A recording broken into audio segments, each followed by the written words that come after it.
wise to say, hey, download Developer Edition on your laptop and just do our training, right? But as we started building Azure SQL, we thought to ourselves, how are they going to do Azure SQL without paying for Azure SQL to do our training?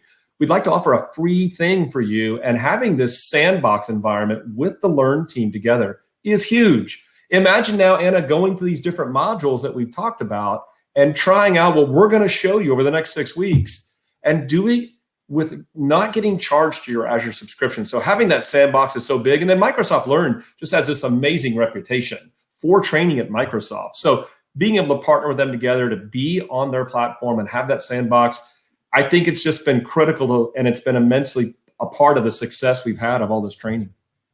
Yeah, definitely agree. And you kind of alluded to something that I'm not sure we've told everyone yet, and that's this is running for 6 weeks. So the next 6 weeks, we're going to be going module through module. So what you see here, and we're going to take you through all of Azure SQL Fundamentals. And we kind of think at the end of this, you might be able to pass DP300, which is our relational databases in Azure certification. So pretty exciting. And, when we look at these modules, Bob, can you tell us like how we came up with this order or these modules, or why these items are what we consider the most important?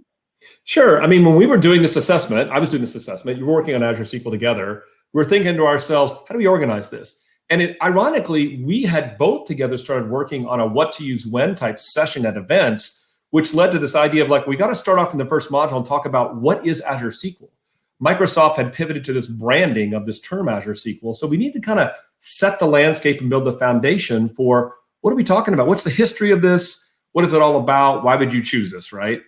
And then for me, being a SQL Server person, I thought to myself, okay, well, what is one of the first things you do? You have to install SQL Server. And so we together thought, well, let's talk about the deployment experience. How do you deploy Azure SQL? How do you configure it? And compare those experiences with a SQL Server perspective.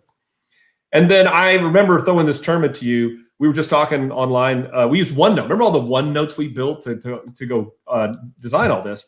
I said, Anna, we got to have meat and potatoes in there. And you're like, meat and potatoes? Like, what the heck? What is this Texan term you come up with? And it all deals with these topics in the middle, the heart of this. Security, performance, and availability are 3 critical parts of the SQL Server database engine. So why not take the concepts in SQL Server that apply to that and tell you in Azure SQL, how does that work? And so here we are. We have our 5 modules, and we started down the process of going through all of this. And then I remember at one specific meeting, you saying, well, there's got to be a way to put this all together, right? And I'm like, yeah, what do you have in mind? And so you were the one that came with the idea of module 6, putting it all together. So you should tell everybody, when we get to the end of 6 weeks, what are you going to have?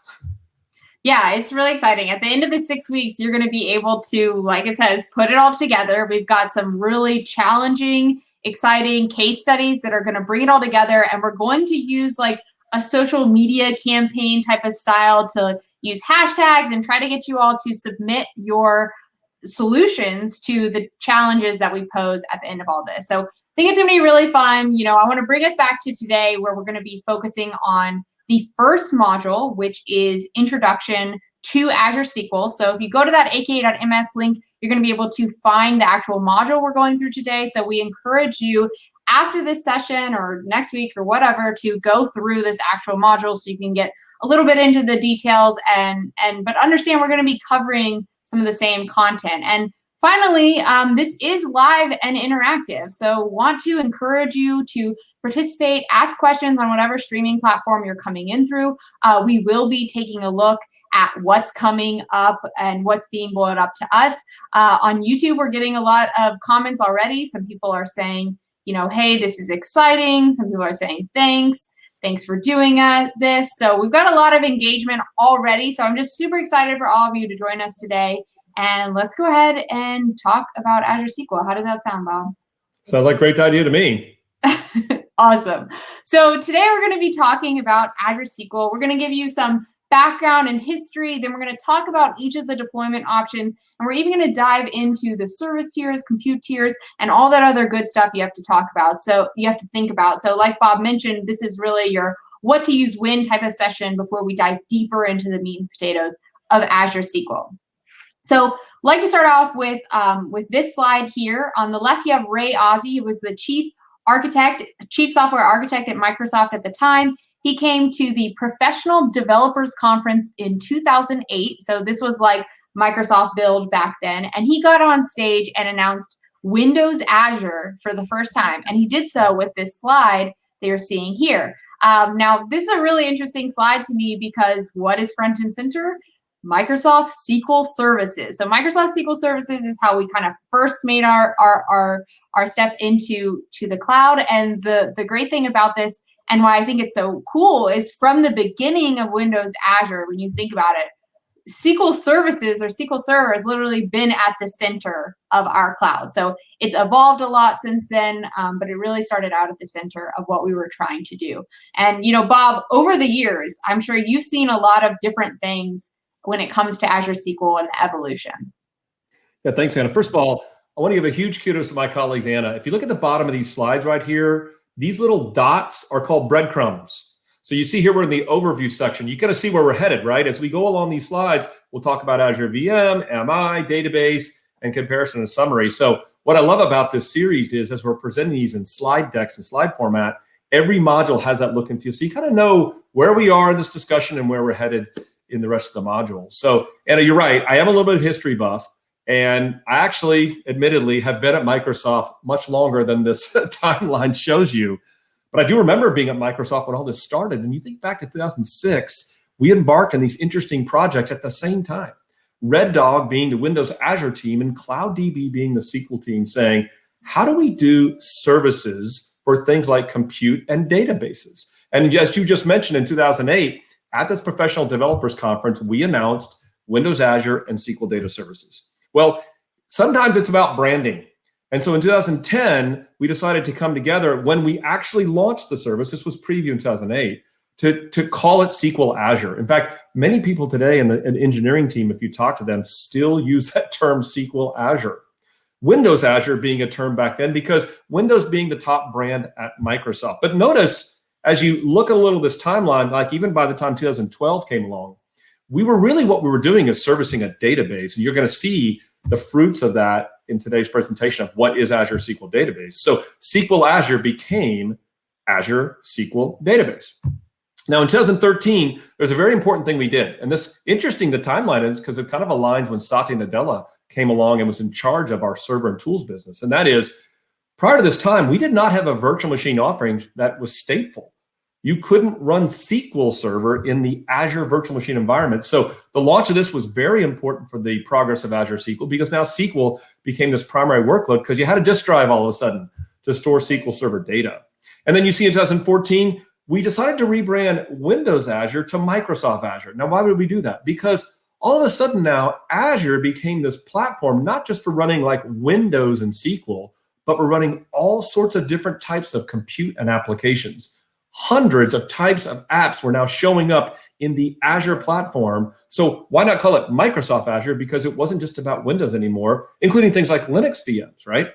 In 2015, we had a very, very important evolution to the platform of Azure SQL Database. We call that version 12. And that involved a new paradigm and an architecture that allowed us to get a lot more predictable performance and isolation to make sure customers that want to deploy Azure SQL Database could do that in a very, very performant way. And then kind of look as we march further here. At 16, we introduced something called Elastic Pools, which we'll talk about. We introduced something called a Managed Instance, Project Cloud Lifter. So instead of just a database, you're going to get now a PaaS service that's a SQL instance. And we're going to talk about what is the difference today between an Azure SQL database and Managed Instance. And then 2019 and 20 are all about us kind of just moving the game forward with things like hyperscale or serverless compute, or even things like instance pools. And finally, as we launched all of this last year, this branding that Azure SQL encompasses this family of infrastructure as a service and platform as a service. So Anna, it's a really long history. It's important to kind of see that evolution of what we've learned along the way. But perhaps the best way to really give everybody a feeling of what are we talking about is for you to talk about what is Azure SQL? Yeah, definitely. And I think this is actually a good segue into the Azure ecosystem. We did get one question, and this person says, how is being an Azure SQL DBA different from being a SQL Server DBA. And I think this might be a good lead into the Azure ecosystem. Yeah, thank you for saying that, because you're right. Before we talk about Azure SQL, what the heck is Azure? What's that experience like? So if you're a SQL Server DBA and you've never used Azure before at all, you kind of have to have an account in this service, right? You need to have an account as subscription to do things like deploy databases or instances. And often, what are you going to use? You're going to use the Azure portal, which comes in the forms of browsers or even applications on phone devices to go in and navigate things in a graphical way. You're going to see examples throughout all of our modules about the use of the Azure portal to do various things. Now, the Azure Marketplace is a series of products and services that you can subscribe to and purchase for Azure. Well, guess what? One of the marketplace items is Azure SQL. And we'll actually talk, I think, Anna, today at the end of this, kind of this unified experience we've built on how you can go find out Azure SQL services through the Azure portal, through the marketplace.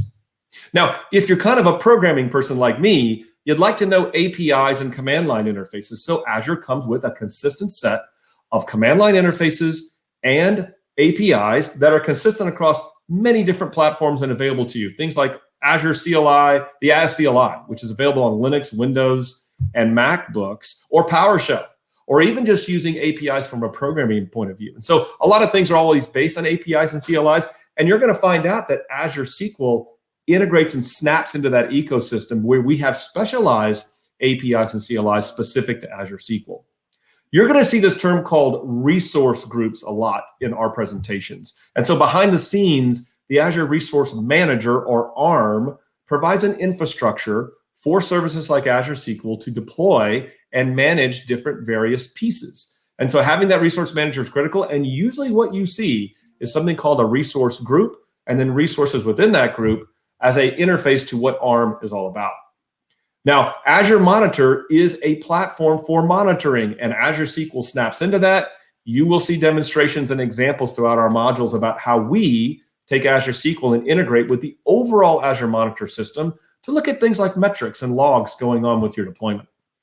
One of the decisions you're going to be making is where to deploy Azure SQL. In your data center today, you have known areas where you go put a SQL instance in a virtual machine.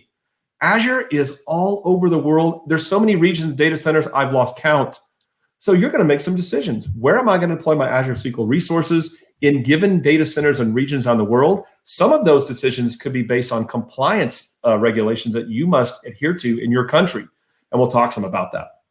And then finally, you would like to use this platform for a reason, and that is you would like compliance, you'd like trust, and most of all, you'd like a service level agreement. Wouldn't it be nice to go deploy an Azure SQL database and have guarantees of uptime based on agreement and a contract between what you have between us, between yourself and Microsoft? So, if you've never used Azure SQL before and you're a DBA, you need to understand these different parts of the ecosystem, because they're going to come important to understand how you are going to deploy, manage, and configure a SQL outside of the SQL environment itself. And we call these things, the Azure ecosystem. Yeah, definitely. This is definitely like things that become, common language as you start to work with Azure. Now, when we think about Azure SQL, and we really want to get into this now, I know you guys have been watching for a while. You want to know, what is Azure SQL? What are the options? And in what scenarios do I use one versus the other? So there are three main deployments in Azure SQL when we think about it, from deploying things that run and are hosted and live in Azure. Now, the first one is SQL Server on an Azure virtual machine. And as we go from left to right through the slide, what you're going to see is, yes, you give up some control and you give some more responsibility to Azure, but what you get in return is also pretty cool. So let's start with SQL Server and Azure Virtual Machine. So in this case, it's just SQL Server running on a virtual machine. So you pick the OS, you pick the version, you pick everything that this is running on, and Microsoft takes care of the infrastructure and the hardware. So that's SQL Server and Azure Virtual Machine. A lot of times we see people using this when they need access to the OS, but we'll dive deeper into that after this. Now, the next option is what moves us into our platform as a service, or PaaS type of offering. So SQL Server on Azure Virtual Machine is an IaaS, or infrastructure as a service, whereas PaaS, or platform as a service, is slightly different. And let's talk about why. So The first option is Azure SQL Managed Instance. And you can think of this as, hey, let's abstract away the OS from you and let's give you a managed SQL server that is versionless. That's what you can think about with Azure SQL Managed Instance, because this is going to give you all the instance scoped capabilities that you're used to having in SQL Server.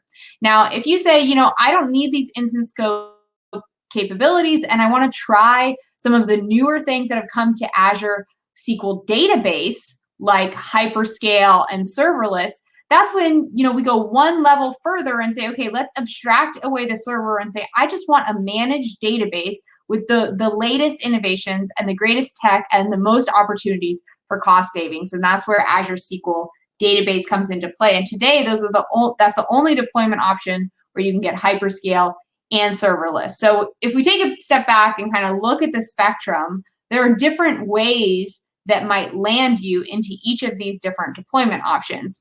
And Bob, do you think it'd be useful if we kind of went through some scenarios and talked about some customers and dove a little bit deeper into this, or do you think this is good? Well, we presented this before. It's a great overview to kind of think of left to right on my furthest control, my most control, my less control, my more capabilities. But I think what was really interesting is take this from perspective like a challenge solution. Like, what are the challenges that one of these is trying to solve? What's the solution? And what are the features and differentiators? That's probably the right way to look at it.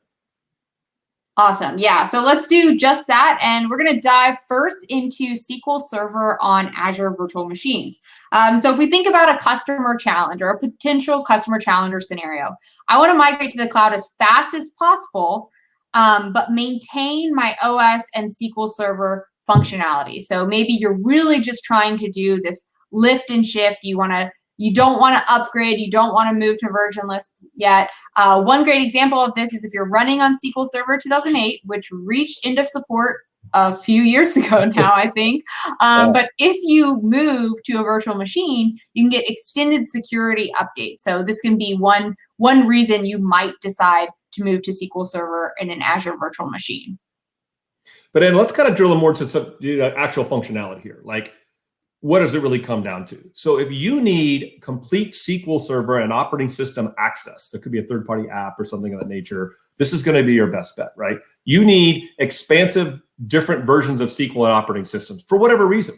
We've actually seen customers that have third-party applications that require a specific SQL version or operating system version. Or maybe you need to go to Linux specifically or use containers. So using VMs, SQL and VMs are going to be your best option. There could be specific functionality, really, specific to your application, like you need file stream, or you need a simple recovery model database, which you're going to find out later in our modules. We don't offer that for PaaS services, but there's reasons behind that.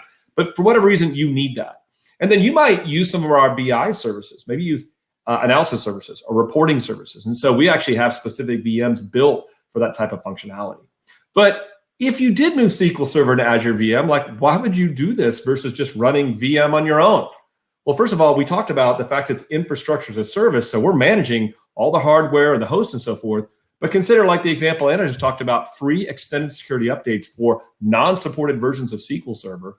Or how would you like to have some automated backups and security update functionality? Like it'd be great if we had some of that to combine with this complete access. In other words, can Azure kind of help me along the way? Whether it's Azure Backup or accelerating my performance with like blob caching for storing Azure storage, or wouldn't I like to go look at a study that actually said there's a return on investment here for allowing Azure to host the infrastructure, but you control most of what happens with SQL Server and the operating system? Yeah, definitely. And one customer story that we really like to talk about when we think about SQL Server in a virtual machine is Allscripts. And the reason I like this customer is because they were able to take about 600 on-premises virtual machines and fail over using a technology called Azure Site Recovery in a matter of just a few weeks. So this included failing over their SQL Server VMs to SQL Server on Azure Virtual Machine. And this was able to be done very quickly. So you talk about moving quickly to Azure, this can be a great way to do it. And one of the interesting things is after they moved to SQL Server and Azure Virtual Machine, they started to evaluate some of the capabilities related to managed instance, and they started converting or migrating some of their instances to Managed Instance to take full advantage of that platform as a service capabilities. Now, we don't go into a ton of detail on SQL Server and Azure Virtual Machine for the rest of this series. So, Bob, I know our viewers would love it if you could give a little bit of a deep dive onto SQL Server and Azure Virtual Machines. Yeah, now we had a tough choice when building this workshop out, right? If you think about SQL Server itself and those engine capabilities, those are going to be common inside the virtual machine of SQL Server itself. But I couldn't help myself. I was like, we have to give the audience some taste of what it's like to do SQL Server and VM. So let's spend some time doing that. So first of all, what about just deploying this thing? Like, what are your choices? Well, we talked about that idea of a marketplace. So this is really interesting. We will provide pre-installed versions of SQL Server and Windows and Linux for various versions out there that you can just choose from the marketplace, make a couple of choices, hit a button, and about 10 minutes or so later, a fully installed version of SQL and the OS will be available for you to use. That's kind of nice to have, right? And then you have this ability to say, I'd like to pay as I go, a subscription type model. We'll talk about it in a second. Or you actually bring your own license to the table from an existing SQL Server license. So that's one way of doing it. The other way of doing it is to say, I'd like to install an operating system like a Windows version. I do this all the time from the marketplace. And then I will actually bring the SQL bits myself. I have the bits. I can copy up the setup files and just install SQL within the deployed virtual machine with the operating system. This is an interesting mode that a lot of people don't realize. Let's say you got SQL 2012 running an environment with Windows Server 2016. I just picked that combination.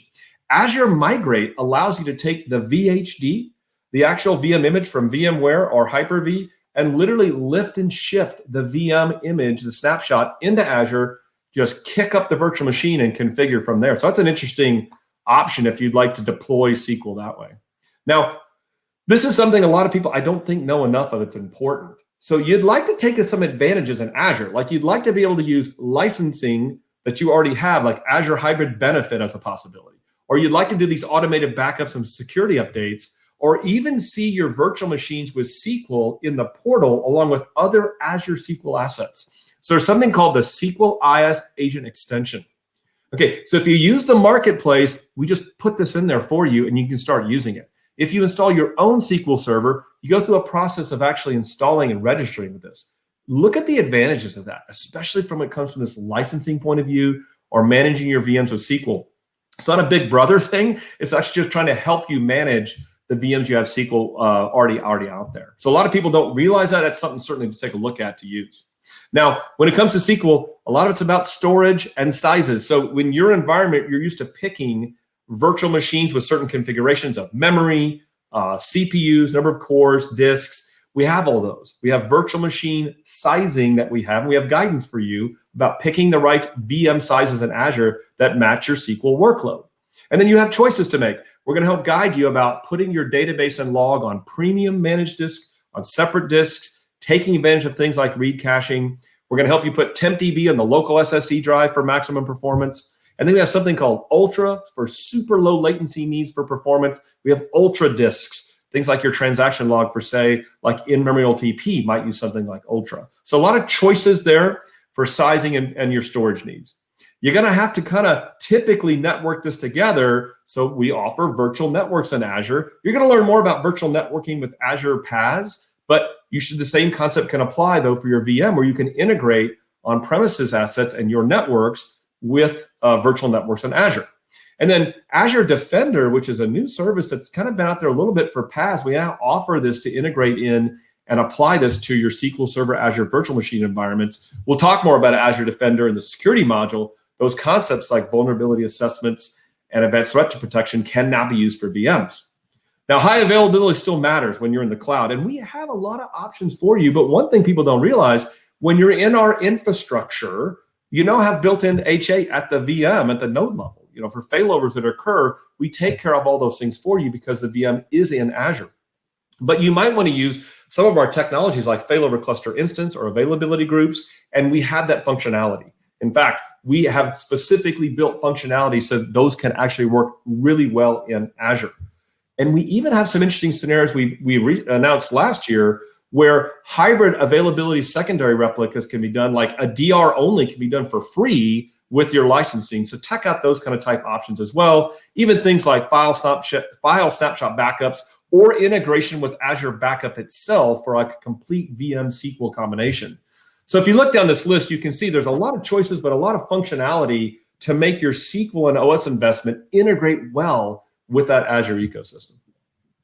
Yeah, and I think a lot of people are pretty excited about all these different options, because what we're doing is we're really giving you a lot of control and a lot of options to kind of pick how you want your backups to be done, how you want your high availability to be managed, and that sort of thing. And when we kind of look at comparing IaaS, which is what we were just talking about, infrastructure as a service, or SQL Server and Azure Virtual Machine, with your more platform as a service, PaaS type of offerings that you get with Azure SQL Database and Azure SQL Managed Instance, that choice of control and some of the configuration capabilities are a big benefit of virtual machines. And one way I like to think about it, especially when you look at things like business continuity, availability, your backups, and geo-replication, with IaaS, all of these things are going to be possible for you to configure. Bob mentioned several of these on the previous slide. However, with PaaS, or Platform as a Service, or Azure SQL Database Managed Instance, either of those options, this is more of a built-in capability. For example, and we'll talk much more about it in coming modules, but some of our architectures just actually, you deploy a specific database and we deploy an always-on availability group behind the scenes for you. So yes, in IaaS it's possible and configurable, but a lot of times in PaaS it's just kind of built in. And the same goes for things like geo-replication. But there's even more. Think about scale. So when you pick those VM sizes for IaaS, you can change those, but in PaaS, we have an advantage. We could do things like auto scaling with serverless, right? Things behind the scenes where you just make some declarative choices about ranges of cores, and we'll just scale for you. What about versionless? Anna, you touched on that concept earlier about versionless. It's an important concept. Even though we can offer automated updates, which are security updates for VMs, the SQL Server engine in PaaS is versionless. Behind the scenes, we are doing everything for you to update that version of SQL Server. This has huge advantages, because not only are you taking advantage of security updates that we just do for you, but if we find an important fix we need to make to the engine, we can roll this out proactively to prevent you ever seeing a problem. Or we can light up new functionality that are versionless through a private or a public preview program without installing a new major version of SQL Server. And then all sorts of built-in monitoring and intelligent capabilities can now be delivered, because in PaaS, we have the ability to build and install and deploy software services that interact with your PaaS installation and help really, provide some intelligent performance and monitoring capabilities. You're going to see examples of that throughout this 6-week series. Definitely. And so now that we've kind of compared IaaS and PaaS, let's go into some of the platform as a service offerings, starting with Azure SQL Managed Instance. Now, remember, this is kind of abstracting away that OS and giving you a managed SQL Server. So some customer challenges we see is a customer wants to remove some of the management overhead. So they don't want to deal with backups or availability or some of those things. They want to take advantage of a lot of the built-in capabilities that we were just mentioning about. However, they do leverage, or some of their systems leverage, SQL Server instance scoped capabilities. So what do I mean by that? I mean things like CLR, machine learning services, service broker, database mail, DTC. I think those are some of the big ones. But those instance scope features that you think about when you think about scoping to a whole instance, or features that are only available at an instance level, this is where we find customers really landing in Azure SQL Managed Instance, because it does have support for all of those, most of the features in SQL Server today. Yeah, and that's a great point out. And if you think about the actual key features, first of all, it comes down to the fact that this is an instance. We'll talk about something called an instance pool shortly, but I want you to think in terms, when you connect with, say, Management Studio, of you looking at an instance of SQL Server that just looks like your SQL Server. That's when we say the surface area is really, really important. And actually the history behind this project is called Cloud Lifter. I remember in those days when we did that. The reason we did that is that customers were struggling a little bit to lift to the cloud an Azure SQL database deployment because of the features and things you just mentioned. But it is a fully managed service. Things like platform service capabilities that you've mentioned already are going to be part of this thing. But another thing that we we did Cloud for was native virtual network support. So at the time, we didn't have some of those capabilities for Azure Database. And so you want to be able to take your managed instance and integrate it into your virtual network, especially for an on-premises environment. And managed instance just comes with that type of capabilities. And then you also want to be able to do things like Azure Active Directory with on-premise identities. That's going to be part of this solution as well. But there's got to be, again, what are the differentiators to make this interesting for you besides having that instance? Notice this one. This is interesting. When you want to do a migration using things like database migration service, we can do almost zero downtime migration using log shipping type technology. I know we just announced even the ability to have APIs for you to control that. But yeah, we can behind the scenes use log shipping to do a almost zero downtime migration from, say, a SQL Server on premises or even an IaaS type environment. And then you're going to see later in the availability section where we're going to introduce something called failover groups, which are a big part of doing managed instances across regions. And then just like we talked about in VM, independent studies have looked at what is going to be that return on investment for you, where we're going to do more of the managing of some of the things behind the scenes. You do less managing of it, right? You don't have to worry as much about it. Are you going to get that return on investment? And Forrester's done a pretty good job of that. And then I remember putting a slide together and I thought to myself, where really is this? It's the best of SQL Server with the benefits of a managed service. That's kind of the summary, I think, of the way you should think about it. Yeah, I think it's a great summary, and I've started saying it as well. So I'll give you kudos, but I'm also going to say that. Right. You can steal it all you want. Yeah, and a customer we really like to talk about when we talk about managed instance is Komatsu, because they were able to migrate a pretty sizable database with almost no code changes in just a matter of days, 1.5 terabytes. And now these aren't just, marketing buff. These are real numbers. They had 49% cost reduction and 25 to 30% performance gain. So that's pretty significant. That's not just like 5 to 10%, like 49% cost reduction. Pretty significant. We're seeing a lot of adoption of Azure SQL Managed Instance. Like Bob said, best of SQL Server, the benefits of a managed service. Now, the last deployment offering we have to talk about today is Azure SQL Database. And there are lots of customer challenges that kind of lands a customer in Azure SQL Database. So let's talk about a few of them. So a lot of times we have customers that want to build modern applications. So they want to take advantage of things like cloud elasticity and also this idea of serverless. And that's something you're only going to get in Azure SQL Database today with hyperscale and serverless, which we're going to talk about actually later in this session today, as well as upcoming sessions. Now, we also have customers who want to do things like manage multiple databases. So perhaps they're a software as a service provider and they have many databases and they want to do things like resource share and cost optimize. And that's also something that Azure SQL Database has a pretty good solution that's been around for years to do. But there are some other capabilities and features as well, and let's dive into them. Yeah, and again, think about this. Your goal is to have a database. That's what you want, right? Even though behind the scenes, we may dedicate an instance of SQL Server for you, and you may have some feeling of that by looking at, say, a DMV or something. The concept is you want a database, and that's the abstraction point you'd like to work with. And so the idea of a database is important, or an elastic pool, which is, of course, a series of databases, and then just alluded to. But because of the fact that you are going to work just at a database level, behind the scenes, we can offer some interesting technologies that we can't anywhere else. Things like you've already alluded to, hyperscale and serverless compute. Those are very important aspects to the promise of Azure SQL Database, and you're going to hear us talk about that in today's session and other sessions as well in these series. It is a fully managed service. In fact, it's the fullest of managed services, again, because you're doing a database. And you'll see in the security module, we're going to help try to solve some of your concerns about exposing things on endpoints on the internet by something called private link support, and we're going to offer that in an Azure SQL Database. In addition, we're going to go to the highest level of availability here in this case by being able to offer something called availability zones. And so if you look at differentiators, that kind of technology allows us to offer the highest availability of any of our Azure SQL choices here through our SLA, and quite frankly, the highest in the industry that's been published for a service level agreement of that kind of type number. That's pretty significant. And we'll talk more in availability about the entire SLA system and what does that really quite mean to you. But this was interesting. Many of you out there using SQL Server understand the terms like RPO, recovery point objective, and recovery time objective.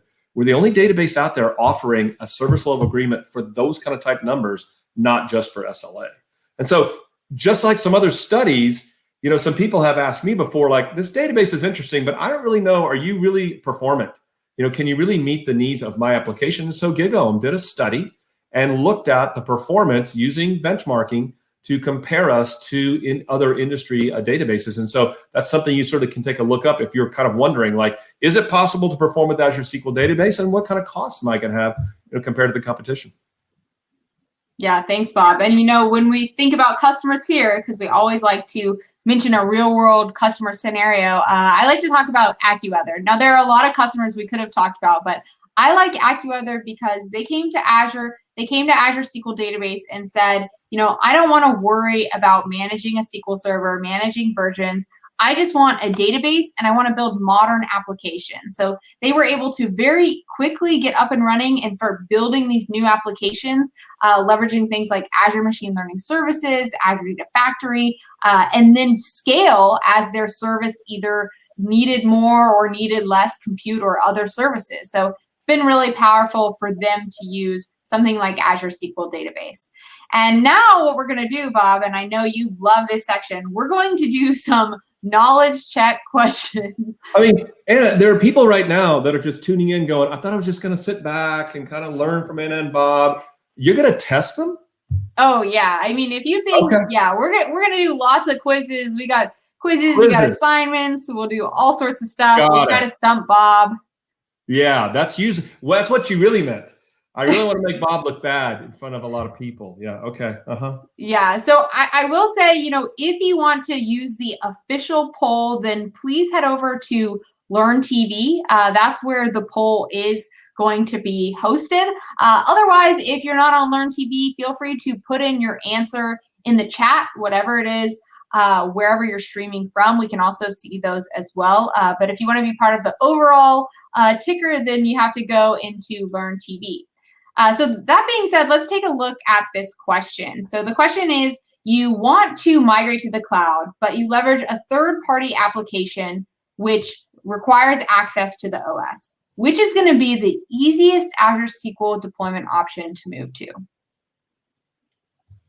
Okay. I'm going to think about this while you're getting your answers in. Anna, how I roll. It's process of elimination. That's the best way to take multiple choice tests. Definitely. We do have some answers coming in Learn, as well as on YouTube and Twitch. So keep it coming in. We also have someone on Twitch. They said, Bob, you can never be bad. I don't know what that was in reference to. I'm not sure, but I'll take it. The first one. Yeah. I think it's like my Texas Ranger shirt today. I'm rocking my baseball team in honor of the baseball season coming up. So you are, yeah. You're just ready for the next sport because the past ready for the next sport. I love the way you said that. Yes. Okay. What do we got, Anna? Well, we have someone who commented on Twitch, and I like this comment. They said, "It depends." My favorite answer. Yeah.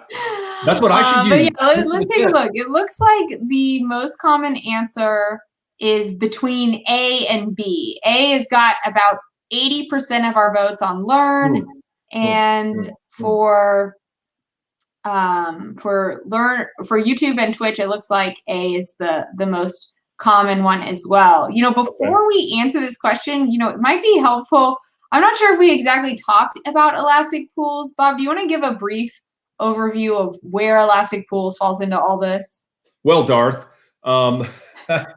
we actually are going to talk a little bit more about pools in the next slide. So Anna, I'm wondering, you snuck it in when the next slide is where I get to talk about pools. But honestly, what it's about a collection of databases. It's about a pool of databases that allows you to pay for performance across these and manage these as a pool of them. And it all came out of the need for software as a service developers that said, look, I got like 1,000 of these things. And what am I going to do? Pay for the maximum performance of all 1,000? I'd like to share the cost and share the management across these, which is why we call it elastic pool. That's really kind of what the concept is.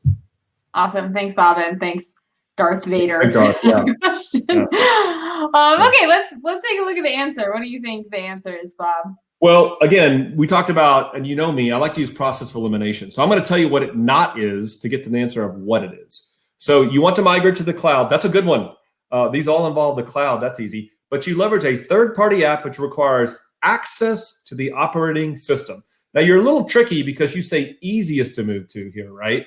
But it does say access to the operating system. And if you remember, we talked about the fact that infrastructure as a service gives you operating system access. Platform as a service does not give you operating system access because we manage even the VM itself, not just the OS. In fact, you don't even know what OS SQL's running on in a PaaS environment. So the problem is here, C and D are gone because databases, those are PaaS environments. And even though Azure SQL Managed Instance may feel like that to you, like an instance, you don't have access to the operating system. And that's a key tip, Anna, because later, I'm gonna give a tip for the audience. You may get questions where we ask you about using the file system for managed instance. You don't have access to the file system, okay? Because you don't have access to the operating system. So B can't be, therefore the answer's got to be A. Yeah, that's exactly right. And I'm going to go ahead and put up the next question. Okay. But we can go ahead and talk about it. So this next question is another scenario. So you should be able to see this on Learn TV again, or you can put your answer in the chat.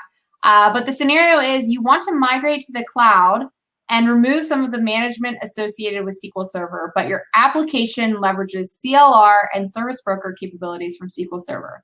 Which Azure SQL deployment option will be the easiest to move to? So this one's kind of a tricky one. Bob, do you have any tips for folks as they think about this one? Well, it's not just about easiest. That'll be my tip. It's more than just about easiest, but I can see why somebody is going to look at that and may choose an answer that is not the exact right answer. I would say there's a best answer here. How about that? The best answer. Yeah. So go ahead and put your answers in. Let's see. I'm not seeing any just yet. Okay. I like how you said migrate to the cloud, though. That applies. You threw that in there. That was good. It's good that you did that. Yeah. Yeah. I mean, migration is a big piece of all of this. I know we don't dive a ton into it in this series, but yeah, it looks like some answers are coming in. I see quite a few of one answer. Okay. Seeing right now about 90% of folks saying managed instance and about 10% saying SQL DB. Okay. And while we're waiting for your answers, this is an interesting question that just came in. Malusi says, is it possible to use MS SQL Server and link it to Azure, and how so? Yeah, all sorts of ways to do that. Absolutely. For example, you could even do a link server. That's one certain way, right? And we even just mentioned the fact that for Azure Virtual Machine, you could have a Azure VM be a secondary replica, an async secondary replica as like a DR to your on-premises SQL Server. That's an interesting scenario because we announced a licensing change that if that Azure VM up there is a secondary replica is just for DR purposes, it's free. How crazy is that? Free core licensing to do that with, right? So that is certainly one way to do it. Awesome. Thanks, Bob. Hopefully that helps with your question, Malusi. Okay, so it looks like votes are kind of starting to slow down. Looks like we got 92% of people saying managed instance, 8% saying SQL DB, and a few people in the comments saying they were between B and C but couldn't decide. Yeah, come on now. You got to make a choice and a decision, right? So let's walk through it. We mentioned that surface level, instance level features, which is what CLR and broker are. Think about those. SQL CLR and broker are instance level functionalities. That is something that is not in Azure SQL Database, which is why we did Cloud Lifter, right? So already we got to eliminate, C and D from our answers. So now it comes to A and B. And, it is true that SQL CLR and Service Broker could run in a SQL Server, in SQL Server and Azure Virtual Machine. But notice Anna's first part of her question. I want to remove some of the management associated with SQL Server. And we talked about how Platform as a Service gives you that managed capabilities. So I would eliminate A and C. The best answer would be B. Yep, that is correct. Okay. It seems like most people were on board with that. So great job to everyone participating. Right. So now that you've tested everybody, Anna, maybe we should talk about pools, right? I think this is interesting because I remember you had this idea. It was a really good idea because what did we do? We did, VM, MI, and DB, but then a lot of people are still torn. Like, what is between MI and DB again? In fact, I remember when we were first doing this, people were still asking us that. So maybe it's kind of important for me to go through this a little bit. Managed instance is that single instance with a surface area and native network support and fully managed. But what we found is we wanted a way to speed things up from a deployment point of view and actually provide a way to condense the number of instances that could show up in a virtual machine. Because with a single instance, it's kind of dedicated. So an instance pool came along, which is in preview right now. And so it can be a more cost-effective way to do an instance. In fact, it's the only way to get down to 2 vCores, because the minimum number of vCores for an instance is 4. So if you just want 2 vCores for a managed instance, it's in public preview now, you're going to use this concept called an instance pool. And what you do is you go out there and build your instance pool first, and then you deploy instances within it. So the initial instance pool can take a little bit of time, just like a single instance can, but then the instances within the pool are pretty fast, go through and deploy those things. And then for Azure SQL Database, again, it's a single database. This is where you get your maximum storage with things like hyperscale, or get that great capability with something called serverless, which we're going to talk about, and private link support. But then you also have that pool concept for databases. Again, this is a little different where, remember, you're kind of abstracted from the instance here, right? So you don't know where these exist. But a pool concept is, again, I'd like a lot of these. I'd like to share costs and management of these across a large number of these. So I'm going to build an elastic pool. And when you go in and do that deployment, and I know in Anna, in the module deployment, you're going to see some of those options. You get to choose, hey, I'm doing a database. I'd like it to be part of a pool that I've already established. So that's kind of really when you think about these two. You've got managed instance on the side. Again, it's a fully managed service, but it is a full SQL instance. It's going to feel like that to you. And you got an Azure database, which you could have multiple databases for something called a logical server, or a large number of databases in something called a pool. Yeah, and I think this comparison is super helpful. Figuring out which deployment option is going to be best for you. And if you are migrating, we do have tools that help you with that. For example, we just launched a new experience in Azure Migrate, which allows you to actually assess your on-prem instances, and it will recommend not only the deployment option, but also the different service level objective and the service tier and the compute tier. And that's what we're going to talk about next. So we've talked about the deployment option. So are you going to pick SQL Server and Azure Virtual Machine, Azure SQL Managed Instance, or Azure SQL Database? And then within those, are you going to choose this pools type of option or not? So that's what we've talked about. Now, once you've picked that, there's still a few other choices that you have to make. And really, these choices are designed to give you flexibility, but it's important to understand what the differences between them are. So let's start by looking at the next decision that you have to make, which is around purchasing models. Yeah, and I want to emphasize to the audience, we're just getting you introduced to this, right? So you're going to in the next module, we're going to talk about this again. In fact, we're going to repeat ourselves and talk about what these are, because we're going to go through a sequence of your choices, right? But we wanted to introduce you these concepts because these are decisions you'll be making as you go through this process. In fact, if you're pre-planning about deciding MI or DB, this is going to be helpful to you. So for a database, an Azure database, you do have something called what we call a purchasing model to make a decision. For the longest time, we had this concept called a database transaction unit, and that was your only choice. And it's really kind of think of it as a prepackaged way of looking at resources. It's the most simplified way for you to choose your compute, like CPUs, memory, IO, et cetera. You just pick a DTU number, and we have these levels called like basic, standard, and premium. You pick levels within that, and then we give you some sort of predictable performance number that your app would adhere to. Now, we had a lot of feedback that people would come along and say, I want some more flexibility. I want flexibility for licensing and flexibility for choices to separate this choice of virtual cores and storage. So therefore, we came along with this vCore model. Now, we say Microsoft's recommendation because what we found is people wanted to apply that Azure hybrid benefit. They want to take their SQL licenses and apply it to the cloud. And this is the choice you need to make to get that. Plus, people wanted things like reserve capacity, or they'd like to pick the number of cores they'd like and storage, the max storage separately. And that's where this vCore model, comes into play. If you want to make this choice, you kind of have to decide for yourself. But here's the good news: you can go back and forth. So if you go to the vCore model and say, look, DTU is better for me, or you go to DTU and I'd like the vCore model, it is something you can use in the portal through APIs to change that decision. Definitely.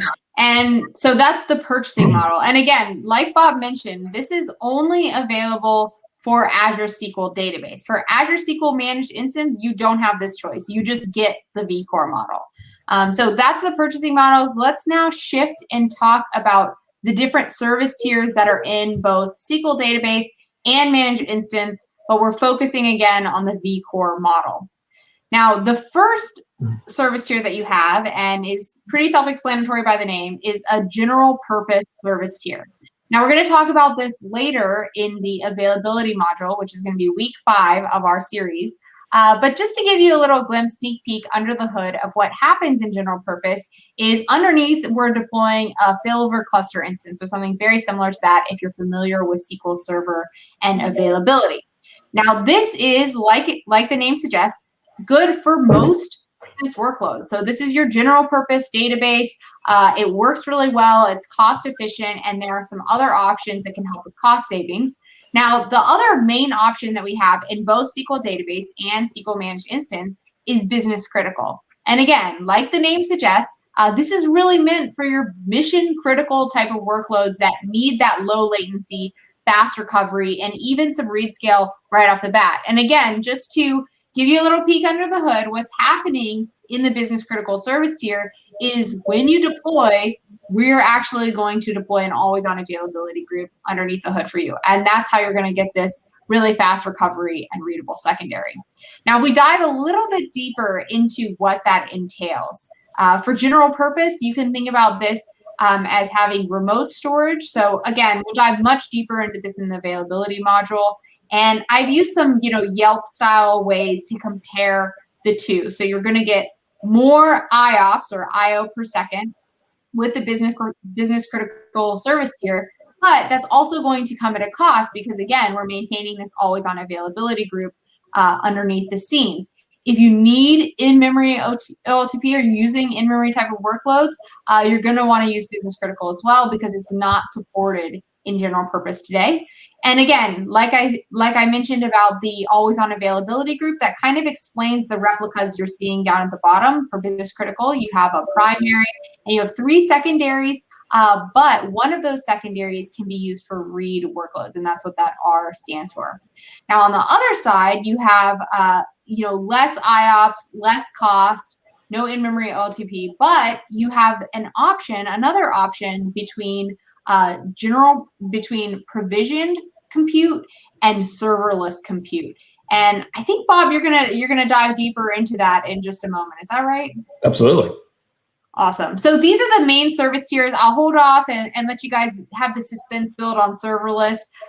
These are the main service tiers available for SQL Database and SQL Managed Instance, but there is one more service tier for SQL DB.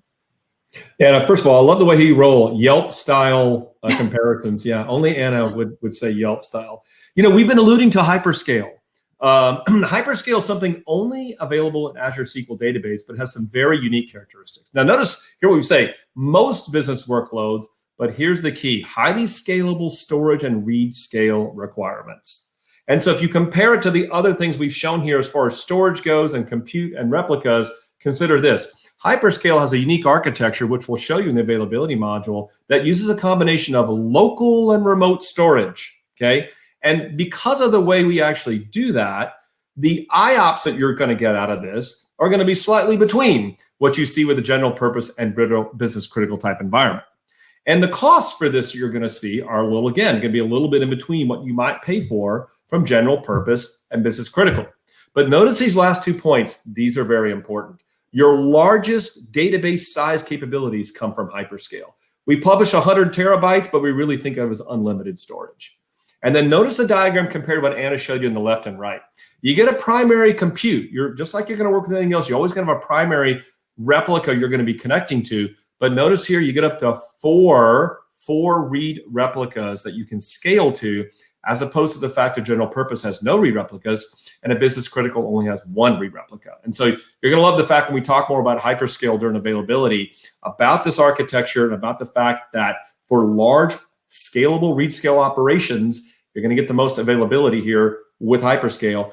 And because of the fact we're using local or more remote storage, you're going to see some amazing functionality where we're going to talk about how point-in-time restore becomes blazingly fast because of the way we actually store the database files in Azure storage, but surface the data to you through a tiered set of caching layers.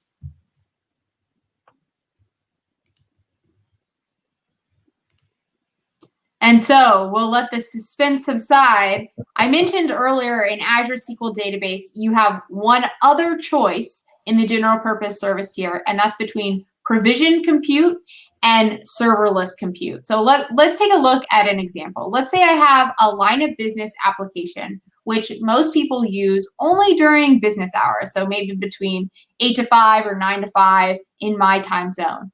Now, after work or after office work hours, people go home and they don't use the database anymore.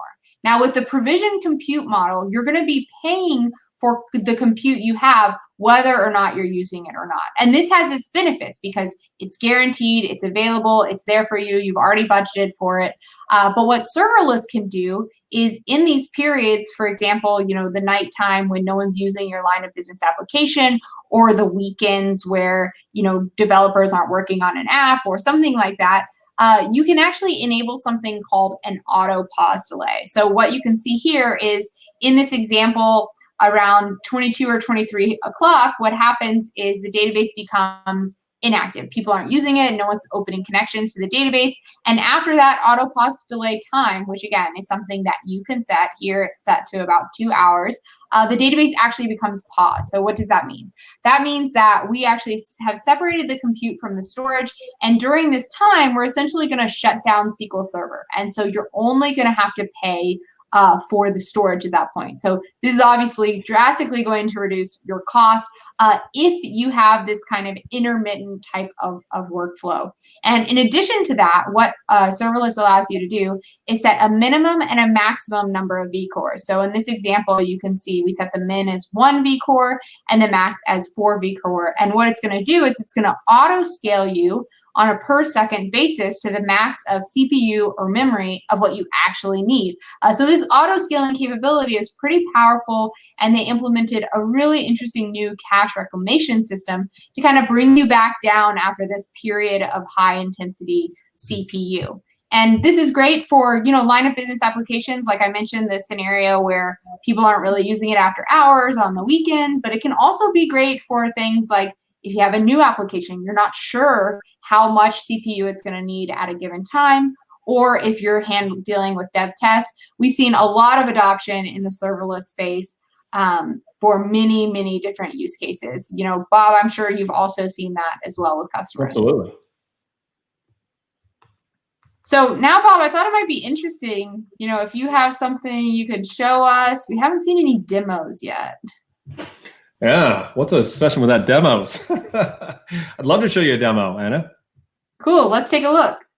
Yeah, so what I have here is a recording, and I know sometimes people don't like recordings of demos, but I recorded this for a very good reason, because we're going to show you several aspects of serverless compute as compared to general purpose provision.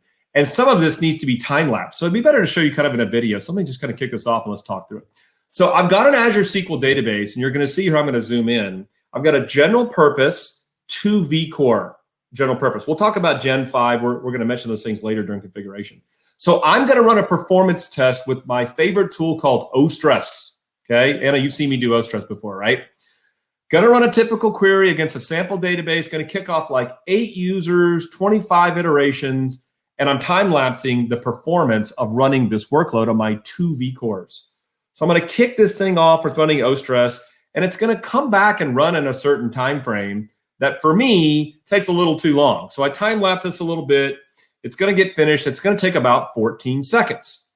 I want this to run faster. I think I've got a CPU bottleneck, right? So what I'll do is I'll go back here. In fact, this is really cool. The Azure portal, you can see the utilization. It's almost 100% consumed for this general purpose 2 vCore environment. So I'm like, hey, I need more CPUs. No problem. Go into the portal, use a little slider and say, you know what, give me 8 CPUs. Couple minutes later, the scaling operation finishes, pretty low downtime. I run it, it's going to come back, boom, 5 minutes. That's pretty cool. But you're probably asking yourself, like, what does that have to do with serverless? So instead of having to do that operation, I'm going to take another database that's the exact same copy of that database, and I'm going to deploy it as a serverless database, okay, instead of it being this 2 vCore. Now, what you're going to see in the portal is something different. Remember, Anna mentioned about ranges. Can you see right here? In the portal now, since I picked serverless, I can say, oh, I'd like a max of 8 cores, but a min of 2 vCores. Also notice this auto pause that Anna mentioned. I'm going to turn that off for now. So I'm going to go back, going to run the same workload against serverless. Notice it took even faster than general purpose. Now, that's not always guaranteed, but I'd expect to have similar performance from my 8 vCore deployment. Notice the portal looks different now with serverless. I not just get utilization here on the left, I get billing for CPU, because Anna mentioned billing slightly different. On the graph here, on the left-hand side of this peak, is kind of like me getting billed for min vCore usage, okay? So when I was not using it, I got billed for min. When I was not running the app, on the left and right side, that's min, but I'm getting billed in the middle there at the spike for the actual usage. Now, here's what I'm gonna do. I'm gonna turn on that auto pause feature Anna talked about. The minimum is 1 hour. And of course, this is where time lapse comes into play. I'm gonna turn on auto pause, and I'm gonna run this thing, but then I'm going to wait an hour and not use this. Now go look at the metrics for billing, okay? Shows here the last 4 hours. I see a similar graph as I saw before. You see how this works? So I see my non-usage in orange shows up as min core usage. You can see here the blue is min core billing, and on the right side, and then the maximum usage is there in the middle. The orange is not using any at all. The key is when I'm not using this, but I've got min core not auto pause, I still get billed some. But here the key is to the right. Auto pause is kicked in. I'm not using it, and I'm not billed for anything. That is one of those interesting scenarios. So I get ranges of CPUs, Anna, but I also get the ability to pause my database and not get billed for any compute usage, just billed for storage. Yeah, it's a pretty powerful demo. I really think serverless is just really cool. Personally, especially for all my demo databases, I'm always using serverless because it's all set up and ready to go. But when I'm not using it, it's paused, and it keeps it really, really cost efficient for me to use. Now, I put up another poll for you guys to go ahead and take a look at. What I'll do is I'll just kind of explain the question, and then we have a few questions in the chat, so we can take some of them. And then we have one more question after this as well. So thanks for all your participation. So this question has another scenario, and it says, you're moving an application and a database to Azure, but your database is currently 62 terabytes with plans to grow. You don't leverage any instance scope features today. Which Azure SQL deployment option will be the easiest to move to? So go ahead and use either the Learn TV poll or the chat to put in your answer to that question. And while we're waiting for answers there, we did have one question, Bob. I think this is a great question about serverless. Okay. Nick says, would you be able to set specific times? For example, I always work between 9 and 17 hours and then stop. Yeah, I mean, you have the ability to set auto pausing whenever you need to use it, right? You can enable auto pausing. So you have the ability to go in, since this is all based on CLIs and APIs, you could go in and set your auto pausing to be a certain time frame that I need it for, and then you're not going to get charged that time. That's exactly like what you said earlier in that chart. So if you say auto pausing, I want to do auto pause, and you say auto pause for an hour, if you don't use the database between 9, as you say here, 9 and 1700, then you wouldn't get charged. So you're not setting a schedule up. You're just saying the fact that when the database is idle during those times, pause me. So during that time frame, if you didn't use it for a couple hours, you wouldn't get charged. But all of a sudden, if you start using it again, we'll ramp up, and then we'll charge you only that time. But then let's say you paused again for an hour. So you did it again, then you would become in the auto pause mode. So you don't set a schedule up. You just set for how long do I want to wait until I'm idle, until I go to that pause state.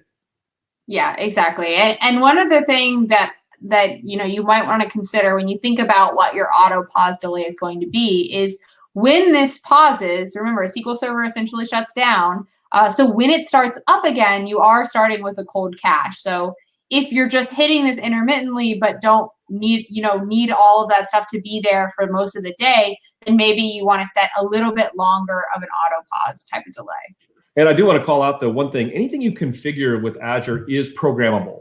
So if you wanted to change the configuration of auto pause or your ranges and so forth during certain times, you could do that, but it doesn't mean you set a schedule for pausing, if that makes sense.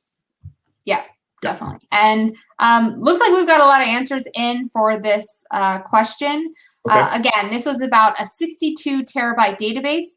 And it seems like we had a few people say SQL Server and Azure Virtual Machine, but the vast majority of people are saying Azure SQL Database, single database. But however, 20% of you are saying Elastic Pool. So maybe that's something we need to talk about as well. So Bob, do you want to take us through this one? Let's talk about Elastic Pool first. Elastic Pool is a set of databases. So you said here you wanted to actually have a database at 62 terabytes. So Elastic Pool is not taking 62 terabytes and sharing it across a bunch of databases, okay? So that's eliminated here. That's not the answer. But it's good to know that Elastic Pool is not sharing a bunch, data across databases, but for 62 terabytes. It's a set of a bunch of databases, right? So that wouldn't be the case. Now, we didn't really specifically say Azure SQL Managed Instance doesn't support 62 terabytes, but I called out that your maximum storage is not for Managed Instance. So we're going to eliminate that one. And SQL Server and Azure VM won't support that size today. So the only option would be single database, and it would be that hyperscale option that we mentioned. Yeah, definitely. So it seems like most of you all got that, but maybe a few got confused on the Elastic Pools bit. Now I have one more question, and this one should be an easy one because we've talked a lot about serverless today. This scenario is you have an Azure SQL database with the serverless compute tier deployed with an auto pause delay of 2 hours. After 2 hours of no activity, what happens to your database and the incurred charges? I always didn't like professors that said this should be easy. I really didn't like those. So it puts the pressure on. Yeah, right? Exactly. Yeah, so go ahead and put in your answers for this. Let me take a look because we have been getting a good number of questions in here. Okay, maybe this one, I'm not sure if this is a question, but Miles says, you don't pay for what you use, you pay for what you provision. So I'm guessing they're comparing provision compute versus serverless compute. Yeah, I think Miles has a good point. I mean, let's just summarize it real quick. So if you do provision compute, you are paying for the number of CPUs you choose, whether you use them or not. You pick 8, you pay for 8. And the storage is independent of that, right? So you provisioned 8, you pay for that. With serverless, you're going to give us a range. You're going to say, hey, I want a min of 2 potentially and a max of 8. If you're not turning on auto pause, that's key. You don't turn on auto pause and you don't use any CPU, you pay for min, okay? Or you pay for what you use, like you use 4 or 6 or even the max of 8, okay?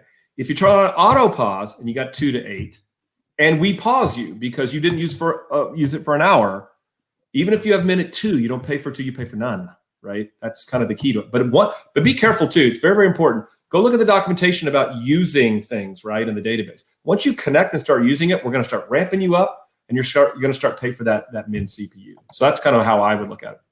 Thanks, Miles. Yeah, I think that's a great call out, and again, thanks, Miles, for calling that out. We have a few other questions coming in.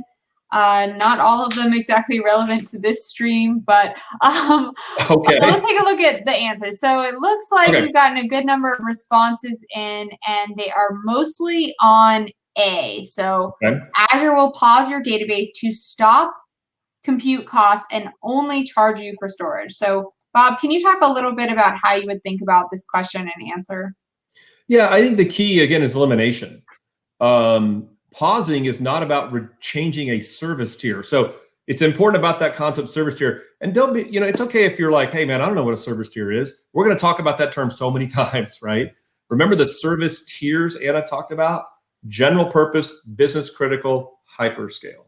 So you don't reduce a service tier, you actually change how compute costs will happen for your database. In fact, as it turns out, today serverless is only available for the general purpose service tier.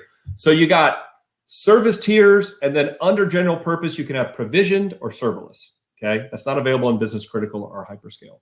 So in that serverless compute tier, which is part of general purpose, you wouldn't change the tier. You would only actually stop compute cost and only charge for storage during the time you're paused. That's kind of the key. Yeah, definitely. So the answer is A, which it seems like most of you were able to get, which is awesome. You've really been killing these knowledge checks, so that's good. We'll have to stay tuned for next week and hopefully stump more of you, because that's my goal. You will, because you stumped me. So yeah, I'm sure. So the kind of the one of the last things you have to think about, I mean, if you can even think about making another choice, is hardware. And we don't have to spend a ton of time on this because when it comes to hardware, typically there's one main option for you. So in this case, that's Gen 5 or Generation 5, and you can see some information about it on the left. And you can kind of guess that, you can kind of assume that as time goes on and hardware advances, these options are also going to change.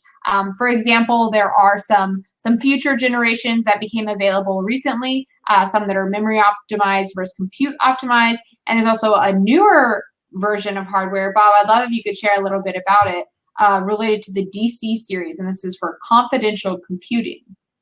Yeah, one just comment here, it's not our intention to make this complicated for you, to make these hardware choices, right? But we want to give you the option.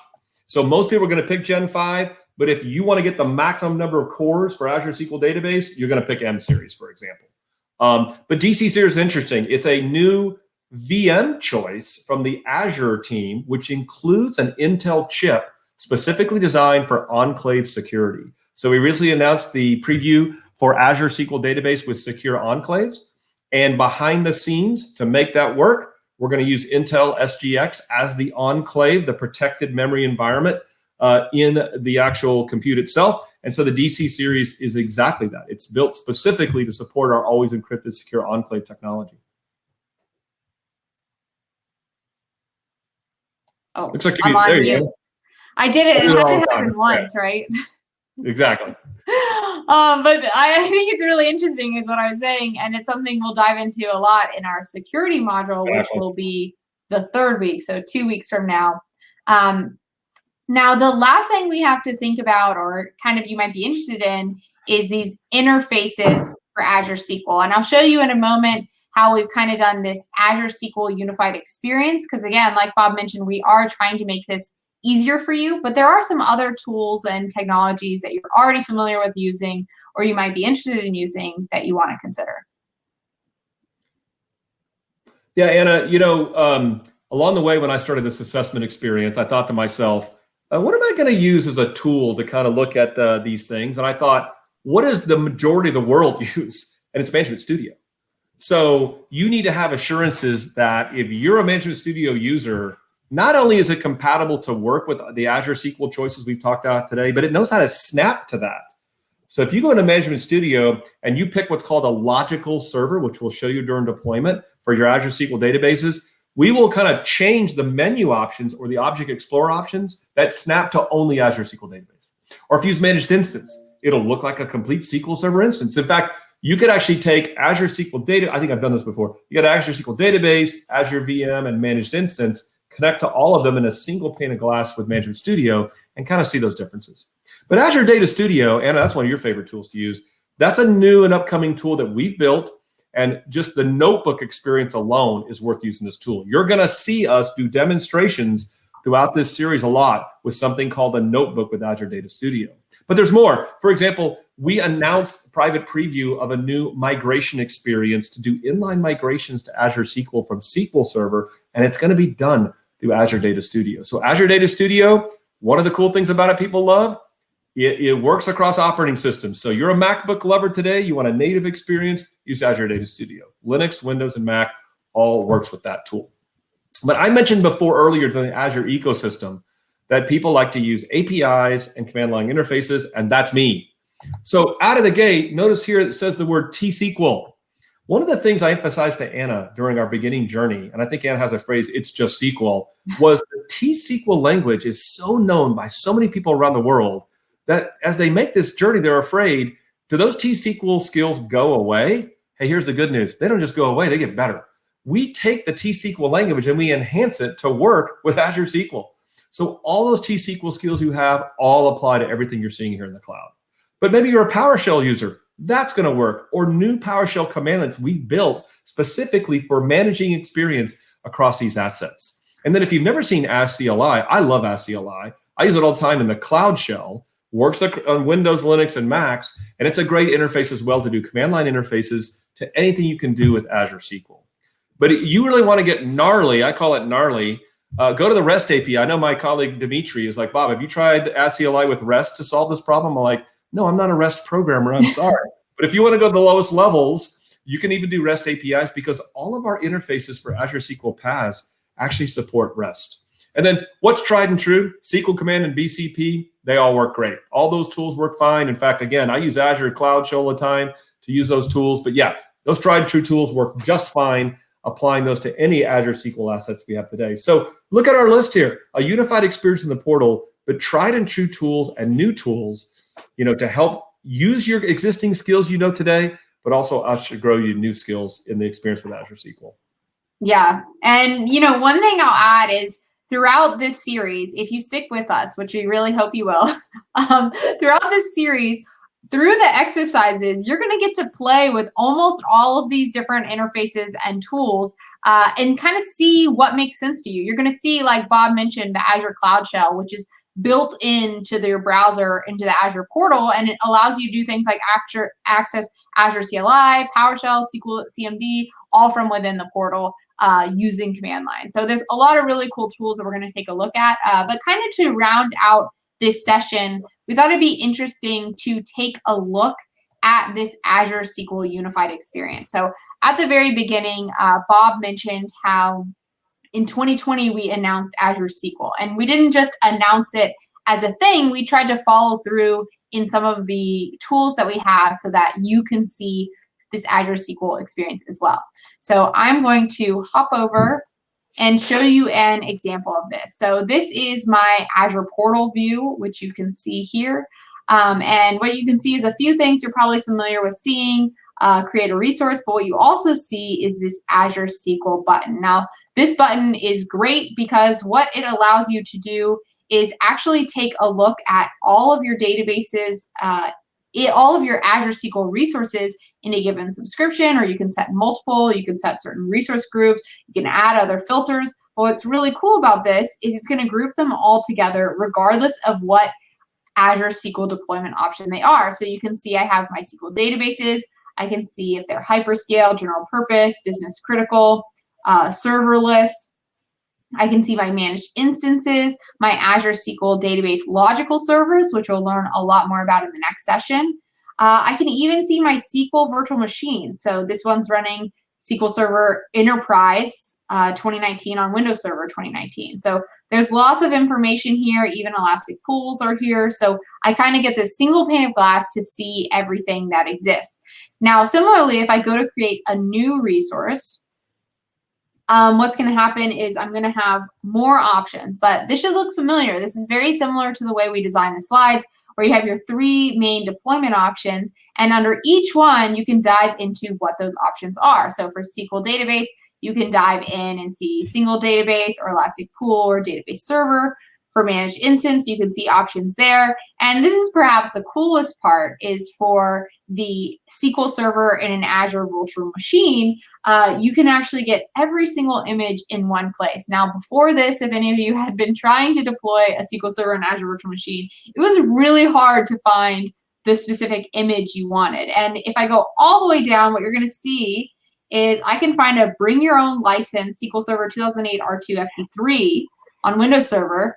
And I can deploy that and make it easier for me to migrate and leverage right off the bat. And you can see we also have images for other OSs. So not just Windows, but SUSE Slash, Ubuntu, Red Hat, or RHEL. All those different versions are here for you to easily deploy a pre-installed image like Bob talked about closer to the beginning. So this is really awesome. And one other thing you can see is we talked about the different service tiers. So we'll go more into deployment in the next episode, but just wanted to show you, just like Bob did earlier, these different options you have under general purpose or business critical. And then we also talked a little bit how hyperscale is available only in Azure SQL Database today. So these are kind of your options. This is kind of the unified experience that we're going for. And yeah, so if we kind of take a step back and think about all the things that we've done, Bob, what do you think? Have we covered just so much? Do you think people are following? What's next? What's going on? I think some people are watching and they really love the overview we provided, but they're also wondering, like, are you guys going to get into some gnarly, deep stuff? I can assure you. Gnarly. In the next modules, Anna, as we built this, we're like, Bob, I think we're going too deep. So we are going to get deep as we move into the meat and potatoes of SQL Server. But think about what we talked about. I mean, I'm biased. I think Azure SQL is the world's database. I mean, think of the options you have to put things in a virtual machine, in a managed instance, and an Azure SQL database. And what we're going to show you in the next few weeks, how easy it is to deploy this, how to configure it, how to secure it, make it fast, make it available. The built-in capabilities we're going to show you, I think, makes it that. But we have these options for you. You want a VM? We'll put it in a VM. We'll give you some extra on top of it to run in Azure, right? Remember, you're in a VM in Azure, so you just get built-in availability of the VM because you're in Azure. But you want a managed instance to get that built-in availability, we're going to give it to you. You want a database to go to hyperscale, you have that as well. You want to just lift and shift? Again, you can take Azure Migrate and take a VHD image from VMware or Hyper-V and just put it into the cloud. You want an instance to get that power of PaaS? Remember, the best of SQL Server, the managed service, that's managed instances. And then if you have a modern developer right now and you have a modern app and you just want to deploy a database and you want this thing to auto scale or pause when you need it or scale up to 100 terabytes when you need it, Azure Database is definitely the platform for you. So I think about all these choices we have, Anna, now today. I really, the intention we both had was to make sure people walked away from today's session and know what's possible with Azure SQL, and then join us in this journey over the next 5 weeks to find out, what do I do next and how do I use it? Yeah, and we do have a whole journey ahead of us. I think, Bob, you mentioned it quite well, saying, that this is really just the beginning. We're going to get really deep. So if this was an overview, something you were already familiar with, you're definitely going to want to join, because we're going to go into some stuff you probably didn't even know existed in Azure SQL today. Now, lots of demos, Anna, lots of demos coming up in the next ones, right? Lots of demos. We have so many demos. So we're really excited to share them with you all. And if you want to check out some resources in the meantime, of course, that first resource is going to be for this learning path. So if you want to start getting hands-on, reviewing the modules, then you can check it out at that first link. If you want the slides that we're using, a lot of people ask for our slides. We actually host those on GitHub. So you're able to take them. You can take that at that second link, SQL Workshops. What else? Shameless plugs for other series that Bob and I do. One is Azure SQL for Beginners. So if there's something small you want to revisit, this was a 61 video series that Bob and I recorded that takes you bit by bit through the Azure SQL Fundamentals content. And then another shameless plug for Data Exposed. If you like these live stream sort of things, we're actually streaming on Wednesday. Bob, you're coming on the show on Wednesday. Well, thanks for the notice. Yeah, so on Wednesdays at 9 a.m. Pacific, please join us on Data Exposed Live, and we also release recorded episodes on Thursday. You can find those on our YouTube channel. We have some books too, because doing live videos and stuff isn't enough for us. We have to go write some books. Bob wrote a book last year called Azure SQL Revealed, which follows pretty closely with this journey, but it dives deeper into some of the extra stories and hidden gems that Bob has found in his research and his just career. And then we also have another book written by myself and several other Azure SQL program managers about practical Azure SQL database for modern developers. So this book is more geared towards folks who might be new to Azure SQL database or are developer heavy. So definitely check out both those books. They're really great resources. I read them both to help myself, even though I was involved in some of them. Yeah, again, if you want to access this module from Learn Today, you can head to this AKA link, Learn Intro Azure SQL. Again, it's part of this whole Azure SQL Fundamentals learning path. And Bob, that's not all, is it? Yeah, I just want to add one other thing that honestly, it wasn't even intentional for us. I can't tell how many people that have gone through Azure SQL Fundamentals or are going to go through the series that you're going to go through the next 6 weeks and literally just pass the DP300 exam. I mean, I'm talking like a lot of people have contacted me and said like, hey, just pass the exam. I just did your stuff. I'm like, yeah, that's actually pretty amazing. So if that's your thing and you want it and you need to pass that exam and it's part of your journey, please, this content can help you do that. Awesome. Thanks, Bob. And, just stick around with us. You see the dates there, but really we're here at the same place, same time every Monday for the next 5 Mondays. So go ahead and mark your calendars. Be sure to join us. I'm just taking a quick look at the question. We have about 2 minutes left. Let's see. Maybe this is a good one to end on, Bob. I'm going to throw it out. Yeah, let's do it. See what you think. This person says, which approach would you take in a scenario where you're running a Kubernetes cluster hosting multiple microservices where some of them depend on SQL Database? Would you host the SQL Server in a container or use Azure SQL Database? So this is kind of a tricky what to use when. Well, you take something like Azure Kubernetes Service, that provides a lot of platform as a service-like capabilities for Kubernetes. And a SQL Server container runs great in that environment. But people know SQL Server. So what does Azure SQL, what does it mean to that? Remember, we talked about Azure VMs, we talked about managed instances, and Azure SQL databases as a complete suite of services for SQL in the cloud. And so just get everybody familiar with what it is, what your choices are, why would you use it, how are you going to plan for it? But I think today the right thing to do is to talk about how to set it up. You're used to installing SQL Server, you're configuring SQL Server, you configure databases. So that's a great topic for us to cover today. And then where we're headed in the future is that meat and potatoes of SQL, security, performance, availability, and then a great session to wrap the entire series up on just putting it all together. So you can see where that journey is. We just got you started. What is Azure SQL? To introduce you to the idea. Wasn't a lot of demos last week, but today let's got to show it off some. And you have to know how to get to deploy this thing to use it in the first place. So are you ready, Anna, for some hyper-focusedness? I can't say that right, but yeah, I think that's where we're headed, right? I'm not sure I'm ever ready for the hyper-focusedness, but it's definitely always a lot to learn. So I'm looking forward to learning. I think our viewers are looking forward to learning. So let's get right into it. So like Bob mentioned, we're going to start by talking about deploy and configure. So we're going to talk about pre-deployment planning. So what do you do before you deploy? We're going to talk about actually deploying, configuring, verifying, getting connected, loading data. All these things are topics that are going to be covered today over the course of the next 75 minutes. So stay tuned and here we go. So the first thing you want to think about when we think about pre-deployment planning, so before you just go in and deploy, you need to have some sort of plan. And the biggest decision you have to make up front is, okay, well, is this a new deployment or is this an existing application or database that we're actually going to migrate? So we don't spend a ton of time in this series talking about migration, but we wanted to take a little bit of time now just to talk about some of the new things in migration and some of the ways we are going to help you from a migration standpoint. So what I really like, and I'll share this resource with you all, we just recently actually revamped the whole site, is we really break down migration into 3 phases. What do you do before you migrate? So pre-migration. What do you do after you migrate? And how do you migrate? And what do you do after you migrate? So before migration, migration, after migration. It's a very simple process, which I like. Now, during the pre-migration phase, what you're going to do is you're going to discover and assess all your existing instances and applications and database and try to figure out, what is going to move, where is it going to move, which deployment option. We talked about them last week, SQL Server and Azure VM, Azure SQL Managed Instance, Azure SQL Database. You're going to use some of those decision points you learned about last week to kind of decide, where is this thing going? What size is it going to? Is hyperscale or serverless something we want to take advantage of?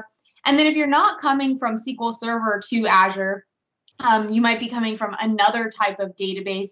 Then you actually have to convert your schema. And we do have tools for this, such as SSMA, and we can provide some resources for that in this link I have coming up on the screen soon. Now, once you figure out, what you're going to migrate, you actually have to do this migration. So if you're doing an online migration, you have to do all of these steps here. If you're doing an offline migration, you really just migrate the schema, the data, and the objects, During that time, you're offline, and then you switch over your connection strings and you're back to up and running. Now, some customers prefer to take maybe a more phased online approach. So they'll migrate, but they'll also maintain some sort of data sync. We have some services and some different options for you to do that.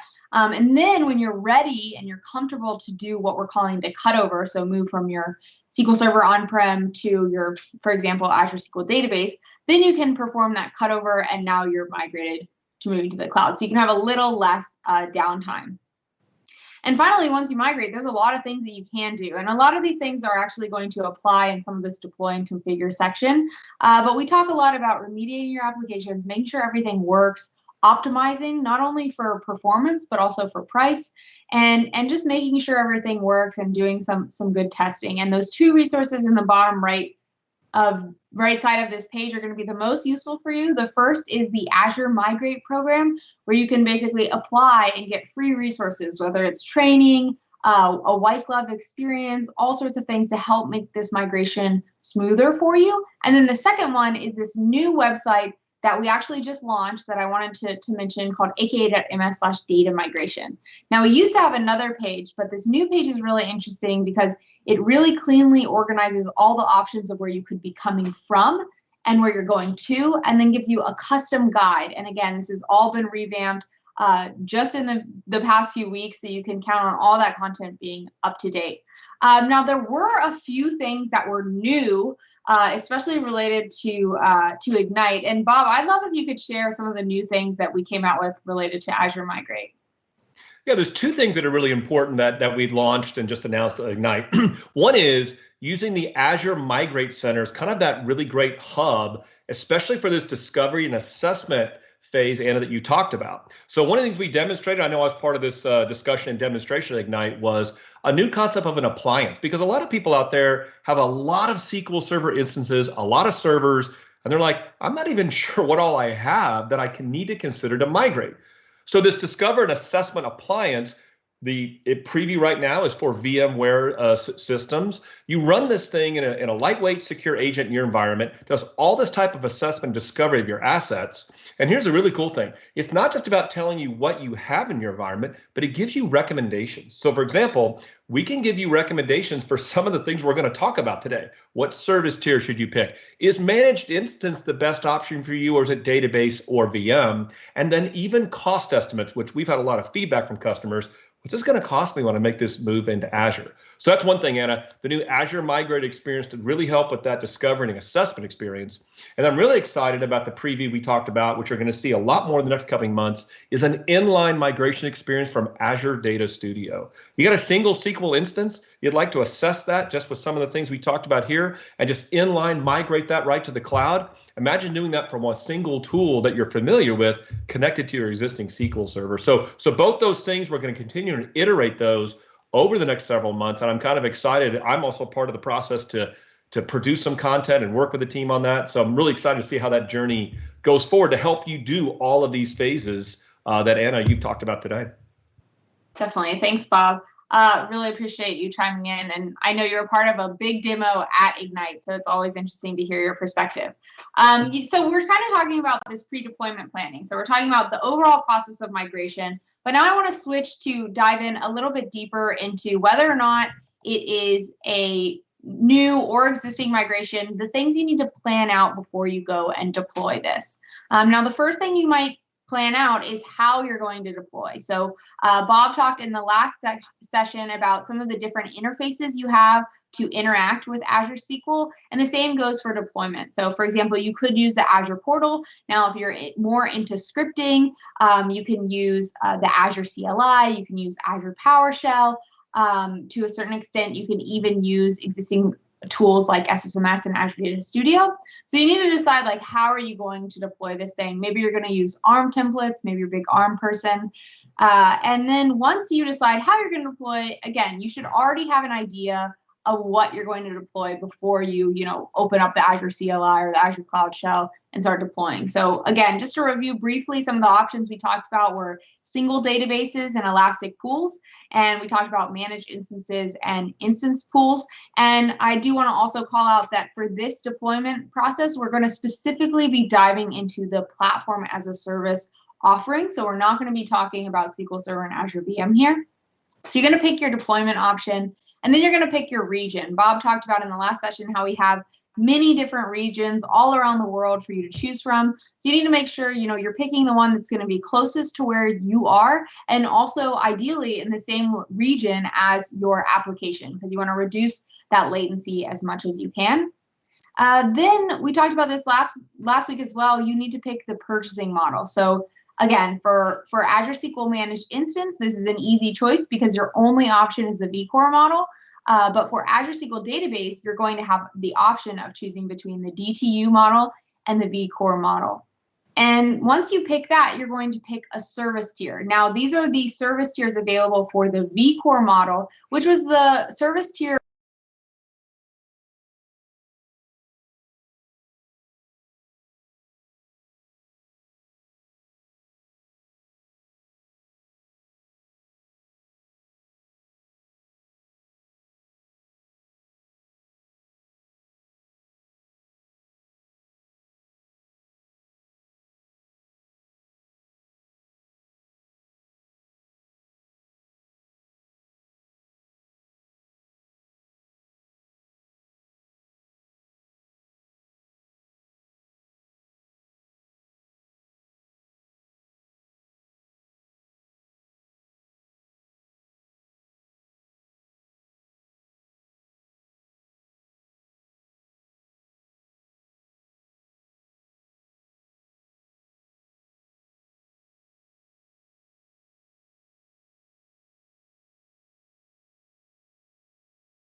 choices you see in front of us.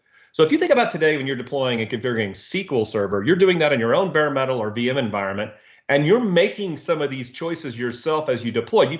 You figure out how many cores you need, you pick a certain hardware platform you might be using for your server, or you may pick other choices that affect capacity or predictable performance. So service level objective, as it turns out, and you're going to see it exposed this way, is going to be this combination of these choices. So for example, Azure Database with a vCore model, general purpose, Gen 5, 8 vCores. Something like that together could be called a service level objective.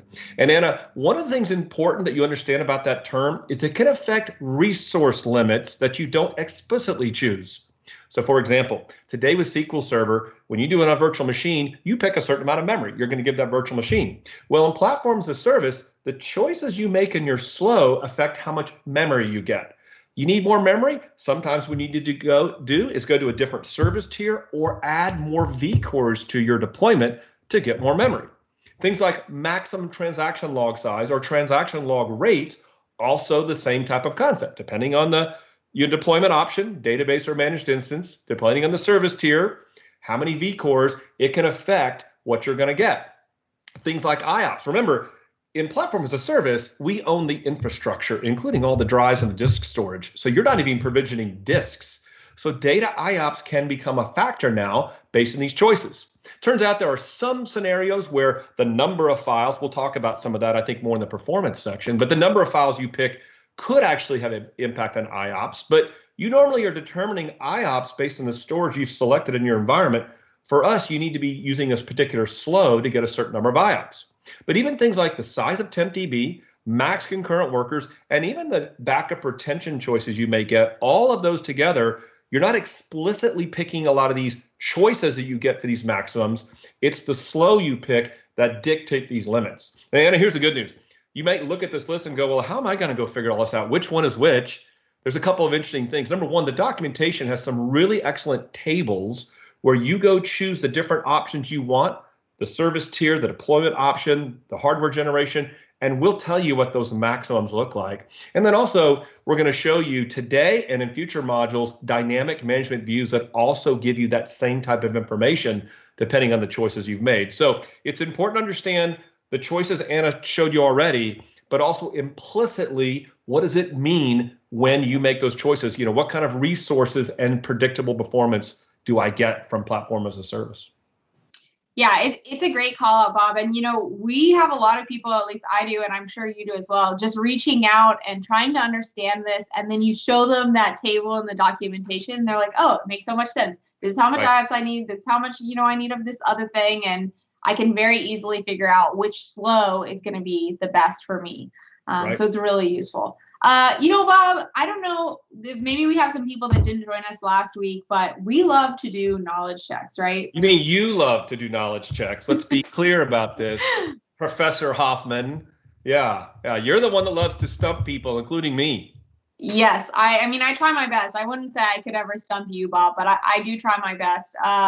And so we're going to continue the knowledge checks here. If you want to participate in giving your answer, just feel free to add it in the chat, or if you're streaming through us with Learn TV, that's going to be the best because you can actually fill out the poll and we can get a look at all the different answers that you have. But this first question is, which of the following options have limits depending on your deployment option and service tier? So this is a little bit tricky. You had to have been paying attention to what Bob was saying to try to figure out which of the following kind of depend on the deployment option and service tier. So I'm going to give you guys a few seconds to bring in your questions. Bob, what do you think? Do you think people are going to be able to tackle this one? I think so. I mean, we did just talk about it. I mean, we had a bunch of bullet points, right? And so it may have been blurry to you to think about this. But again, I want to just emphasize that you make choices on managed instance database, you pick general purpose, business critical, you pick a generation hardware, and you pick things like vCores. There are some things you don't choose about what is possible for you. And so this question is all about what are the limits or things that are going to potentially happen to you based on your choices. And then the reason I wanted this to be a big part of this is I want people to start getting in that mindset as they're planning. I want them to be able to make the right choices so they're not surprised. So that they come along and deploy Azure SQL Database or Managed Instance and go, oh, wait a minute, my maximum transaction log size is not big enough for my application. And I want them to understand, to be able to go research that to give them a great experience. Definitely. Thanks, Bob. It looks like we are getting some answers coming in. Looks like so far there's a very strong leader. I'm not sure if you can see the answer before you post the answer, but go ahead and get your answers in. It looks like 85% of people are saying all of the above. So you do have about 15% of people that are saying something else. But a good number of people think it's all of the above. Bob, why don't you take us through it? Well, if you tuned in last week, it's okay if you didn't. But I told Anna that I like to take multiple choice tests by process of elimination. It's a quick way to get through an exam and to give you more confidence in your answers. So if I look at this right here, I know that size of temp DB is something I just talked about, right? I mean, that is a limit that will be a factor of your deployment option and service tier. So is max log size. Okay, so since size of 10D and max log size are both correct, it can't be one of the two because they're both correct, and it can't be C because they're both correct, so it's got to be D. As it turns out, backup retention, even though you choose a backup retention, your choices on backup retention of what you get access to are based on your options and service tier. So the answer's got to be D. Awesome, thanks, Bob. This one was a little bit tricky for some people, but I think most people got it, so that's good. If you got the question wrong or you didn't get to answer the question before we went over the solution, don't worry. I think we have like 4 or 5 more knowledge checks throughout, so there'll definitely be more questions, more opportunities for you to take a shot at answering. More tests. So good job, Anna. More tests. Great. More tests. So we talked about pre-deployment planning, and the next thing to talk about makes sense, is to talk about actually deploying. So what I put up here on the screen is all the different blades that you would see if you went into the Azure portal and try to deploy an Azure SQL Managed Instance or an Azure SQL Database. And you can see that some things are designated DB because they're only related to deploying database only, and some things are designated MI. But that doesn't mean that they're not available. It just means they're not necessarily configurable during deployment. Some of these things you have to configure after deployment. And instead of going through these individually, I thought it would be a little more interesting to take a look at a demo. But before we get into it, there is one new thing here, like very new, and that is maintenance windows. Bob, can you tell folks a little bit about maintenance windows? Yeah, thanks, Anna. I think one thing is great about this, though, it just shows, Anna, how both of us have tried to make sure, we've been doing this for a while, right? We're trying to adapt of what's changing and what's new in the cloud to make sure when we present things like this, you get the latest and greatest information. So we worked very hard for that. Maintenance windows is a good example of that. So you've deployed platform as a service with us, and you're like, great, this is awesome. I've got this all set up. You talked about SLAs and high availability. We're going to talk about that in future modules, but we mentioned it in the last discussion. But then you might be saying like, hey, this is a versionless SQL Server. You talked about that last time. When do you guys update things in the background, and how do I know about them? And is it going to affect my application? So it turns out, Anna, what people don't know is prior to this point, we do the best we can to make sure that we, by default, only do updates in the evening. So like during normal working hours, like 8 a.m. to 5 p.m., depending on what region you deployed, local, that time zone, we try not to do any kind of maintenance activities on updating SQL or the Fabric or Windows or whatever, right? And that's what's called a maintenance window. So we've been doing this the entire time. We just didn't really document that. And so when you see this option, your system default is going to be that. But the feedback from customers was, I'd like a different window. How about you only do it on the weekends? That'd be kind of cool during a different time frame. So Anna, you're going to show this in the demo you're doing, but we just announced this concept. It's a more predictable time frame of when we're going to maintain your deployment of Azure SQL or Managed Instance, so you can account for that. Another thing that's really cool, you're going to discover as you dive into this, you're going to have the ability to get alerts or notifications when these events are occurring. That's going to help you have a more predictable experience to decide, when am I affected? The service level agreement is not affected by this, and it does not take into account things like unexpected failures that might occur because of hardware reasons or something in the infrastructure. But for maintenance activities, again, why it's called maintenance window, we're going to give you choices now on what is that window of time that we're going to take things offline for a short period of time to make sure we keep things up to date in platform as a service. Awesome, thanks, Bob. So I think without further ado, let's take a look. Let's take a look at some demos. Let's get hands-on. So here I am in the Azure portal. You see a lot of things here, but what I want to show you is a few things. So first, if I type Azure SQL up here, you're going to see a lot of different things. So I just wanted to help you navigate this blade. Now on this first blade under services, you're going to be able to filter all your services. So if I select Azure SQL, you might remember from the end of the last session, I actually showed you this. It shows you all of your Azure SQL deployments, so existing deployments. That's what you're going to get here. Now over here, what you can see is the marketplace. So this is where you can go if you want to deploy something new. So in this case, we want to deploy a new Azure SQL database. So that's where we would want to start. But you can also see some other options here, like documentation that might be related. If I had resource groups that had Azure SQL in the name, they would show up here. And you can also see some other resources, in this case, a solution, which I have deployed related to Azure SQL. So this is a really great way to just search everything in Azure, whether it's documentation, your existing deployments, or new deployments. So we're going to go ahead and select Azure SQL.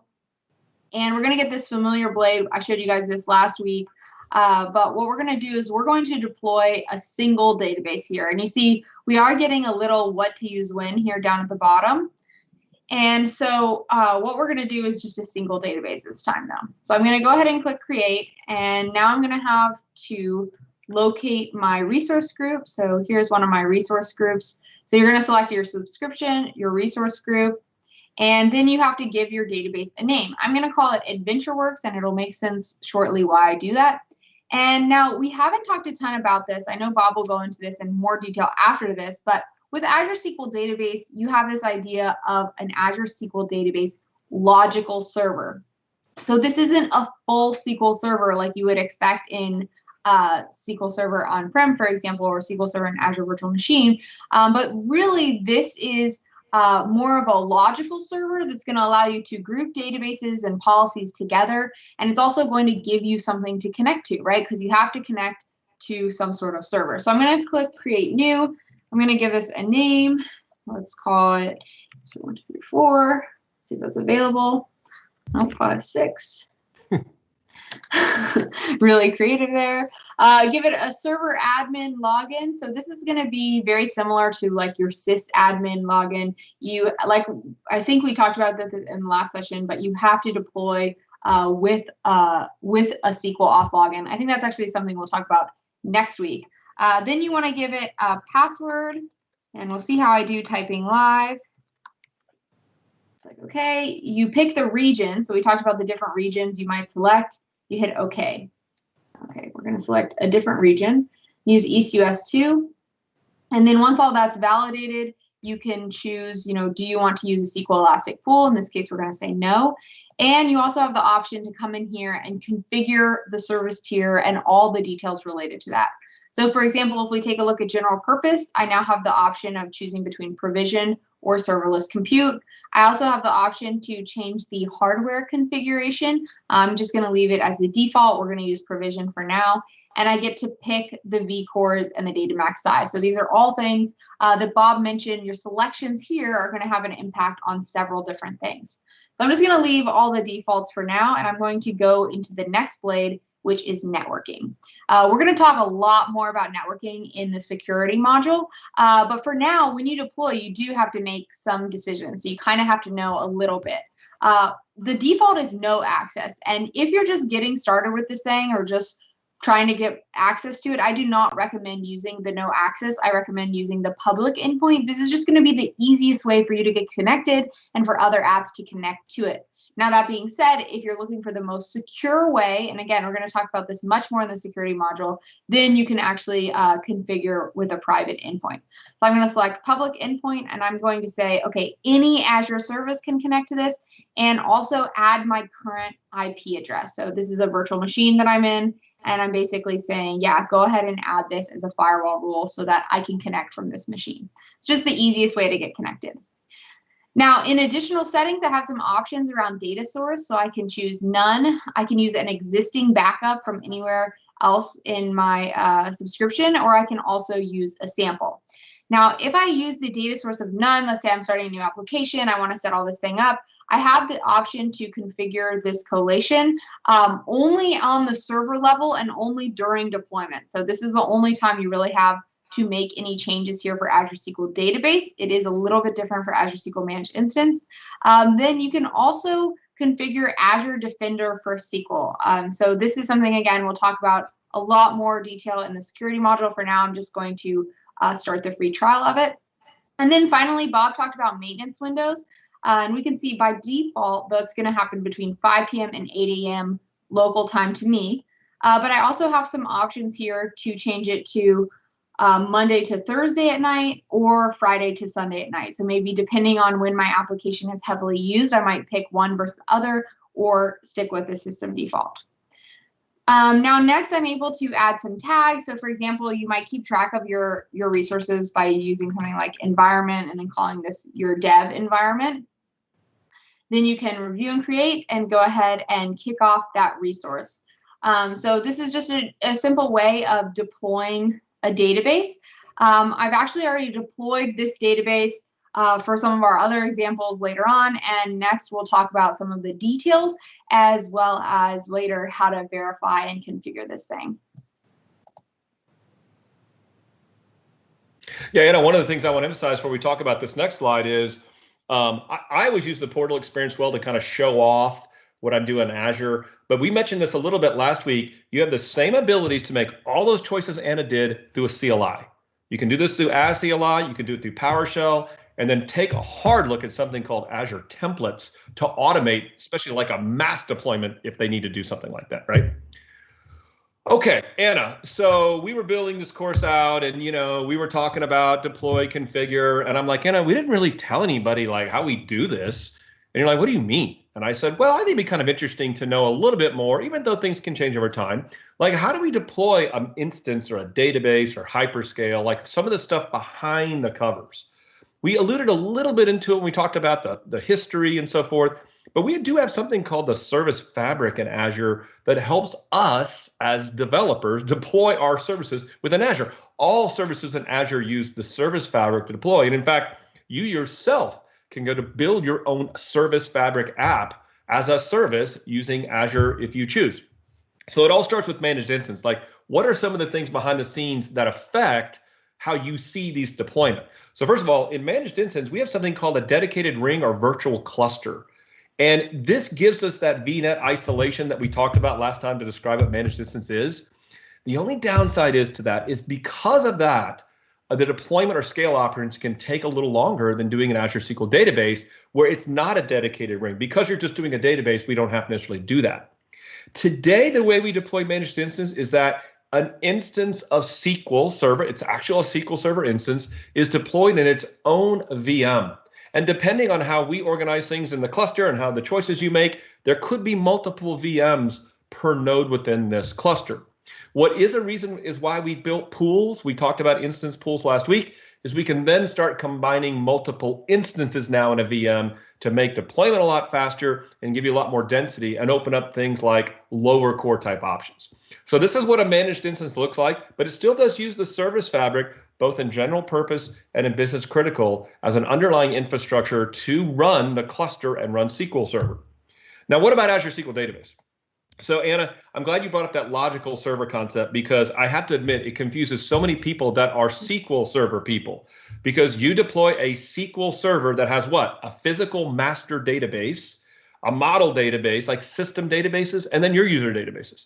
So an Azure database, like you just said, you're giving me a database. What is this logical server? Think of this as a collection of metadata that we are doing. It may not be an actual SQL Server. We're using a set of resources as a connection point for you.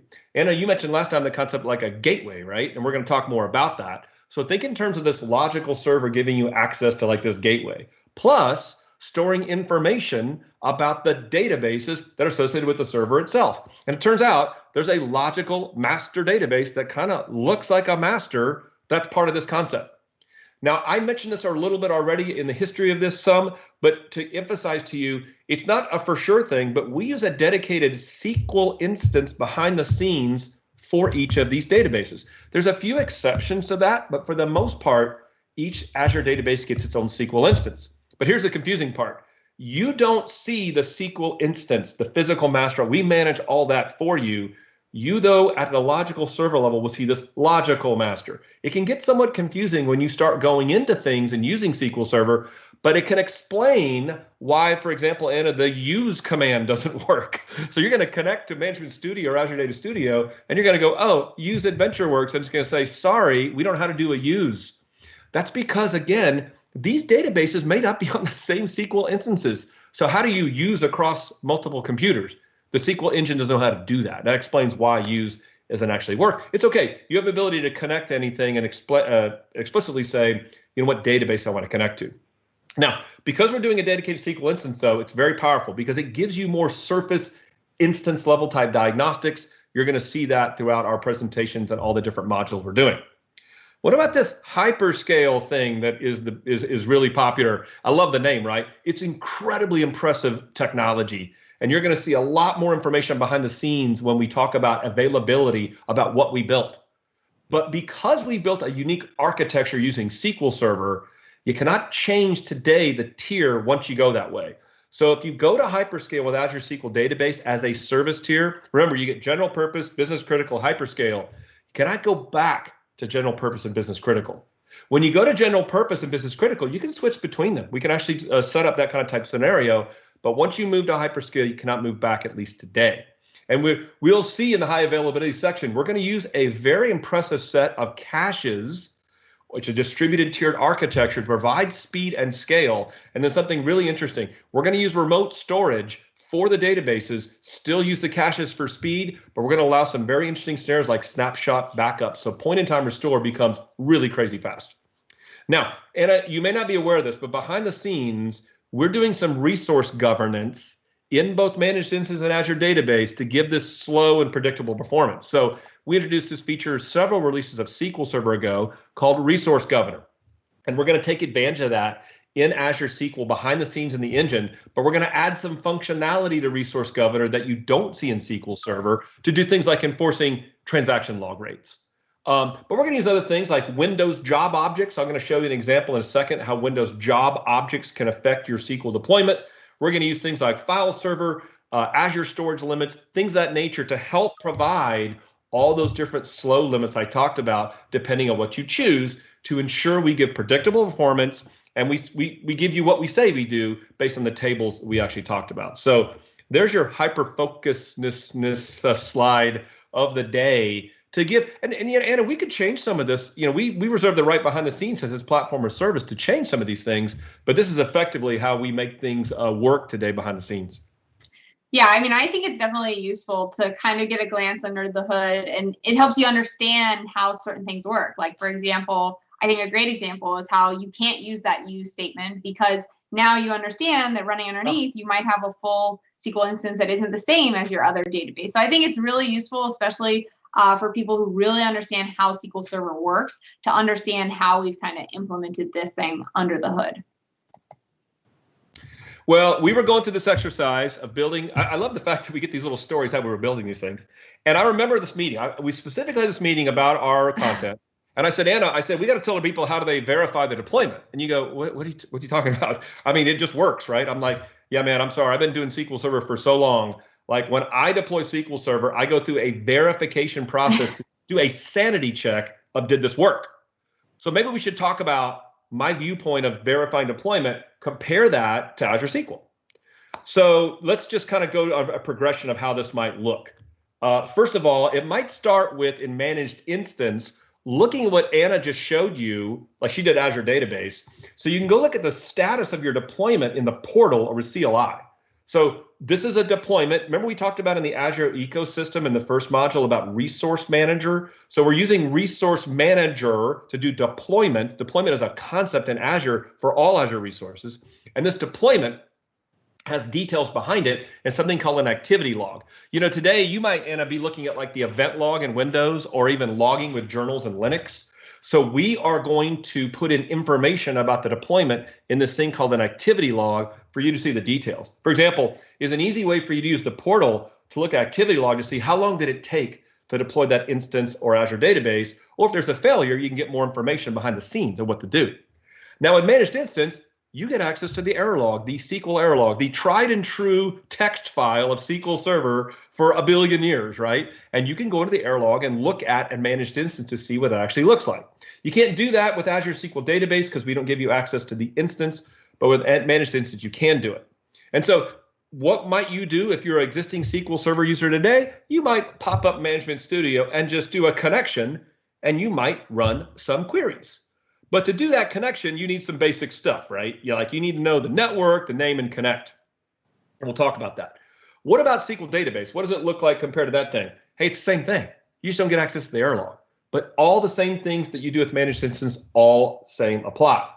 So you want to run these deployment queries, you want to connect with Management Studio, you need to get network access. Anna briefly mentioned that in the first module. We'll talk a lot about those options of the next module, but notice what she did in her portal deployment.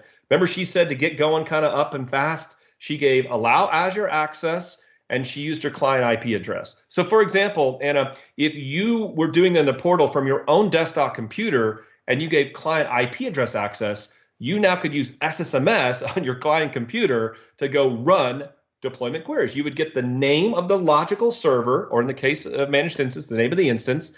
That's available once you run the deployment to see what that name looks like. It's kind of like a 4-part name, right, that you would see. You would get that. You have your login because you already said, like in the case of Azure SQL Database, here's my server admin SQL login.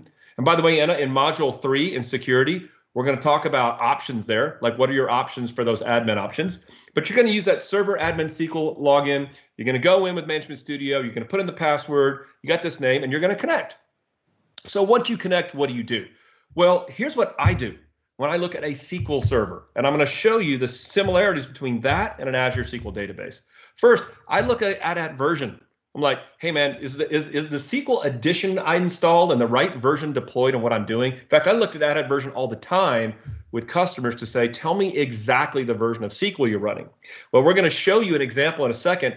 That's a little different when it comes to Azure SQL because we're versionless. So the version actually doesn't really have much of a factor in what you're doing, except for the fact it's showing you you're in Azure. I'm going to look at what do my databases look like? Do I see my system databases? Do I see the objects I'm used to seeing, like system objects? Or if I had a sample database like Anna showed you, do I expect to see the user objects there? And then I might go through a series of system DMVs. I might look to see, are the number of schedulers match up the number of cores I deployed? What about OS things like OS sysinfo? What about the memory I have access to? I might look at something like OS process memory. That's not going to be available in Azure SQL Database, as it turns out, because, again, you don't see that instance, but that is available in Managed Instance. And then I look at things like DM exec request. Are all the background processes running? Is my own query running? Do I get a sanity check of looking what's running in SQL Server? Now, I might run server property for addition, and we'll show you an example of why that matters between database and instance. But notice the ones in green. The ones in green are new DMVs that are specific to Azure SQL. And I think the best way to look at this is maybe you see an example. Would you like to see one?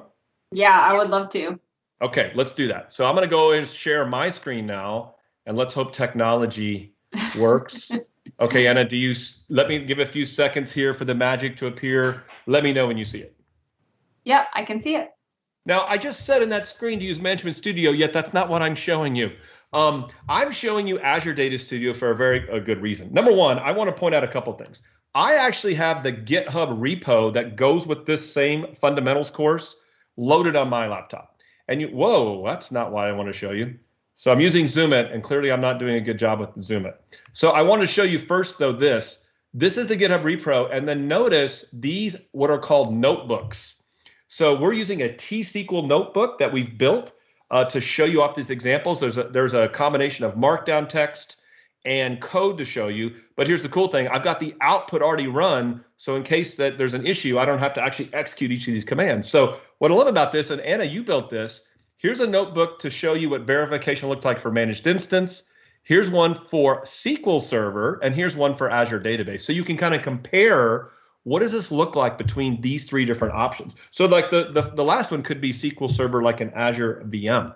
But let's go through and see what the output looks like. So first of all, I mentioned about add version, and we told you last week about versionless. So look at this thing here for Azure SQL. You see SQL Azure, we just can't help ourselves, Anna. We still got to call it SQL Azure. That's like a holdover from the old days. And then notice this, it says version 12. What are you talking about? I thought we're like way to SQL 19 now and past, right? That's like the same version we've had it there for a while. So here's the bottom line. You can't use version number anymore to look at Azure SQL because it's versionless. And you're asking yourself like, well, how am I supposed to know what version I'm on? It doesn't really matter. The only thing that you're going to see, and we'll talk about this later, is database compat level for your database. So version numbers really don't matter. The fact that you just see that you're running SQL Azure is the really only important thing that comes from add version for me. And again, you can look at these other examples to compare and contrast. What does that look like? Now, server property can matter because if you want to, as a programmer, know what am I actually running. So look at this. You can see here that I'm running Azure SQL Database, which is number 5. Or if I wanted to, I could look at, if I got an 8, I could tell if I'm running Managed Instance. So this gets really interesting because you're asking yourself, okay, is Azure Database or Managed Instance that I'm running, is it standard, enterprise, express, or desktop? Like which one is it? Okay, we don't have editions in Azure SQL.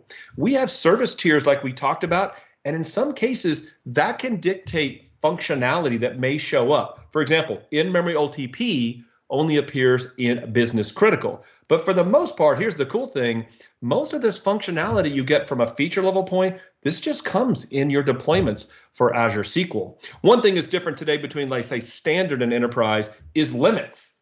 And so we already talked about the fact that your deployment choices can affect limits, things like memory. So that's how you look at which edition you're running for Azure SQL. Let's get into some of the output of the DMVs. Now, this is going to surprise a lot of people. For Azure SQL Database, I see a master and I see my database. what happened to model, MSDB, TempDB, all those things? Remember, we abstract you from the instance. So the master you're seeing here is actually the logical master that goes for the logical server. So anytime you run sys databases in your Azure SQL database, you're only going to see your database and the logical master. And if you were to run this in managed instance, you would see the normal system databases because we do give you the entire instance of SQL. Now, sysobjects is going to look pretty much like you're used to seeing in SQL Server. That's kind of reassuring. I see all the system objects I'm used to seeing. So that's good as a sanity check that I see that. Now let's go look at schedulers. Now, this is really an important concept for me personally. I deploy SQL Server on, say, a virtual machine with 8 vCores. I go right into OS schedulers and I'm like, do I get 2 schedulers? Because we normally deploy 2 visible schedulers per the number of cores that you get. And you, in this particular case, I'm running a general purpose 2 vCore option. Therefore, I expect to see 2 schedulers to kind of match, what I deployed. So I'm pretty good there. Let's kind of keep going and seeing, okay, this is where things get a little different. Notice here that we're going to show you 2 DMVs that only show up in Azure SQL Database and Managed Instance. I think I even mentioned in the previous screen that instance resource governance would also show up in just MI, but as it turns out, user DB resource governance can also appear in Managed Instance. And if you get kind of confused on what we're seeing here, when you go look at these notebooks, because you have access to them, and it's going to show you some of the resources at the end of the day that you have access to, we have all sorts of great documentation and our markdown text for what I'm showing you here, though. But what you're going to love about the notebooks is that you can go look at this and compare to your own deployment to see, as kind of a sanity check, what am I having access to?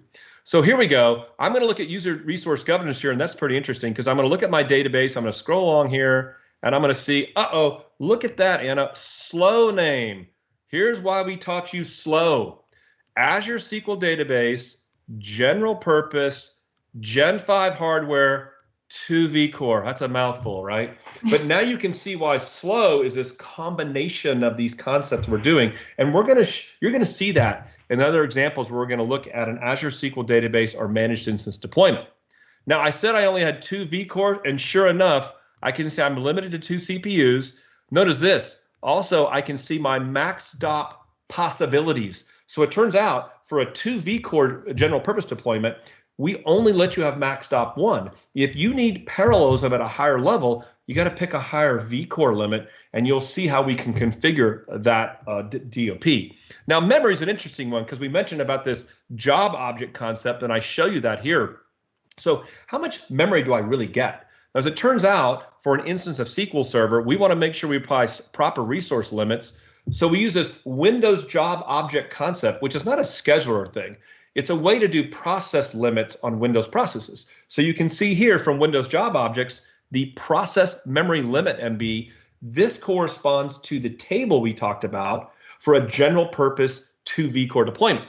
And that's 10 gig. If you needed more memory of that, and again, that's the same memory you get like in SQL Server for your buffer pool and all your memory needs. If you need more than that, you would bump up your vCore level and you would see those values get higher. Now, the last thing I want to show you is DM exec request. And people ask like, Bob, why would you run that? Well, I want to make sure that this is really SQL Server.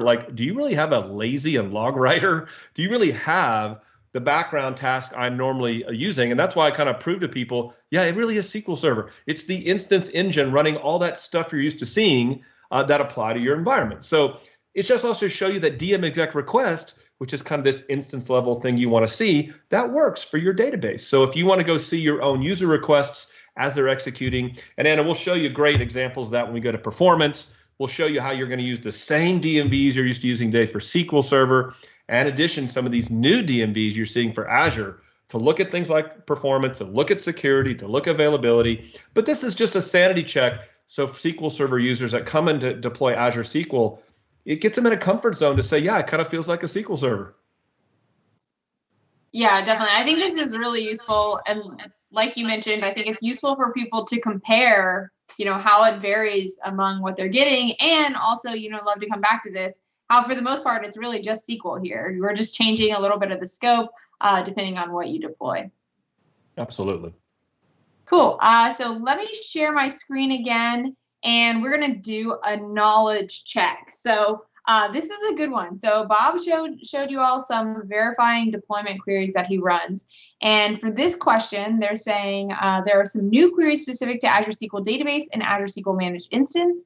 Now, which of the following queries are only available for Azure SQL? So remember, when I say Azure SQL here, I mean Azure SQL Database and or Azure SQL Managed Instance. So which of these are only going to be available for Azure SQL? So you should see that coming up on your screen to answer from Learn TV. If you're streaming from somewhere else like YouTube or Twitch or Twitter, feel free to put your answers in the chat or head over to Learn TV and we'll make sure we get your answer counted. Bob, you know, when you first went and you deployed and you were doing this analysis of comparing all these things, was there anything that like really stood out to you as far as what you can see or what you can't see? Yeah, I mean, you know, I'm a SQL Server person for 28 years. And so I heard about Azure SQL Database and I'm like, oh, well, I probably don't get to see things like DMVs, like OS schedulers. Like, I'm not going to let me see that because it's just a database, right? So when I ran these queries, like I told you about this verification thing, you're like, hey, man, what are you going to do? Why are you doing this? I'm like, I want to make sure it's SQL Server. Like, is there some trick behind the scene? So I ran DMO OS schedulers and I'm like, oh, this is what I used to use in SQL Server. So I get to see what I'm used to. DM exec request. This could be the #1 DMV used in the world with SQL Server. Every SQL Server professional knows how to run that thing, right? And so I ran it. I'm like, man, I want to see the processes, the background processes. I mean, what if I have a problem with my deployment and something's going wrong? I want to be use DM exec request to troubleshoot my problem. You know, I was in support for a million years. And if you would have called me in support and said, I'm having a problem with my SQL Server, I'm like, go run that. So I can see the output of that, right? Many people have written stored procedures that, you know, use this and use other DMVs. So what stood out for me was I was so impressed with things that I had access to, even though I still get that abstraction of the database and still predictable performance. And then the second thing that stood out is that, you know, the tables are great, but I'm a programmer. Like, give me access to a query, you know, that shows me these details. And I think the thing that's really cool is we're still continuing the tradition of dynamic management views being a way to look at things in tables. And we're just doing it by doing things that look like SQL and things that are new and specific to Azure. Yeah, no, I think that makes sense. And it's interesting. It's always interesting to hear your perspective because, you know, you've been around and seen this from basically the beginning of SQL. Yeah. So looks like we have some answers coming in. We got a few people saying C and D. And a few people, actually most people are saying B. So Bob, do you want to take us through your thought process on how you would go through, you know, your elimination? Sure, yeah. Well, first of all, I did specifically say that OS process memory is not available in Azure SQL Database. And you called it out here. This is both for database and managed instance. So D has to be eliminated correctly, right? I mean, it has to be eliminated. Mm-hmm. So you said here, which following queries are only available for these two? And I just told you that exec request is something I use in SQL Server all the time.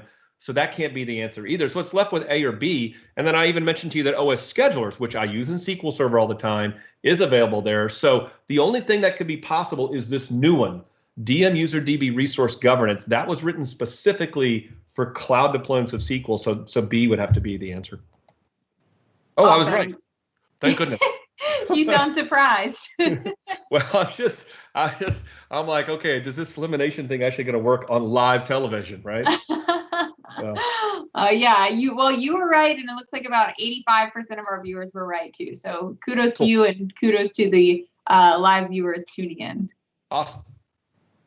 Yeah, so the next part of our journey after deployment and looking at verification and looking at all the different architectures was configuration.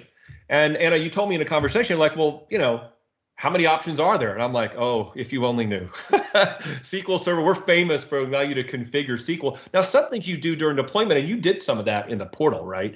And in SQL Server, when you run setup, if you remember, Anna, I remember I had all those screenshots of how SQL setup works and all the different choices you can get. But you also have configuration choices for SQL Server and for databases. So if you think about a managed instance, the #1 thing people do to configure SQL is spconfigure. This stored procedure has been around almost as long as the product's been around. It's a server-wide configuration option. They're knobs to touch things on how SQL behaves and performs. And so, as it turns out for managed instance, you have access to many of the things you do for SQL Server, just like a SQL Server today. The one big limitation here is you cannot restart managed instance on your own. You can fail it over. We'll talk about that during availability, but you don't have like a net start, net stop SQL Server. So any option in configuration that requires a restart is not available to you. There are some trace flags that are available. We document very specific ones you're allowed to touch, but we don't just open up the entire trace flag story here like you do for SQL Server. So if you think you're going to start, going on the internet and finding your favorite trace flag to bring down SQL, sorry, you're kind of a little bit out of luck. And in fact, that's a good thing. We don't really want you to have to use trace flags a lot for SQL Server. There are a few specific things you can do, but we want to limit the need for you to have to do that. Now, temp DB size is interesting. You're not going to get access to actually control that in managed instance like you do in a SQL Server, but you do indirectly. And in fact, we talked about the fact that the different choices you're going to make, right, for your different options are going to affect that size, number of files, that kind of type thing. So indirectly, you're going to be doing things, but you don't directly change the size. You're used to doing that for your SQL Server today. It's a good thing. It's a good thing for you to have less worry about how that works. But we do document what the sizes, the max sizes you get for tempdb based on your choices. And this is a surprising thing to a lot of people, but you can actually configure model and master. It is a system data, a SQL instance.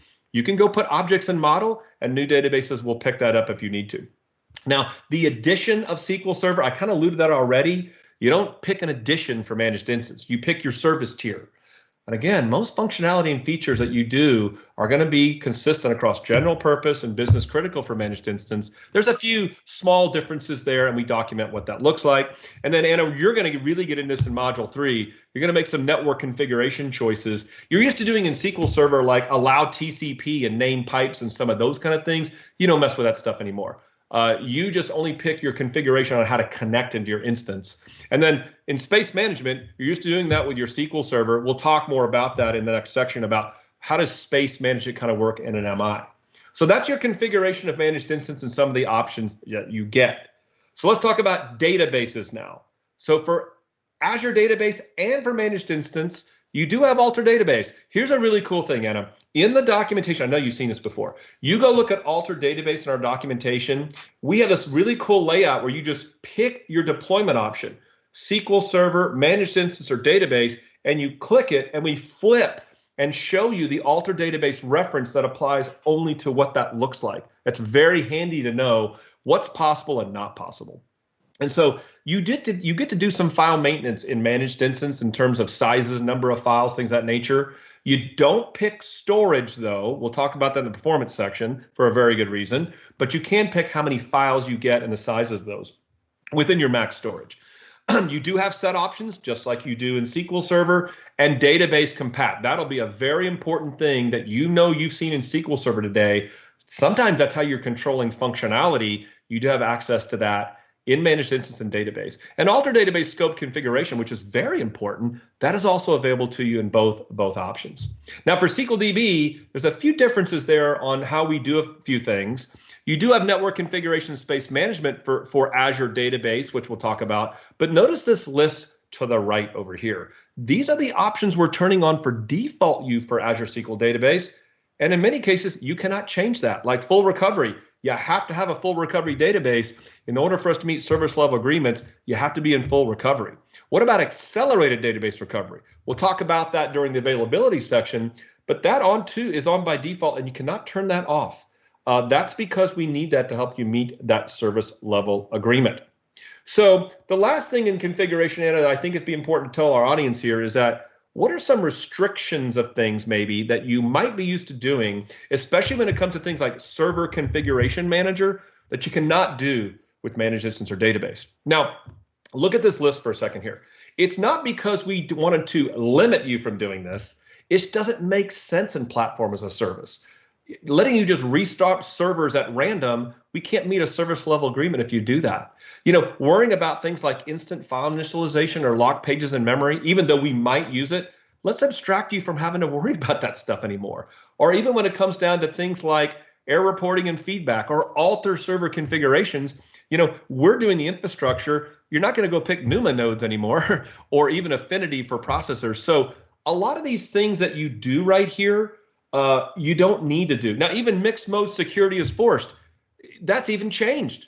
We're going to talk about in the security module next week that we have this new option now where even you don't have to have mixed mode security that's forced for you. So again, I did this as a very exhaustive study of comparing SQL Server to Azure SQL, and a lot of these things are usually done outside the engine, alter server configuration being one example that's not. But these are things that we don't feel like you have to worry about anymore, like startup parameters, because again, it's platform as a service.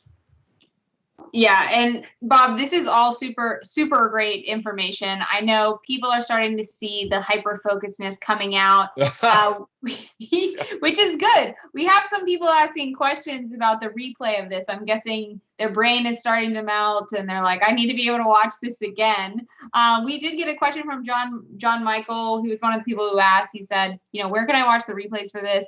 While we are streaming live, all of these are going to be recorded. Well, they are being recorded, and you can find them on, I believe, channel 9 at aka.ms/learnlive. So there's the link at the bottom of the screen. So don't worry if you missed something or you want to go back and say, wait, what was it that Bob said about IFI? Then you can go back and watch it in the recording, and you can also check it out in the learning path, which we'll share, again, all these resources again at the end. But just wanted to throw that in there, give people's brains a second of relief before we talk about space management. Brain melting? What? Yeah, I mean, isn't that part of our job? No, actually, it's just thoroughness. Let's be honest, Anna. This is just being thorough. And again, we're trying to get you comfortable with this. You're a SQL Server person, and you think this Azure SQL thing is just this mysterious deal. It's not. It's SQL Server. So trying to get you comfortable about what you can and can't do and why you can't do it. Now, space management, this is an interesting one. I have maybe iterated this slide, Anna, like 5 times because it's a little bit hard to describe this.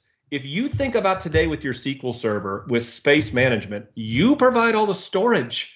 You set up the disk drives, you place files and databases in certain disk drives and storage facilities, so you know the maximum capacities of your storage and what you can do when and without those.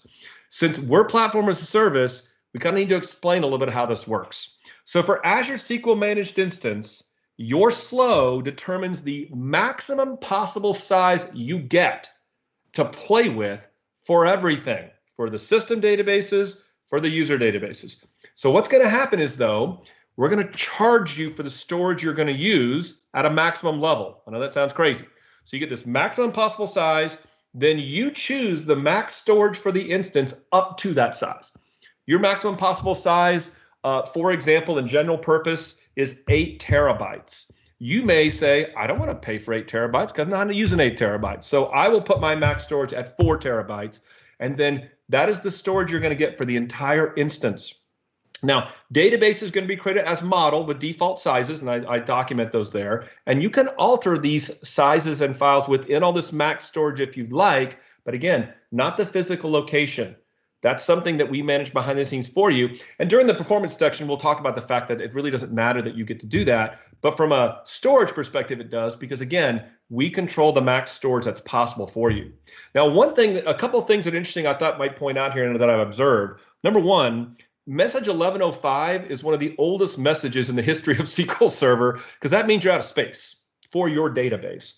But notice this new one, 1133. So since this is the max size of all the storage, it is possible to hit that error before you run out of your database. Because again, it's for the storage for the entire instance. So it's a new error that applications and administration need to be aware of, that if you see this and you're not used to it, it's because you've hit that max size of what you've configured. So you said 4 terabytes. If you hit that limit, you're going to get this error. Now, again, with general purpose, you get up to 8, so you can increase your size that you want up to that limit itself. Now, for general purpose service tier, where databases are stored in Azure storage, as it turns out, the number of files and the size, since we're using Azure storage, it can affect the actual premium storage level that we're using. So we have a really nice blog post that talks about how you might be able to tweak your performance versus using a slow by changing the way you actually apportion data and log files. So that's Azure SQL Managed Instance. Okay, what about this Azure SQL Database where you don't even get access to the instance? The same concept exists. The slow determines the maximum possible size, okay? And then you choose a data max size within that possible size. Now, as it turns out, when you're looking at things like sys.database files, in managed instance, it's going to look just like you're used to. You see the files, you can add some and so forth. For Azure SQL Database, you're not choosing files. So you may see one or more files that may not reflect that exact size. I've seen people go look at the sys database files max size column, and they deployed an Azure SQL Database, but the max size isn't that yet. That's because we may grow that up to that max size if necessary. Now, the transaction log's a different thing. We account for this separately. You pay for data max size, you get, as part of that payment, 30% of that as your maximum transaction log size for your database. Now, we believe it's enough because logs are truncated regularly. We'll talk about that during availability, and we use accelerated database recovery so you're not beholden to open transactions, accelerating and growing that transaction log. So hyperscale is interesting. One of the things I love about it is not only just it's unlimited storage, but you don't pick a max size. You just pay for the storage you use. In fact, we decide what that looks like. So when Anna showed you those portal options for picking different things like cores and sizes, for hyperscale, you don't even get a storage choice there because we just start building a database and growing to the needs that you need for your unlimited storage. So there is kind of an exhaustive look of how space looks like, but it's important to administrators to understand, how do I play in here in the PaaS space depending on or compared to how I'm used to doing things in SQL Server.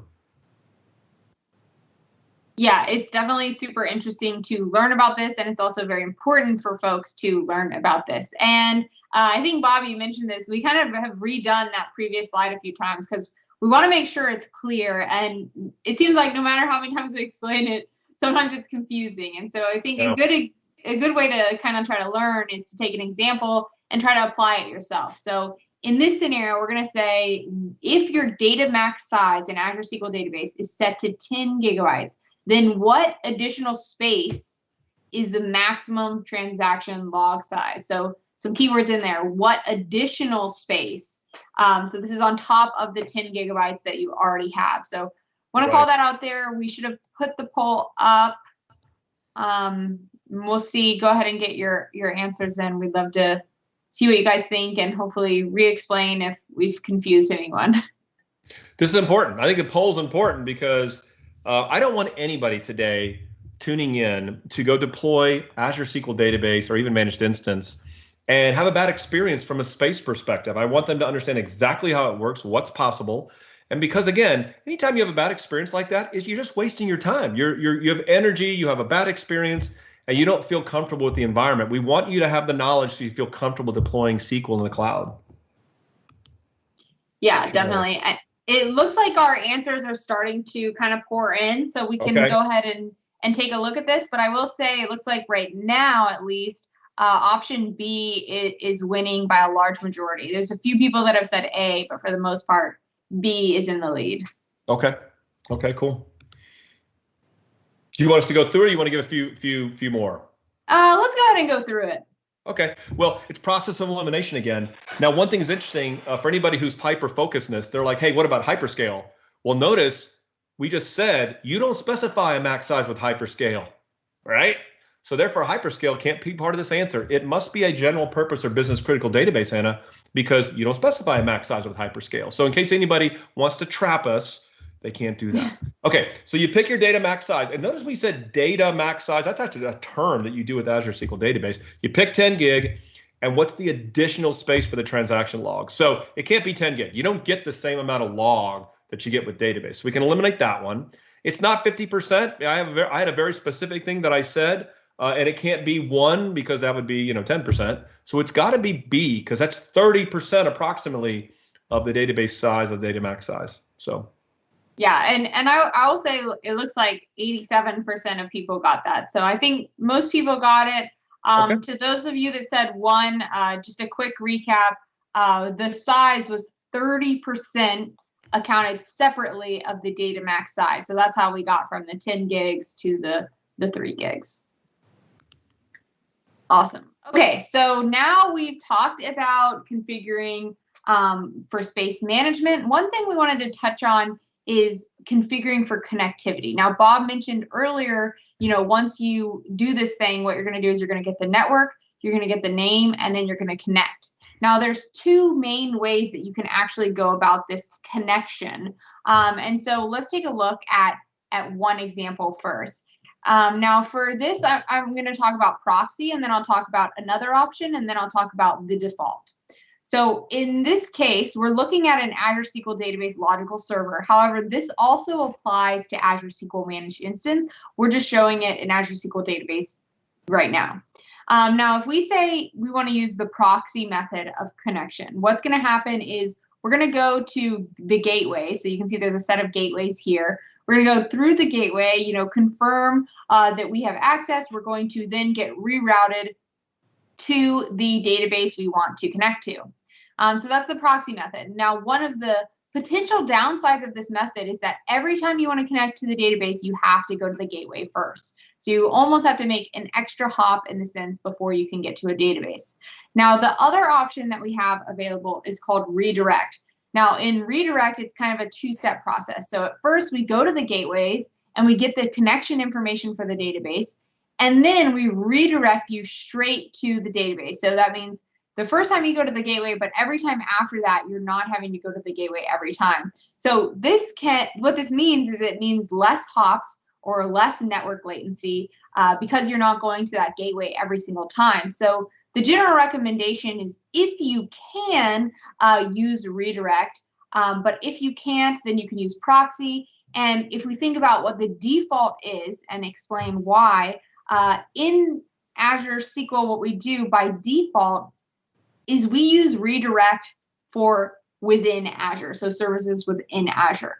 And the reason we can do this by default is this requires a certain number of ports, certain ports to be open, those 11000, 11999, those ports have to be open in order for redirect to work. So we can't make that assumption for your on-premises or outside of Azure environment, but we can make that assumption because we know that it's true for services within Azure. So by default, you're going to get redirect for in Azure, and outside of Azure, you're going to get proxy because we're not going to make that assumption. If you want to use redirect for both, then you'll have to configure this port to be allowed in your on-premises network or from whatever network you're going to be connecting from. Then you can set them both to be redirect. But by default, it's going to be redirect for in Azure and proxy for outside of Azure. And in the exercises, I'll go ahead and put up this next question, but in the exercises that you do, you'll actually go through this exercise to see what that performance difference really looks like. And in some of my tests, it's almost 50%, sometimes more, is decreased in the network latency just because you're making half as many hops. So this can be really useful. Again, your mileage will vary depending on where you are, where your two devices are, where the database is. But it's something to keep in mind. It's a good test to kind of see the differences, that there actually are impactful differences, and also to understand those defaults. And this question is really just asking about the defaults. Hopefully this is an easy one. And next week we're going to talk a lot more about networking, right, Bob? Yeah, I just want to make sure the audience, we want to in proxy and redirect, okay? Because it can have impact on performance, especially what Anna just talked about, right? But I want you to be rest assured, next week when we talk about security, Anna's going to go through a really great exercise of explaining the different networking options you have for these deployments, but do it in such a way you don't feel like you're a network guru. This is one of the biggest things we struggle with, is like, how do we explain networking to people that generally don't deal with networking? And we don't. So we're like, okay, we're not networking people. How would we do it ourselves? How would we want to learn it? So next week, you're going to hear a really good description of all those different options you have to connect in and outside of Azure. But proxy and redirect are important. It's important to know that because a lot of people may pick a default policy and they'll look at performance and not understand why there might be a performance issue. Awesome. Thanks, Bob. I think just for the sake of time, we've given people some time to answer. We've got mostly D's and then a few A's and C's. Bob, you want to take a stab at this one? Yeah, let's just go right at it and say that A and B cannot be the answer because you just said there's a difference depending on where you are. So we've got to limit A and B. And then it just comes down to C and D. And again, proxy, just remember, you go to the gateway, then you go to your server every time. So because those ports have to be known, proxy can't be proxy does not make sense to be within Azure, because within Azure we just know the ports, right? So D is the only choice really that kind of makes sense for the difference there. Awesome. Thanks, Bob. That is right. Now, the last main topic we want to talk about is loading data. And I think overall, the big theme that we want to stress is that it's just SQL. So a lot of the things that you did in SQL Server are very similar to what you can do in Azure SQL. However, there are some new options and there are a few limitations that you might want to be aware of. So bulk copy or BCP is something that's very popular for moving data. This is available and supported just like it is in SQL Server.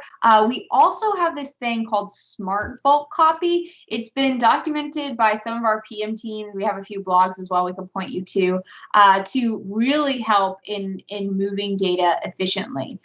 We also have this idea of bulk insert, which is something I think you've all probably used before. The main difference here is that usually you go from a file, and in this case, you're actually going to link it to something like an Azure Blob storage, and you'll see an example of that in a moment. But all the things you know about making bulk inserts perform well are going to apply here.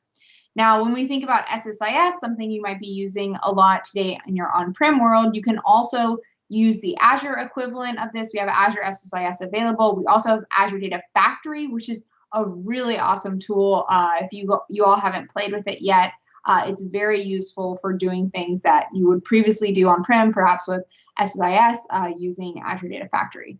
We also have Spark connectors, and we'll link to a few blogs in the actual module where we've shown it can be actually very efficient to load data into Azure SQL Database using these Spark connectors. You also have the ability to make a copy of your existing databases. For Azure SQL Database, I did want to call out that you cannot natively restore like you did in SQL Server, but you can import a backpack into Azure SQL Database. And in Managed Instance, you can natively restore a database. However, you're going to do it from a URL instead of from a file, similarly to how you might bulk insert, because you don't have access to the file systems where the managed instance is residing. So that's just a few things that I thought of. Bob, I know you have lots of tips on how to load data efficiently into Azure SQL. Yeah, one of the things that we've just seen with customers is specifically also when you get large amounts of data, get your files into Azure storage natively. There's all sorts of great ways to do that very, very efficiently, and then go do your loading within there. So load your files up into Azure storage and then go use something like a Spark, could be running in a VM or something like that, or do a bulk insert where the server's actually accessing the data. So get your files there and then use the native services in the cloud to go then pull that data in. And again, we mentioned a little bit briefly here that recovery model for SQL Server has to be full recovery. This is why minimum logging is not supported with Azure SQL Database or Managed Instance, except in TempDB. But of course, if you get in TempDB, you still have to move that from TempDB into your actual databases. And then one thing that might get you, I mentioned about transaction log rates as a resource limit. You're going to see more of that in the performance module that we're going to do in a couple of weeks. But bulk operations could be affected by this log rate governance. So you might find yourself needing to change your slow a little bit to give you higher transaction log rates, even for a small period of time to do bulk operations, then move it back if necessary. And then people forget about just some tried and true best practices about using batch sizing for bulk copies, and especially the fact that if you're using column store indexes, it is really a great mechanism to high-speed load large amount of data directly into the cluster column store index itself.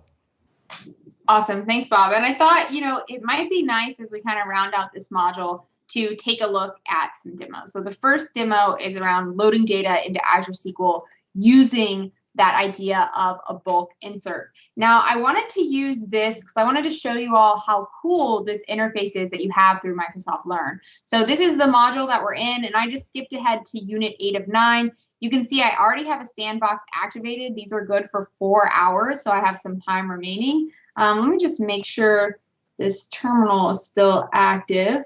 Looks like it's not. So I'm going to refresh this terminal. But one of the really great things about this sandbox is you actually have the ability to take code, copy it from here, and paste it right into the Cloud Shell. And I'm just going to refresh this real fast so it refreshes. Now, what we're going to do here, if you choose to do it through the browser, is you can use SQL CMD, and we'll use the Azure Cloud Shell. And the Azure Cloud Shell is a way that you can access the Azure CLI and Azure PowerShell from wherever you are. It's already pre-installed and up to date. So that can Hey, be Anna, while you're something- doing that, I have a question for you while I'm waiting for that. Yeah, so sure. how much is this going to cost me if I go do this in my Azure subscription? How much do I have to pay for this? Oh yeah, if you want to go do the Sandbox. exercises. Yeah, how It's much does it cost me?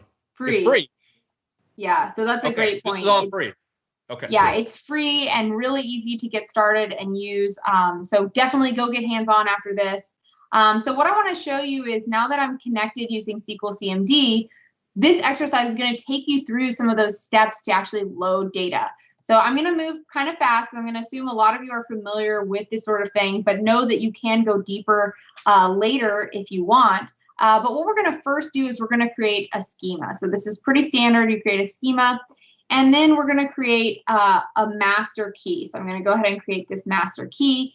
And I can use that master key to create a database scoped credential. And what this is going to do is basically allow me to use a shared access signature, which is basically a way to use a token to get access to a blob storage account. And in this blob storage account is the data that we want to load in here. So I'm just going to go ahead and run that over here. And now once we have a database scope credential, we can create an external data source. So I'm just going to call it data set. And again, we're going kind of fast here, but I just want to show you how easy it is to use this Azure Cloud Shell, this sandbox, and how we've built some pretty cool labs. And finally, once I've done that, I can go ahead and kick off the bulk insert. And now while that's running, I just wanted to call out a few things that you might recognize from your experience working with SQL Server and managing performance. So a few things that apply. You can set no count to on. And basically what this does is it reduces the network traffic by stopping like the message that shows the number of rows that are affected. You can also do some things. Let's see, what are some things we're doing? We're using tab lock to minimize the number of log records for the insert operation, and we're also using batching. So batching and inserting in batches is going to help us in reducing the network traffic. Of course, there are other performance tips that apply here. We're going to talk a lot more about performance 2 weeks from now, but just wanted to give you a brief example of this. Now this is still running, but once it runs, we'll just give it one more second to run. Once it runs, we'll hopefully see that we added, about 3 million rows. So I'll just give that 2 more seconds. Now, while that's completing, I actually had one more demo, Bob. I thought maybe it'd be cool to do a back-to-back demo before we wrap up the session. What do you think? Are people up for it? We said we were going to do demos, so let's see it. Let's see it. Okay, so I'm going to go back into that VM. Looks like this is still running, unfortunately. But what I have here is I have a managed instance. Now remember, in Azure SQL Managed Instance, you can restore natively. So what I can do is just select restore. And for device, the main difference is that instead of connecting to, let me just see if I need to verify this. Oh, looks like we're going to get in. Instead of connecting to the local file system, I actually need to connect to a storage account that I have in Azure. And so in this case, I can go into the Contoso blob container and create a credential. Now notice all the things I just did here is what we did in SQL CMD pretty much just a moment ago. So now we're going to create access, this shared access signature, similar token. And then once we're in the container, we can navigate, for example, to this backup file, select the backup file. It's going to do a basic some scan and some restore plans, and then it's going to go ahead and allow us to do this restore natively. So this will take just a few seconds. Let me just pop over here. It looks like our load did complete. So just to finish out the demo, so you're not left wondering about it, we can see that we were able to insert almost about 3 million rows just from a data file. And you can actually set this up to read multiple from a single file. And this will take just a few moments to complete. Just for time, we're going to go back. But you can see it's pretty easy to do a lot of things you did in SQL Server before now in Azure SQL. So I'm really impressed, Anna. 2 demos. You did demos in parallel. That's very impressive. Yeah. Parallel or crazy, who's but real quick, that last demo you did you just restore a database from SQL Server right into managed instance? Is that what you're doing? Yeah. Awesome. Exactly. That's great. That's a great story. Yeah, very cool. Okay, so we're gonna go a little quick through these last few questions. This first question should be easy. You just saw it, we talked about it. Which Azure SQL deployment options support natively for storing a database? So your options are SQL in Azure VM, Azure SQL Managed Instance, Azure SQL Database, and a combination, which is D, which is SQL Server on VM, and Azure SQL Managed Instance. Let's see, looks like we already have a few votes coming in. Bob, just for time, why don't you go ahead and start taking us through this one? Well, sure, it can't be C. We just said, you can't restore, you told us you can't restore natively to Azure SQL Database, so you can eliminate that. And the fact that you can do it for MI and for VM must mean D has to be the answer. Yep, so that's an easy one. Looks like all the answers we have come in to this point were D, so looks like people have got that one pretty down packed. Okay, we're gonna do another one. So we've gotten near the end, we're doing question after question, demo after demo, getting kind of crazy. But this next question, baby. Yeah, way to roll. Hyper focus. So this next one is should also be hopefully one that you all can get pretty easily. But this one is, what is not an example of how you can more efficiently load data into Azure SQL Database and Azure SQL Managed Instance? So think about this question. This question, again, this is one of the not questions you'll learn throughout the series. I like to use those questions. Typical professor. Yeah. Throw your students off. Yep, seen that before. Again, Bob, we got some people coming in with some answers. Looks like a few people have said all of the above, and a few people have said simple recovery mode. Well, all of the above will help, but you said not. So it can't be D. And we said column store indexes and batches will help, but you said not. So simple recovery is the only possible option. And we did emphasize that. Minimal logging is not supported. Can't use simple recovery with Azure SQL. And by the way, there's a very good reason. In order to meet our service level agreements that you're going to want, we can't allow simple recovery databases. If you need that, you need to go to a SQL Server and Azure VM. Yeah, definitely.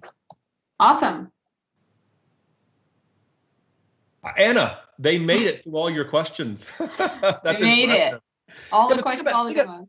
Think about what we just talked about. We did do a lot. We really stepped up the game last week. Everybody liked the intro, but I hate to tell you guys. I mean, if you like this is great, because guess what? The next 3 after this are going to be even more hyper focusedness than this. But real quick here, hey, we talked about how to plan your options, your service tier, your core choices. We talked about how that can impact your resource limits. We talked about migration. We talked about new experiences we've even just launched.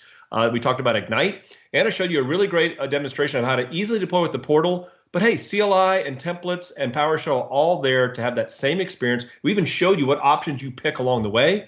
We gave you methods to connect and verify your deployment. We went over exhaustingly all different types of configuration options you have as compared to SQL Server, including options to connect to your deployment, and then a great demonstration of what are the different data loading options you have, because that's something you're going to do right out of the gate. We picked loading data as the last part of this module because we knew you would deploy, configure, and need to get data in your deployment. So it was a great session, Anna. Thanks for participating with me today as well. I really enjoyed it today. Yeah, it's been a fun, information-packed session. As always, we have lots of resources for you. The top one there is this Microsoft Learn Learning Path, which you just saw, where you can do all these exercises for free. We also have 2 books. Bob wrote a book last year on Azure SQL, and myself and a few other PMs wrote a book on developing with Azure SQL Database. So lots of resources out there, lots of videos out there. If you want to go dive deep into this specific module, you can check it out at this AKA up on the screen here. So again, this is what we went through today. This is all the demos we did today. You can get hands-on with them here. And, mark your calendar. Every Monday, same time, same place you were here today. We've done 2 weeks, but we still have 4 more, right, Bob? Yeah, think about what we did. We showed you what it's about. We showed how to deploy and configure. Why not go learn in the next few weeks? Pick your choice here. Why know how to secure it, how to get best performance out of it, and how to make it highly available, and then wrap it all up with a great session about putting it all together. I'm looking forward, Anna, to the next 4 weeks together with you. Thanks for joining us again today. Can you tell us a little bit about yourself? Thanks, Hannah. Thanks, everybody, for joining. I'm Bob Ward, a principal architect for the Azure Data SQL team. And so, great, Anna, great to be back with you again, talking a little Azure SQL. I think today is about security. So excited to be here. Yeah, excited to have you. We're going to have a great day today. I just can feel it. We're continuing our learning path of Azure SQL Fundamentals. This is a learning path on Microsoft Learn with 6 modules that Bob and I have built and maintained, which means updating them very frequently to keep up with the pace of the cloud. Now, Bob, since people are coming in at the security module that we're in, can you tell everyone like a little bit more about where we are, like where we've been, what we're doing now, and what's next? Yeah, sure. I mean, if you think and look at this list right here, we started a couple of weeks ago with a journey of explaining really what is Azure SQL. What is this branding called Azure SQL? Being this combination of Azure Virtual Machine, SQL and Azure Virtual Machine, Managed Instance, and Azure SQL Database. And we just talked about the history of Azure SQL, the significance of those different offerings, what to choose when. We kind of went through that whole process, introducing the topic like you would with any good training content. And then last week was all about deploying and configuring Azure SQL. For those of you who do SQL Server today, you're used to installing SQL Server, configuring SQL Server, configuring databases. So we wanted to give you all those kind of type options. But today begins the first module on what we call the meat and potatoes of Azure SQL, which is all about security. And where we're headed next is to continue that journey the next few weeks, talk about performance, availability, and then round it off with, and I know a module you really love, and that's kind of putting it all together in that final week series. Yeah, definitely. And if you're tuning in for the first time this week, don't worry. I think you'll still learn a lot from this. And all of our previous episodes, so weeks 1 and 2, have been recorded and are available on Channel 9 as well as YouTube. So don't feel like you've missed out. And if you're new to the series, you should go ahead and bookmark your calendar for the same date, same day, same time for the next 3 weeks, because we'll be doing it again. Now, all of this, like I mentioned at the beginning, is related to something on Microsoft Learn. Now, the greatest part about Microsoft Learn is that you can get hands-on with all the demos you're going to see for free because they have a free sandbox environment for you. And I had something kind of fun. I don't know if you'd seen this, of course. Now my VM has locked me out, but let me show you something. Bob, did you know that at the top of our learning path, they're actually advertising our session here? We've made it to the big time. We're advertised on television. That's awesome. Yeah. I didn't know that. It feels pretty cool. So, you can go in and you can click the save the date button and actually get a calendar invite. So you block off your calendar and make sure you join us for the rest of the sessions. Now, all the sessions we're doing here today are live and interactive. So what that means is that you can head over to Learn TV, that's aka.ms/LearnTV. So from wherever you're streaming from, if you want to interact with us and take part in our knowledge checks, which are really fun, Bob really enjoys them, you'll want to go over to Learn TV because that's how we have it kind of a little bit better organized to kind of facilitate answering your questions and showing the answers from the knowledge checks. And also, we have some wonderful SMEs standing by. So SMEs are subject matter experts from our team, so from the Azure SQL product group, standing by to answer any questions you have about security or really anything related to Azure SQL. They are there to answer those questions, so please keep them coming.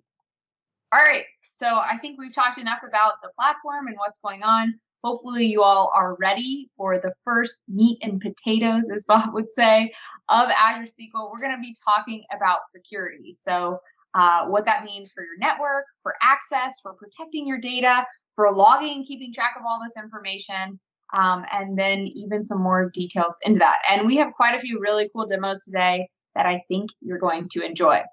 Now, this is the first module that we're really getting into the capabilities and the tasks. So before we get into that, I just wanted to share a few things about the structure of this.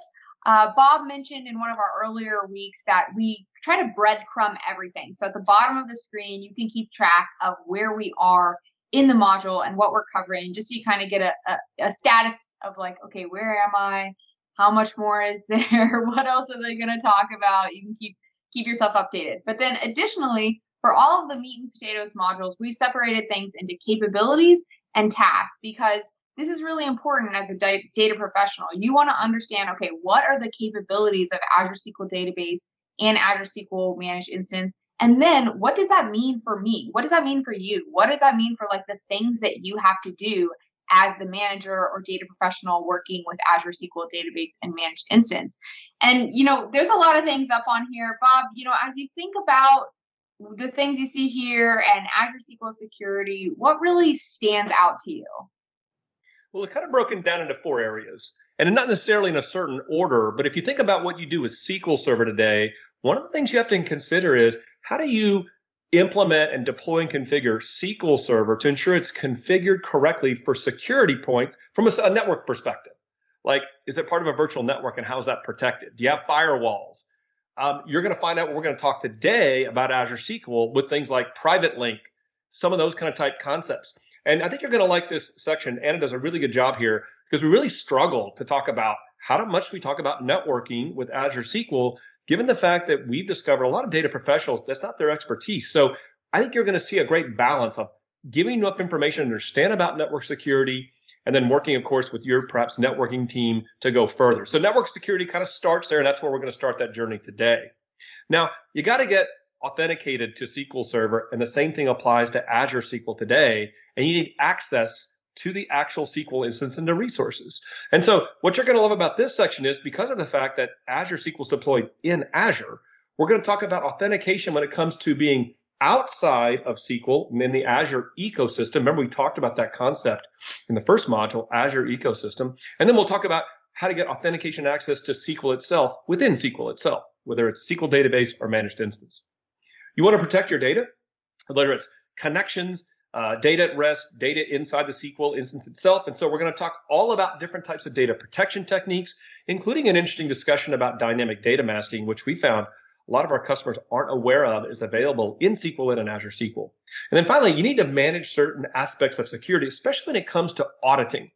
But you may want to understand, like, are there more things in Azure SQL that I get the power of because of the fact that I'm in Azure? So we're going to talk about things like vulnerability assessments, data classifications, and a very interesting discussion towards the end of this module about advanced threat protection. So, Anna, if you combine network security, access, identity, authentication, data protection, security management, we really do believe Azure SQL is an enterprise class capabilities for security, just like SQL Server does. But we're going to show you how to put that all together in terms of capabilities and tasks within the Azure ecosystem. So I think, Anna, the best way to start is maybe talking about the concept of network security. Yeah, I think it's a great place to start. And, you and I went back and forth on how much network security to include here. But I think we ultimately decided that, it was important for folks to have a general understanding of what's happening so they can work with other teams, other networking teams, but also be aware of how people are potentially getting access to this. What are your thoughts kind of on that? Well, I struggle with it too, because I'm not a networking expert. But you have to know enough capabilities and how to make the basics of it work, because you need to go to your team to explain, is it possible to secure the deployment of Azure SQL in a way that fits our business requirements? You have to understand, is there a firewall concept? Should I use that? Is there a way to ensure that SQL is not actually exposed on the internet? Is that even possible? Because many people think that's not possible. So, Anna, the way I love you've approached this is why not use visualizations and demonstrations to kind of show what is possible with Azure SQL Database and Managed Instance, enough information for you to then go to your networking to say, hey, this is how it's possible to configure Azure SQL so it can meet our security needs of our enterprise. Awesome. Thanks, Bob. Yeah, we will get right into that. I did notice we had a question coming in. So again, just feel free to keep sending in your questions. This question is a great question, so I'm going to interrupt our spiel. This guest says, hi, do you have recommendations on which books to read for a beginner? Bob, do you have some thoughts on that? Love the shameless plug. Whoever that is, I guess the check's in the mail. We're going to talk about we're going to give you a lot of resources at the end. So if you hear us talk about various things, and I already even mentioned the fundamentals we're talking about today, we're going to give you a resources slide to talk about all different things where you can go further. And I have to admit, and I did go on a journey last year of writing a book called Azure SQL Revealed, where if you're a SQL Server professional today and you want to get started with Azure SQL, this could be a good book for you, because we're going to go over all aspects of Azure SQL, including the history of Azure SQL, and a great comparison of how you take your SQL knowledge today and get into Azure itself. And I think you're going to love it, because it's a little bit in a way deeper of some of the things that we've done already or are going to do further in this series.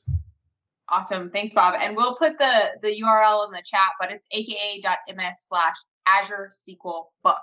Okay, so let's get back to network security. All right, so like Bob mentioned, we're going to use some visualizations to get everyone on the same page.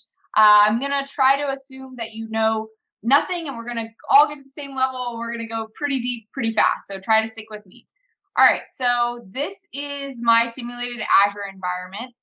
What you see first is these 3 blue boxes. Now, these are supposed to represent virtual networks, which is a way of grouping networks and grouping resources together in Azure within a virtual network. So you can see I have a virtual network in West US and I have 2 in East US, but they are different virtual networks. Now, on top of that, what I have in each of these virtual networks, I have an Azure virtual machine that's trying to connect to SQL, so to Azure SQL Database in this case. Now, this Azure virtual machine has a public IP address, which you're seeing right now, but it also has a private IP address. And while these are virtual machines, you can also kind of substitute in app service or other Azure services that might fall into a virtual network.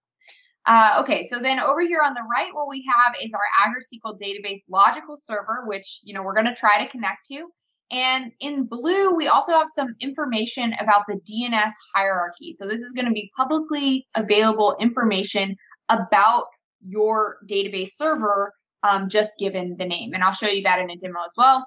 And then finally, we have this little building that says on-prem to kind of represent an on-prem type of network. All right, so now we have the resources defined. Let's look at the first scenario. So in this first scenario, let's say you set up the option, allow access to Azure services. Now, there are 4 options we're going to talk about today, and we're going to go from least secure to most secure, at least from our recommendations perspective. So with allow access to Azure services, this is really easy to set up. You can set it up during deployment. You just flip a switch, and anything in Azure can try to connect to your service. Now, it would still need to be able to authenticate, but from a making a connection, it would be able, from a networking perspective, it would be able to connect. Now, you don't have to set up any of these individual rules. It just happens because you're saying anything in Azure can connect.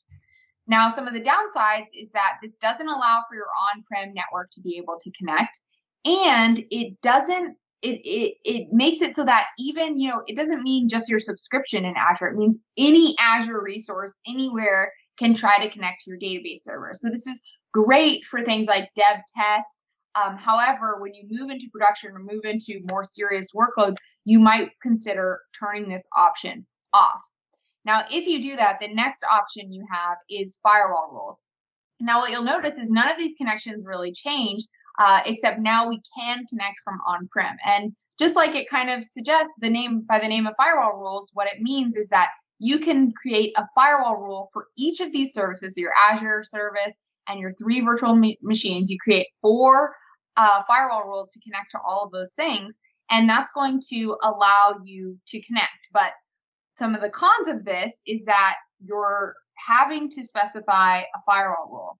Now, many virtual machines, and especially if you're using VPN, have dynamic IP addresses. So you're going to have to find a way, and there are ways to manage this, but you're going to have to find a way to manage every single IP address that's needing to connect to this database server and then update accordingly these rules. So that can be a bit of a headache. From a securities perspective, some other things that you might notice is that this DNS hierarchy is still pretty public. So we'll take a look in a demo, but you're seeing information about the region that it's in, maybe even the control ring that it's in, just information you might not want to be publicly available about your database server. Now, I wanted to note that you can use a combination of firewall rules and allow access to Azure services. That's something I see people often do, again, in dev test. However, like I mentioned, some things with the firewall rules and then wanting to turn allow access to Azure services off might lead a lot of customers into the next level of security, which is virtual network rules.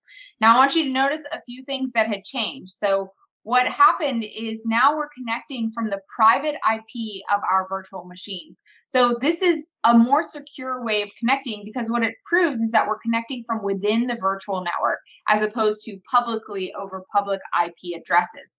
Now, in addition to that, you notice that we're using some virtual network technologies, and I'm not going to talk a ton about these, but these are basically different ways to connect virtual networks or even on-premises networks together. So what we've done here between VNet peering, VNet to VNet, and something like VPN express route is we've connected everything to this virtual network, and then we created one, so we only had to create one virtual network rule to this virtual network, and now we can connect to this database server from all of these options. So this definitely makes it a lot easier than connecting from firewall rules, but again, it's a little bit more secure because we're connecting from inside only the virtual networks that we've specified can connect. Now, one thing I wanted to point out is this public DNS hierarchy is still containing a lot of information you might not want available, the region, the control ring, a public IP address.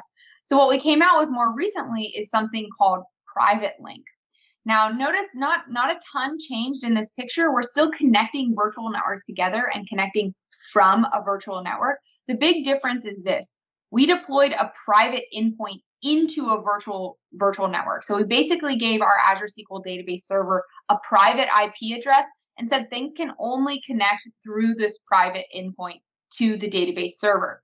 Now, what this is going to allow us to also do is potentially turn off access to the internet if we want. So this can make it really locked down and very secure. And finally, what we did is you'll notice now there's less information available in the public DNS hierarchy. So we're only seeing things that we can't really do a lot with. Now, I know that was a lot, so I have a little demo, and we can just take a look at some of these things and see kind of how they work out and how you might actually see things like the public DNS hierarchy.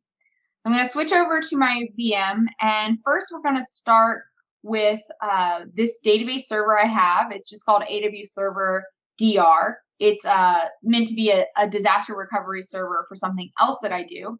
But what I wanted to show you is down here on the left-hand side under firewalls and virtual networks. You'll see that right now I'm using an IP address rule. So I've added the IP address of this virtual machine. And in addition to that, I could allow Azure services and resources access to this server to on. Now, either one of those things is going to allow me to access this database using the what's known as here as the public IP address of my virtual machine. So let's take a look at what I mean by that. So I'm going to switch over to PowerShell, and what I'm doing is an NS lookup on that DR server. And so what we're seeing is a few things. Now, some of these things are kind of interesting. So for example, this address here, this is for any Azure resource. So regardless of public IP address, private IP address, type of resource, you're going to get this Azure IP address returned. However, since this is using a public IP address, you're seeing some information about the database you might not want to be able to see publicly, like the control ring, the region, a public IP address, things like the data slice. These are some things you might not want to be publicly available. Now, another thing we can use is in SQL Server Management Studio, what you can see is I have a very simple query. It's basically selecting the client net address. So this is saying what IP address am I connecting from? And we can just confirm that we are connected to that DR server. We'll go ahead and connect, and we can run this, and we can see that we're also connecting from the public IP address of this virtual machine. Now, this is going to be the same whether we're using allow access to Azure services or firewall rules. Now, when this changes is if we decide to use virtual network rules or private endpoints. Let me just show you real quick. I have another Azure resource here. Now, this is the non-DR server. And down in firewalls and virtual networks, I can see that I've actually turned off allow access to Azure services. I don't have any firewall rules configured, and I don't have any virtual network rules. Now, if I go into private endpoint, I can see that I do have a private endpoint that is enabled and approved for this server. So let's see how that changes things. So I'm going to go back to SSMS, and we can go ahead and we can change this connection. I'm going to change it to the main server. Go ahead and connect. And we'll run this. And now we're seeing this other IP address. Now, you might be wondering, okay, what is this other IP address? Well, it's actually, let's take a look. It's actually, so this is the virtual machine I'm connecting into right now. You can see the public IP address. What you can also see is now we're connecting from the private IP address, 10.1.0.4. So we see that again here. Now, I want to note that this is the same result that you'd see even if we were connecting with virtual network rules enabled or private endpoint. Either way, we're coming from within the virtual network, and that's why we're getting this private IP address returned.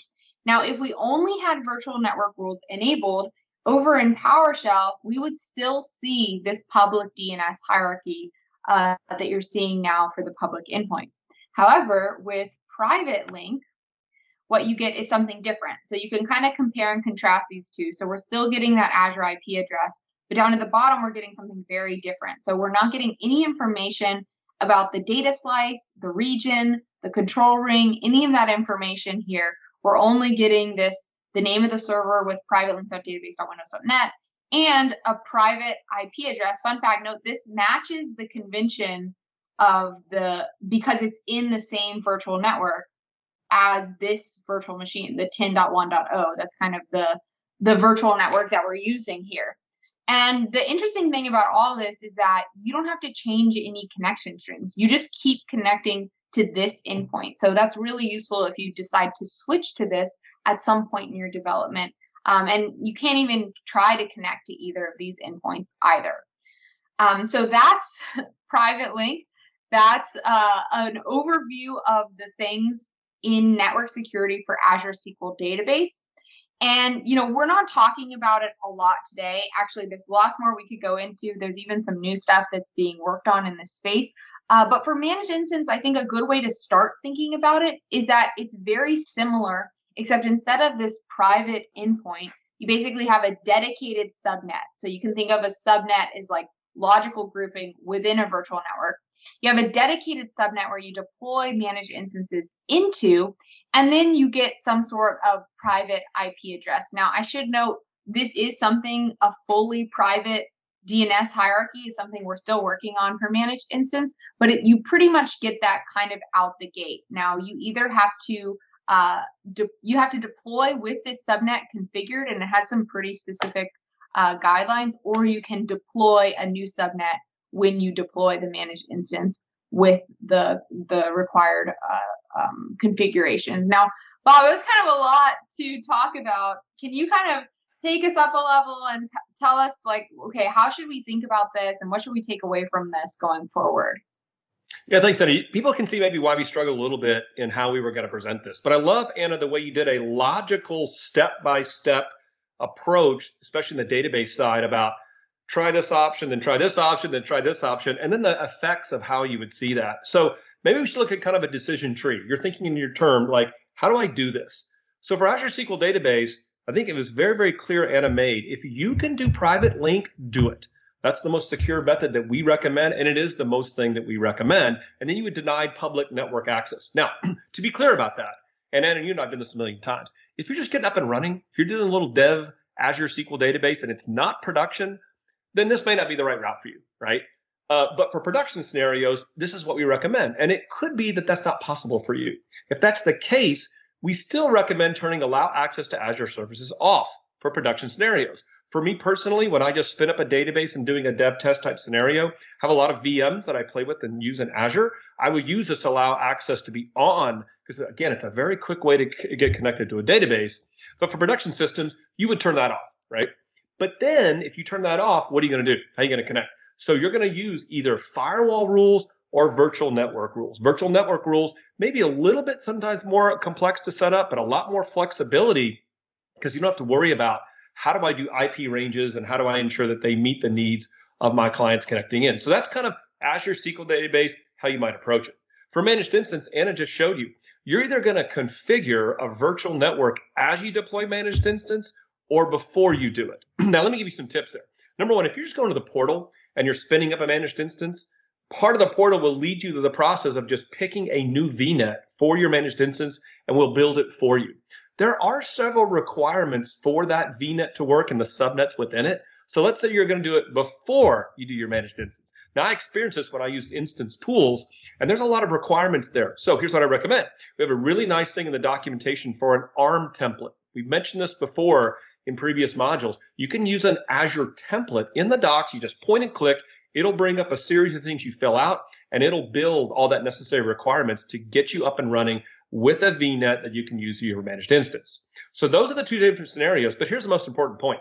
You may be working in a corporation today or a company where you have very specific requirements or policies and procedures for networking for your SQL server. And you're wondering, how do I go to Azure SQL?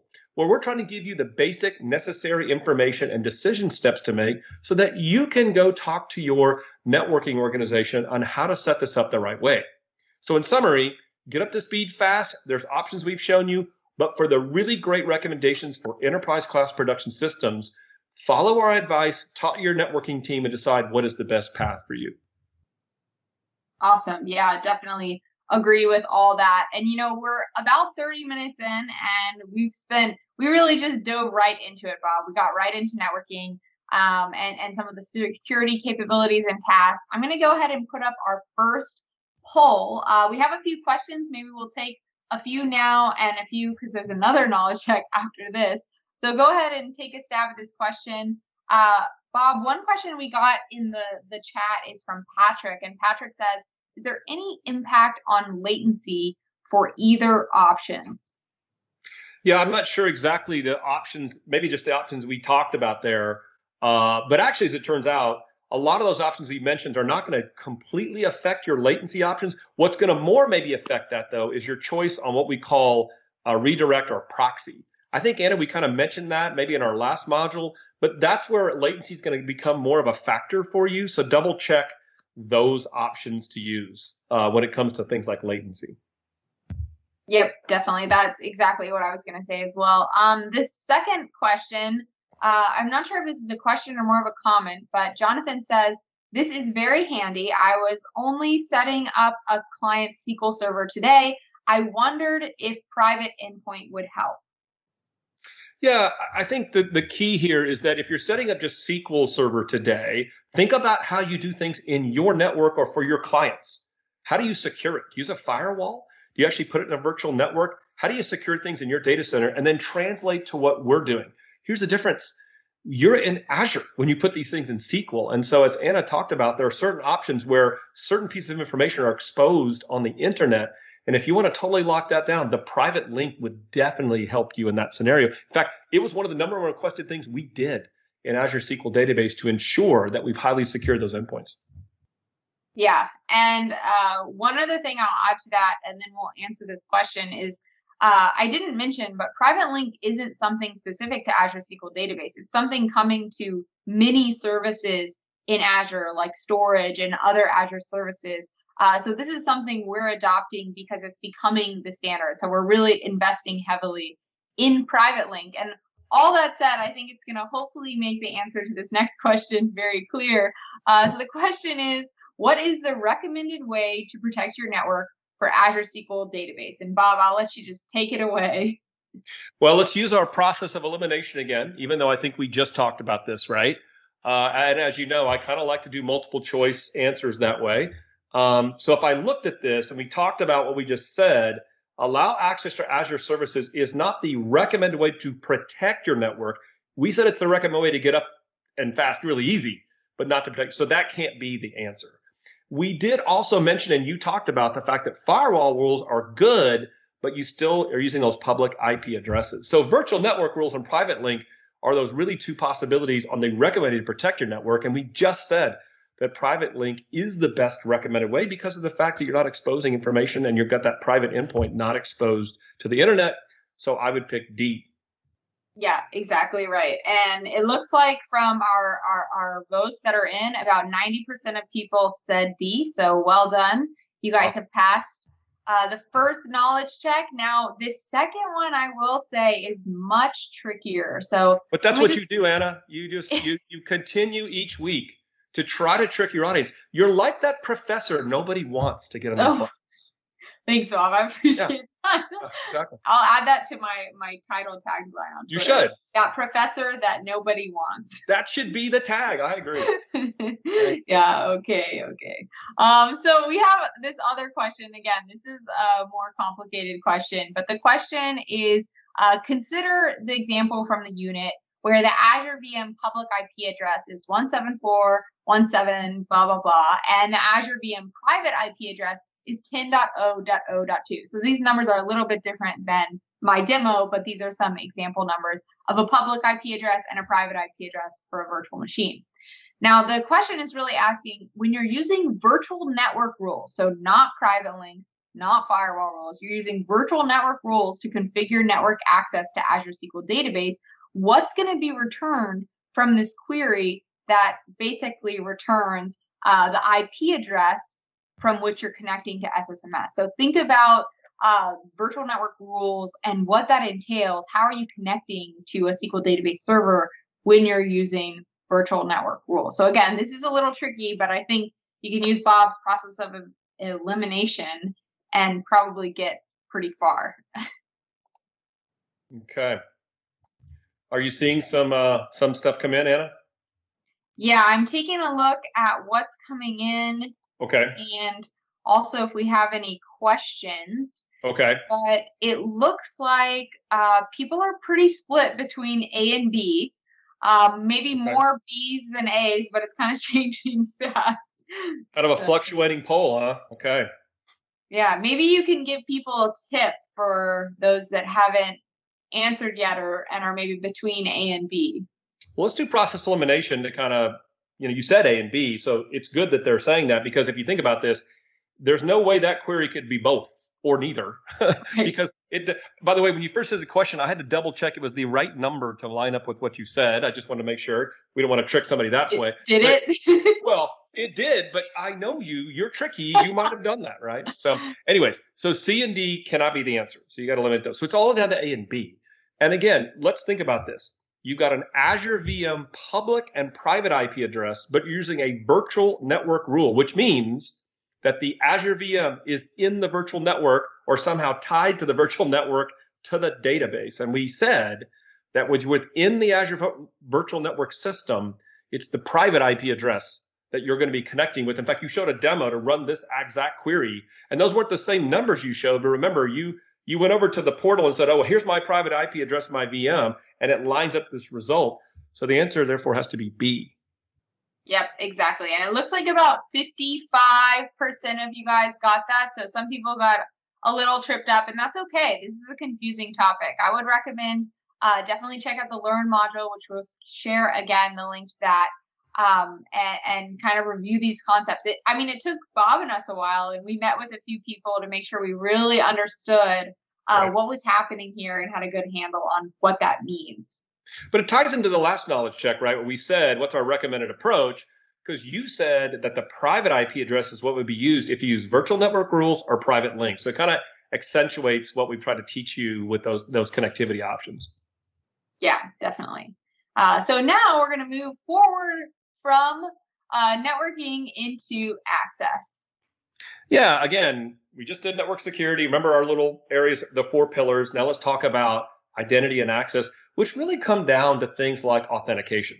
Okay, today you're using SQL Server in your data center with your client, with your customers, and you may be put in a situation where somebody says, oh, you've got a domain account, here's a SQL Server, connect to it and start going.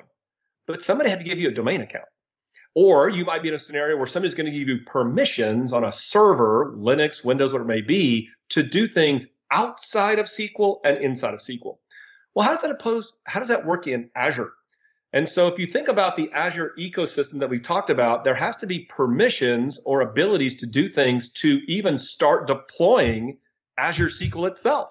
So Azure Role-Based Access Control, or RBAC, you'll hear Anna and I use that term frequently, RBAC. And look at that comment, the very first bullet point. All Azure operations are controlled through RBAC. In fact, that statement applies to everything in Azure. For example, Anna and I today have a subscription. We talked about that in the ecosystem, where we have permissions to do things in the subscription. And in that subscription, we have roles like owners. These are, notice the idea of security principal and role-based system. So Anna and I have Active Directory accounts within Microsoft, and then we have permissions within this subscription to do things like owners or contributors or read access.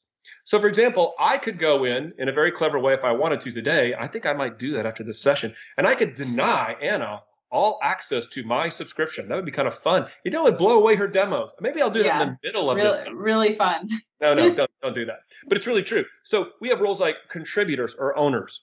Owners would have obviously more rights than a contributor. But if, for example, if I gave Anna contributor rights to my subscription for everything, she now has access to deploy pretty much anything she wants for Azure within our subscription, within the limits of the subscription.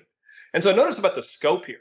The scope of these role-based access controls are the subscription itself at a higher level, or even down to a resource group or an actual resource. I kind of love this concept because I could go, Anna could, for example, could create a resource group of several resources for Azure SQL and then limit other people to say, oh, you only have access to go into this managed instance versus maybe a VM or a virtual network within the entire resource group itself. So you have scoping within this RBAC system itself. Now, today it's decoupled from SQL security. So you have this concept of outside of managed instance or database and inside SQL. And if you want to know, like, how does that work within Azure? Because a lot of people only see this RBAC through the portal. It actually applies to anything to do with Azure, including things like AzCLI and PowerShell to do operations against Azure resources. We have other things as well. So, for example, RBAC allows separation of duties if you think about this. Consider these built-in roles you see here on this screen. This is a really interesting concept. SQL Managed Instance Contributor, for example. I can assign Anna that role within my subscription, and now she's only got the capabilities to deploy managed instances and actually connect into those managed instances. If I gave her that role within even a resource group, she wouldn't be able to see things outside that resource in the group itself. So it kind of gives you that nice scoping of doing security rights, again, outside the SQL Azure Managed Instance or database. And these built-in roles are specifically designed for that purpose so that you don't have to go through all the different nuances of using RBAC to assign these specific permissions. So we also have something called Azure Locks. I forgot to mention that. That's kind of nice because we could set that up within our sub or resource group to protect resources from being even modified or deleted. So let's say you wanted to set it up in such a way that even contributors within your subscription couldn't delete resources accidentally. You can use that concept. So Azure RBAC is all, again, about setting up permissions outside of the SQL instances for database and managed instance, but it's a very important part of using the Azure ecosystem. Okay, so you've got RBAC, but then it's like, Bob, that's really interesting, but I need to get authentication to Azure SQL itself. Now, in SQL Server today, you have this concept called security modes. One of them is called integrated security only or mixed mode security. You may have seen that as you deploy SQL. And by the way, the default for SQL is integrated only. And of course, that means if you do that, you can't use SQL auth. Now, prior to even just recently, mixed mode, which allows both SQL auth and integrated auth, was actually forced for Azure SQL Database and Managed Instance, but we now have in public preview the ability to set up Azure Active Directory only authentication. And we'll talk about the significance of that in a second. So let's assume you got the mixed mode auth going. You have something called SQL auth for a server admin. So when you actually deploy Azure SQL, even if you have only Azure Directory auth only, you're going to put a server level principal. You're going to put a SQL name and a password. And for Azure Database, that is a server level principal for the logical server of all databases for the server you're connecting to. Remember, we talked about last week the idea of a logical server for your databases. That same server admin for managed instance will be a member of the sysadmin server role for the complete instance. Now, I jumped ahead and talked about Azure AD a little bit, and you're like, well, I do need Windows authentication. I don't need just SQL auth. What do? We have Azure Active Directory authentication for that purpose. So let's break down kind of the concepts between logins and users for a managed instance and a database. Take managed instance first. You have the ability to do an Azure AD server admin in addition to this SQL server admin. And in fact, when you do that, if you have Azure Active Directory only set up, that is the only way somebody can connect. The Azure AD only option is interesting because you can create SQL assets like SQL logins. You just can't connect with them as long as that option is turned on. That's a little bit like SQL Server when you can create SQL logins. When you're using integrated only authentication, you just can't connect with SQL logins until you turn on this mixed mode concept. So for managed instance, you can have an Azure AD server admin along with the SQL admin. You can have SQL or Azure AD logins. Then you would have database users in your databases, because it is a SQL instance, mapped to those logins. You could even do an actual contained database, just like we do in SQL Server today. And then we have this new concept that we just launched last year called a server trust group. And we use those for instance-to-instance communications, like a distributed transaction scenario. What about Azure Database? How is it different? How is it the same?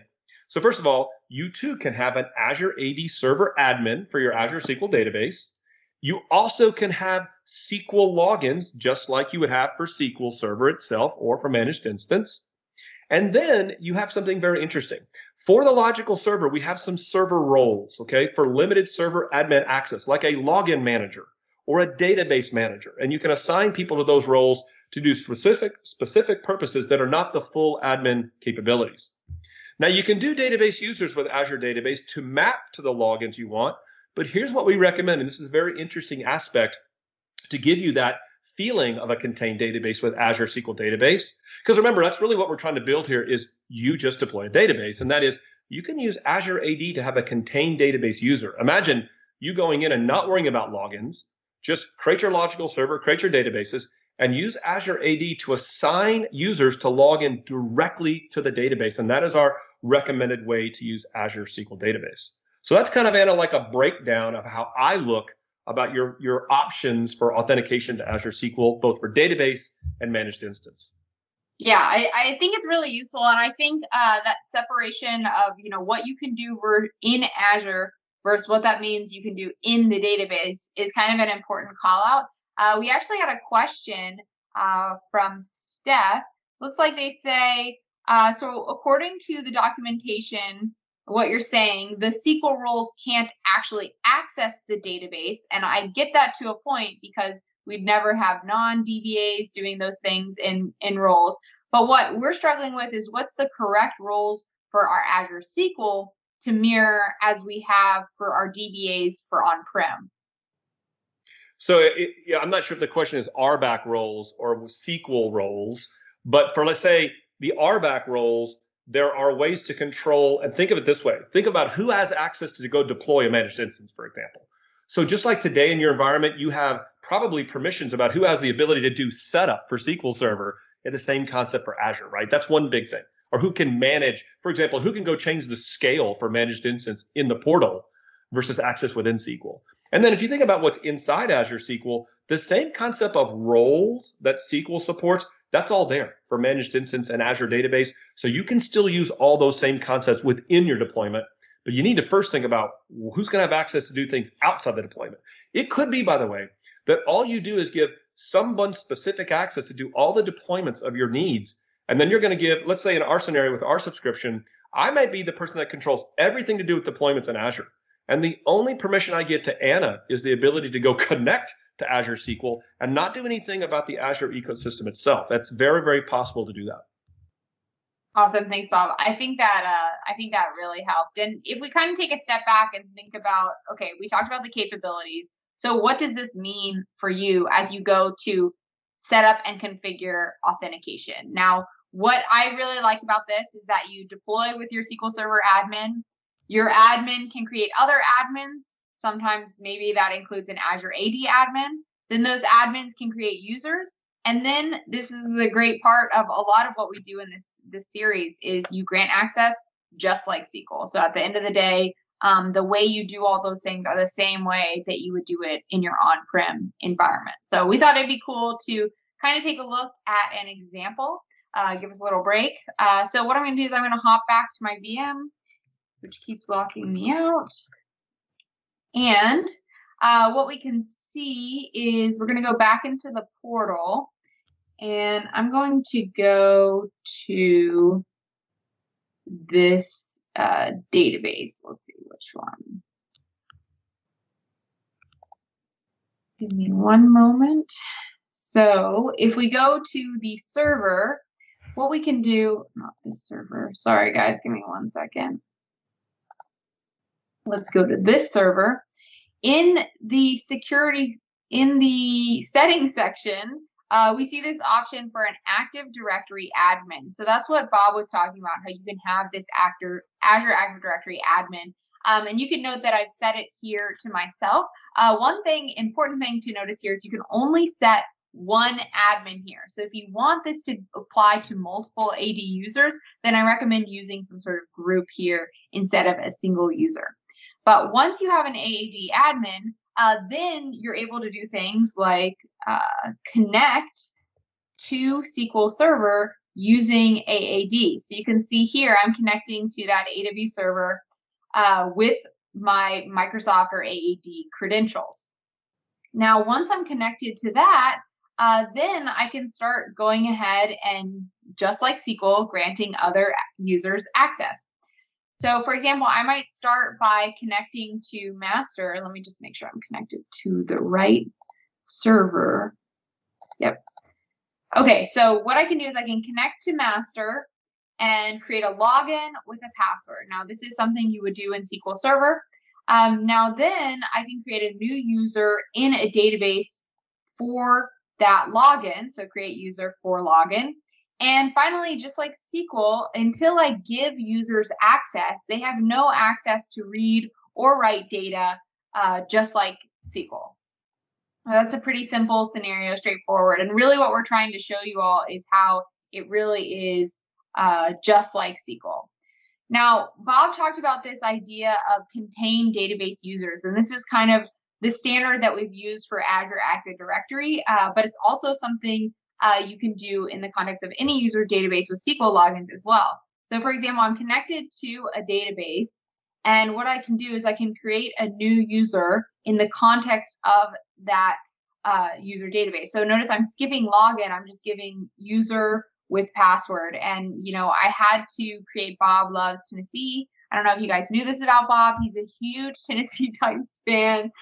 So his password even relates to Tannehill.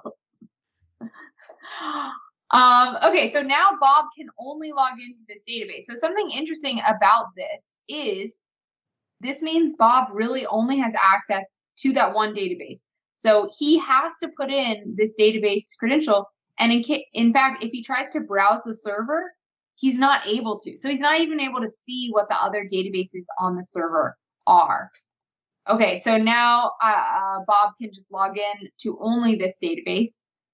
Now, finally, and this is the thing that's a little bit different from on-prem, is this new verbiage around create user from external provider. Now, when it comes to Azure AD users, they must be created as contained database users.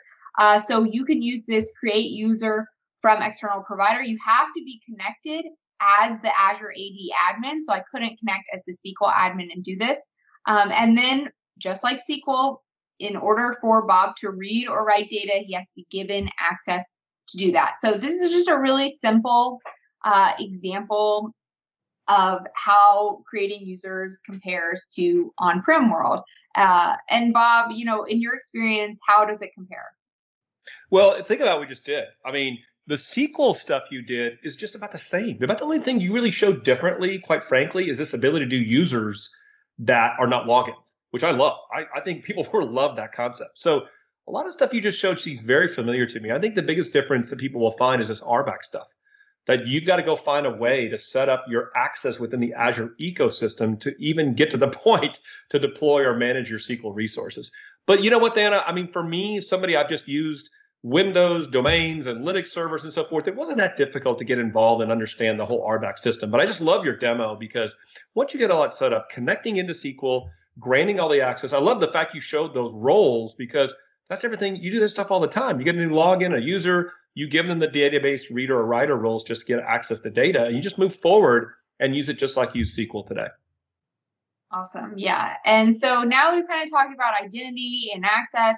The next thing is protection. And this is really important. Bob, can you tell us more about encryption?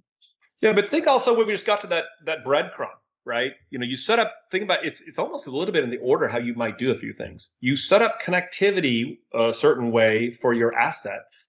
You've got RBAC set up, right? You got SQL authentication to get access to stuff.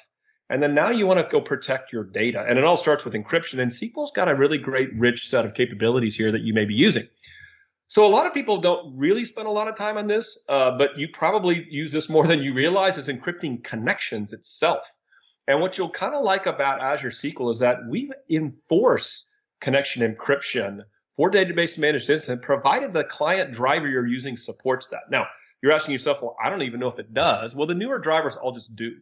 And so using connected encryptions is just happening naturally. Or you're going to find out in our best practices, though, you should set that in your client connection, because otherwise we have to do some negotiation to kind of enforce that policy.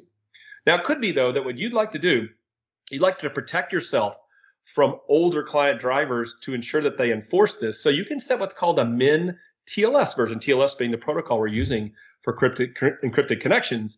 And so as it turns out, there are certain versions of TLS that are better than the others. And so you can even specify a minimum TLS version. You can do that at the time you deploy your Azure SQL assets or configure it after the fact. And so that might be a way to ensure you're rejecting the older client drivers that don't enforce or don't even work with encrypted connections. So that's the connection side of things. Now, we have standard data level encryptions that we support just like in SQL Server. So we have column level encryption. We've had that for a very long period of time. And then we have transparent data encryption for data at rest. Turns out that's on by default in Azure SQL Database and Managed Instance. You can disable those, but it's something we recommend you use in our environments. And there's an easy way to do that when you deploy through the portal, or do that also with your standard SQL commands that you've used just like with SQL Server. Now, you may not have heard of this technology. It dates all the way back to SQL 16 and now enhanced in SQL 19 and Azure SQL, called always encryption. And that diagram here to the right kind of explains a little bit of how it works. So think of an end-to-end encryption scheme where pretty much the owner of the application or the business owners control actually the unencryption part of this the story.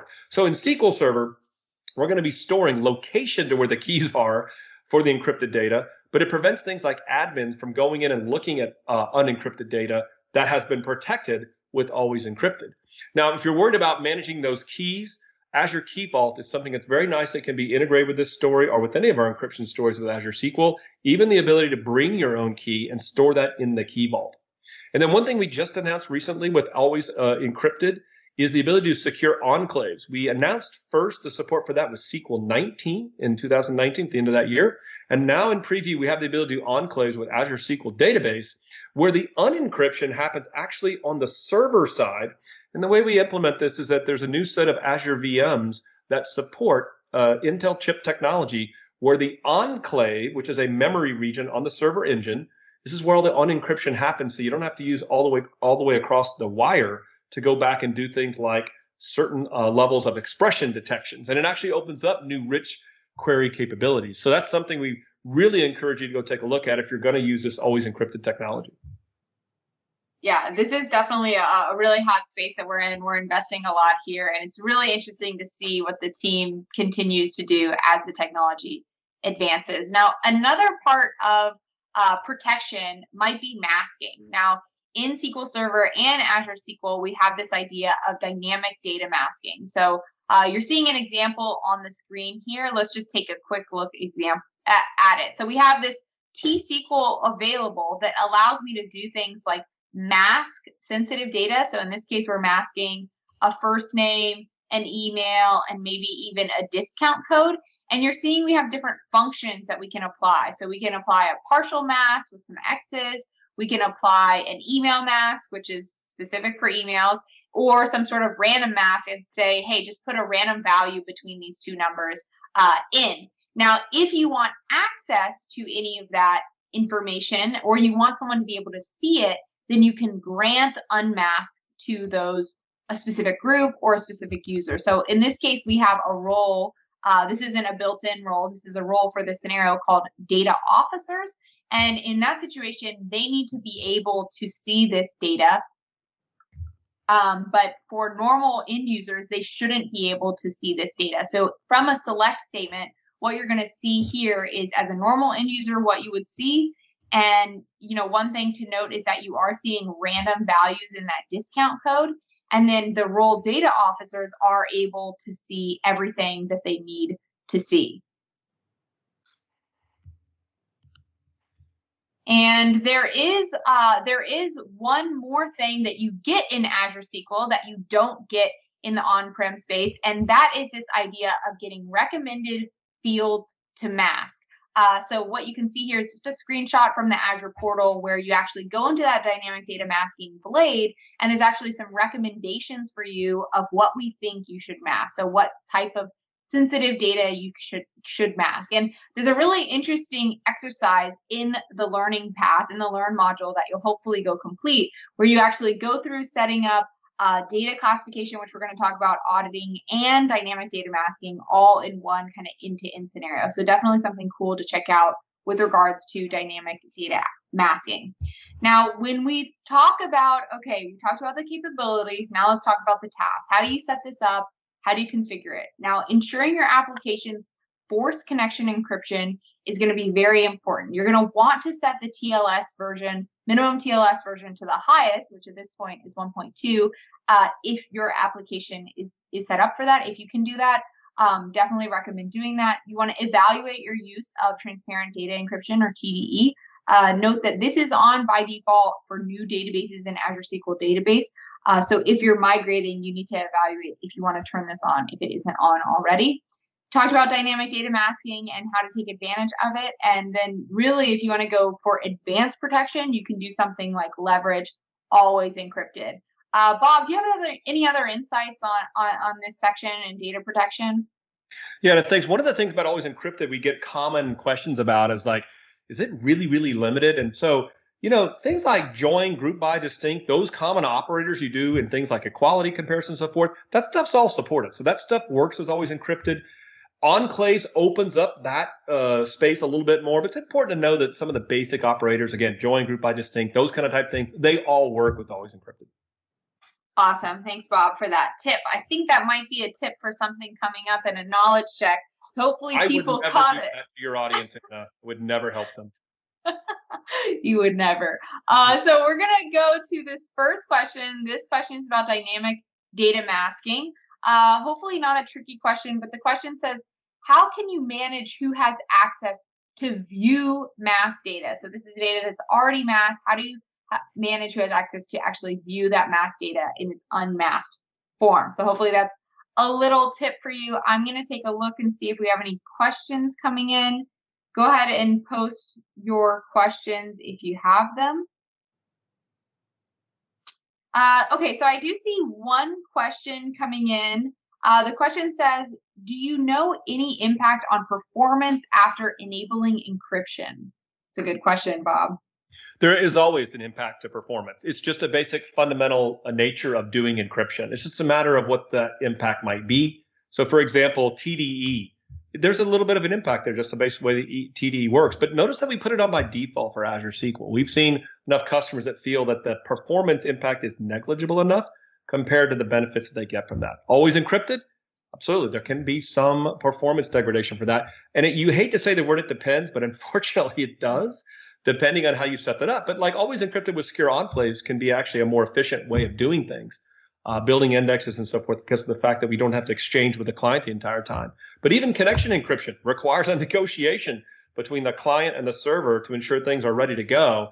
But this is where you can help things, because you can force encryption on your client to kind of reduce that traffic. But yes, there always is some penalty with encryption. It just depends on what that penalty looks like compared to your needs to trade off that security with performance, and it depends what options you pick to do. Dynamic data masking, for example, there's no penalty. It doesn't matter, because it's a very easy thing for us to look up to decide how to go, what we're going to return from a result perspective. Awesome. Thanks, Bob. Hopefully that was helpful to our viewer. Okay, let's take a look at this question. Bob, it looks like most people are coming in with the answer B, but a few people are saying D as well. You want to take a stab at this one? Let's do process elimination again, because we're just teaching people to do these things along the way. So how do you manage who has access to view the data with masked data? So it can't be C, because that's the whole purpose of doing this, right? It can't just be anybody. And it can't be you can't, because that is the idea of doing access to view masked data. When you set up masking, your idea is to set up the mask and then who access it. So it can't be A. So it comes down to these final two here. And notice the answer for D. Add masked with T-SQL, that is to add the masking. That is not about who has access to what's masked. Therefore, the answer must be B. Yes, so it seems like some people got a little tricked about what the question was asking, but add masked with is how you can create the mass, like you said, not how you can kind of manage who gets to see what the mass data is. So it looks like about 85% of you guys got that. So well done. Now we have a question about always encrypted, which Bob threw in a little tip about before we started this knowledge. What are you talking about? I don't know what you're talking about. Yeah. So hopefully you were paying attention to that. This question says, when doing equality comparisons on encrypted data with always encrypted, which operators are currently supported in Azure SQL? And Bob, we had another question that came in about always encrypted. They said, once I enable it, can I disable it at a later time? You can. Always encrypted is set up at the column level. So it's T-SQL or actually tools based with Management Studio. So yes, you have the ability to go turn that on, turn it off as you need. There are certain operations to go through that process, but absolutely. If it's something that, and we actually recommend that you do that. Obviously, with anything like that, you need to be testing out that type of functionality. But it's a column level setting you're doing with your tables. And again, you need to make sure you have your keys set up right. You have something called an attestation service you've got to deal with. There are some complexities to get it going, but it's a very nice technology some of our customers have taken advantage of. Awesome, thanks. And then one more question. This one's about data at rest encryption, or for TDE. And this is talking about, your key management, I think. They say, can we use an on-prem KMS server for data at rest encryption TDE? You have the ability to bring your own key, that kind of type thing. You're probably talking about like the HSM type systems and so forth. So what you really have today is to bring your own key technology, which you would integrate with something like Azure Key Vault. That's your way of having that kind of type functionality. Awesome. Thanks, Bob. All right, let's take a look at this question. Looks like we've gotten 14 responses. A few more responses are coming in, but it looks like we've got 100% of people saying one answer, and that is D, all of the above. So, Bob, what do you think? Well, I don't know why that would be the case. I mean, I'm not sure, what's going on there. But, what we talked about specifically about always encrypted was a quality operator, or comparisons with these operators. And, the answer, if you just look at this, I even mentioned specifically join and group by, right? So just those two alone are both applicable, which tells you it can't be A or B because it's both, and it can't be C because I just said A and B. It's D is the only possible answer.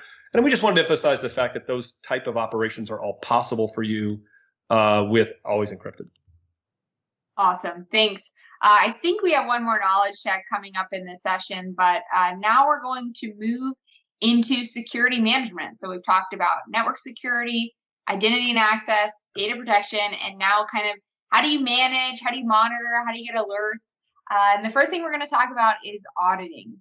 So if we think about it, at a high level, you can audit Azure level activities with Azure Monitor Logs. And this kind of makes sense that you're going to be able to audit those Azure activities with Azure Monitor Logs. Now, when we think about managed instance versus database, let's start with Azure SQL Managed Instance. This is using SQL Server audit. So this is just using what you used in SQL Server. The biggest difference here is that those logs are going to be stored in Azure Blob storage. You also have the option to use target endpoints of Azure Monitor Logs or Event Hub for this. And when it comes to the options, you have failure or continue, but no shutdown. And that just has to do with the fact that we're keeping your server on. When we think about Azure SQL Database auditing, it's slightly different. It uses this thing called Azure SQL Audit, which is powered by SQL Server Audit. And most of the server and database audit action groups are supported. Some of those default action groups include batch completed group, successful database authentication group, and failed database authentication group. So you can keep track of those things. And a few other things that are kind of new is we recently released the addition to audit Microsoft operations. So what that means is if you open a case with support and we go and look in at your database or try to do some analysis, you're going to be able to turn on the capabilities to audit what was done during that investigation. Now, you'll also be able to store and analyze your general audit logs in various places, in Azure Log Analytics, in an Azure storage account, so that's where those XEL files might go, and in Azure Event Hubs. And like I mentioned kind of earlier, in the exercises, there's actually an opportunity to combine these things all together and take a look at the X event log files that are stored in Azure Blob Storage, and take a look at the log analytics dashboard and try to figure out when various things happen. So this can be very useful, and we'll do more on that on the Azure Log Analytics capabilities in coming modules as well. Yeah, now before I go further, I just want to clarify one thing on one of the questions that came out, because I'm not sure I fully understood the question, but they've been talking about an HSM, which is a way to do extensible key management. So Azure Key Vault has now capabilities to something called a managed HSM. It's in public preview. So go take a look at that if you're looking for the ability to use like custom key type management. Okay, so when you think about auditing, you think overall just more about monitoring and managed security.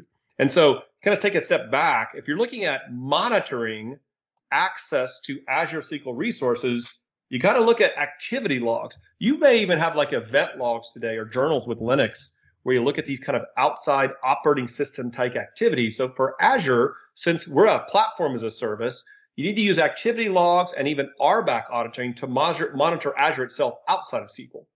If you look at Azure SQL Managed Instance, as Anna just talked about, you're going to want to configure SQL Server audit for Azure Managed Instance. That's going to be a normal way for you to monitor what's going on inside in the actual managed instance. So that's an important concept. And one of the things to keep in mind there, Anna just referenced this a little bit, when you do SQL Server audit, remember the target for that audit, you do not have access to the file system, so you're going to be doing something different to put this thing into Azure storage. But it is the full SQL Server audit capabilities with some exceptions, specifically because you can't restart the managed instance. Now for SQL Server, forever, since I've known SQL Server, by default, failed logins go into the error log. You ever run into that scenario where somebody says, I'm trying to connect, I get a login failure, but I don't know why?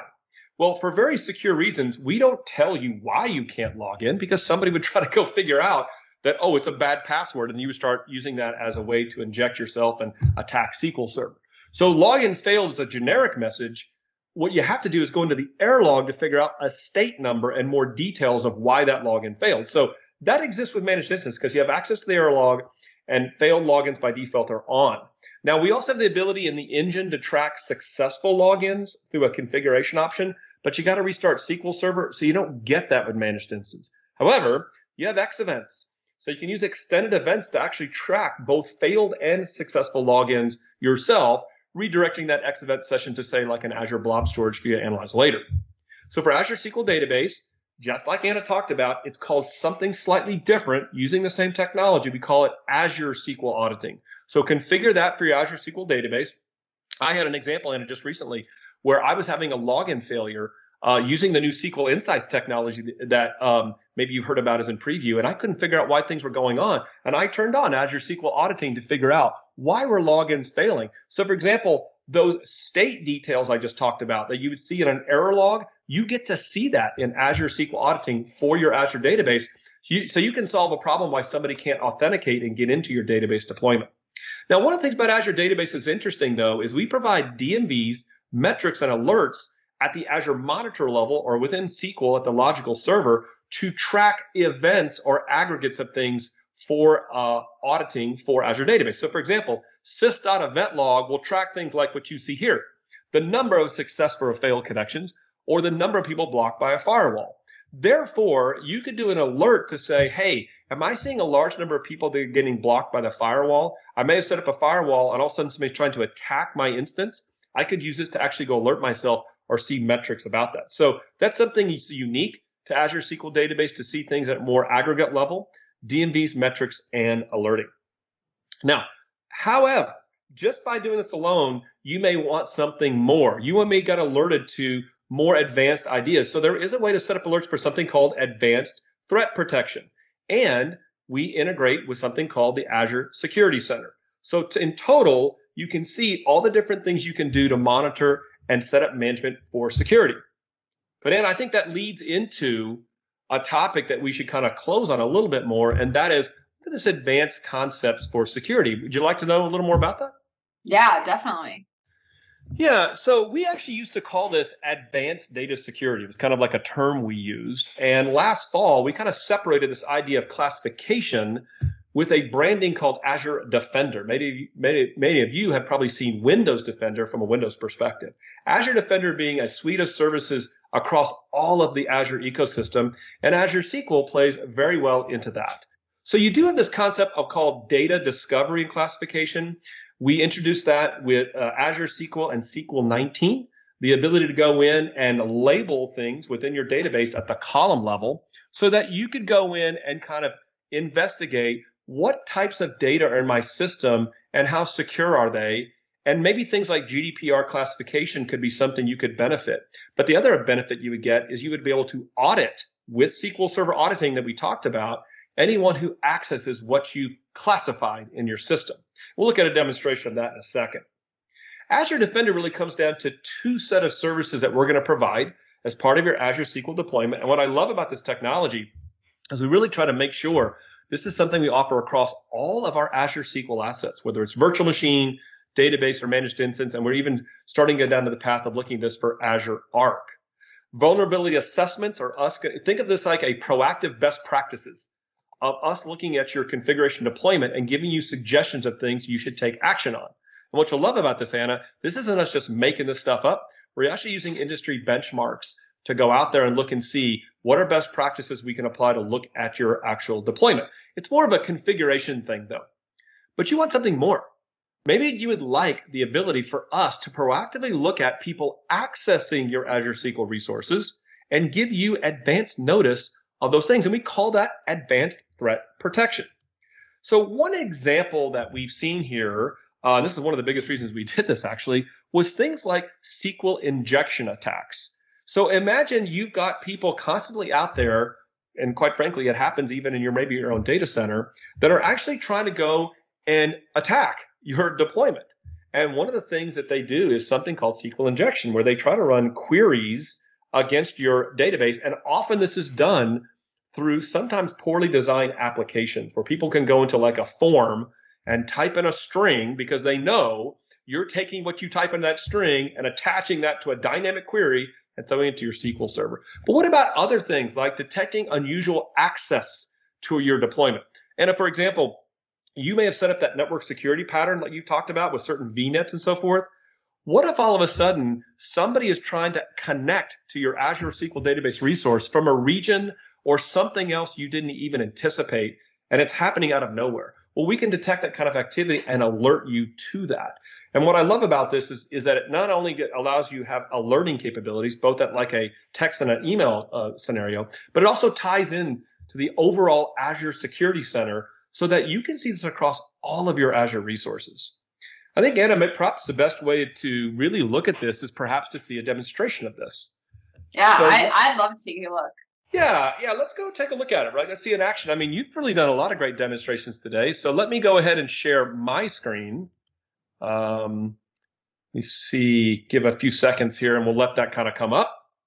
I can see it. Perfect. So what you're looking here is an Azure portal. And you've noticed here on this left here, I have pre-selected this data discovery and classification option. Now, you do have the ability with T-SQL to do that. And even look at this, Anna, look at this. You now have the ability we're starting down the path of integrating some of these capabilities with that new thing you've heard called Azure Purview. So we're even getting comments and giving you guidance about going down that path. Let's look at this classification as we see it from the Azure portal. Again, you can do this with T-SQL, but what we're doing here from T-SQL is we're looked at your database and we've looked at your column names and said, you know what, we might have some recommendations for you. So you can click here and then notice here for this is based on AdventureWorks example. I can go here and see for all these column names recommendations for the type of data it is or what we call a sensitivity label. So for example, we know a little bit about GDPR. We've spent some time looking at that, and we happen to know that names are something that are part of GDPR compliance. Now, it doesn't mean that we're going to make you compliant, but we're going to help you along that journey if you use our recommendations. So I could take this entire list. I could say select. I could say accept recommendations, right? I could then save those recommendations. It'll take a second to save off this data, successfully save this now. I can go back into overview and look at this. I get a graph to show me what are the different labels I have from a sensitivity perspective. Here are the GDPR ones, for example. And then here's the type of information I have. Now, these are rules built into our system to discover what you have. And it's purely based on the names of the columns you put into your tables. But you also have the ability to go configure and add in your own rules manually, either through the portal or do that through T-SQL.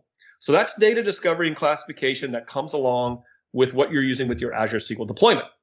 Now, I also can do something with advanced threat protection, Azure Defender specifically. And you notice here in the portal, I have two things that I'm seeing here. One are incidents and alerts, and you can see here I already have a potential SQL injection. And the other are vulnerability assessment findings. So let's look at vulnerability assessments first. Now, what we have here is we have an ID system, and we use that ID system to build and classify in our own internal systems a series of rules. Now, notice here I can go click on one of these, like minimal set of principals should be allowed as fixed members. It's a rule that we provide. And again, what we're doing is a scan of your system, of your deployment. And notice these recommendations we give. Now, I love this for one particular reason that people don't realize. Today, you may be looking at a lot of these different checks at a database level, but does anybody ever go look at their master? Like in this case, this is your logical server. So if you want to, based on this, we could make sure that you're tracking all users from an auditing perspective, or maybe setting up a server level firewall will make sense for your system. Let's go pick on something like database owners are expected. You notice here, Anna, that I've got a risk level. So we actually take a look at some of these rules and say, hey, if you don't have this set up right, we think you're at a high risk.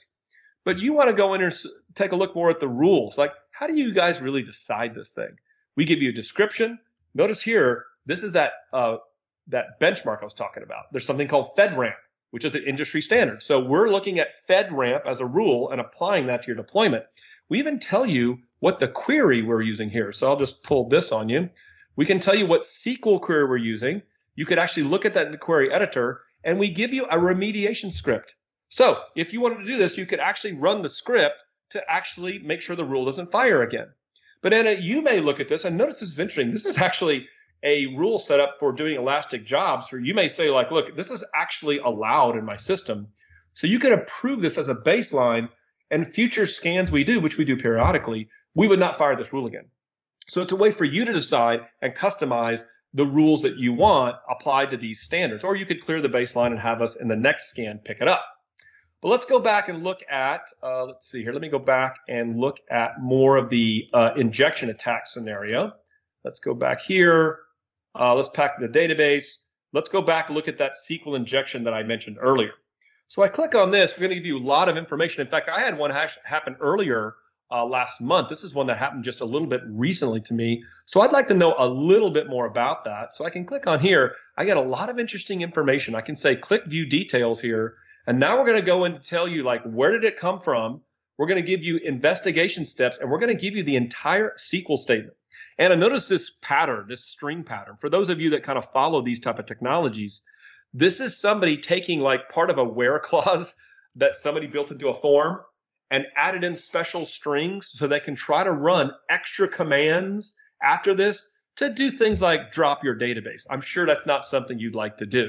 But I love the ability to look at this because we're going to give you details of the query, who did it, how you can go look at it further in the documentation. We give all sorts of documentation about this. And the beautiful part about this, Anna, is that we can alert you to this. So let me go over and show you this right here. Guess what happened when I turned this on? I got an email.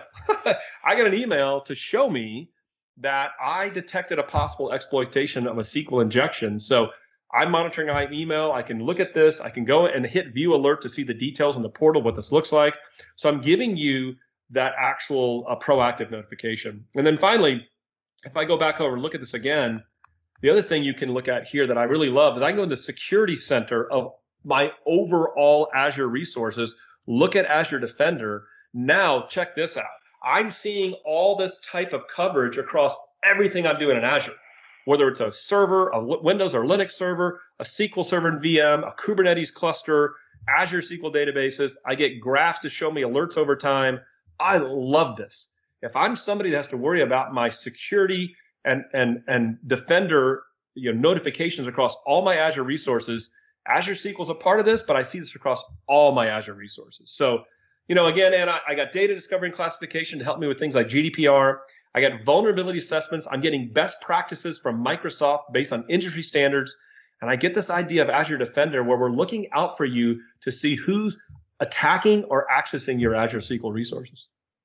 Yeah, I mean, I definitely think it's a great set of capabilities. And, one of the things I think is just really powerful about advanced threat protection is like how fast that alert comes in. Like in the exercises, you can trigger this yourself, but like it comes in within seconds. Like within seconds, you have it in the Azure portal. And then a few seconds later, you get an email alerting you saying, hey, this thing happened. So it's really powerful.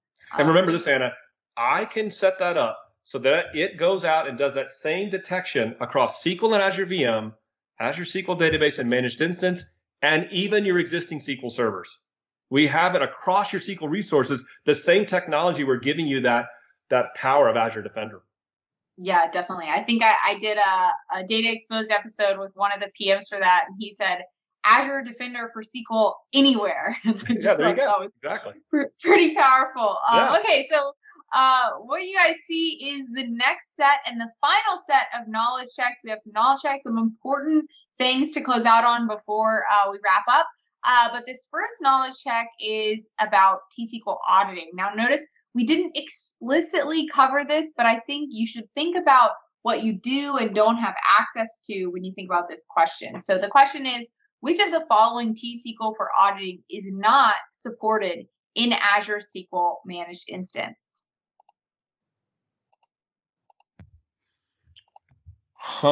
Okay. So are we seeing anything come in on this already? Because you're right, we didn't really call this out. And once again, Anna the professor tries to pull a trick on our audience. Yeah, that's what I do. You know what? I think we actually have another question being displayed. Let me go ahead. Really?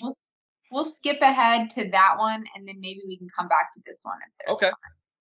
Give me 1 second. So we have another question that you're jumping ahead of your audience, giving them a harder question. Yeah. Back to the tricky question. Okay, I got it. Okay, got you. This is the one they're seeing then, right here. Yeah, so this is the one they've been answering. It looks like we've already gotten a good number of answers in for this one, but this one is, which of the following are ways you can monitor security-related events for Azure SQL Database? Again, maybe not one we explicitly called out, but hopefully you'll be able to figure it out. Oh, no, I think we mentioned this one. I think we did cover this, yeah. So, Bob, I'll go ahead and let you take a stab at it. It looks like a lot of people have said D, a decent number of people have said C, and a few people have said B. B, okay. Well, let's look at this. Which are of the following are ways, which here you go again, are ways. So honestly, you kind of gave them a little bit of a clue when you said ways. I mean, somebody could say, well, she just meant one way, but you did say ways. A is definitely true. We just covered that. We said, hey, Azure SQL auditing, I even gave you guys an example of that. Specifically called out that we have like DMVs where you can go look at the number of successful and failed connections and blocked by firewall. So B is true. Now, if A and B are both true, right, it can't be A or B because they're both true. Therefore, they're eliminated. And it can't be C because A and B are both true, right? Even though Azure Metrics Alerts is true, so D is the only possible answer. And we did say that. Use Azure SQL Auditing, or you can actually do Azure Metrics. Remember, I even gave an example. Do an alert to say how many people are blocked by a firewall for I see a large number of those. So D would make sense. Awesome. Nice work. A decent number of people got that one. Okay. Right. I'm going to pop back up this question. I think we might not have it in the polls today, but I still think it's a good one for us to talk about. Bob, why don't you take us through this question? Sure, absolutely. So which of the following T-SQL for auditing is supported? Oh, no. It says is not supported. There is, once again, Anna Hoffman. So I'll quick mea culpa. Anna did trick me on these in some cases, and I actually questioned her. You know, I'm Bob Ward, right? I said, Anna, no, going, Anna, hey, I don't think this is right. And she's like, well, why don't you read it again, Mr. Ward? You know, little old Bob Ward, why don't you read this? And I did. I'm like, oh, you said not. So this is the key here. It's a not, right?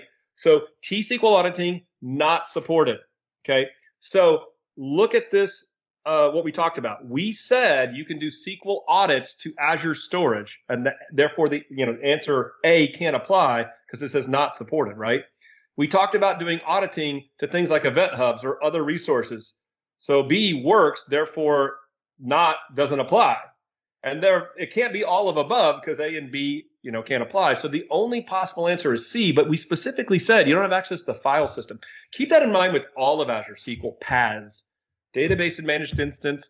We're abstracting you from the VM, the operating system, and the file system. So guess what your file system is? It's Azure Storage. So when you do like X events or auditing and so forth to a file system, you're going to use Azure Storage, and we're going to give you capabilities to actually do that. Awesome. Yeah. Well done, Bob. And it looks like we tricked about half of the people. We have it. We have a poll. We have a poll up for it. Okay. Yeah, it did come up. It looks like a lot of people said C, but some people said all of the above. So they missed some of the not and maybe got. Well, even if you said is, right, it couldn't be that because you can't do the file. So, but yeah, once again, Anna tricking the audience. I hope these are helpful though. We have found, quite frankly, Anna, I know you feel the same way. We've really found that the knowledge measures really kind of add a wholeness to the learning that we're providing. Yeah, thanks, Bob. And yeah, I definitely agree. I think, people enjoy these knowledge checks. It helps engage. We wish we could be in a room in person with you all, but this helps us gauge and kind of engage with you all and see where you're at. Just to wrap up quickly, we covered a lot today. We talked about the security capabilities with regards to authentication, network, data protection, and also the tasks that requires for you. We also talked about Azure Defender, how to configure your network, what's the most secure, and other topics like that. And we have so many resources for you. I know someone asked earlier about books for getting started. There are 2 books here that we've been a part of in the past year, so definitely check those out. This learning path is at that first URL, aka.ms/Azure SQL Fundamentals. And we'd love if you would tune into our show. Here's a shameless plug for Data Exposed. Actually, Bob, you're coming on the show this week with Buck Woody, and we're doing a special Ask the Expert session. So that's in the same place on Learn TV at 9 a.m. Pacific on Wednesday. So, Bob, that'll be interesting. People can ask whatever questions they want, especially if they didn't get them answered here. That's a great place. Yeah, but did you say Buck Woody? Okay. Yeah, he's I'm going to prep myself for that. And I want to give also a quick plug for your show, Data Exposed. I mean, you talk about getting like the latest news on what's going on with Azure, with SQL. You get it in this show from everybody. You get so many different experts and these. When does it make sense to pick one versus the other? And then you got to start by deploying the thing or installing the product, right, and configuring it just like SQL Server. So that's why we did that in week 2. And these next 3 modules, we did security last week, or the meat and potatoes. Remember that one, Anna? The Texan term, right, of SQL. They don't go in any certain order, quite frankly, to be honest with you. It's not like security, performance, availability have an importance versus the other. They all kind of go together, but they're really at the heart of the course of what you learn about this. And then, of course, today is about performance. And then, we cap off next week by talking about availability, a really cool part of Azure SQL as well. And then we'll have that great last module where we kind of put everything together about everything we've been learning. Yeah, it's going to be a great module. And if you want to follow along with us after the session, this is the Learn module that we're covering today. It is part of that learning path that we talked about. And you've probably heard us say in previous episodes that, we've heard from the community, we've heard from multiple people that by going through this learning path and going through this Learn Live series with us, you can go do things like PaaS DP 300, which is the certification exam for administering relational databases in Azure. So this is something to know that all the demos Bob does today are going to highlight exercises that you can actually go complete yourself in Microsoft Learn for free in the built-in sandboxes that they have. So that's definitely something you're going to want to check out after the session. And I also want to remind you that this is live and meant to be interactive. If you haven't joined us before, you'll be excited, hopefully, to learn that we do have lots of knowledge checks throughout this whole thing. So we'll be quizzing you as we go. And we also have some subject matter experts, so other members of our team, standing by to answer any questions that you have. We encourage you to head over to Learn TV to interact with us. That's where all the knowledge checks will be taking place in a more formal way. But that being said, if you're streaming in from somewhere else and you don't have head over to Learn TV, we will also be monitoring the questions that come in there as well. Please ask your questions, make comments, let us know what you think throughout. That helps us keep it a little more engaging since we're not actually all in person today. Now, with that, we're going to get right into the module, which is performance. We're going to do just like we've done for security and like we will do for availability. We're going to start by talking about the capabilities and the tasks. So you want to know what's going on with all these things you're already familiar with in SQL Server when it comes to performance, and how do those capabilities come into play when we talk about Azure SQL Database and Azure SQL Managed Instance. And once we kind of understand the capabilities, then we're going to move into the task. So how does this apply to you? How can you configure and maintain for performance? How can you troubleshoot performance? What are some of the monitoring capabilities that you have in Azure today? I think Bob actually has a really cool new Divo to show you all, really kind of hot off the press on that one. But when we think about performance overall, Bob, what really stands out? Well, a lot of people do ask me about this specific topic about performance with Azure SQL compared to SQL Server. And they're a little bit concerned that they don't have the same capabilities with Azure SQL that they get with SQL Server. And I tell them that's just not true. I mean, all the capabilities exist there today that you use with SQL Server. There are some differences, though, you got to be aware of. So, for example, with a SQL Server deployment, you usually go try to do a sizing exercise, right? You go figure out, what are the capacities I need for resources, things like database size, number of cores or CPUs, how much memory. Think about SQL Server as a resource. You need CPU, memory, and fast storage to make it a really great experience for your application, right? So you go the exercise of looking at bare metal servers or virtual machines for that, but it comes to platforms as a service, you don't have access to those resources. So how do you do this, right? And we talked about in previous modules that we've done in this series about service tiers, right, and compute choices and so forth. So I thought it'd kind of be interesting to go look at the maximum capacities. Now, this is kind of changing. This is an evolution for us, and we're kind of always building and making enhancements here. But today, if you look at your availability possibilities or your performance capabilities for Azure SQL Database, depending on the hardware generation you pick, you can get up to 128 cores and 4 terabytes of memory and 4 terabytes of database size. A lot of people don't realize that's possible. That would be, for example, like your general purpose tier using like the M series, for example. But hyperscale, we've mentioned that, certainly that option before with Azure Database, go up to 100 terabytes and quite frankly, unlimited storage capabilities using Azure SQL Database. Now for Managed Instance, today the capacities look like 80 cores, about 400 gig of memory, and 8 terabytes, although we're looking very quickly to try to expand that size as well. And then we're going to mention this DMV OS job object. I mentioned before a little bit in a previous module about what a job object was, a concept under the covers. We're using Windows Server to restrict the resources that a particular VM gets or a process gets in a VM. And we do that with Azure SQL to make sure we maintain these capacities. So that's the maximum capacity for this. So what about indexing, right? Like, what about indexing? So all indexes are supported. This is a thing that people forget. Your performance skills with SQL Server definitely apply still in the cloud. I'm going to talk about auto indexing at the end of the session today, but all those indexing things you're used to doing, online indexes, resumable indexes, column store indexes, very important concept you still should be paying attention to. Those are all supported for your use today in Azure SQL Database and Managed Instance. So don't have any fear that you can't do that. I do recommend that if you have like specific jobs you run and so forth to maintain these things, that you ensure that they run well in the cloud. But all that kind of type capability is there.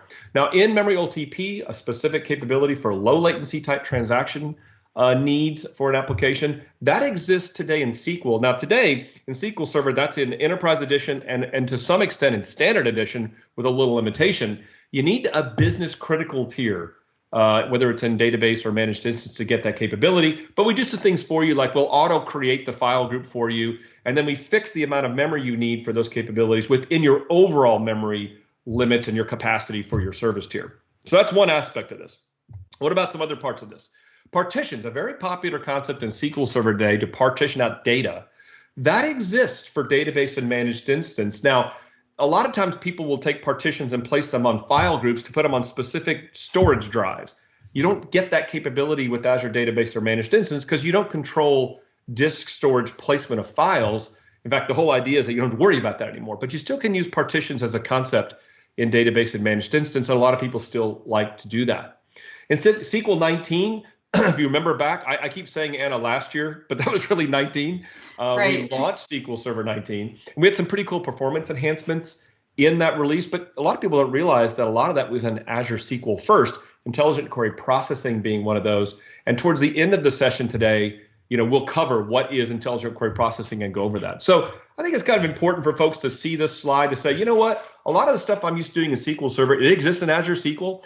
Just because I'm on platform as a service doesn't mean I don't get the full capabilities of the SQL Server engine. So it's kind of important to see what's possible to do that. So we talked about configuration in Module 2 overall for Azure SQL. But as you look below here in our breadcrumbs that we have, we're going to talk about configuration and maintenance specifically for performance for Azure SQL. Then we'll talk about monitoring, a very important topic. And you see the various other things that will go down the list during today's module and do some great demonstrations for you as well. So configuring performance. When I thought about building this slide, I thought, what are the things that I should highlight for configuration performance for Azure SQL Database and Managed Instance? This is not everything, but I think it's really some of the things that you should pay attention to because it could highlight some of the differences, even though the capabilities exist the same for SQL and Azure SQL.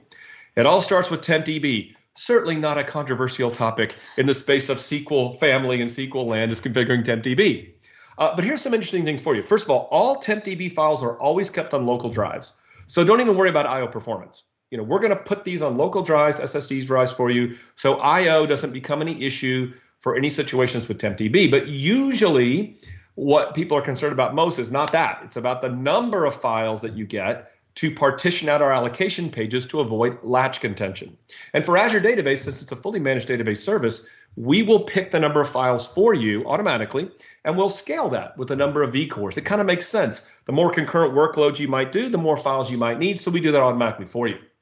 Now in Managed Instance today, you just get 12 files, but we are specifically looking to have a similar experience for database, or even allow you to do more configuration with it like you do with SQL Server in the future. Some of the options used for the database, which used to be trace flags, that stuff's just on by default, just like SQL Server. And today, TempD metadata optimization, which was in SQL 19, is not in a managed instance today, but we're looking to actually see if we can support that. Kind of just get rid of any of that latch contention issue you may worry about. Overall, though, I would say the message is TempDB is pretty configurable and auto-configurable in the cloud for you. So that's one aspect. What about just databases alone? Now, this is not just configuration for the database for anything, specifically for performance. And one of the areas people concern themselves is minimal logging for bulk operations. Very important to call out that only full recovery supported. It's configured automatically for your databases, both for a managed instance, both for Azure SQL Database, and you can't change that. Well, why is that? You're going to find out in the next module next week that for availability, we have something called a service level agreement, and we need to use full recovery to ensure we keep you highly available. So keep that in mind, minimal logging not available for you. It is available in TempDB, and you all have the ability also to things like bulk load it with column store indexes to improve that efficiency. Now, the third area that I picked was files and file groups. So with Azure Database, you don't worry about that. But for Managed Instance, you do have the ability to add files and change sizes of files. You just don't physically place the files. Now, you may see that point and go, uh-oh, that's a showstopper for me. I can't use Azure SQL. Well, I'm here to tell you that when we're going to talk a little bit more about scaling performance, we have specific resource and service level objectives for I/O performance, whether it's latency or IOPS or overall I/O throughput, that you get depending on the service tier and the vCores you pick. So I have found that many customers kind of like the fact they don't worry about this anymore. We place these files, but then we have these resource limits and level objectives that we give you depending on the choices you make. Now, having said that, for Managed Instance in a general purpose tier, we're going to be using Azure Storage behind the scenes. So it turns out that the number of files and the size of these files you pick could increase I/O performance. With a very specific set of documentation to give you guides on this. And the reason why is that depending on those choices you make, we may pick higher level premium storage disk sizes, which have better IOPS or better I/O performance. So keep that in mind when you take a look at Managed Instance. And then just keep in mind, if you want to use file groups, again, you wouldn't use it for file placement, but to just organize your objects, you do get that capability to user-defined file groups for Managed Instance. Now, max degree of parallelism, which we also call max DOP, another non-controversial topic in the SQL family. Some good news here for you. Number one, we do pick some defaults for you, but alter database scope configuration exists for you to make changes to this, both for SQL Database and Managed Instance. Now, if you want to change this at the server level, remember, an Azure Database is not a server instance for you, even though we may use that behind the scenes. So SP Configure is only available on Managed Instance today. But you get query hints. Managed Instance does support Resource Governor, so you can change it there. And then we're looking to decide in Managed Instance, should we change some of the defaults we're using to actually help make it easier for you. Now, for Resource Governor, that topic alone, a lot of people like to use that capability to do things like limit workload groups and tie it to an app for things like I/O, CPU, et cetera. And that is available to you in a Managed Instance. Again, that is one of the promises of Managed Instance, to give you that instance level type capability. And Resource Governor is one of those features that we do that. Now, I've mentioned before in previous modules that we use Resource Governor behind the scenes to do certain things, but the actual Resource Governor T-SQL is available to you in a Managed Instance, again, for pools and workload groups. So that should give you kind of a feeling, Anna, about what are all the different things that I should concern myself with configuring for performance for Azure SQL. Yeah, it definitely does. So thanks, Bob. And I'm going to throw up this first knowledge check question, but I do have a question for you as we kind of let people kind of look at this question. You showed us a lot of the capabilities and in many ways, like things that are kind of set by default and ways we can change them. Like for the most part, do you think we set things like at random, or do we use some sort of best practices when we go and set these things? And do you have any guidance around when you might actually go and actually change some of these capabilities or default settings? That's a great question. And it comes down to what we talked a little bit before in our deployment and configuration module. It is your choice of product, service tier, compute choice, hardware, things of that nature, and your vCore choice, remembering the vCore model, that kind of dictates a lot of these defaults that we pick. So I would say, in general, when you make some of those choices and you look and see what are we configuring for you, a lot of these things are just set up for success for you, just to use.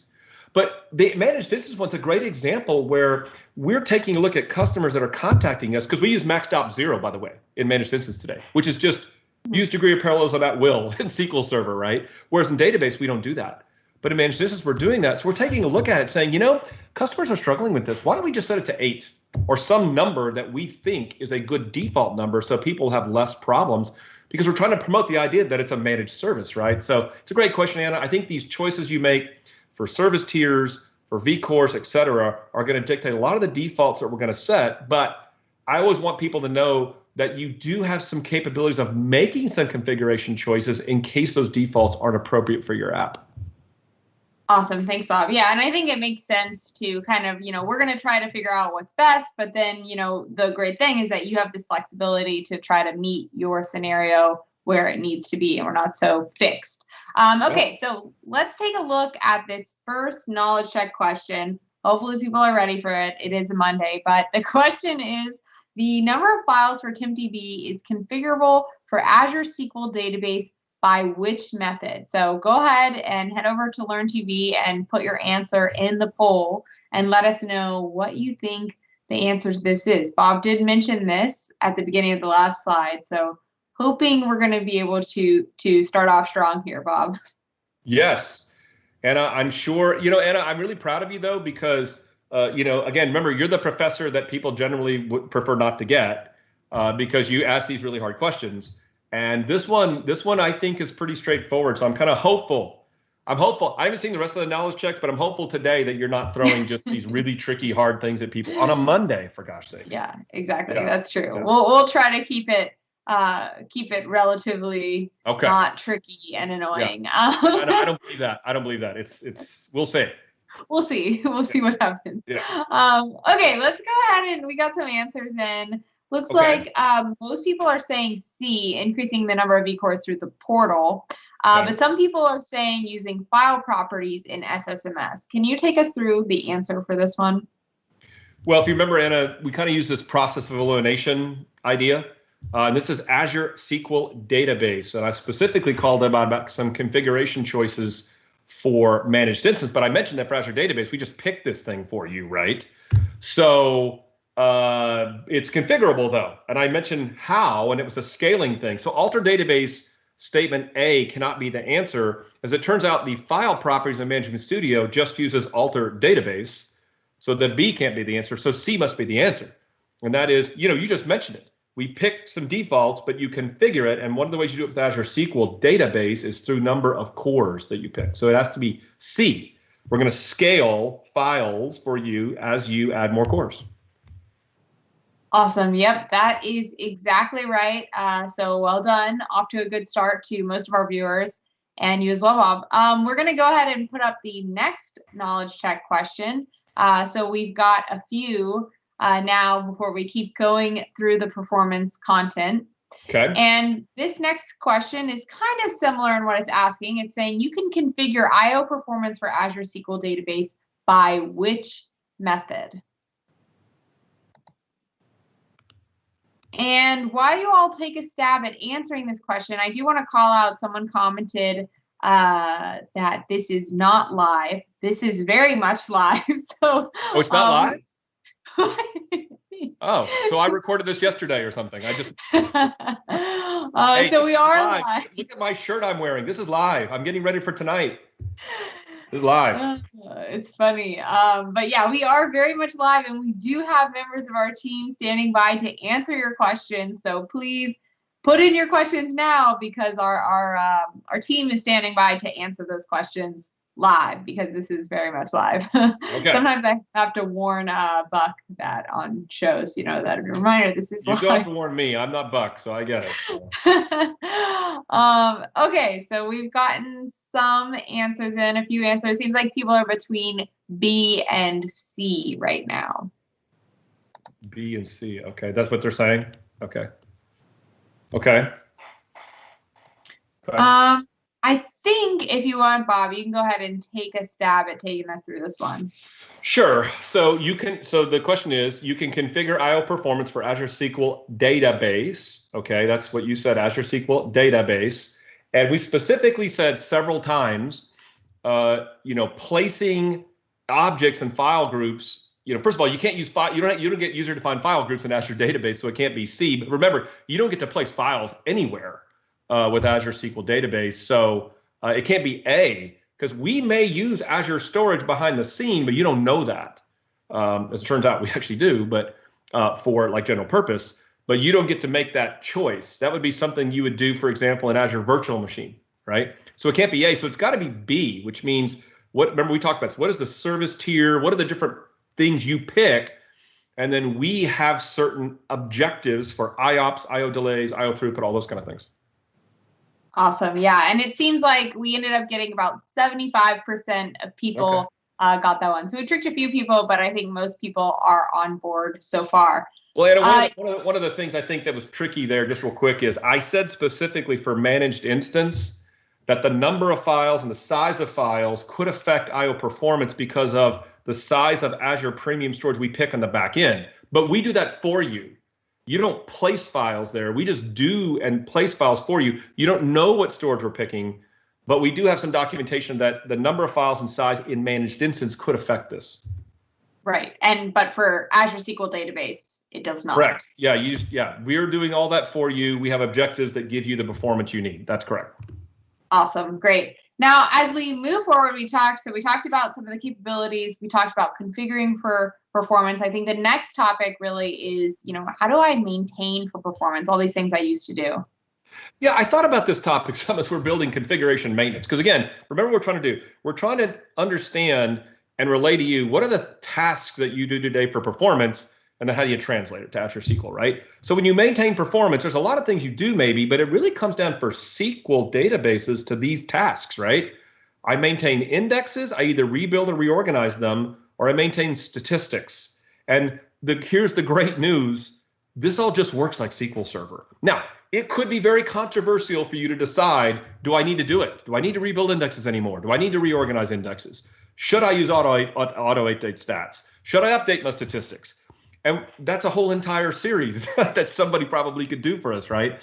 I'm not here to kind of debate that or discuss with you what you should do. I'm just here to tell you that all these options exist for you. Now you're going to see, for example, on the index side, again, at the very end, we'll talk about some things we're doing in the Azure database space to help this automate some of this. But if you need to rebuild, reorg, online, resumable, auto stats, update stats, all that stuff just works for you for Azure Database and Managed Instance. Here's the good news, Anna, is that if you have a bunch of tools behind in your tool belt to do these things, this is just going to work for you. Now, you may need to schedule it a little differently. Azure Database, you might use Elastic Jobs because you don't have agent. Managed Instance has agent, right? But all the T-SQL you use here is just going to work in the cloud for either one of these options. Yeah, I think that's kind of a theme that we like to harp on when it makes sense. And that's, it's just SQL. And that's a great example of that. Okay, so we have another knowledge check question. This one is, I think, pretty good softball. It says, how do you maintain indexes with Azure SQL? So Bob just talked to us about this. So take a stab. We're going to put up this poll.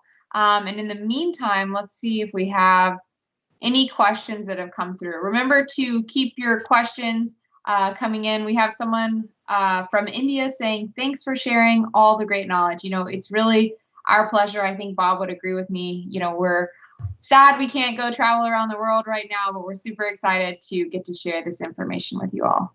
Absolutely. And we have some people sending their answers in. Okay. Looks like people are pretty split, actually, between A and B. It looks like maybe A is starting to take the lead. Okay. Keep your answers coming in.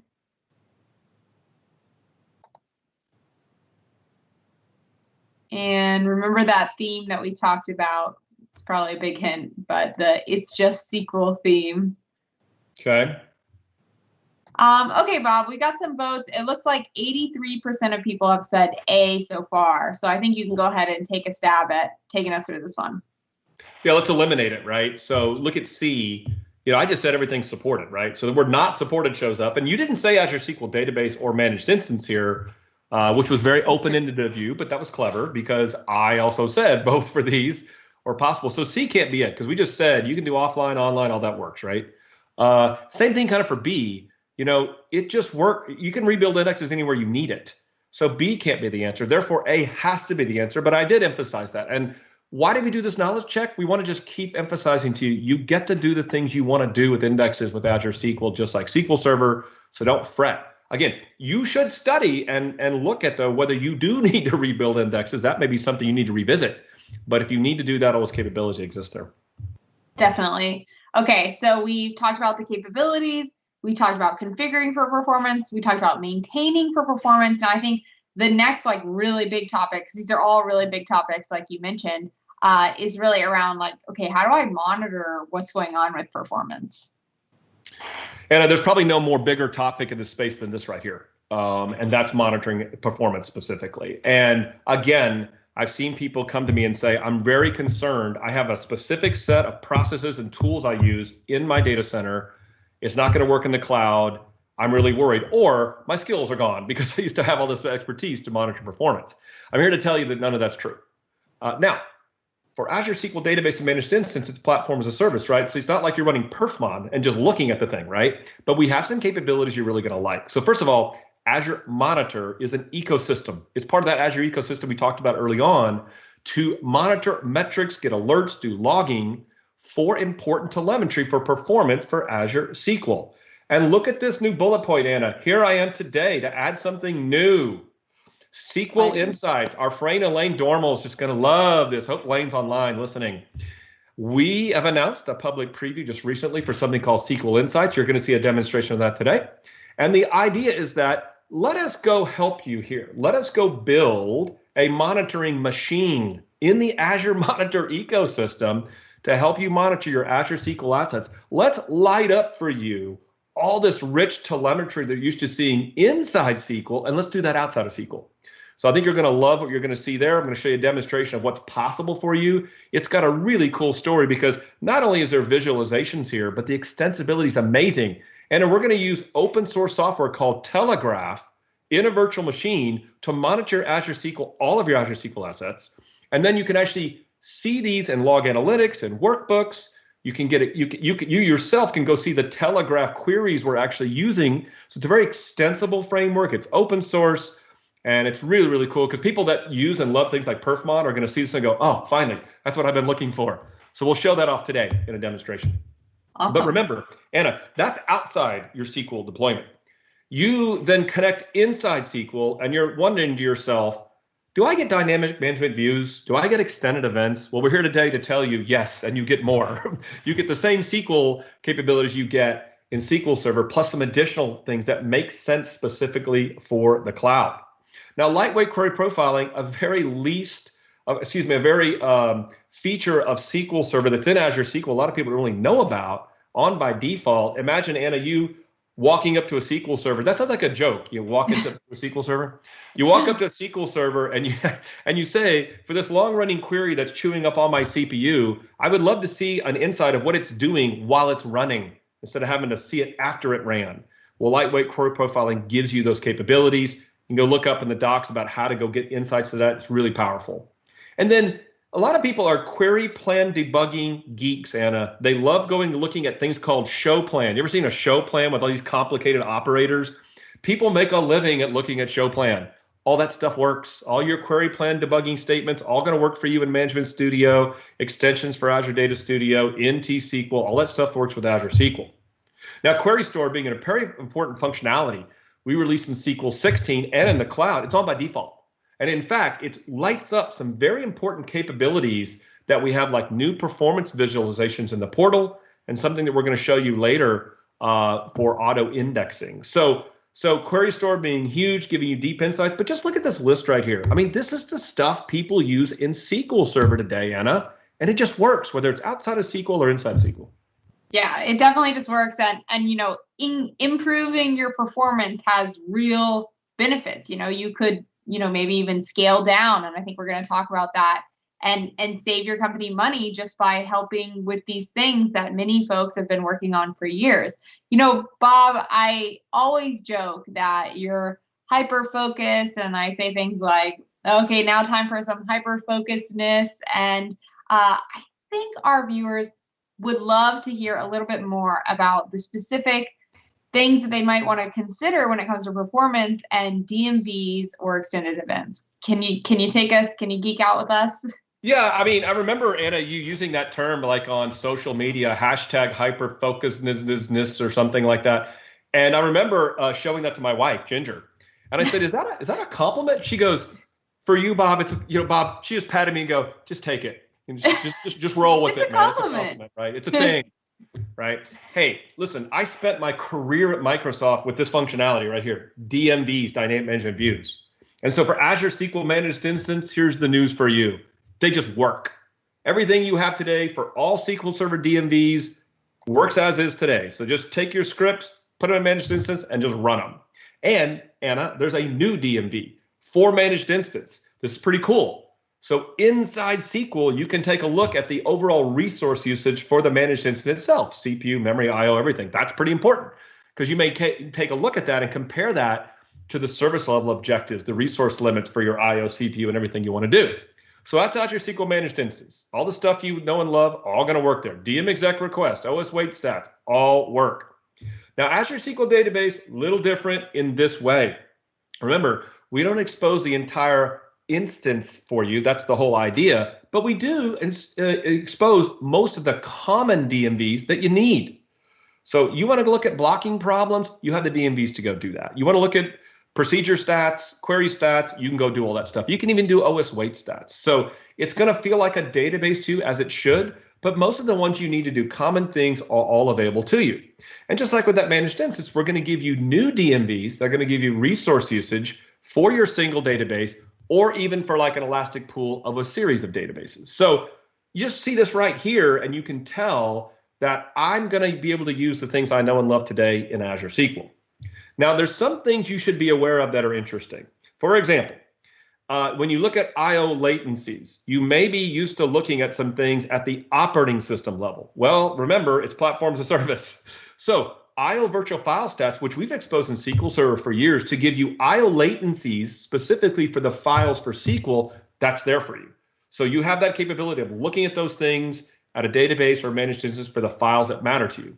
And SQL Server performance counters, specific one just for SQL, a lot of people I've talked to don't realize we have a DMV for that you could use, and that's lit up in both Azure SQL Managed Instance Database. So batch requests per second, anything you're used to seeing, you can see there. But the other cool thing is, though, you're going to see that show up in things like SQL Insights.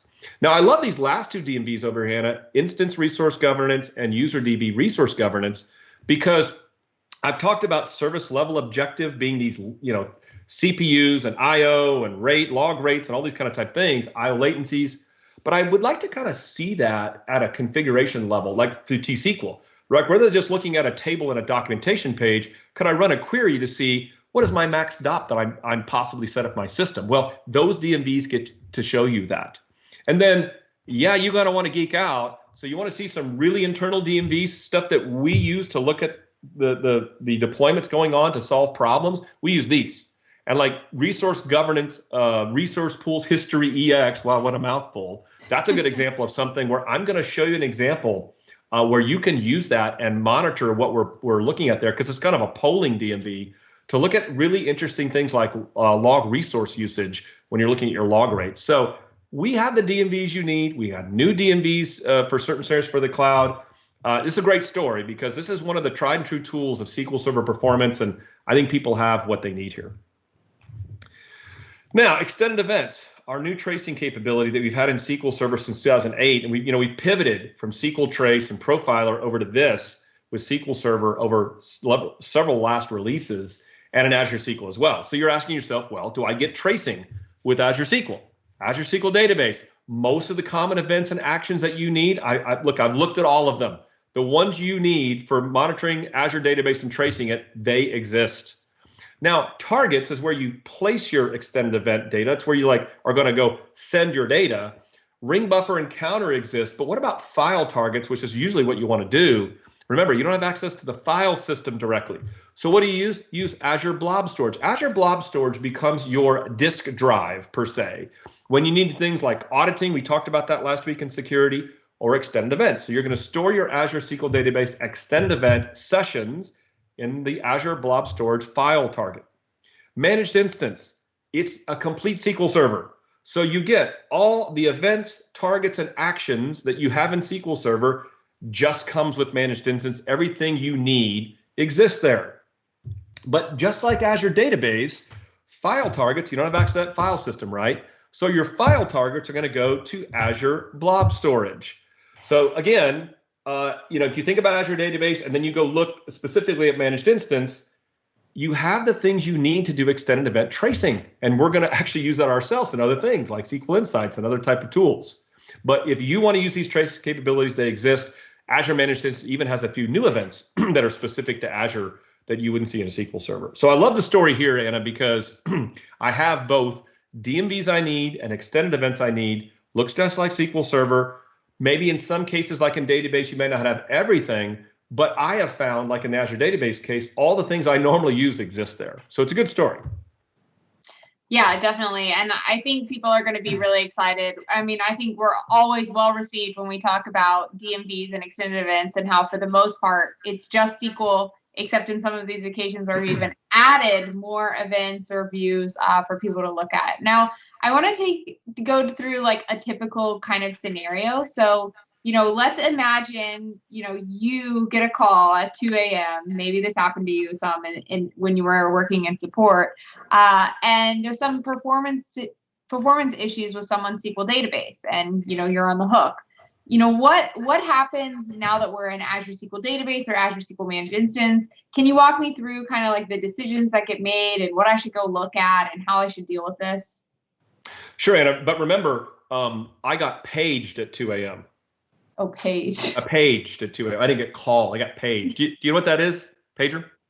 No, you've never seen it. You've seen it. You've seen it at the Smithsonian. You told me. You went there and you actually saw it there. No, I give complete credit to this concept, Anna, to Keith Elmore, my longtime colleague, and he's still in support at Microsoft. Known Keith for so long. We've been almost at Microsoft the same time together.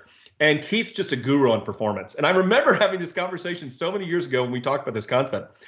And it was at lunch with Keith. And I said, Keith, I just love errors.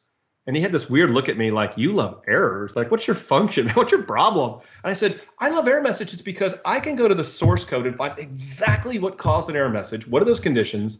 And debug a customer's problem and find out exactly the cause almost every time. But in performance, no one ever calls and says, oh, by the way, I have a specific query plan operator that's not performing correctly. They just say it's slow. I don't even know what to do. It's a very vague description. So Keith constructed a very genius way, which we still document and use today. Is it running or waiting? And it all starts, Anna, with checking your resource consumption of SQL. So today you do that with like Perfmon or maybe a Linux tool or so forth. But how do you do that with Azure SQL? Well, we have these DMVs we just mentioned that you can take a look at. Or you can look at the Azure portal, things like SQL Insights we're going to show you. You can look outside of SQL or inside of SQL to find out what is going on with my SQL deployment. Am I using a lot of CPU or not a lot of CPU? If you're using a lot of CPU, we call that a running scenario. Typically caused by what? It's caused by queries that are executing and using a lot of CPU. Could be a bad, inefficient query plan. Could be, though, that maybe you have a lot of queries that need a lot of CPU. You don't have enough CPU resources for your workload. And you might see something called an SOS schedule yield wait when that happens. You could use the query store. Look at the DMVs. There we go. Here are some DMV names you're familiar with that you might use to go look at a problem like this. So that's the running scenario. And typically what happens is you go down and find out what queries are causing this. If it's not enough CPU resources, you get more CPU resources. I got a really cool story to show you on that one for Azure, though. It could be that your query plans are inefficient, so you might debug and make changes there. Now, what if it's not running? What is it? Well, guess what? It's waiting. And it's waiting on several different types of resources. And it could just be a blocking problem. Or it could be something called a latch wait. Maybe it's waiting on I/O resources, which you've seen before in SQL Server. You could see it still in Azure SQL, which means maybe you need a new deployment option or bump up vCores to get more I/O capacity for your workload, or it could be query tuning opportunities.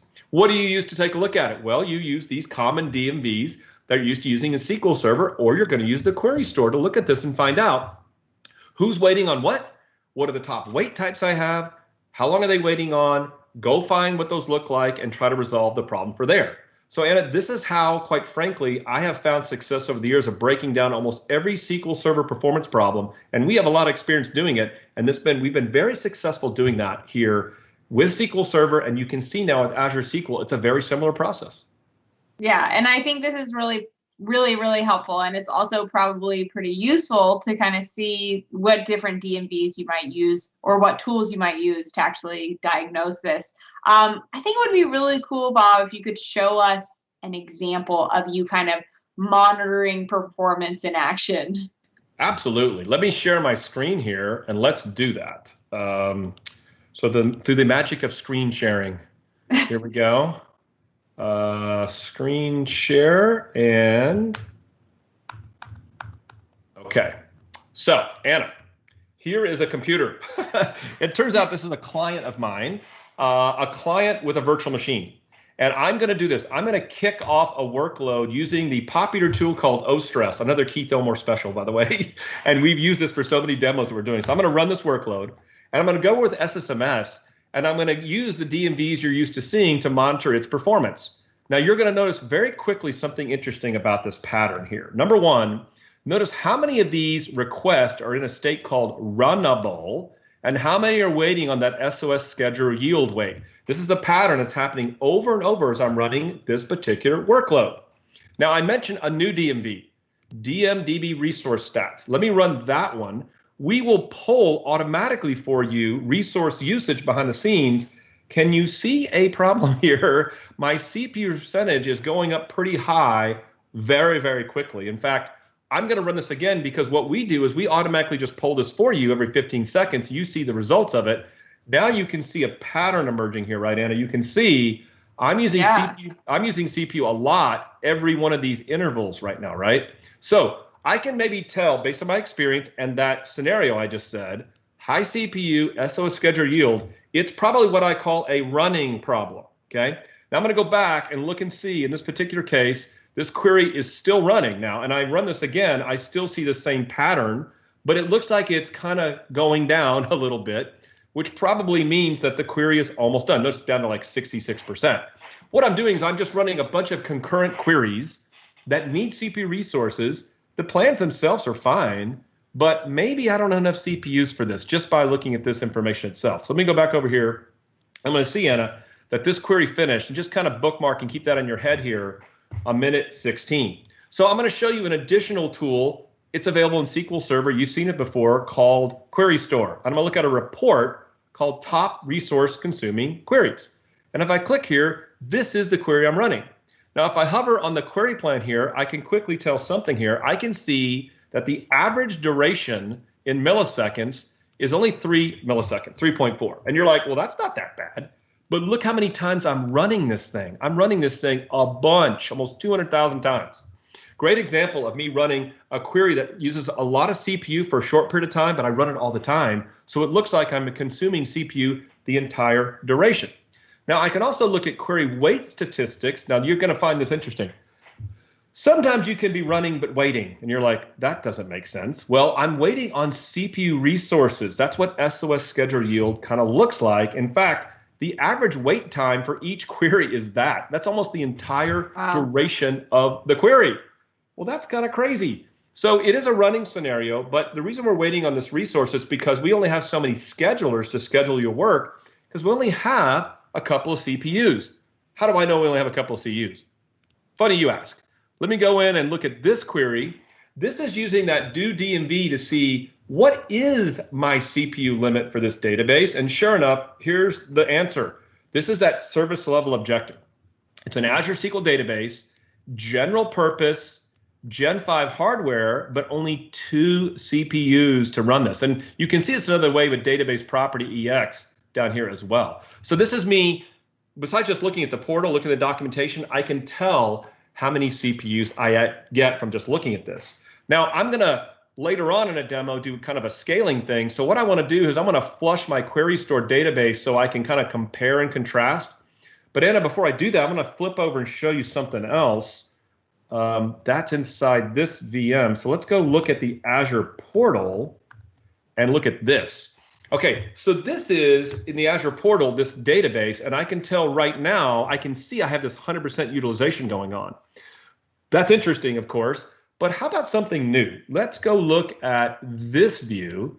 This is SQL Insights. Okay, this is my new SQL Insight I'm looking at here. Let me refresh this real quick, and I'm going to see a similar chart, see, I'm seeing a similar percentage of my usage in SQL Insights, but look what else is here.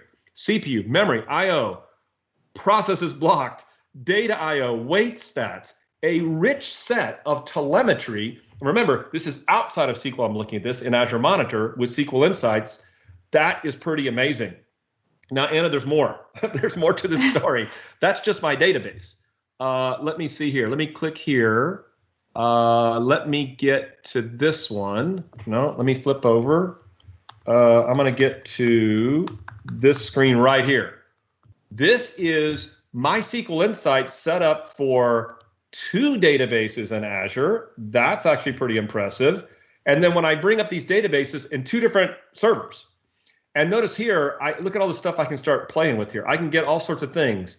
I get transactions per second, batch requests. Oh, this is looking pretty cool, isn't it? Is this impressive? Yeah, this is block pretty cool. Processes, deadlocks, and then I look at space usage. I get transaction usage. Here's what I really love. You really want to geek out? Go to Explore Metrics. This is going to feel like Perfmon to you. So look at all this stuff. You're going to scroll down and see. You can start doing whatever you want. And then because this is part of Log Analytics, you can create custom workbooks to make any view you want. This is our default GUI view for you, but we have all this rich telemetry that you can customize and make and then pin it to like your portal. Now, it doesn't stop there. Those are Azure databases. Anna, here's my managed instances that I'm monitoring as well with databases inside it. And then it goes further. How about SQL Server and Azure VM? I can do that too. And then if I want, and I haven't set this up yet, I can do the read replicas of my availability groups as well, all in a single profile, all from a virtual machine that's monitored using Telegraph. How about that? That's pretty cool. Yeah, great stuff. We just announced that in public preview. Check it out. It's really powerful stuff. I'm really excited. Every time I show this stuff, I kind of get excited because I just see so much rich telemetry that I can organize any way I want to do that. Yeah, definitely. I mean, I think it's really interesting, and I've played with it a little bit, and it just seems like there's so many different things you can go look at, and you can even go build your own custom workbooks if you want. So I think, people are really going to continue to like this. We've seen some examples. We also got a question in from Michael, so I thought maybe we'd take a second and take a look at it. The first question, actually, now we have a few questions, but the first question from Michael says, are there available queries that will tell you how much CPU IO network your queries are using and how much you are paying? So you don't do query, you don't look at pay or your billing at the query level. You look at your billing at the compute and storage level, right? But you can correlate this a little bit, right? Because you can go look at what queries are using most CPU to find out, okay, this is how much CPU I'm paying for. Well, what queries are consuming the most CPU during that range of what I'm paying for? So you can do that for sure. And we just showed you the rich capabilities of SQL Insights. I get all sorts of deep information there about everything about my deployments. And then, Anna, we're going to show you later in the session about how through a vision. I showed you how to look at queries with Query Store, like in Management Studio. How'd you like to see it in the portal? So I'm going to show you later in the session how you're going to get that query insight look at that level in the portal, which again can show you historically which queries are using the most CPU, and then you can go look at your subscription and say, okay, during that time range, how much did I pay for that? So you have that option, and don't forget, Anna, you mentioned this before. We talked about this earlier. That serverless, gives you the option to only pay for the compute you actually use. So that's a really cool option that where you're not using your server and you're not using any compute, you can actually have your database pause and not pay for any compute. So, yeah, definitely. Thanks, Bob. I think hopefully that helped Michael answer your question. The second question I'll take, it's from Rashad. Rashad said, this video is part of a series which covers the first learning path of the Azure Database Administrator Certification, DP300. Is this enough for sitting in the exam, or do I need to go over the remaining 6 learning paths? So from our experience, Rashad, and this isn't really any official guidance, but from our experience working with people, they have said that by going through just that first learning path that's recommended, the Azure SQL Fundamentals, which has 6 modules, and sitting in one of these series with us, they've been able to pass DP300 without the other learning paths. But that being said, the other learning paths have some really interesting and useful information. So, I might still, depending on your expertise, you might still consider going through them. So hopefully that helps, Rashad. Okay, so we've talked about a lot today already, Bob, and we still have quite a lot to cover. The next, we're going to talk about some performance scenarios. Yeah, I mean, again, we talked about is it running or waiting, and that's absolutely true. I mean, that is going to apply here, but there are some things that we discovered. Remember, Anna, if you think back to the history of this, we were assessing SQL Server and comparing that to Azure SQL. And then we said to ourselves, okay, are there any running or waiting scenarios that you just see in the cloud that are really specific to the cloud? And so this is kind of important to call. And the very first one is the most important one, and that is log governance. In order to meet service level agreements and our service objectives, you just can't use unlimited transaction logs to just whenever you want to do it.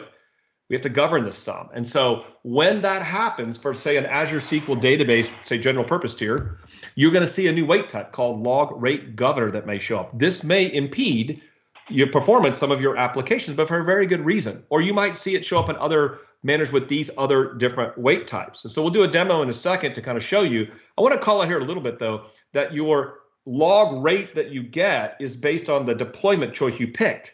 So for example, business critical is business critical. So we're going to give you more log rates there than we would say in general purpose, or hyperscale has really high log rates, right? So log rate that you need may depend on your deployment choice, but also remember that you could have bursts of this, right? You may have like a huge bulk operation that needs more logging, whereas your normal usage may need a lower log rating. So you need to kind of monitor and see what the needs are of your application. But again, so bulks could be using a lot. You may end up potentially, changing the scale of this as you need, depending on what type of workload you run. So log governance being one of those very first ones. You don't see that in SQL Server. You only see that in Azure SQL.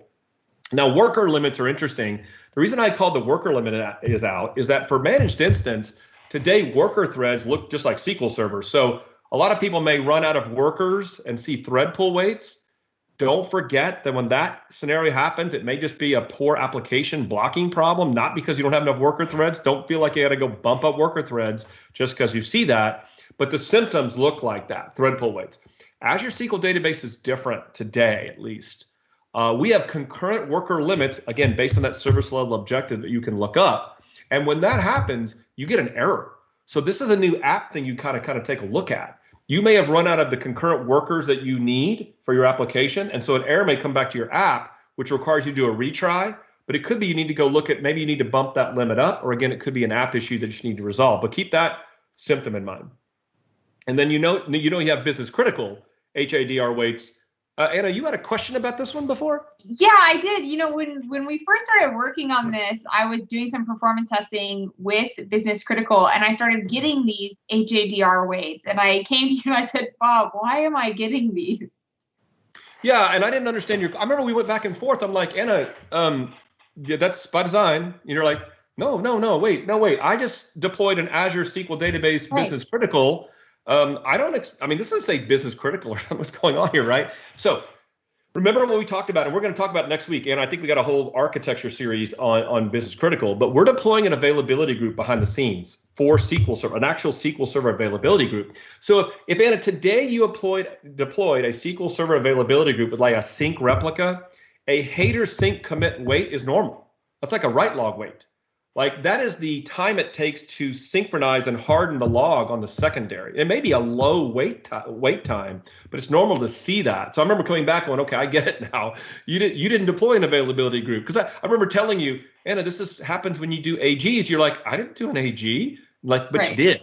You did by doing a business critical service tier. So we don't want people to be surprised when this shows up in their normal weight analysis that we're using an AG behind the scenes. And these other weight types are similar, but they apply to a similar concept where to meet service level agreement, you may see these weight types showing up and how we throttle synchronization to replica. So that's why that showed up. I remember that sequence, went back and forth several times, and finally we just got on the phone to get into it, right? So, hyperscale, we talked about some, we'll talk about it next week. The one thing about hyperscale that's really cool is it's a new tiered architecture that gives you great scalable performance, but we introduced some new concepts where we've extended the SQL Server engine. And so things may show up a little differently, but we want to make sure you give you the telemetry you need. So we might, and in this case, we might throttle log rates, not just based on log usage at the engine level, but based on what's going on in the tiered architecture level. We got to make sure our page servers and things are keeping up on track. And if that's not happening, we may throttle the log a little differently. So you might see a weight called an RBIO weight show up. And we document exactly those scenarios. And then because of this tiered architecture, some of our I/O goes to something called a page server. And so we're gonna expose some of those I/O data to you in DMVs, views, and events for page servers, so you can kind of see what that flow looks like. Whereas normally you wouldn't see that, say, in a SQL Server or a general purpose or say business critical. So those are some of the specific scenarios you might see in Azure. So log governance is interesting, and I want to call out to you that we don't have this today in our Azure SQL Fundamentals lab. It's something we added because we said a lot of people had questions about exactly how this works. So if you don't mind, let me flip over and show you a couple things about log governance that you might find interesting here. That'd be great. Let's do the screen sharing again and just double check with me, Anna, keep me saying here that you can see this. Yep.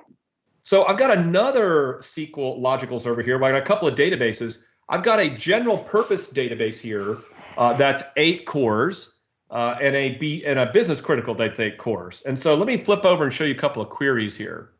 So first of all, if you look at the general purpose one, I'm going to look at this here. I'm showing you some of the queries that you can use to look at log governance. So first of all, this first one is looking at that same DB resource governance query. And notice here, I'm looking at what's called the log rate. So the log rate can tell me, for this general purpose, I get about 36 meg per second, right? And weight stats are still applicable. So let me just do this. Let me clear this. And what I'm going to go do is I'm going to run a workload. Now, and I can't help myself, though. I love my sports teams. So there you go. I'm sorry, but there's the table we're going to use. We're going to run a select into, and I picked this specifically because it's a parallelized operation. It's parallel operation here, kind of doing a bulk type insert. And so I'm going to go look at log governance, and I'm going to go look at these weight stats here, and I'm joining more DMVs that you might not normally see. Now, why am I doing that? Because since it's a parallel operation, exec request won't show me everything. So you can see here just by looking at this number, it's a parallel task that's running, but in some cases, the parallel workers are getting throttled on log rates. Now, I may want to see, am I hitting my limit just by running a workload? And I can see that through DMDB resource stats with a different column that I showed before. And maybe you can see now, Anna, that we're almost hitting 100% of the limit that we were given based on the service level objective that we used. Now, I was going through producing this, I asked myself, well, how much I'm using? Like, how can I tell before I hit my limits? This is where I'm picking that geeky one, that one we showed before called workload groups history EX. I'm going to run that query here, and I'm looking at this, and I can see now my log rates look like I'm approaching that limit that we're throttling on. So I can look at the overall weight stats when this is done, and this is finished now, by the way, and I can see that log rate governor, I've had several weights on that at a certain average wait time, per query. So if you go over and look at, say, business critical, what does that look like? And it's the same number of cores. So I'll go look at the business critical one, and I see this limit here. And I'm not going to run through the whole demo here for you, because what you're going to see here, I have 96 meg now. That's almost 3 times as much, right? So if I run that same workload now, I'm going to find out that I have just a few log weights going on for log rate governor. I can run the same set of queries here and observe that I almost don't wait at all. And in fact, if I go look at the select into, this thing took like, if I go scroll down here, this took like 47 seconds. If I run the same exact thing on the same database in business critical, it takes like 10 seconds. So it just shows you that for performance throughput for log rates, for like a bulk parallel operation like that, I'm pushing the limits of my log, and I may need to go to a different service tier. But keep in mind, maybe I don't do that all the time. So it's not like this log rate thing is something you always may run into, but if you see it, I want you to be able to recognize it, how to go diagnose it with the tools through DMVs, and then decide like, how do I deal with it? Thanks, so that's Bob. log rate governance. That's a great demo. I really like that demo, and maybe we should look at maybe getting it added into the series so people can get hands-on with it as well. Absolutely. We should, those scripts are, I should just share those scripts out. You're absolutely right. We can put that on our GitHub repo and make those available to everybody. I agree. You didn't know I was going to assign tasks to you during this live series. This is very much like you. Usually after one of these assignments, it's like, Bob, can you go off and do this or do that and do this? So, by the way, that's a complete lie. Anna does so much work behind the scenes for this. I know I sound like I'm whining here. So, where's the cheat with that whine, right? Oh, I'm just giving you a hard time. But it seems like, people are really, really receiving all of this really well. We're getting a lot of comments throughout all our different streaming platforms, especially on Twitch. People really took liking to someone walks up to a SQL server, and we've got quite a few jokes that people come up with. People come up with some interesting jokes for that one, right? Yeah, exactly. So again, we've been talking about a few things. We talked about monitoring and scaling. I'd love to talk a little bit about accelerating and tuning and some of the things you've learned from working with SQL Server and Azure SQL. Sure, thanks, Anna. Again, we told you about problems. What about solutions, right? So when it comes to scaling, notice the problem we just presented to you. We presented you a problem that we think that we may need more CPU capacity. Now, Anna, here's your problem. You manage a SQL server on a virtual machine that's hosted with a bunch of other virtual machines in a hosting environment or in your data center. And you run into this problem. And you're like, I need more CPUs. Oh, no problem. This is a virtual machine. I'll just get more vCores. You may not have permissions to get more vCores. Or your administrator says, we're out of capacity on this server. So can you just migrate your VM and your database to another server? And by the way, that might be a month from now. And you're like, no, my business is down. Like, this is a problem, right? Hey, here's the cool thing about Azure SQL. You can scale CPU capacity dynamically, very easily with general purpose or business critical or even hyperscale using the portal, using T-SQL. I'm going to show you that, PowerShell or REST. And the downtime can actually be very fast. with no migration required. You don't do the migration part. In fact, what we try to do when we scale this is we wait to the last possible second to shift you over to this new deployment so that your downtime is very minimal. And then auto scale, what about serverless? So you want it dynamically scaled, like what I just showed, for this 2 CPU problem? You wouldn't even have to scale it because you could pick a range of CPUs with serverless and we just do this automatically for you. And then hyperscale, it's just like general purpose. We should call it the fact that hyperscale is like general purpose here, where the data files and remote storage, the scale can be very in constant time, unlike business critical. One of the issues of business critical and scaling is that the databases are kept on local storage. So trying to find another set of local storage and then get replicas synced up and everything going for you could take a little longer if it's a very large database. But for hyperscale general purpose, the scaling of CPUs can be in constant time, whether it's 2 or 80, which is pretty cool. So that's CPU capacity. What about I/O performance? Like, how do I get that faster? First of all, you should know what IOPS are. Like, if you don't know that concept in your data center and your SQL Server, go figure out how to measure IOPS. Look at I/O, things like disk transfers per second, things of that nature. And sometimes when you have restriction on IOPS, they show up in form of longer I/O waits in SQL Server, page I/O latch waits or write log waits. So understand what that looks like. Look at our service tiers, look at our slows. It shows you the IOPS you get for your deployment. And then if you need higher IOPS, it's usually a scaling operation. You go to more vCores, or some cases you need to move to a different service tier to get a higher IOP rate. Now remember, in any things I'm talking about in these scenarios, CPU or I/O, there could be query tuning opportunities, right? This is assuming you've gone through that process. So I/O latency can be critical for very high-speed transaction processing, right? So if you don't have a good enough latency story with your deployment for, say, Azure Database general purpose, maybe you need to go to business critical or hyperscale, where we're going to get lower latencies there for you. Or same thing in managed instance. And don't forget, though, we mentioned earlier that changing files and file sizes can give you faster I/O performance in general purpose for managed instance. And then finally, don't forget about multi-statement transactions. I've seen people literally take a singleton I/O, singleton loop with insert statements on their laptop and go run that in Azure Database Business Critical and go, see, Bob, it's not as fast as Azure. And then I'm like, hey, man, I get it. But I mean, do you have like an auto DR system set up on your laptop with service level agreements and everything behind the scenes? Or you probably don't. So it's not a fair comparison, right? So if that's the case, though, when would you ever run that in your actual workload? You usually use multi-statement transactions. So I have something, Anna, that's not even in the, I don't think it's even in the fundamentals, but in our GitHub repo, where you go through the process of looking at application latency for logs with your transactions. So we talked a little bit about workers, but what about memory? I didn't really even mention about how to get more memory, right? Well, I did kind of say that, and that is the fact that you don't just go use Mac server memory or something like that. You actually use vCores typically to scale up. It's a similar story with like 10 TB files. The more cores you get, the more memory will give you for your application needs. So scaling up gives you higher memory limits, and we document what that all looks like. And then don't forget about application latency.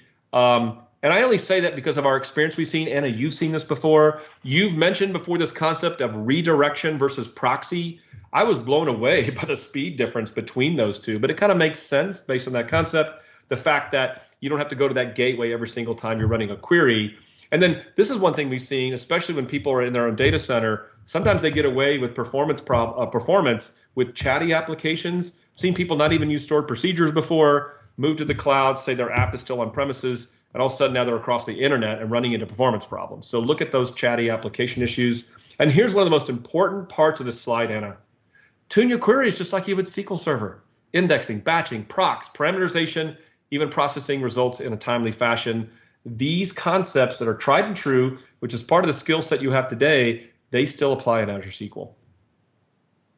Awesome. Yeah, this has been really useful, and I'd love, again, to toss it back to you to take a look at how that previous problem we were seeing, where it took, I think, 1 minute and 36 seconds, how we might be able to address it and scale performance.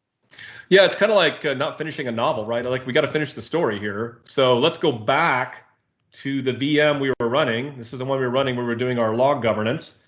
Let's go back, though, to the workload we were using. Remember this one. Here's that minute, 16 seconds. And I told you that we were running a 2 vCore. Let's get that back up. This is the database. Now, I don't want to confuse everybody. This was my server for my log governance. This is my server for the scaling scenario. We're using this database, AdventureWorks Azure LT, a non-sports reference, Anna. There you go, a non-sports reference for you. So I'll run this again. Remember, this is 2 CPU. So what I think I need to do is go to 8. That'd be kind of cool. So can I do that to T-SQL? I can. So I'm going to go here to Modify Service Objective. Look at that. Alter Database has been modified in the cloud to scale up. So let me just run this thing. Whoop, I scaled up. No, that's not true. So not that what's fast. happening here, this is like a deployment operation in Azure. So if I kind of go over here, maybe look at the portal real quick, you'll see here, it says updating pricing tier. And I know, Anna, sometimes it can get a little confusing for people. The pricing tier is where you go make changes like the service tier and your vCores and everything. And instead of using the portal, I just use Azure Database. And this is just showing that behind the scenes, I'm changing it. Now, the database is still available to me, even though this is going on. This is a very quick operation that happens. And once this occurs, I can go back over here. Let's kind of go back over to our VM. And then what I can do is go back to this get service objective query and see, do I have 8 CPUs now? Oh, look at that. I do. In fact, you can see here now, I'm at that 8 CPU limit. So what would be kind of interesting to see is that, do I have to change any code to get faster? No, I just went to 8 CPUs with a declarative change. I ran this workload, and now let's go back and look at the DMVs that we were kind of monitoring before. So what about exec request? What does that look like? And this is the behavior of a better scaled operation. Notice here, more running statuses. Then we have a few runnable, so we even have more scaling opportunity, but more running statuses and less SOS schedule yield weights are occurring with this workload. And then we're showing you the DMDB resource stats, which was the Azure specific stuff. Let's run that. And you see here that I am still using some CPU, but I'm not hitting that 90% like over and over and over and over that's running. In fact, I suspect it's even finished. Sure enough, I can go over here and see that. I went from 1:16 to 28 seconds just by making that one change and alter database. But I'd even like to go further in my monitoring. Let's go to Query Store and see what it looks like. So let's go to the top resource consuming queries. This may fool you a little bit here in the sense that the same query is showing up with a different query ID. That's because inside Query Store, the first plan, Anna, was running on a 2 vCore. It wasn't possible to run it in parallel. And so Query Store is going to record this as 2 different queries, even though it's the same text. So if I click here and look at this plan now, this faster one, right, you can see from the graph. Remember the average before was like 3.41 milliseconds. I can see here the average duration is like a millisecond. I'm running the same number of executions, but I'm like 3 times faster just by doing that small scaling operation. And then I've demonstrated this. I think we did this even during one of our earlier modules. If I ran that same demo with serverless, it would have just scaled. I wouldn't have had to do anything. So what I'd like to do is also just go back and see, what does this portal show me? I mean, is it any different? So let's go back here and see. Now you can see here, let's go back and go here. Sure enough, you can kind of tell the graph. It's still using some CPU, but it's less CPU than I had at this pure 100% story. And then this is the really interesting part. Like, what does SQL Insights show me? SQL Insights, still loving it. It's still showing as well a smaller CPU. The graph is kind of further out. In fact, let's go pull it out. Maybe the last 30 minutes. The last 30 minutes can show me both graphs that we're actually running. So here, me showing SQL Insights. I'm looking outside SQL. I'm going inside SQL with the Query Store. I'm looking at for both angles now. And I think I've shown you, I've got the telemetry, the tools, everything you need, and I can scale pretty fast with no database migration on a common performance problem. Yeah, I mean, it's definitely really cool to see what you can do with the tools that most people have already in combination with some of these other things and make it easier to do that, like T-SQL, so you can just run an alter database command, and SQL Insights. And the fact that, like you mentioned, and maybe some people miss this part, is we're going to keep you online as long as we can, even during the scaling operation. So you just have a minor blip, which I think is different from what would happen otherwise if you weren't running in Azure SQL. So really cool. And, Bob, we have,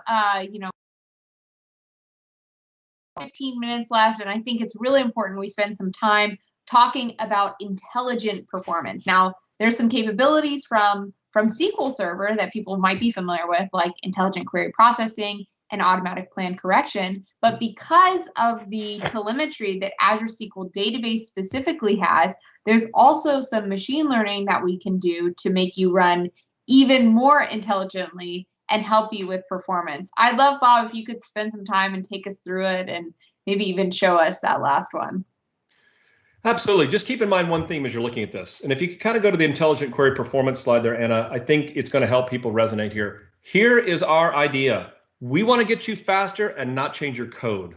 Anna, you're a developer. You kind of like that one, right? Like, I just want to get faster and I don't want to change any source code. Don't change my stored procedure, any of that kind of stuff. Why can't SQL Server just do that? Intelligent query processing is one of those options under this intelligent performance umbrella. It's built into the query processor engine, Anna. This is something you just don't turn on like some feature switch in the cloud or a checkbox. You do need to go to a new compat level for your database to take advantage of it.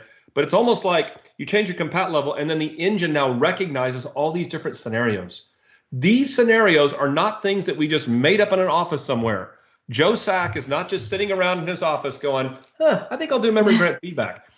Joe's going to love that comment. I'll probably hear from Joe later on that one. But the idea is this. These are real world customer scenarios. Some of these you may even recognize where support team has told us about it. We've seen it in benchmarks. We've seen it from customer interactions.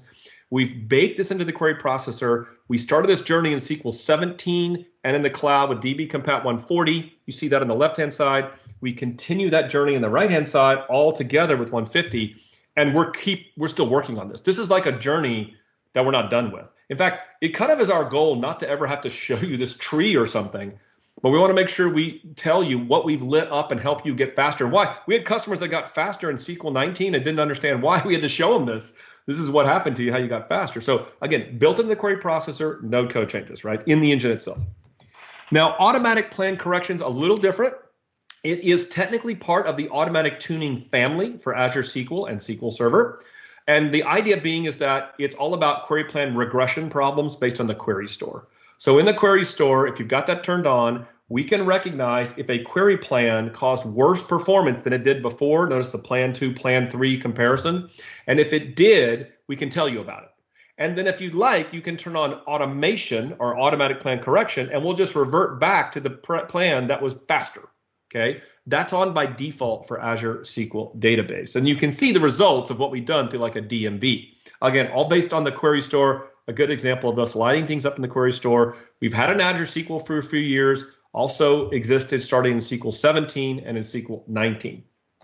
What's really interesting in the cloud, oh, Anna, here you go. Professor Anna, Anna has to make sure everybody understood what we were saying.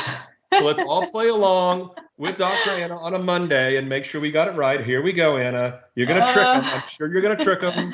So go ahead. Go ahead. Oh, man. That was good. Surprise. We're going to do a knowledge check. Surprise. Yeah.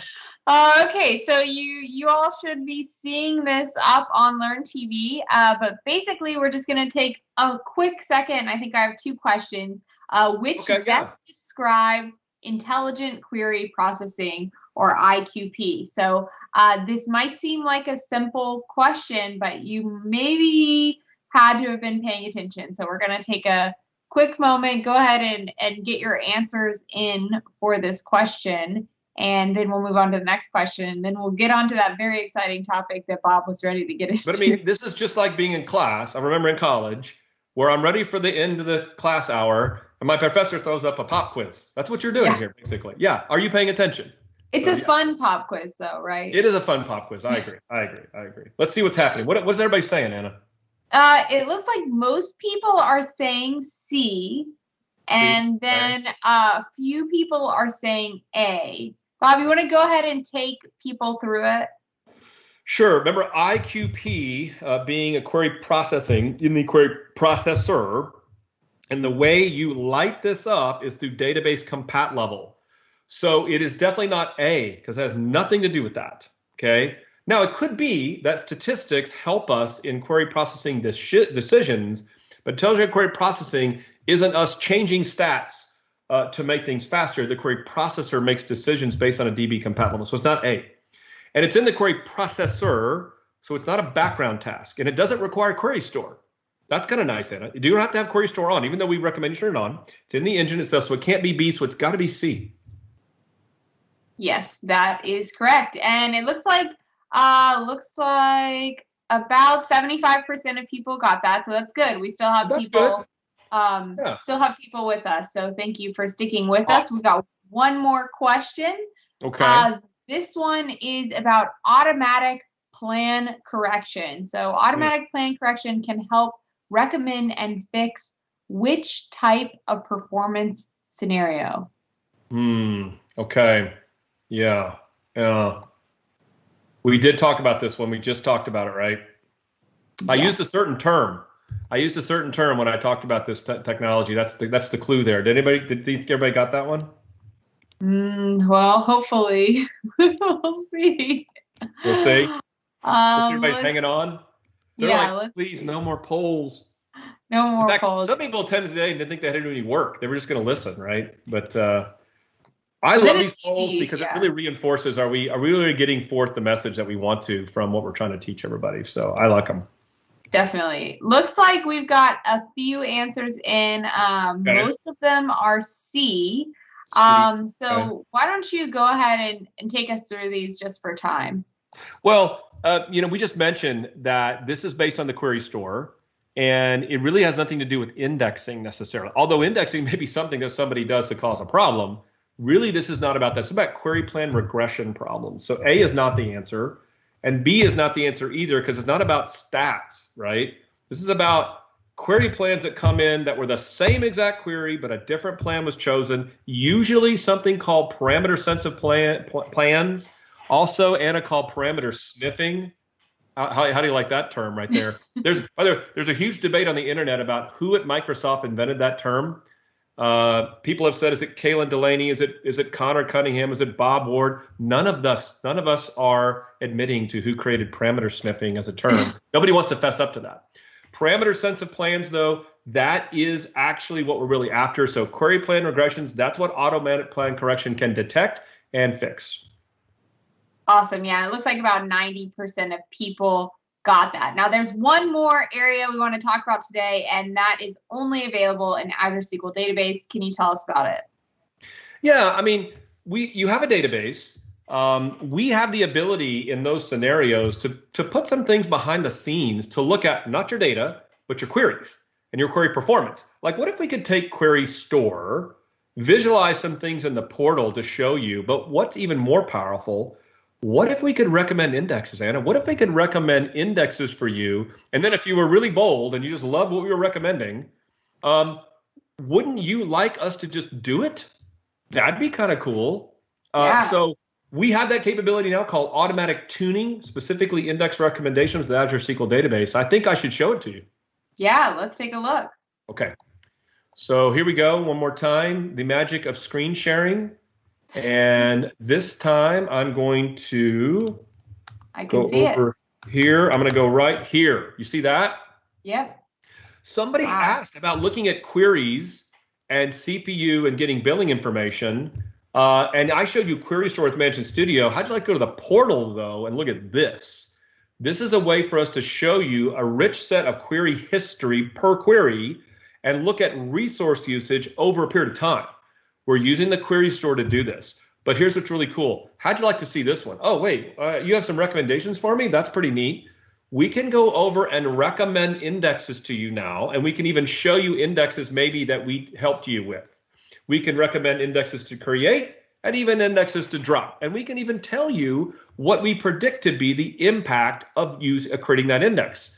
You can go over to this option. You can do it for your subscription. You can do it for your logical server. You can do it for your database. Notice that force plan is on. That's that automatic plan correction, Anna. But create index and drop index are off. I could turn those on.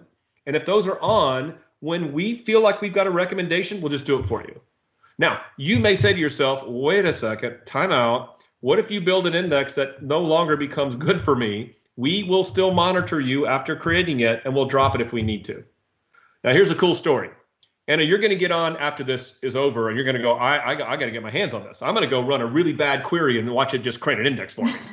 It doesn't do that. It uses machine learning algorithms in the query store over time to look at your workloads, to look for repeated problems, right? Like if you run one bad query, you don't probably want us throwing an index out there that may affect the rest of your workload and make it bad, right? So we're going to go look over time for these workloads. In fact, when I've had to build this myself and look at these demonstrations, I've had to run something for like an entire day to kind of show the problem. And it's a good idea too, because we don't want to go out there and just build these things at random and make and cause worse performance problems for you. We want to build things that actually are really valuable to you. But let's say you're a developer out there and you're doing an Azure SQL database and you'd love for us to help you with indexing without having to have a sophisticated set of experts doing that. This is something for you. Or you're an administrator and you'd like to see what can we recommend for you first based on you see in the workload.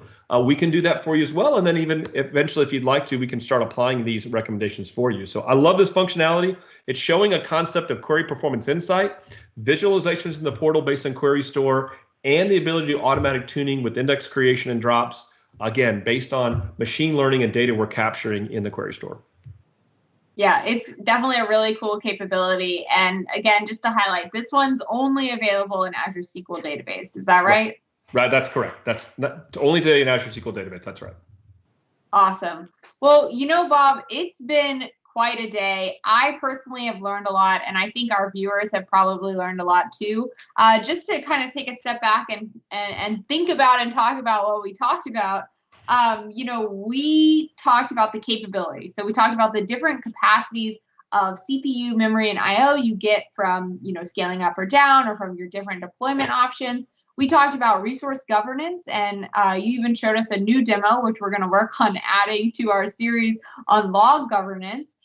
We talked about scaling up. We also got to see that, so folks can get hands-on and see how to do that using that alter database command or the Azure portal or other tools.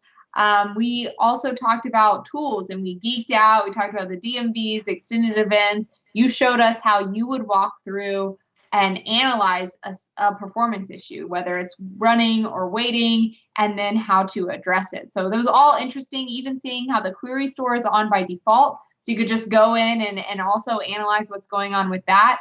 And finally, we talked about intelligent performance, some of the capabilities that folks should be familiar with from SQL 17 and SQL 19, and then even new capabilities like automatic tuning, which are only in Azure SQL Database. Now, before I share some resources, can you tell us, now we've talked about performance, what's left in our series? Well, now that your brain's exploded Yeah. with hyper-focusedness, right? I think it's fitting that in the meat and potatoes, even though this is really exciting stuff that we have today, that the last section be about availability. I know when I personally looked at this, it was some of the most powerful technology that we've put into the managed service. And I can't wait to show you guys, and for Anna, you also to show us some demonstrations of how we have built an HADR. I think you're just going to be blown away what we provide you in Azure SQL Database and Managed Instance for availability. Yeah, it's definitely a fun one. So you're going to want to stick around for it. Just a few resources as we close out today and then tell you about next time. The first one, Azure SQL Fundamentals, this is the learning path we've been talking about. So definitely go check that out. Get hands-on on performance, on security, on everything else that you might have missed in preview. Bob, can you tell folks, maybe folks that have joined previous episodes or just tuning in for the first time, like a little bit about this learning path and what we've covered? Yeah, think about that journey 5 weeks ago. We tried to make sure we got a level set, a foundation for you of what is Azure SQL, whether it's SQL Server and Azure VM, Managed Instance, Azure SQL Database, and all the various options you're going to be using, just to make sure you understand terminology, Azure ecosystem, things of that nature. And then you have to deploy this first to start to use it. So deploying configuration being a great topic we covered in the second week, comparing that to a SQL Server experience, and then that meat and potatoes, right? We started with security. Last week we did performance. And this week, availability. None one of those were a specific ordering, a priority ordering, because you really need all three, quite frankly, to be enterprise ready. But availability being that third topic in the meat and potatoes. And then next week will be a really fun discussion where we'll kind of put it all together and wrap up this entire series. Yeah, next week will definitely be interesting. So people will have to tune in. They'll want to tune in because it's going to be the most interactive session. We'll have to figure out how that goes. Yeah.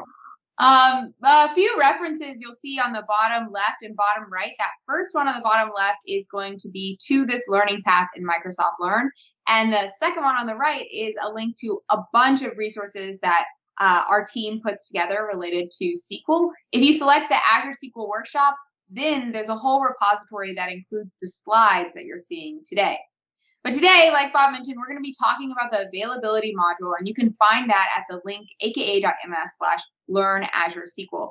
This is a really great resource because it allows you to get hands-on with Azure SQL services and other Microsoft services for free for a limited amount of time, but as many times as you want, essentially. So definitely go check that out afterwards. Most of the demos you see today are coming straight out of this Microsoft Learn module. We also want to remind you all that this is live and interactive. So just like all the other weeks from wherever you're streaming, we do have SMEs or subject matter experts from our team standing by to help answer your questions on the chat. We want to encourage you to ask your questions on Learn TV because that's where our SMEs are monitoring the most. So head over to Learn TV and be sure to interact with us, whether it's a question, a comment, something slightly related or a tangent, or you just want to say hi. We'd love to hear from you and interact with you. And of course, you know, Bob's favorite part is going to be the knowledge checks that we have. So we'll look for your engagement on those. Yeah. So without further ado, let's get into the module. We have a lot to cover today, so we're going to see how much of this we can get through in 90 minutes. I'm just kidding. We're going to get through all of it. It's going to be a lot of fun. So I'm going to get right into it with availability, capabilities, and tasks. You know, Anna, if you remember kind of how we've done these last modules, we have our breadcrumbs right at the bottom, which are kind of the sequences of what we're going to do in the module. So as you're following along, look for the dot, the blue dot of where we are in the sequence, but you can kind of see ahead of where we're going. But this pattern is kind of how we molded a lot of the things in the last three modules for security, performance, and availability. We want you to understand what the capabilities are, so you see what's possible, and then what are the tasks you need to complete to ensure that your Azure SQL deployment is highly available. Now, this is one of the richest areas we have in these three sections about capabilities. Why is that? It's because we're using the power of SQL Server, but we're using the power of Azure. A lot of built-in capabilities come for availability, a lot of options for you to make it more highly available. Therefore, you're going to spend more time seeing capabilities here. And they include all sorts of things, right? Like, how about automatic backup restore? Or even in some cases, your ability to control that yourself. Or how about built-in HADR and read replicas? How about going further with availability zones, geo-replication, and failover groups, even further just in a single instance type deployment? And then there's some interesting discussions towards the end about comparing just overall availability topics and database consistency from SQL Server to Azure SQL Database and Managed Instance. Now, Anna, replication is listed here as a capability, and I call that out specifically. We're not going to have a whole slide on that, but you need to understand a lot of people like transactional replication, and that full capability exists on Azure SQL Managed Instance. You can go and set up a full transactional replication environment. And a lot of people don't know this, but an Azure SQL Database can be a subscriber, both from a managed instance or even from a SQL Server on-premise environment. So replication, that rich feature that you've known and loved for years, it is available in Azure SQL. We didn't really cover all the aspects of that because it really is just the same of what you might be doing in a SQL Server environment. Now, once you understand these capabilities, what kind of tasks are you going to do? It all starts with recovery time objective and recovery point objective. You decide what those requirements are. And we're going to have something later where we're going to help you a little bit pick some of that. You're going to go pick what we call the addition. This is a combination of like service tier and availability zones and various type aspects in order to get the right RTO and RPO requirements for your business. Then you're going to go configure HADR accordingly. You may set up availability zones or geo-replication or something of that nature. And then you want to monitor. You want to monitor various aspects of availability. We'll certainly show you that. So Anna, that kind of sums up what are the capabilities and kind of what are the tasks you're doing, and the rest of this module follows on the sequence of those topics.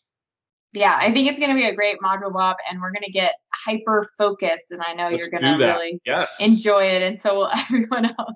Okay, so let's get right into it, talking about backup and restore. Now, this is something that we get asked pretty frequently about when it comes to, okay, I've moved to a platform as a service, where are my backups and what's happening?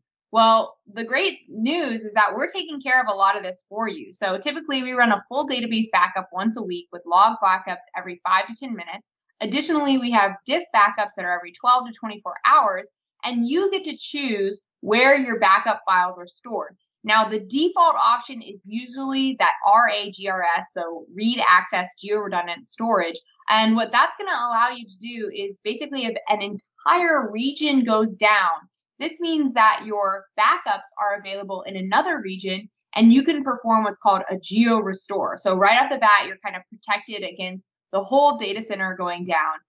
But recently, we also added options if you maybe for reasons where you want to keep all the data in one region, you don't want to do this. So we have options around locally redundant storage as well as zone redundant storage. And we're going to talk a lot more about zone redundancy later in the module, so you might get a better understanding of why you might choose this type of offering.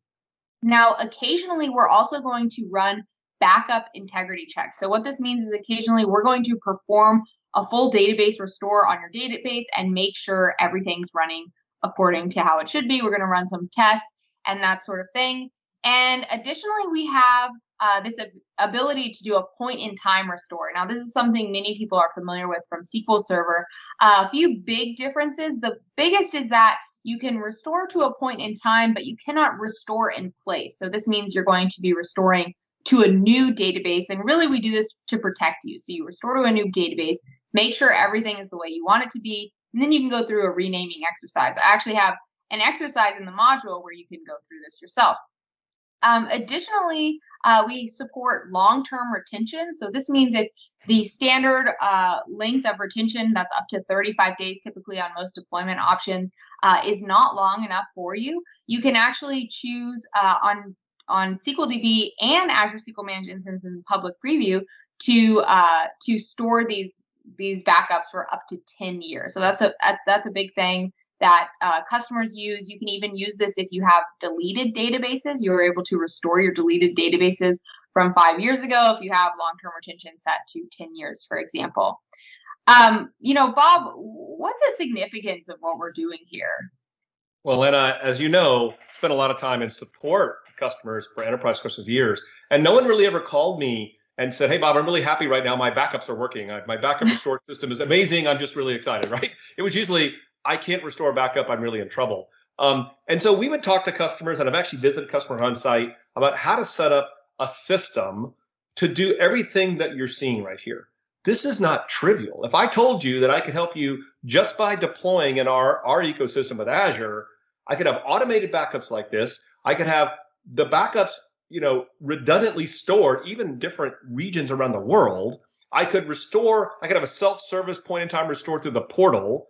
I have integrity checks automatically run. I could keep these backups for 10 years, and anytime I deleted a database, I could just go to the portal and pick and restore it.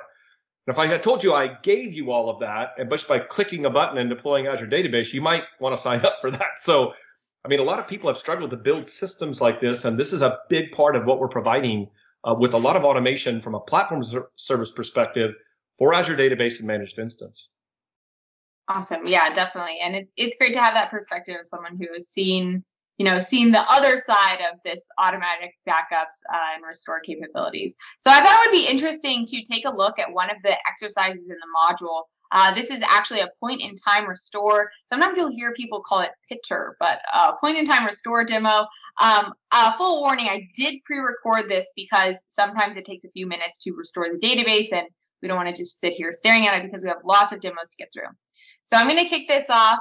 What you have here is my AdventureWorks database. So I'm just running a simple select statement, and then we're going to simulate an accidental drop of a table. So let's say somebody accidentally drops a table. I'm just going to make note of when that drop happened. In the exercises, you'll actually go deeper into this process. But for now, we're just going to manually put in the time for when we know that table was dropped. We're just going to set that as the before error time and kick off the AZ SQL DB restore. We're going to specify the database name copy. So like I said earlier, you can't restore in place. You have to restore to a new database. So we're just restoring to AdventureWorks-copy of the AdventureWorks database to the before error time. So that's really all that AZCLI command is doing. Now, this does take a few minutes because what we're actually doing is restoring your entire database. So if it's a very large database, sometimes that can take a little bit longer. But what you're seeing here is we can see that the database is in fact restoring. You can also see what I mentioned about the AdventureWorks versus AdventureWorks copy. Now, once this completes, what we'll be able to do is basically confirm that we now have the before error time. So confirm that we do have that table that was dropped accidentally. So sure enough, we do have that table. So I can go back to Azure Data Studio. Again, this notebook is available in the module, but what we're going to do now is just go through a simple renaming exercise. So we're going to rename the copy database. Sorry, we're going to rename the original database to AdventureWorks-old. And then that's going to allow us to rename the new database from AdventureWorks copy to just AdventureWorks by itself. And now we're basically back to our starting state. So, of course, we were down during this time where all these changes are taking place, but this is going to make it a lot easier for you to manage that because it's just a few commands. And since we're going through this renaming exercise, you won't actually need to change any connection strings. So once this refreshes, you'll be able to see we do have that AdventureWorks database. We also have the old one, which we could delete if we wanted to. So that's a really simple exercise, but I think a powerful exercise that shows you the power of point-in-time restore. So definitely recommend you go try it out on the in the modules themselves. All right, so the next thing we're going to talk about, we talked about backup and restore. Kind of the next thing in our breadcrumbs, as Bob calls them, is we want to take the service tiers and take a look under the hood at actually the architecture that you're getting when you deploy these service tiers. And you've probably heard us allude to this throughout the modules and the learning path, but I think here is really where you're going to get to see what's happening. So first, we're going to talk about general purpose, and this is going to be the same across Managed Instance as well as Azure SQL Database.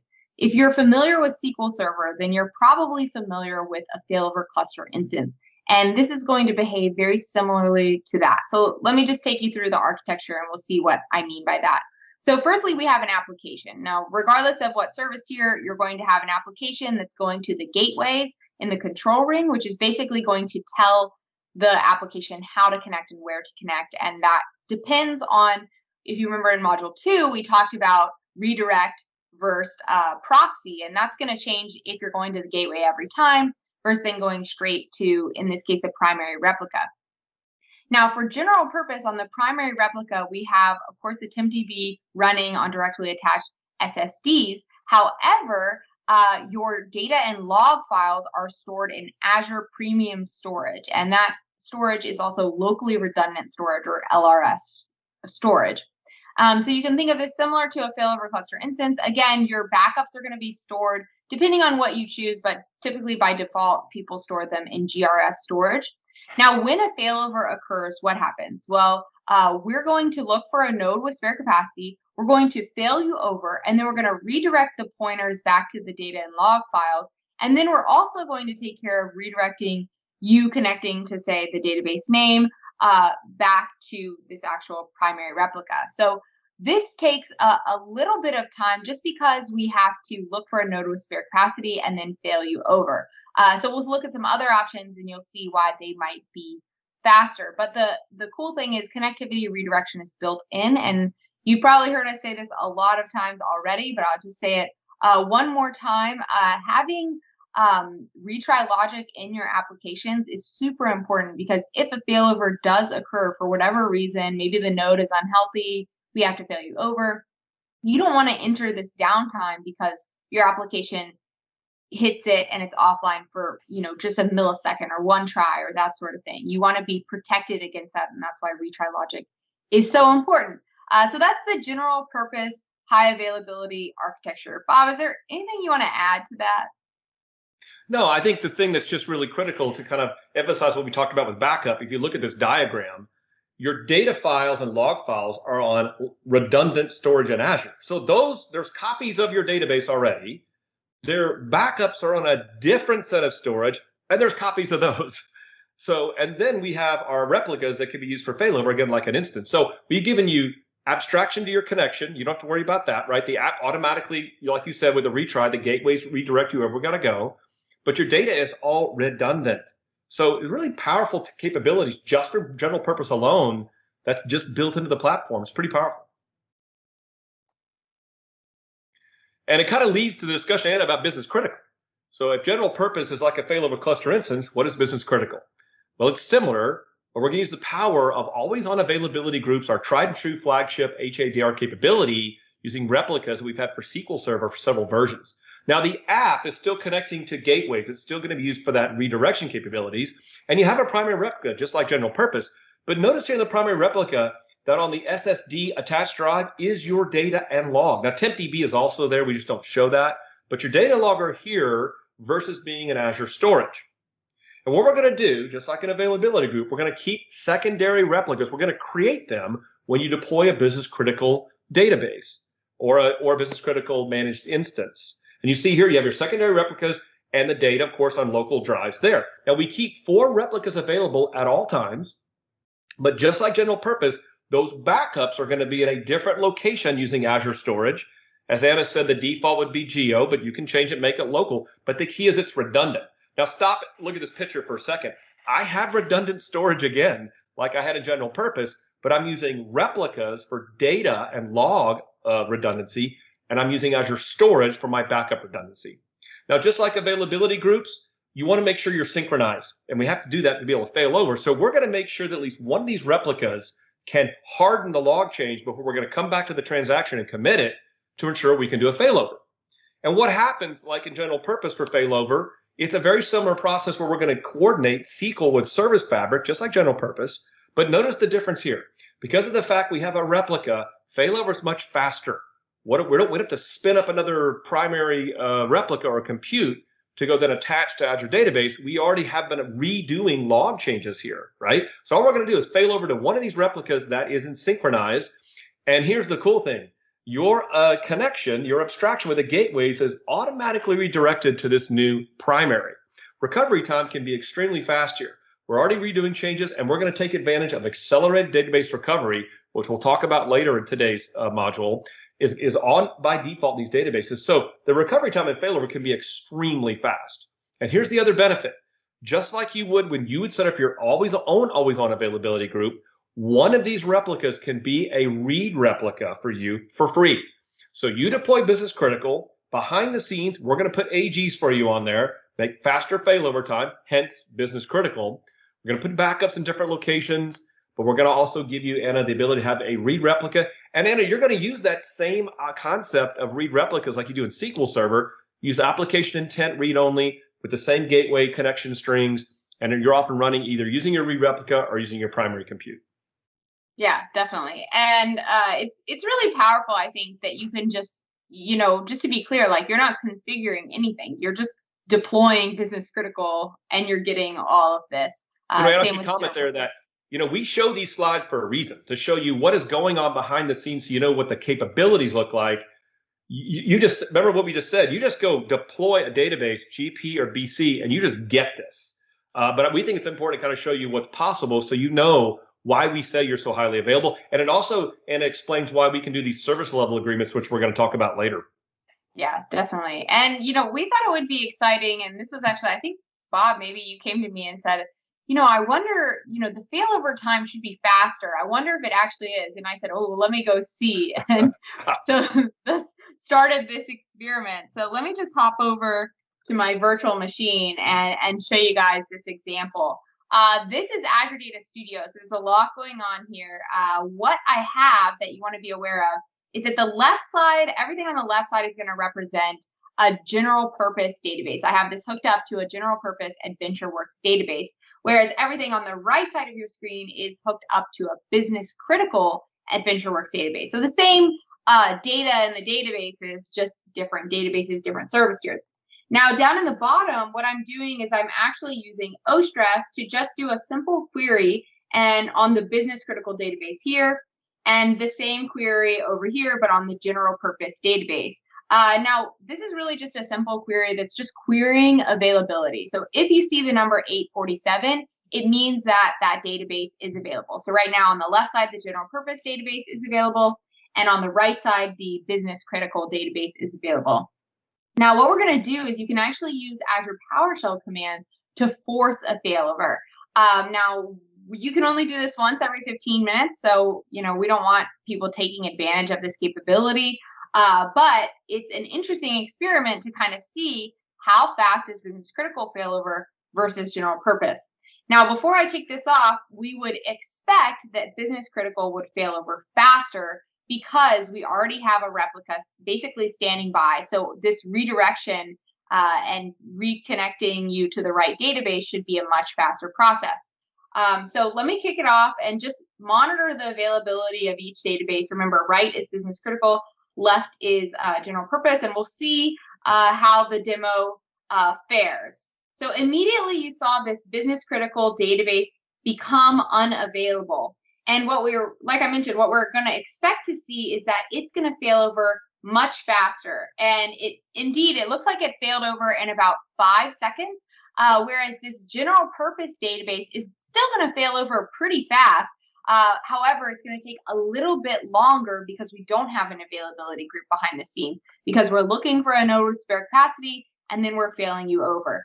Now, in my experience, the business critical database usually fails over between 2 and 8 seconds. I think one time, Bob, we were actually doing something when it was 2 seconds and you were like, that was awesome. And then the general purpose database, we can see it's back to being online as well. It typically takes around 30 seconds. So it's still pretty great because you just deploy it and this is what you get out of the gate. So that's general purpose and business critical, which are available in both Azure SQL Database and Azure SQL Managed Instance. And we usually talk about the vCore model, but this same architecture is what's used underneath the hood for the standard and premium in the DTU model as well. However, Bob, in Azure SQL Database, there's one more service tier. Can you tell us all about it?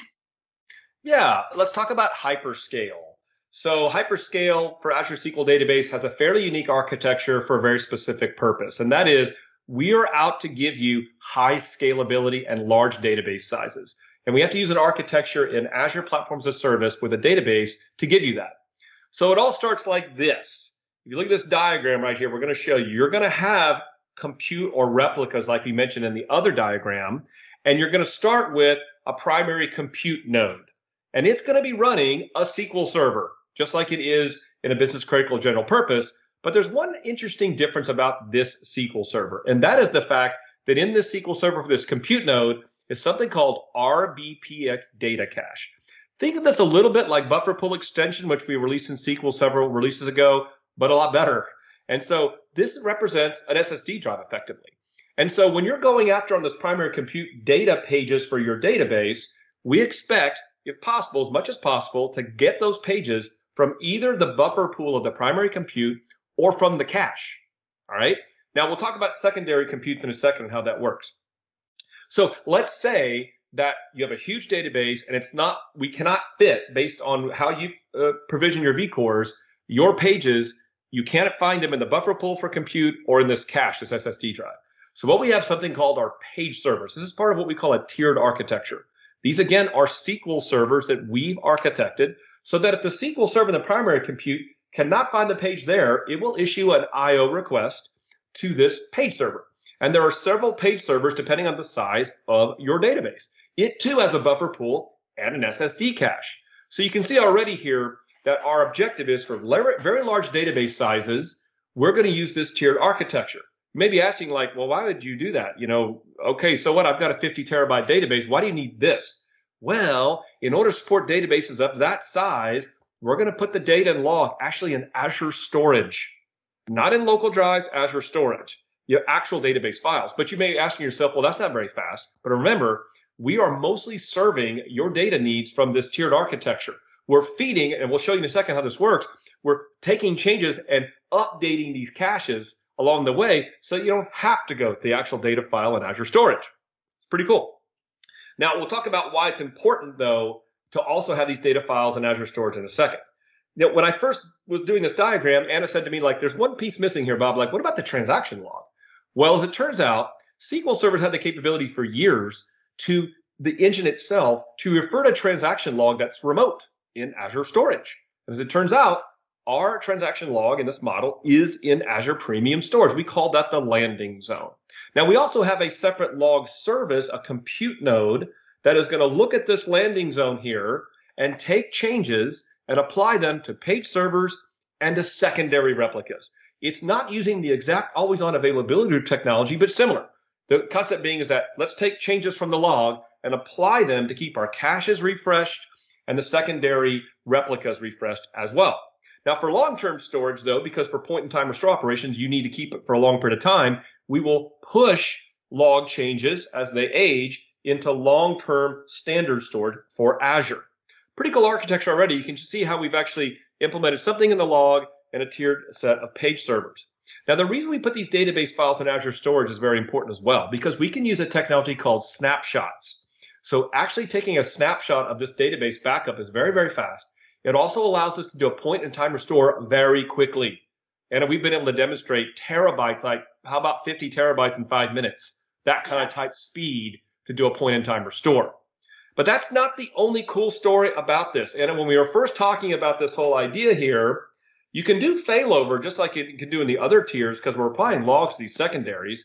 But I put on the slide 0 to 4 secondaries. And you told me we were having this discussion about reviewing. You say, Bob, I think you made a mistake. Surely you meant 1 to 4 replicas. You remember that conversation, right? Oh, yeah. Yeah, and I was like, hey, actually turns out 0 is correct, and here's why. The data files are in Azure storage, right? It's almost like a general purpose service tier. So I don't need a replica to do failover. All I need is to be able to get access to those data files and spin up and use my page servers to replenish another primary compute that you would spin up. But my failover time is going to be slower. So if I spin up replicas, my failover time will be faster because those changes have been applied from the log service. So this is why I get this idea of 0 to 4. But remember, in business critical, we only gave you 1 read replica in this environment. Now you get up to 4 secondary read replicas for purposes of failover and for read scale. And so again, that recovery time for here in hyperscale is going to depend on the existence of these replicas. And you kind of think of this as kind of the best of both worlds. It's kind of the best of a general purpose type architecture, separated data in Azure storage, but also in that business critical mindset. So recovery can be very failure if you decide to put replicas in this environment. Yeah, it's definitely a super interesting architecture, and I think you're spot on. It's interesting to think that, at least I would think that maybe the failover time if you have 0 replicas would be more like general purpose, because I know we didn't include that in the demo. And then for business critical, if you have more than 1 or 2 secondaries, I would think maybe hyperscale would kind of behave like business critical. Is that a fair thing to? Absolutely. Absolutely. Because these secondaries are getting log changes applied to it just like you would do from an availability group. We're not using that exact technology, but the log service is keeping those things up to date. And in addition, Anna, within this, we talked a little bit of this in performance last week. We have services that are monitoring this entire environment. And if necessary, we might throttle log changes to make sure everything is kept up to date so that failover will be fast and maintain our service level agreements. Awesome. That's pretty cool. One other thing I wanted to call out here, and I think I had mentioned it before, it looks like you might have had a typo on that SQL Server XC. Do we need to update that? No, Anna, I'm sorry, but this predates you as a person. But when SQL Server was born, this was the MS-DOS days. Do you even know what that is? Oh, yeah. You saw that in the Smithsonian one time. I remember, actually. Yeah. So in the DOS days, you had 8-character limitations dot file extension. SQL Server spelled out as more than 8 characters. So we first created the product. We had to put it as 8 with missing the E.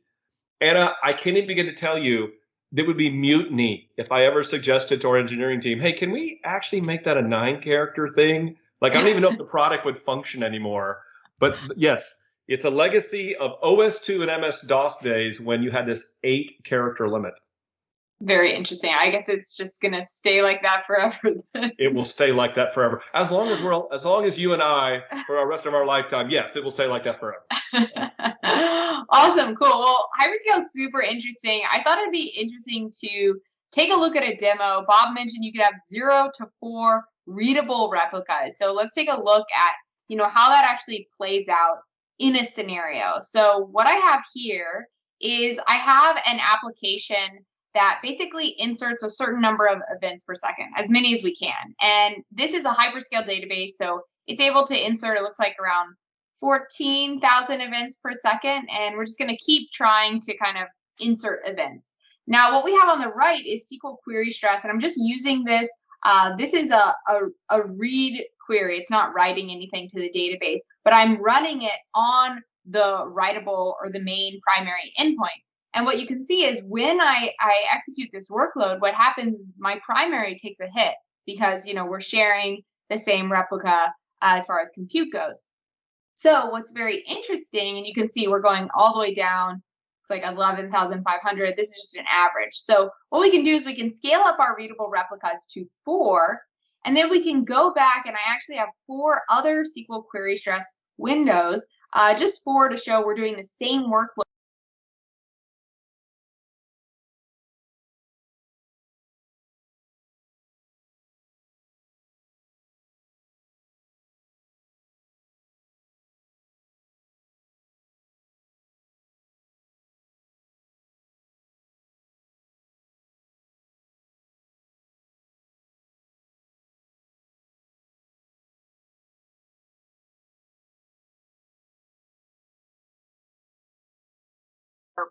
Primary events per second. Again, this is just an average, but you can see it doesn't take the big hit like it did on a quarter of the workload when we were running against the primary. So I think it's a pretty powerful example. You think about all these different things that are happening these days, especially HTAP and things like Azure SQL Database, and this can become a pretty big deal. And you can scale these out on demand. So you can say, hey, we're going to run a bunch of reporting or something like that. I'm going to scale up to 4. And then when you're done, you can say, well, I don't really need these anymore. Depending on my availability requirements, I might scale back down to 1 or 2. So that's hyperscale. Now, fun stuff. We're going to head over to some knowledge checks. This first one is actually pretty tricky. I will give that warning. So be careful. We have had some questions come through on the teleprompter. So maybe we can use this time. Well, we better, because once again, you've created something tricky. What a shock to everybody. What a shock. Yeah. So yeah, you got a question? You have some questions? Yeah, it looks like we have one question. Bob, maybe you might be able to take this one. Okay. This question seems a bit more general, but it says what are the problems or potential problems with continuous replication? Yeah, I don't know if it's necessarily a problem per se, but the one thing about a business critical environment or even something like hyperscale is we do offer higher log rates there. We actually do that on purpose because we know you're pushing a lot of changes through. But because you're using a replica type environment, a log change environment, there could be performance ramifications to that, right? So like if you push a certain number of log changes through, we got to make sure we meet our service level agreements if those failures come very, very quickly. But the good news is that our log rate algorithms and our limits are higher in those spaces than general purpose. And we knew that. We knew that we have replicas to keep going around. So we don't want to put those log rates lower because that might impact performance of your app. So I think actually what could appear to be a problem doesn't actually end up being a problem because of the fact that we set those limits higher. Awesome. Thanks, Bob. And hopefully that helped with the question that came through. Let's see. Oh, I'm seeing some results coming through now for this question. Maybe we can go ahead and take a look at it. But just to kick it off, the question is, which service tier puts the data and log files on Azure Premium Storage? And looks like we have been able to trick quite a few people because currently about 50% of folks are saying all of the above. So Bob, can you take folks through it and maybe kind of help them out along the way? Yeah, remember, Anna, how we've kind of treated this before. It's kind of my personal own technique to do a process of elimination. Like I try to go figure out what not the answer is and get down to the point of what are my choices left and figure out what I think the best answer is. So yes, of course, you did a tricky thing. Once again, what a shock. The professor that everybody, loathes to get because she does tricky pop quizzes on us, right? So, oh, I'm sorry, and I make fun of you each week saying that, and you're actually a great professor, but you do make these tricky, man. You do this. Okay, anyway, service tier puts data and log files. We're talking about database and log files on Azure Premium Storage. Let's just put out there that you said Azure Storage. This eliminates B because we said in Business Critical the data and log files go on a local attached SSD drive. This also eliminates D because obviously if B is not an answer, you can't have all of the above. So it's going to be A and C. We specifically showed you just a diagram where the data and log files for hyperscale are on Azure Standard Storage. There's the tricky part. But for general purpose, and again, let's emphasize why that is. we can get away with that because we don't have to go after those data and log files except we do a point in time restore, but that's with a snapshot. So don't worry about the performance of Azure storage for your data and files on hyperscale because we don't really access them ever. But for general purpose, we do need to access them, right? There you go. And so we need to put those data and log files on Azure Premium Storage. So therefore, the answer is going to be general purpose. Awesome. Did I Yeah. get it right? Yeah, you got it right, Bob. So well done. I think we might have lost a few people because we only got about 11% of people saying general purpose. So Okay. I think your explanation probably really helped. Hopefully, help people get it straight. Okay. Now we have one more question, chance to redeem yourself if you got the previous question incorrect. This question is, which service tier has an always-on availability group deployed behind the scenes? So hopefully this is a little bit more of a straightforward of a question. While you guys take a stab at answering this, we did get one question in, and they say, does Azure Managed Instance get automatically scaled when it reaches its 100% storage? Yeah, the answer to that question is no. Hyperscale does. In fact, there is no 100% storage. With hyperscale, you don't even pick a storage limit. You just say, I'd like a database, and I'll hear some cores, and we just start giving you storage, and you just keep adding to it. For managed instance, though, you pick a limit. Now, one thing it's important to know about that limit, you have a possible limit with Azure Managed Instance for storage for all databases. Possible is based on your service tier choice.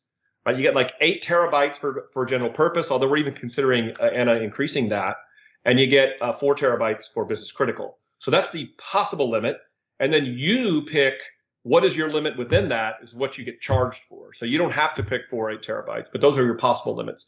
But yeah, when you reach 100% storage with Azure Managed Instance, you get an error. And then you have to go manage that at that point to decide. But we don't scale anything. But keep in mind that if you have a 8 terabyte general purpose managed instance system and you pick 4 as your limit, and then you hit that 4, you can go then scale up pretty simply, to this 8 level if you'd like. But we don't dynamically change that. Awesome, thanks, Bob. Hopefully that helped answer your question. We got one more question that said, is there availability for the DTU model, specifically the basic and standard tiers? Yeah, they deploy a similar concept like general purpose, right? So it's going to have that same feeling. We always want you to be available, right, in when you're using Azure itself. So it's going to feel more like the general purpose scenario. Awesome, great. Okay, so let's come back to our poll. Okay. And it looks like we have about 65% of people are saying B, business critical. So Bob, can you take us through it? Yeah, so process elimination, right? General purpose is not it, because we just showed you that we use Azure Premium Storage, and you specifically said, Anna, it's like a failover cluster instance. So A and D are both eliminated, it leaves B and C. And I specifically said for hyperscale, we use log replay type technology, log change technology, but we don't deploy an always on availability group specifically to do that. Therefore, the answer has got to be B. Exactly. And then one of the ways you know that, remember we talked about last week that you could see some weight types that you see during an AG deployment with business critical, even though you didn't set up the AG, we did. That's kind of the reasons you know that we deployed that technology. One quick tricky thing I'll say, okay, is that if you use like geo-replication, we may be using some of these technologies, even like in the general purpose scenario. So technically, somebody could come along and say general purpose with GeoDR or something, but I don't think anybody was probably thinking that in their GP answer. So maybe I should add that as another option, so we keep it tricky. That would really, yes. Why not? Why not, Anna? Make it harder. Sure. Yeah. Good job. Okay, thank you all for participating in these polls. It helps give us a tab on how you guys are doing, and Absolutely. if we need to like clear anything up or anything like that. So we've talked about the high availability for different service tiers, and now we're going to talk about a few ways that you can opt in to potentially take that availability a little bit further. So we're going to talk about something called zone redundancy, and we'll start by talking about business critical. Now, if I think first, if I take a step back and talk to you about what is a zone redundant type of database, or what is an availability zone, as you'll also hear us call it. We'll also call it an AZ. So an availability zone just means it has its own separate heating, cooling, water, power, that sort of thing. So it's more granular than a region. So in a region, if your region supports availability zones, then there's going to be multiple of these kind of independent units, and that's going to protect you from, for example, if a whole building goes down or something happens to a building and the power in one building, there could be somewhere else in the region or the data center, another place where your data is going to be stored. And this idea of having availability zones or using AZs to create what we call multi-AZ deployment, it is not just an Azure SQL thing. It's something that we're seeing across many data services and storage services in Azure. But the first one that zone redundancy came to is going to be the Azure SQL Database Business Critical tier. And so if we think about how this works, what you're seeing here is AZ1, AZ2, AZ3. So these are, again, separate power, heating, cooling, water, that sort of thing, each one of them. And so your primary replica is going to be in one. And then what we're going to do is, since you can, again, have an availability group with business critical, we're going to basically spread the rest of your replicas out across different availability zones. So in the case, and of course your backups are still stored in Azure Standard Storage, but in the case that a failover needs to occur because an availability zone goes down, we can very quickly fail you over to one of your other secondaries that's sitting in a different zone. Now, one thing to keep in mind is that you don't have visibility into any of these availability zones. You're simply connecting to your database, and it's going to connect through Azure Traffic Manager to point you to the right control ring of gateways and then get you connected to your database. So this is really nice because you kind of get all this built in, and this is free for business critical and premium service tiers. And this is just going to help keep you protected against zonal outages. So that's business critical. And if we look at general purpose, we recently came out with a preview for this, and that preview came first for your provision databases, and even more recently, I think just a few weeks ago, for your serverless databases. And this is going to help keep your database, again, resilient to zonal outages if it's a general purpose database. Now let's look at how this works. It's a little bit different. So since you don't have an availability group, what we're actually going to do is use your your data and log files and spread those across Azure Premium Storage accounts that are in different availability zones. So you already have this redundancy before. It was just locally redundant storage, and now we're spreading it across multiple availability zones. Again, you can choose to have your backups in geo-redundant storage, but now that you know the different types of storage, you could also choose to put your backups in zone redundant storage, and we are seeing customers do that. Now, when a failover happens here, again, it could take a few seconds longer because what we're doing is we're going to look for a node with spare capacity, and then we're going to point you to your data and log file that's available in that availability zone because you've spread across multiple availability zones. So this is another way to keep you more highly available. And one thing to keep in mind is that this service is not free because by default we aren't doing this zone redundant replication of your data and log files in the general purpose service tier. So those are the two main things related to availability zones. Bob, anything else you want to add about availability zones or connecting to services like this? Yeah, absolutely. I mean, I think one critical point you just said, that you declare that you want this, right? Like when you deploy or later you say, hey, I'd like to be a part of an availability zone with your Azure database. But we show these architectures again because just we're doing all this behind the scenes. You just say you want it, we give it to you, and you see the power of what happens. The other thing is that Azure Traffic Manager, we just do that automatically. There's no app logic here for you. Your application, remember we talked pretty importantly about general purpose and business critical and hyperscale as well, where the application uses the gateways to get redirected. Well, now Azure Traffic Manager talks to the gateways to direct you, and your app logic is free from worrying about that. So we show these architectures again to show you what's possible, why you get more availability, But a lot of this just happens behind the scenes because you declared you want to be part of zone redundancy. Definitely. And this all kind of plays into something called a service level agreement, or SLA. And maybe folks have heard that term thrown around before, but Bob, can you tell people what that actually means? Yeah, I mean, it's really cool what we built, right? And so you're looking at this going, wow, I think I could have a pretty highly available application and run my business on this, right? But like, does Microsoft put their money where their mouth is? Turns out we do when it comes to availability. So we have links for in the slides here, and in our resource at the end, we show you how to get these decks. You can click on it, but you can just search for this. And you can say SLA for Azure SQL, and you'll come to an actual service level agreement contract that we publish on the internet. So when you go deploy as part of your description in Azure, we make a promise, or we pay you back Azure credits if we don't meet this, what you see here. So first of all, look at this left side. This is about availability in something called nines or uptime. You may have heard this, Anna, in the industry, kind of a common terminology for uptime. So for basic standard general purpose, now again, we do have multi-zones for GP in preview, but we haven't added that necessarily to SLA because it's not generally available yet. So for general purpose, for example, because you have single zone today as GA, this is your uptime. 4 nines is basically what we call it. For business critical, it becomes 4.9. But notice if you go to zone redundancy, this becomes 99.995. Anna, did you know that's actually called 4.5 nines? And you might be interested to kind of translate that. It's about 2 minutes a month of downtime. So we're only giving you, we're promising that you're only going to have 2 minutes a month of downtime on average across the year if you'll go to a business critical in a multi-zone deployment.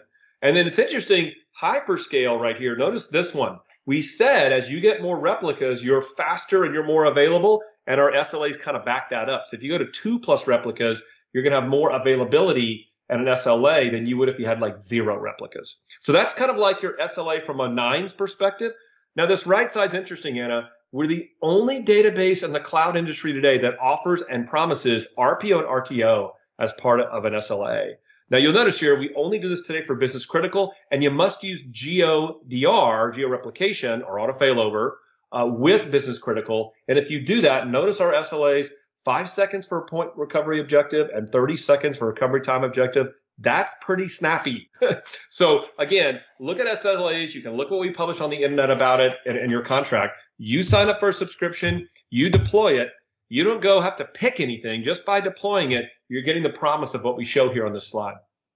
Yeah, I think it's pretty powerful. And, if most people go ask, their local center what their RPO and RTO is, a lot of times it's not going to be what this is, and you didn't even really have to do anything to get it. Right. So pretty cool. We actually haven't talked about GeoDR, like you mentioned, geo-replication or auto failover groups. So I thought it'd be a good opportunity to kind of just cover that. Now, there are differences between these, kind of a lot of differences, like why you might choose one versus the other. So I created this chart that basically compares things for geo-replication versus auto failover group, and then the blue is what might be preferred.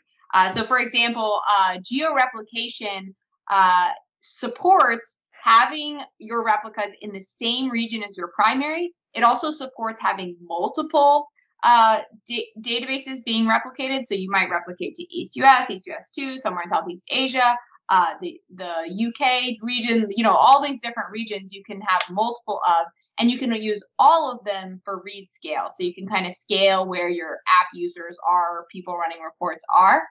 Now, something to be aware of with geo-replication is it's not supported for Azure SQL Managed Instance, and there's no aliasing over top of it by default. So you do have to update your connection string after a failover. Now, with auto failover groups, some of the things that you get that might be representative by the name is you are able to do an automatic failover if something goes wrong, or if you want to force a failover, and you don't have to change the connection string because you are just connecting to the failover group read-only listener versus the read-write listener. Some things to be aware of, though: you cannot have multiple of these, just one failover group per server, and it can't be in the same region as your primary. So that's just some things to keep in mind. For people who are more visual learners, Bob, can you tell us how it kind of displays itself in the architecture? Yeah, I'm a very visual person. I love these diagrams and so forth to kind of talk through it. And if you go deploy geo-replication with Azure SQL Database today, for example, it might look something like this. Notice here and you mentioned before, just to be clear here, you could do geo-replication in the same region. We're showing this across regions though. And the idea being though, you have a database here using geo-replication to another logical server in another region, right? In this particular case. And your read-write traffic is going to this primary. But you could do failover, right, to a secondary server, and using something like Traffic Manager, you can redirect your app for write purposes into the secondary server. But you do have read-only traffic, right? And so read-only traffic is really interesting because read-only traffic can occur, obviously, in the secondary. So if you want to set up geo-replication and have your read-only traffic, remember, Anna, for example, a general purpose doesn't have a read replica. Remember, we talked about that, right? You only have that business critical. So let's say you need a read replica of general purpose. You could do geo-replication and have that capability. So you notice here that your read-only traffic is directed into that secondary logical server, which again, it could be actually in the same region we're showing here in a secondary region. Now for managed instance, as an example, or it could be with database, but we show this kind of a little bit with managed instance because this is your choice. There's a good reason why it's called auto. In geo-replication, you're responsible for updating connection strings when you do a failover for your read-write traffic, whereas in auto failover groups, that is being handled for you automatically. And in fact, the reason that's being handled is we have this listener concept for you to set this up so that that can be redirected properly. And you got a listener both for read-write traffic and for read-only traffic. But notice in here that you've got a multiple icons.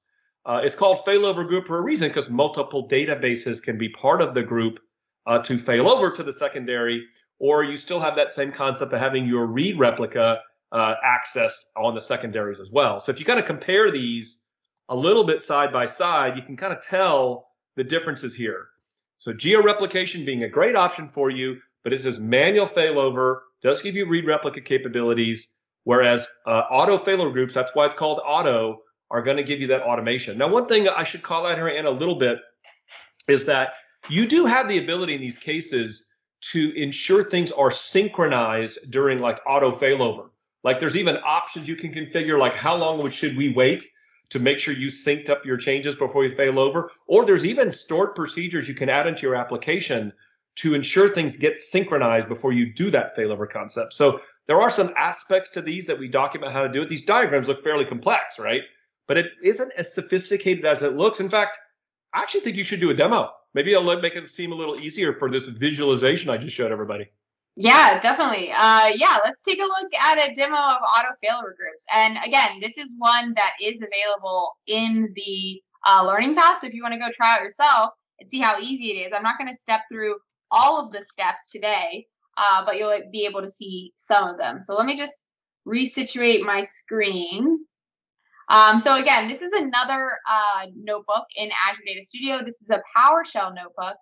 And you can see up to step 7. So basically what that means is there were 6 commands that got me all set up. Deployed the failover group, deployed the secondary server, decided which databases I wanted to sync, add networking access to both regions that are going to need to have access to it. That's an important part. And basically we're able to initiate a failover from here. Now what I also have, and let me see if I can do something there. Didn't quite work, but that's okay. But what we also have over here is a very simple Java application. And what it's doing is it's connecting to the read-write listener. And then it's trying to insert a row there. And then it's connecting to the read-only listener and trying to read that row that was just inserted and just reporting back at whether or not it was successful or not. So what I can do is I can first use this command, and it's the get AZ SQL Database failover group. So in this case, this is for an Azure SQL Database. The process is very similar for Azure SQL Managed Instance.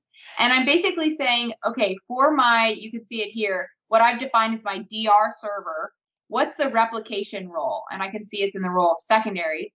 And now what I can do is I can use this switch command, so switch Azure SQL Database failover group, and say, hey, I want the DR server to become the primary or the read-write. So now if I run that and I switch over and look at my Java application, what we should see is that for a certain time, And here you can see it. We're failing on our inserts and our reads as this failover takes place, and we actually switch under the hood what you're connecting to.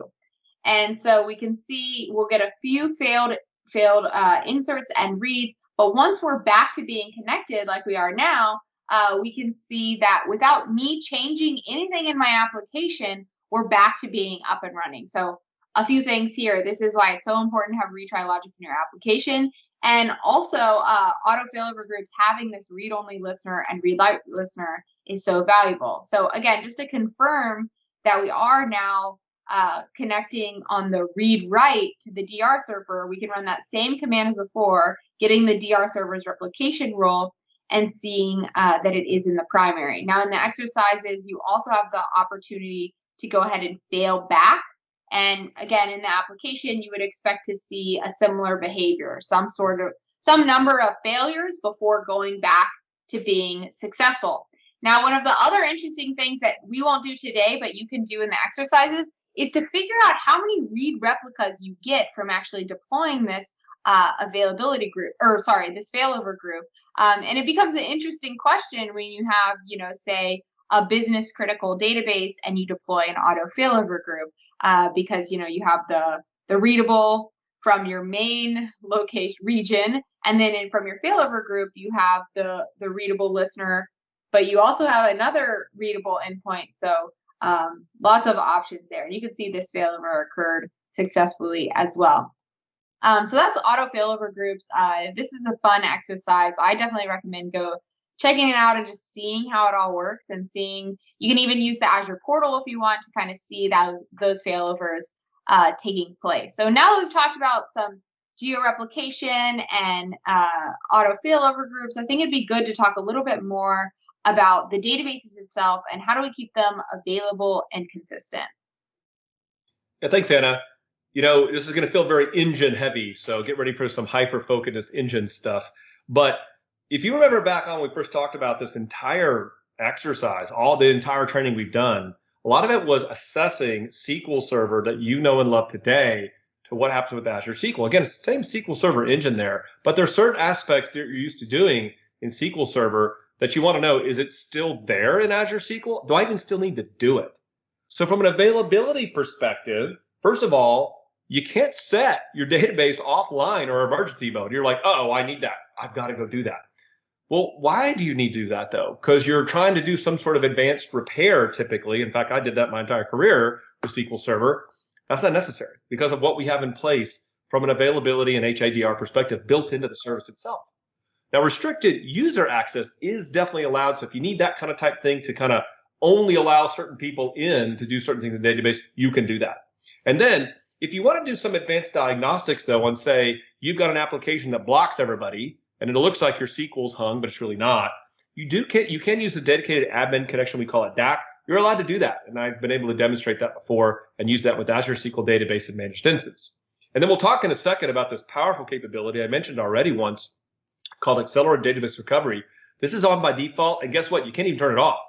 We feel that important that we need that to maintain those service level agreements. So that's on there, just built into the service itself. And we'll talk about in a second why that's powerful. Now, Anna, for database consistency, I kind of made it a career patching customers a long, long time ago, customers calling in, having a problem with their database, and not necessarily because SQL Server had a problem. It was typically with the IO system. And so consistency became a big thing to check and to fix. Keep in mind what we already told you. We have multiple copies within the environment of your data and your backups by default in the system. So the likeliness of like a hardware failure causing problems for you and not getting access to your database becomes very, very minimal. You can, though, run CheckDB. If you want to just check the logical consistency of your database, you're allowed to do that and take a look at that. You can't repair it because that would require you to put database in single user mode, which you're not actually allowed to do. So you can't repair things with CheckDB, but that's actually okay. Because consider this. We put database checksum on default, by default, and if we detect a problem, in cases like in business critical, we can use the auto page repair functionality of availability groups to go back and online restore a page you don't even know it's actually happened. But also behind the scenes, we do a lot of monitoring of your system to make sure things are available. So any data integrity problems, we will actually monitor and get alerted to see if we need to help take action if something couldn't be corrected automatically. We mentioned already, like for backup, we do integrity checks, and we even do integrity checks to test restores of your database, so we're automatically backing up to ensure they have high integrity, because we're using checksumming of the actual backups themselves. We even deploy things like lost write and stale read detection behind the scenes to look for very strange, kind of like tangential type hardware type issues we've seen across the years. We have those on by default. And then look at this. We may actually go do a repair of your database and not even notify you if we determine there's no impact to your system. But if we think there might be impact to your application and we need to do some sort of repair operation or some sort of advanced restore of some redundant copy we have a very robust proactive notification system with our engineering team directly to you as a customer with your subscription to kind of help you out. So if you kind of put those together, Anna, between what's possible for availability reasons for you, but also what we do so much from an automation perspective to keep you consistent, it's a pretty powerful story. Definitely. Well, there wouldn't be any more powerful story than to talk about accelerated database recovery. And Anna, let's do something fun. Let's kind of do a fun exercise. Let's tell a story of Bob, helping customers in his career at Microsoft. And it kind of goes something like this. So There's this guy, have you heard this guy, Buck Woody, Anna? You ever heard him before? This guy, Buck Woody. So Buck, let's say he is running an application and we give him SQL access directly to run SQL commands. I don't know why we would even do something like that for Buck Woody, but he goes out and runs a transaction and he ends up accidentally deleting 1 billion rows in a table in a transaction, which is really bad, right? So because he does this operation, he's kind of blocked all the applications, which is actually bringing our business down. Now, Anna, you are kind of like a DBA, and you realize you've made a mistake to give Buck this kind of type access, but it's okay because you can kill his session. I know you probably want to take care of him, but you're going to kill his session. So you go in and kill his session. You think you've taken care of it. It goes in this rollback state, and you're like, "What the heck am I going to do?" You call me, like, "Hey, you were on the phone with me, you and Buck." You're like, "Hey, Bob, what are we going to do now? What's going to happen now? We're in this rollback state. How long do we need to be in this rollback state?" And I'm like, "Well, a while. It's going to take a while because it has to roll back." And so behind the scenes, though, on the phone is Elaine Dormal, our friend Elaine. He works with us. Now, Elaine read on the internet somewhere. You guys are talking to me, but he whispers to you, "I can fix this. I learned on the internet if I just crash SQL Server and we just tear it down and just kill the process and bring it back up, it'll just recover and everything will be great." And so you're like, "Oh, Bob, sorry, we don't need to click." And I'm like, "What's going on here? Do they still need my help?" And so Elaine does this, and you guys are trusting Elaine, and you do that, and you bring it back up, and in the error log, it starts printing 1%, 2%, and you're both staring at Elaine now going, "Great, what are we going to do?" Now, Pedro Lopes, our other colleague, he manages the transaction log, and this entire transaction log cannot get truncated. So literally you run out of disk space on the system as well because the transaction log goes out of control. This is disaster. Now, Buck started the disaster. It sounds like Buck, right? But you all contributed to this problem. Actually, it's not your fault. It's SQL Server's fault. Why do we even allow you to get in this situation? Along comes accelerated database recovery. In fact, I did a LinkedIn post in this last year.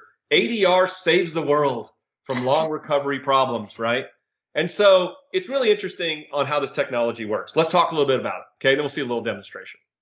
So first of all, from an ADR perspective, what we're going to do is we're going to use a persisted version store in the database, not the version store in TempDB. We're going to record versions in your database to make things faster. Now, it's independent of locking and isolation levels, so all that stuff just still works. Regardless of our versioning, we're doing this all the time. But here's the interesting thing. For SQL Server, for snapshots, we use versioning in TempDB to support the concept of snapshot. Here, we're using versioning for recovery and rollback purposes. Now, we get to take advantage of it, though, if you do a snapshot, but you still get read committed isolation levels, even though we're using versioning. Now, rollback gets ridiculously fast. It's so fast you can't even imagine. That crazy scenario where you kill this session would just roll back immediately, which would be kind of nice, right? You wouldn't have to go crash SQL Server and call me and all that kind of stuff. In fact, under recovery, even if Elaine had done that, what happens so fast, you wouldn't even see a percentage showing in the error log because it's that quick. And then Pedro doesn't have to worry about anything because the transaction log gets truncated. It's not tied to this big, long, active transaction. And I know that sounds like way too good to be true. It's not for free. What is going on here? But remember, accelerated database recovery is on by default in Azure for a very good reason. We believe that it will not greatly affect your application. And Anna, here's a great tip as a presenter for you. If people have questions like, does it require more space? Will it affect performance? The great thing to do is just point them to somebody else that's giving you the answer. So that link, people can research constant time recovery. It's a link in the deck as well. It's a white paper written by the developers who wrote the code. They wrote this very extensive paper as a kind of a computer science type paper because of the project they did. And we first did this in the cloud. We turned this on in all these databases in the cloud. And then in SQL 19, we made it a feature that people could actually use. And I think you're going to love it. If you go look at that paper, all these questions are going to be answered. And in fact, what's really cool is that for availability groups, it even makes it more powerful for failover and for read replica purposes. So this is amazing technology. One of the most innovative things I think we've done in the engine space in several years. So why don't I take a second perhaps and share my screen, Anna, and I'll show you a little bit of what it looks like. Please. Would that be okay? Oh, yeah. But I promise not to, get anybody in trouble like you or Buck or Pedro or Elaine or something like that. Yeah, so let's not kill anybody or any session. Or their session. Yeah, their session. So, okay, let me know when you can see my screen. I can see it. Okay, so just for everybody's purposes, if you're using this demonstration won't work in Azure. You're like, well, why are you even showing us today? It's because it's on by default in Azure. So you can't see the differences between not having it and having it because we're just fast. But if you wanted to try this is part of the SQL 19 workshop, which we have resources at the end to show you how to get all our workshops. And so this is a T-SQL notebook, kind of like Anna showed you some notebooks with PowerShell. I'm just using a pure SQL notebook. And one of the things I'm going to do, Anna, is I'm going to create a database. And Anna, if you get to come on and say that Tennessee Titans are all this great and I love them and so forth, I get to promote my Cowboys. So here's my database called Go Cowboys. And I've got a table of about 100,000 rows. So what I'm going to show you, Anna, is that what does this look like when you don't have ADR and you have ADR? And Azure, of course, in Azure, it's on by default. So let's come along here, and we're going to delete all the rows in the table that Buck Woody had done if it's turned off. And so we do this. It takes about 5 seconds, but we have an active transaction now that's out there. It's only 100,000 rows, but it still could affect us. And one of the things it could do is affect log usage. So you see here, Anna, that the log here is used at 91% because it's an active transaction out there. Now, I made this a simple recovery database in SQL Server. And if you did that, normally like a manual checkpoint could free up the log. But notice here, it doesn't free up much of the log. And again, because I'm using an active transaction. So I'm going to try a rollback. Instead of like killing the session, I'm just going to roll back this transaction. And you'll notice here that it takes about 11 seconds. Now, why is that? That's because we're using the standard Aries algorithms now, not ADR. And so for all those deletes, I got to go put in the log a bunch of inserts to compensate for what I did to support the concept of recovery for rollbacks. So that's why it takes 11 seconds. So during this entire time, I'm down, like I've blocked everybody, and the log can't be truncated, which is not a good situation. And again, if it was a billion rows, it could really take a long time. So I'm going to scroll down here and show you when I turn on this feature. In SQL Server, it's an opt-in for your database, where in Azure, of course, we're just doing this by default. So let's go down here, do the same thing to delete our rows. Now let's go look at that log usage, which was important before. And notice here now that after a manual checkpoint, I'm even down to 7%. So, I was at 91 and 79 before because an active transaction was there. The active transaction doesn't affect this because I'm using versions in the database itself. Now, how fast is rollback? Let me scroll and just leave it right there, Anna. Do you want to take a guess of how long it took to do this? It took 11 seconds before. Like what do you think? 5 seconds? 5 seconds? Yeah. How about less than a millisecond? Look at this. This is how fast rollback is. Wow. Now, why is that? I mean, is that like a fake thing? Like, do I fake type in that text in there? I didn't do that. That's because in a rollback, all we have to do is mark a single record in the log as being aborted and mark the version aborted in the row, and that's it. SQL Server handles the rest of it. I've got another exercise somebody could do offline that if you go do the crash SQL thing, you can see where it took like 5 minutes to recover the database with undo recovery. When you're using ADR, it happens so fast you don't even realize. It just happens and the database comes back up. This explains again, Anna, why in Azure SQL we can do these SLAs though. Because we're using ADR, and even if you've got a long-running transaction or something, we can do a failover and get you up and running very, very quickly because ADR is in place by default in the system. Wow, that's pretty powerful. And so this is on by default in in Azure SQL. So there's nothing to do here except to just take advantage of it. Exactly. And watch it fly. Cool. Well, thanks for showing us that. That was pretty cool. I'm pretty impressed how fast it was. I'm gonna have to go try that myself, but not on Azure SQL because it's like, because it's fast. Okay, so we've talked a lot about different capabilities when it comes to availability, and really the last thing we want to talk about is the task. So what do you need to do? Well, a big part of this is just understanding what all the different capabilities are and the implications. How does it affect your SLA? What is the SLA that you even need? And what are the various things that you might use in order to reach that SLA? Are you going to need long-term backups? And, is 35 days long enough? Is 2 years long enough? Figuring out those sort of things are going to be really important, as well as, what type of read workloads are you handling? How many read replicas? Do you want it like in business critical where you have the read replica all the time? Or is it more ideal for a scenario like hyperscale where you don't necessarily have one all the time, but you can scale up to 4 when you need them? Lots of things to think about, even when we talked about geo redundancy or GeoDR, whether you're going to use geo replication versus auto failover groups. And then Bob, a big one I think people overlook is is your application ready? Can you give some pointers on what you might want to do there? There's 2 things that stand out. You mentioned one of them, and that is retry type logic. But keep in mind this: today with SQL Server in your environment, when the computer is down, the server is down, or SQL is down, you're used to seeing a certain error when you connect to retry.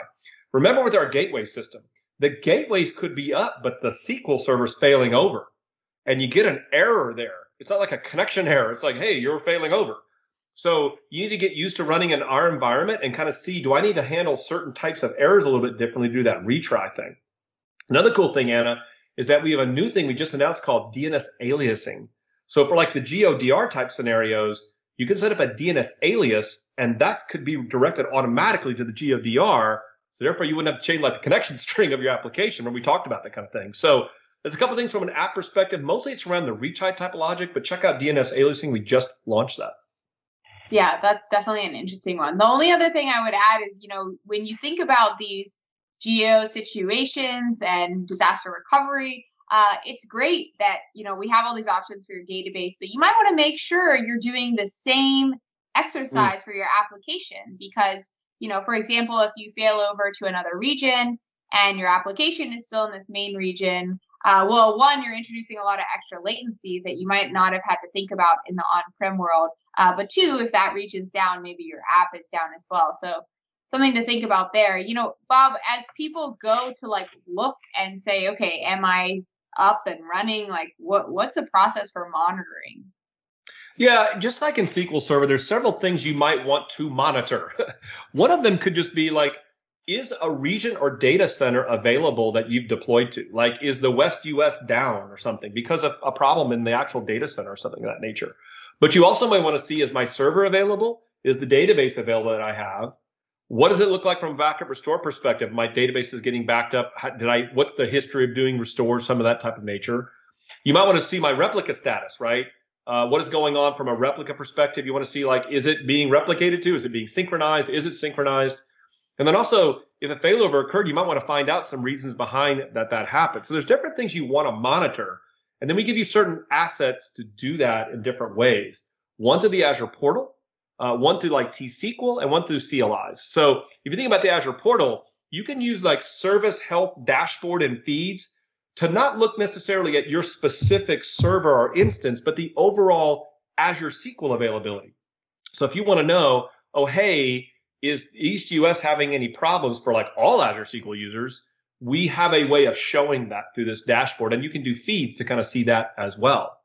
But if you want to see specific health for your resource, we have something called resource health that you can look at in the portal to see, oh, it looked like your specific database wasn't available at 3:15 p.m. for a period of time, and here's some reasons behind all of that. And then Azure Monitor helps you with this as well. There's some things you can do to look at alerts and metrics, and even do log analytics to get those kind of type events. Now, through T-SQL, we have things, for example, Xevent.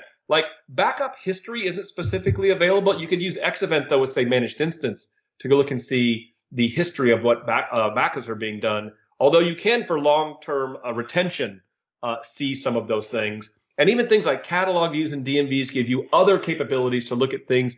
You have just the basic sys.databases query to see what's the status, of my database. And then because anything you do in the portal, you can do CLIs. You have as CLI, you have PowerShell, and even REST APIs to go look at these various aspects of failover reasons, replica statuses, server and database availability. You can even monitor this, Anna. You could even do PowerShell, for example, to go through and monitor all the statuses of my servers or databases and kind of see where they are. So it's a rich set of availabilities. And I wouldn't, I'd be remiss if I also didn't mention that we have management packs.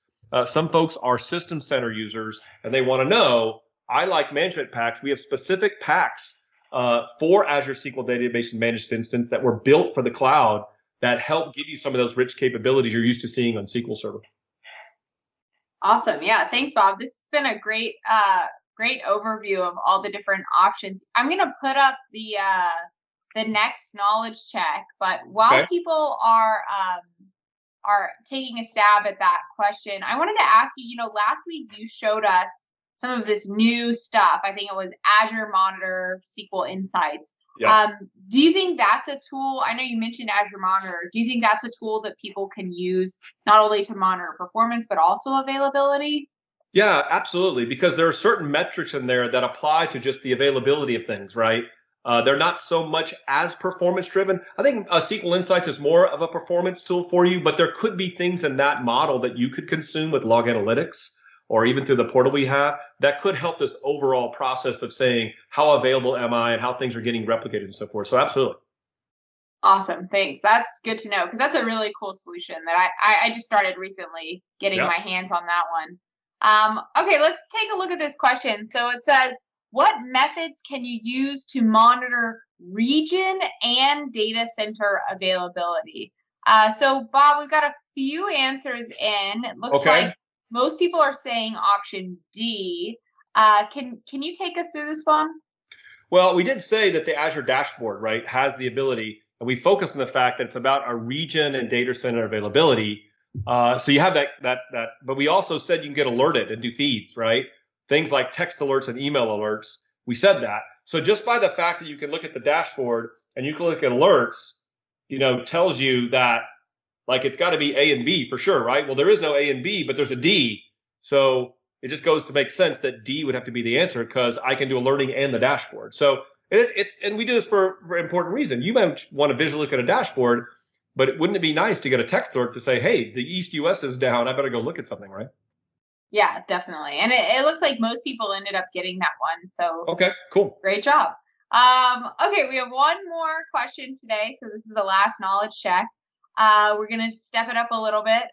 This one is, which of the following is not a way you can monitor instance server and database availability? Bob, do you have any hints on this one? Because this one is kind of tricky. I think you actually came up with this question. Yeah, I don't think so. Good try. This is an Anna special. There's a keyword in here that starts with an N, so I'd pay attention to that one. Looking at that keyword not is going to help give you some clue on what the answer might be. So yeah, make sure you focus on the word not and monitoring specifically. We're talking about individual resources here. That's kind of the clue, I think, if I would go through and look at the answer here. Awesome. But good try to put a knowledge check on top of me. That's not the case. I had to try. It looks like we've got a few answers in on YouTube and also on Learn TV.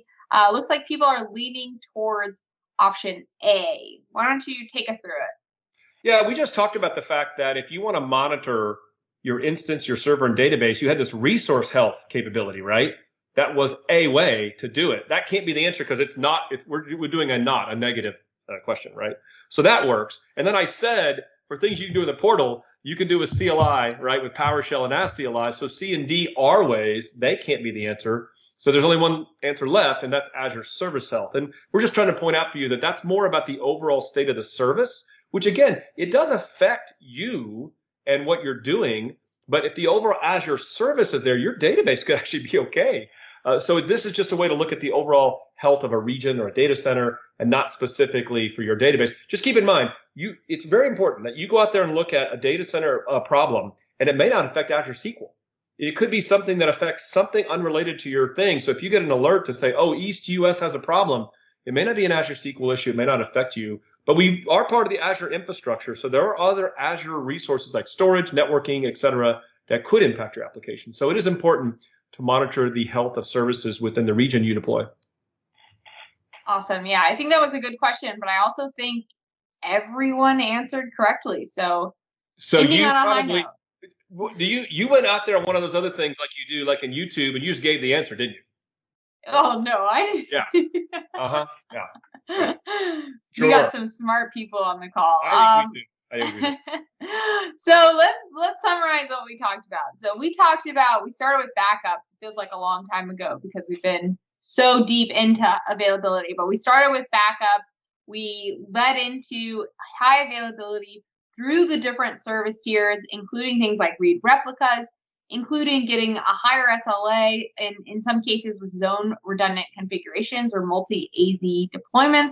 We also talked about how you can go geo, get geo-distributed applications with things like geo-replication, auto failover groups. We talked about trying to figure out how to make the right choices so that you meet the SLA that you desire. And then, Bob talked us through some different things you can monitor and different ways you can monitor. So, this is the kind of nearing the end. We've got some resources and some other things to share, but nearing the end of the series, we have one more episode left. Can you tell us, Bob, a little bit about what's next? Well, we covered that meat and potatoes. This is the end of that section, right? Security, performance, availability, very core SQL things we need to talk about. When we first built this series, you came to me and said, is that it? And I'm like, yeah, that's it. And you're like, well, let's put it all together somehow. And so I'm like, I love that idea, Anna. So we kind of brainstormed together and said, how do we find a very creative way for you to take all this knowledge we built over the last 5 weeks and put it together, like kind of from a solution perspective? And then also, are there other stuff? Are there other things that we didn't cover that don't fit nicely in this meat and potatoes? So I think that would be a great idea next week, is to kind of find a way to wrap together everybody's knowledge, and maybe even also talk about how to go bigger with Azure. We really kind of focused on how SQL works from an Azure SQL perspective and things that really are powerful for Azure SQL, but there may be more ways you can do more in the cloud. So we should sprinkle that in there as well. Yeah, definitely. I think it's going to be a really fun week, and we'll keep it really engaging and put out some asks for you all to kind of participate with us. Before we go, we wanted to share some resources with you. We talk a lot about a lot of different things. So just to remind everyone, that first URL is going to take you to this learning path where you can get hands-on with availability and any of the other modules from the Azure SQL Fundamentals learning path. The second URL, SQL Workshops, if you go into that and select Azure SQL Workshops, you can also find other code samples, and more importantly to most people is the slides. That's where you can get these slides. That's where they're hosted. The Azure SQL Docs is a great place to find anything you're not sure about. Whenever I go to Bing with a question, I always type Azure SQL Docs and then the question, and it usually takes me right to it. If you like videos like this or hearing from us, Azure SQL for Beginners is a series Bob and I did last year. That's 61 episodes covering these topics, but more in like bite-sized chunks. So if you're like, oh, I really want to remember what the business critical architecture was, you could just go to that video because there's one video on that topic, as opposed to having to rewatch this entire series. Also, shameless plug for Data Exposed. It's our show on YouTube and Channel 9. We go live on Wednesdays and we release new episodes on Thursdays. And then some books that have happened in the past year. Bob wrote a great book, Azure SQL Revealed, that is kind of along the same themes of this, really translating your SQL Server knowledge to Azure SQL. And then another book that myself and a few folks on the team wrote last year as well was around Azure SQL Database for developers. This dives a little deeper into Azure SQL Database just from a development perspective. So both two really great books to check out if you really want to learn more about these topics. Again, today what we covered was the availability module. So you can go to Learn Available SQL. That's the URL. And if we look at our schedule and you say, hey, I really wanted to know what you guys said about security, well, all of ours recordings are hosted at aka.ms/learnlive. And if you want the calendar invite for our last episode, it's going to be so sad not to spend my Mondays with you all. I don't know what I'm going to do, but is next Monday. So be sure to tune in. You get the calendar invite at this URL. And like Bob mentioned, it's going to be very interactive. We're actually going to take to Twitter, we're going to take to YouTube, and somehow we're going to get you guys engaged because we have some really challenging case studies, and we're going to look to you. We started with security, then we talked about performance, and then last week was a great session on availability. And then you got to wrap it all up somehow. How do you wrap up Azure SQL after 6 weeks? And so today is that, putting it all together. And Anna, especially, you might comment a little bit here, really interesting because it was your idea. It's like, how do we go bigger in the cloud? It's got to be something more than just migrating, right?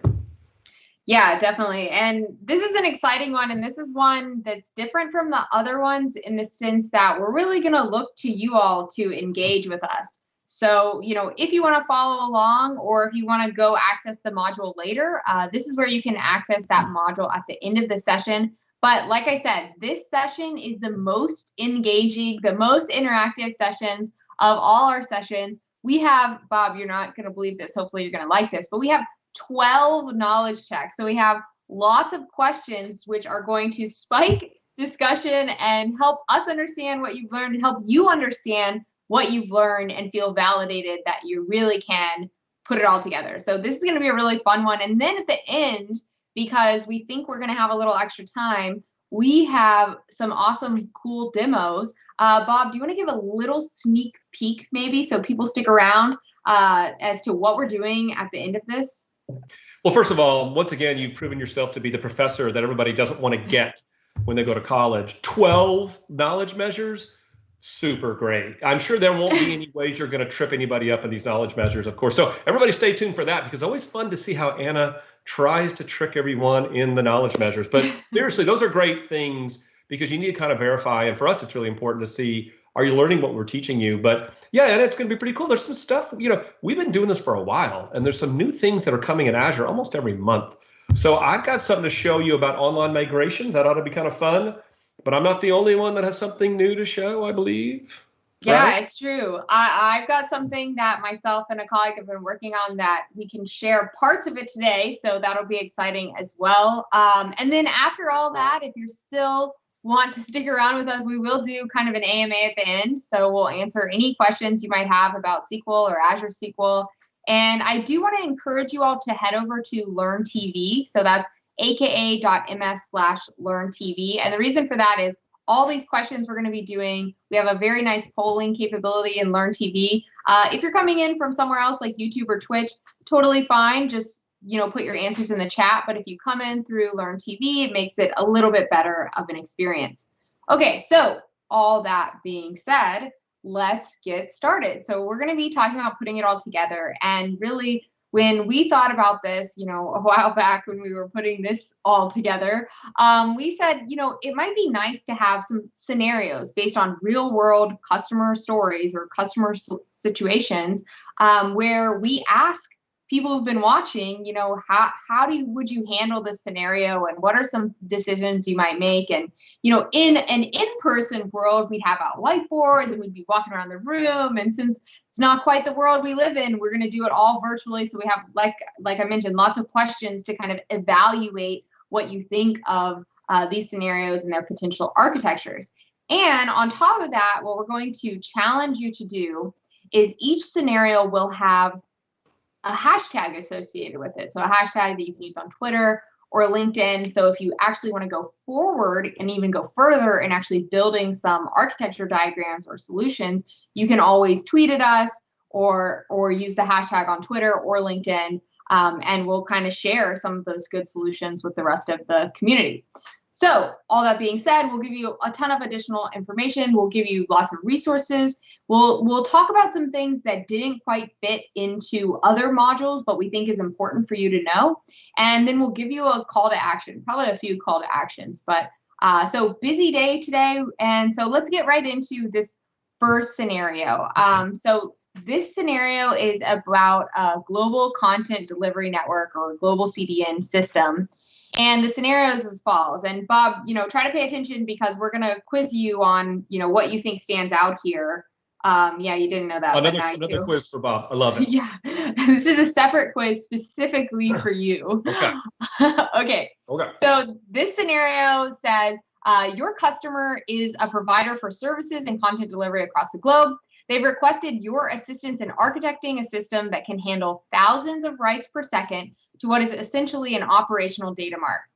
They also need to be able to perform real-time analytics on the data to determine trends, identify anomalies, and these things they're currently doing with SQL CLR. Now, they're not looking for a data warehouse, and they utilize large portions of the SQL surface area, but they need to be able to scale where their users live. So that's kind of like the big piece of this scenario. But then from a security perspective, they are trying to determine which authentication methods they should use in their hybrid environment. While the main solution and application is going to live in Azure, there's also 4 things you really need to think about. One, an application on a non-Azure machine that is domain joined, a legacy application where they can't change the driver or the connection string on a non-Azure machine, multiple users that run reports from SQL admin tools on non-Azure machines that are not domain joined. So there's a few scenarios in there, and wherever possible, they obviously want to eliminate hard coding of passwords or secrets in the connection strings or the applications, and in tools where possible to enhance their authentication. So a lot of things going on. Bob, if you had to take a look at this, what are some things that kind of immediately stand out to you? Yeah, thanks, Ed. I mean, I do like the way you broke this out because, quite frankly, correct me if I'm wrong here, but you kind of pulled some of these from actual situations where us or our field or somebody at Microsoft has worked with a customer. So I love the way you kind of organize this. The way I look at it in 2 paragraphs here. One is about capabilities I need that feels a little bit about like some scaling performance scenario, capabilities I need, maybe some regional requirements you have here. You have some requirements around, and features that are required to use that may exist in one. I'm trying to think in my head in the first paragraph about the what to use when. Right. SQL and Azure VM, Managed Instance, Azure Database. And I'm sure, knowing you would probably prefer us to be able to do a platform as a service scenario here. So, for example, one thing that sticks out to me already is that word globe, across the globe, like kind of it's a regional type thing. I always look for things like numbers, so thousands of writes per second kind of stand out to me. It's interesting you said that you don't need a warehouse, but you need some analytics using CLR. So I'm already thinking in terms, and I see the word SQL surface area. So I'm thinking in terms of, the SQL capabilities that I need that may exist in one choice versus the other, one Azure SQL offering, but I don't need a warehouse. So I'm probably going to be able to stick with, one of the ones that we have for Azure SQL. So that's that first paragraph sticks out. And the second one, it's interesting because, you might be given this, let's, for example, you're a consultant or you are an architect and somebody hands this to you. Probably the best thing to do in the second one is to break it like in bullet points and highlight, here are different ways I've got to authenticate.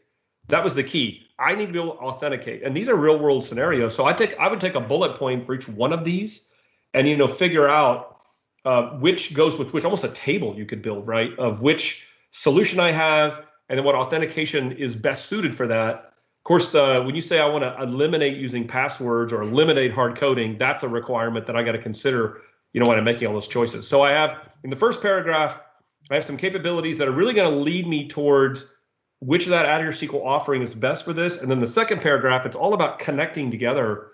What is the right authentication method for a given user, app, or tool that I need? Definitely. And I forgot to mention this, but I did put together some hints that I kind of bolded some things, but Okay. you hit most of them. So great job. Oh, well, okay. Yeah. I had some of them that weren't bolded, but some of these are, right? Yeah. Okay. Yeah. Exactly. These are just some things that stood out to me as well.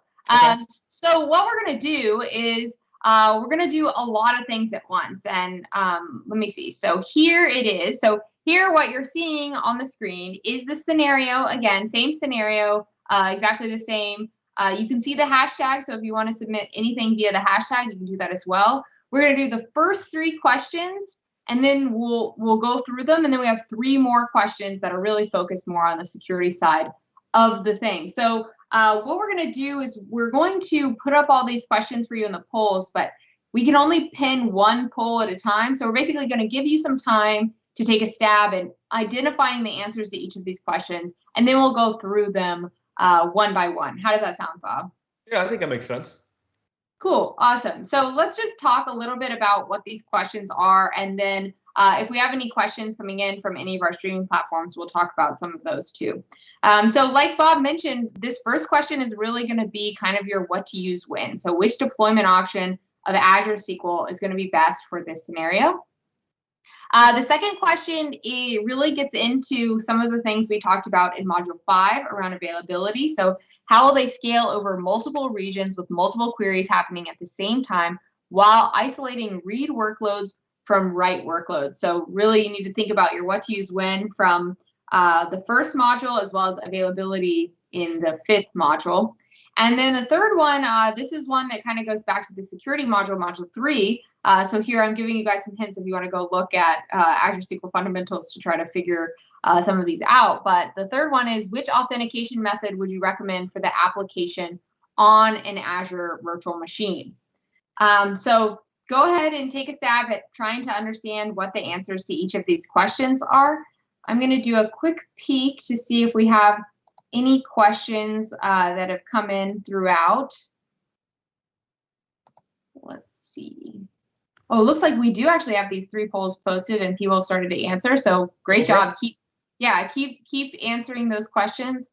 Bob, when, just as a refresher for some people, and this is going to come up in our next set of questions, can you kind of talk to us about some of these different authentication methods, maybe give a little tips or hints for those folks that might be not remembering, or this wasn't something we went super far deep into? Well, I think part of the key is that Azure AD authentication is an option for you in many situations, right?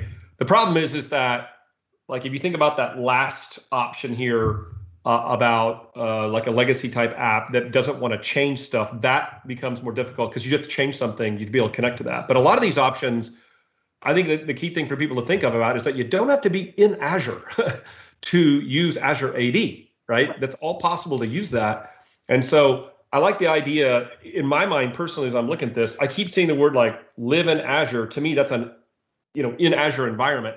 And then I've got a non-Azure machine, a non-Azure machine, a non-Azure machine. So even in these non-Azure machine areas, I think Azure AD is a possibility. I just got to figure out what is the right way to authenticate, depending, like in some cases you said domain joined or not domain joined. And so that could dictate what option I have. But the key is Azure AD is an option in some of those scenarios. It's just, how do you combine that with our different, integration points with Azure AD? So I think one of these is probably going to need a SQL auth, scenario based on, eliminating hard coding or something of that nature. I think Azure AD can be an option for a lot of these. Just what combination do you pick, right? Right. Awesome. Looks like we actually have a decent number of answers in for some of these questions. Oh, okay. Maybe we can at least take a stab at that first question. Okay. So I'm actually gonna leave this up so people can keep looking at the question, but then we'll go to it. We're focusing on the first question right now. So which is the best Azure SQL deployment option? So if you haven't answered that one, go ahead and answer it. If you're streaming in from Twitch or Twitter or YouTube, go ahead and add a comment of what you think the answer to the first question is. Now, Bob, can you kind of take us through the process for thinking about this question? Sure. So make sure I've got this right here. So in the first one, I don't think it lists D, does it? Is that right? With the one that got pinned? Oh, yeah, that's correct. Okay. Yeah. Okay, just want to make sure. So it just shows A, B, and even though you show A, B, and C, and D, there's only A, B, and C choices for them, right? Right. Okay. So process elimination. We have to eliminate Azure SQL single database out of this because we need a large portion of the SQL surface area, including CLR.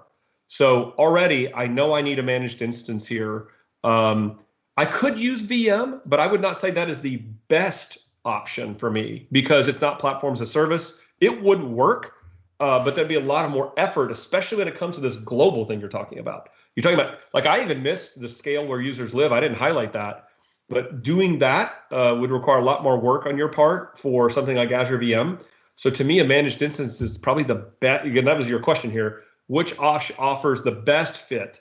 It wasn't just what is a fit, it was the best fit. So it can't be database. To me, it would be B. Yeah, and let me just go ahead to that one, and that is the correct answer. Okay. I think you hit it right on the head there. Really, the customer needs CLR, so Azure SQL Database isn't an option. For those of you coming in through Learn TV, Elastic Pools literally was not an option, but Elastic Pools is just a deployment option within Azure SQL Database. So if single database doesn't support CLR, neither is Elastic Pools. Right. And then, deciding between VM and MI, both are going to work. But when we talk about best fit, I think moving towards more of a platform as a service is going to be much handier, especially when we get into the next question, when we talk about scaling over multiple regions. So this next question we're going to answer. So we'll go ahead and pin question 2 to the top of your polls so you can see it handy. Please go ahead and answer that one if you haven't already. Or if you're streaming from somewhere else, just go ahead and put in the chat. I have been seeing a few answers from other places like YouTube. So thanks for your responses. But this question is, how will they scale over multiple regions with multiple queries happening at the same time while isolating read workloads from write workloads? So this one's a little bit tricky. Bob, do you have any tips for people who haven't quite answered yet? Well, you did use the word scale, regions, multiple queries, isolating read workloads, use several different things. You got to go back and think in terms of what we talked about. Scale wasn't just about region. It was about like thousands of writes per second. Remember that kind of type conversation? If you remember back to our discussion about what to choose when with different tiers, Business Critical gives you the best IO performance out of any of our options. So already in my head, I'm thinking in terms of eliminating A and B because I think I want that Business Critical capability, especially from IO performance. I suppose it's possible when you really dig into the requirements at a detailed level with a customer that general purpose might serve their needs, but my guess is Business Critical is what you need. So I'm down now to C and D personally because I've eliminated A and B. And then I think in terms of scaling where they live, ensuring that I isolate read workloads, even though geo-replication might be an option, I think auto failover groups is probably the better option because remember, it's auto. That's one of the key aspects to it. I do get that read replica, if I remember correctly, not only with Business Critical, it's another reason why Business Critical could be your best choice, right? I get that Business Critical read replica in my primary region. I also get it in the other region with auto failover groups. So a combination of scaling with the writes per second, a combination of getting those read replicas that I get in both scenarios, I probably would pick C. Yeah, you are definitely right. And there was a little bit of a trick in here. Of course, I had to bring that in. But remember in the first question, we decided to go with Azure SQL Managed Instance. Now, for Azure SQL Managed Instance, we don't support geo-replication today. So once you pick Business Critical based on, I think if I go back, the scenario actually says they need thousands of write per second, real-time analytics. So I think, just like you, I think Business Critical is going to be a better solution for this. And then to get across to another region, auto failover groups is really the only simple option that they have there. But there you go again, with your twist or your trick. Did you say it was tricky? Yeah, I think you said It was tricky. But you're 100% right. We did talk about that in the last module, that for managed instance auto failover groups, your only option. Right. So good reminder. Good reminder. Not a trick, just a good reminder. It's a trick. It's always a trick. All right, and then the third question, so this would round out the first part of our scenario 1, is which authentication method would you recommend for the application on an Azure VM? So for this one, like Bob mentioned earlier, you will have a few different options available, but you need to think about which is going to be the most viable for this solution. So go ahead and get your answers in for that one. Let's see. And I guess maybe a hint from me is that it is running on an Azure virtual machine. So that might simplify doing something that doesn't require passwords. Okay, so it looks like we have a good number of responses in. I've also seen a few, maybe a B and a D across other streaming platforms. So I think, Bob, you can go ahead and take it away. Well, if this is a good one, because we did talk a little bit about this in some of our modules. I don't know how deep we really went into this topic, actually, to be honest with you. So I'm so glad we're covering this. And here's the great thing about this is that if you don't get this right, we document this pretty well about what would you pick in certain scenarios. But if you think about the fact that Anna had these different application and machines, this is the one that was in Azure, right? And you did say recommended way. So there could be multiple ways. But first of all, SQL Auth, even though it could work, I'm trying to get away from passwords, as you just said. Remember, that was one of your requirements as much as possible. So just eliminate E out of the gate. Now I got these other options. And so what you're going to want to do at this point, in my personal opinion, is pick the simplest way to do this. And if you look at what's available in Azure, multi-factor authentication does work. But again, it's multi-factor authentication. So now somebody has that extra step of verifying this with something else. Integrated authentication is going to require a domain, right, to be able to do this. And you may or may not have that set up in Azure. Maybe you have a non-Azure machine, a domain, which is one of your examples. But in Azure VM, it could be very, very possible this is not a domain, a join Azure VM. So then it comes down. So let's just take away A for a second. So now I'm down to like B and D. As it turns out, this managed identity is a really cool concept in Azure that gives you the simplest way of getting going for a resource that's already in Azure with Azure AD. So for me, I'm probably going to pick D. Yeah, definitely. And there were some good hints in there, Bob, for the rest of the question. So hopefully people were listening and paying attention. And if we look at the responses we got in, most of you said Azure AD Authentication Managed Identity, although some of you also mentioned integrated authentication. And like Bob mentioned, in general, managed identities is going to be the recommendation for applications specifically that are running in Azure VM. So that's kind of where I rationalize it, which I think is very similar to what you said as well, Bob. I agree. Awesome. Okay, so now you got a taste of the what to use when, because you talked about an application on an Azure VM using managed identities. Now we're going to dive into 3 more questions specifically around how to authenticate. And again, like Bob mentioned, this is something we didn't spend a ton of time on in the live session, and so we think it's a good exercise to kind of go through, dive a little bit deeper, apply some of the things you did learn to this scenario. So the next 3 questions, take it just like before, take a few moments, try to come up with an answer to each of these questions. We're going to go ahead and put them all up, but we'll give you a few minutes to kind of answer them. And these questions are all about trying to figure out what the authentication method is. So for example, question 4 is going to be for an application on a non-Azure machine that is domain joined, so non-Azure but is domain joined. And the next is for SQL admin tool, so a user that's using SSMS or PowerShell on a non-Azure machine that is not domain joined. So a little different from the first scenario, because now you have a user using SSMS, SQL tools, and but they're not domain joined and not on Azure. And then the 6th one, and I think actually this one is either going to be really easy or it's going to trick a lot of you. This one is, which authentication method would you recommend for the application on the legacy application where you can't change the driver or connection string on the non-Azure machine? So these are some good questions. Take a few minutes to think about them. A few people have had some comments saying, thanks, Bob, for your explanation. So nice explanation, Bob, as well as great.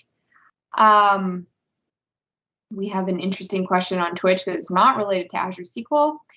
And nothing on Lauren. It's actually an interesting little question, but not related to what we're talking about. So I'm going to skip that one. Okay. But if it's about Baylor Bears basketball, I can answer those. I'm here today to answer those. So certain sports questions are allowed in this in this Azure SQL discussion. We will allow sports conversations. We will allow that. Other topics only at the discretion of us. Right. Okay. Let me take a look and see if we've gotten some responses in. And you guys, we have some time while we're answering these questions. So if people have other questions that they want us to answer during this time, feel free to just post it from wherever you're streaming from. We are looking at that to see that what you guys are thinking and what you guys are asking about. And I just want to comment that I'm glad you're doing this because this is real world. I mean, your customers out there are going to have every way you can think of in today's world where they haven't moved if you have everything to the cloud, which you won't, you said hybrid environment, this is a reality what's going to happen. You're going to be in a discussion with your customer. They're going to say, well, hey, what about this? I've got this app over here in this domain joined environment that's not in Azure. What are you going to do about that, right? And for you to have preparation of what is the recommended way, what are the different options, what is possible, and you don't have to memorize these, but to have in your mind what is there and what's recommended, I think is a very, very, very valid approach, and it's real world.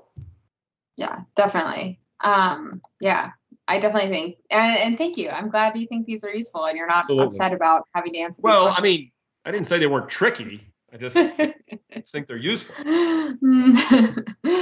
Okay, just for time's sake, I'm going to dive into this first question. So I'm just going to put it up. We're going to pin it on Microsoft Learn. Again, even if you're streaming from not Microsoft Learn, go ahead and put in the chat on Twitch, YouTube, Twitter, Periscope, wherever, what you think the answer to this question is. So specifically, this is an application on a non-Azure machine that is domain joined. And one sidebar here, we actually, we've used this internally as well. And we had an architect come back to us with this super awesome table that was like, if it's domain joined, if it's, I should have actually pulled that in here.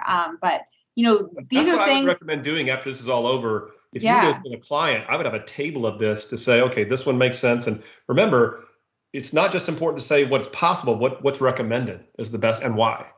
Right. Yeah, exactly. Awesome. So let's go ahead. Let's take a look at this first question. We've gotten a decent number of responses. Okay. And it looks like on YouTube, we got a C and a D. And it looks like on Learn, we're getting mostly A's, but a few B's and a few D's. So we're kind of all over the place. So maybe we need some help. Okay. Why don't you take us through it?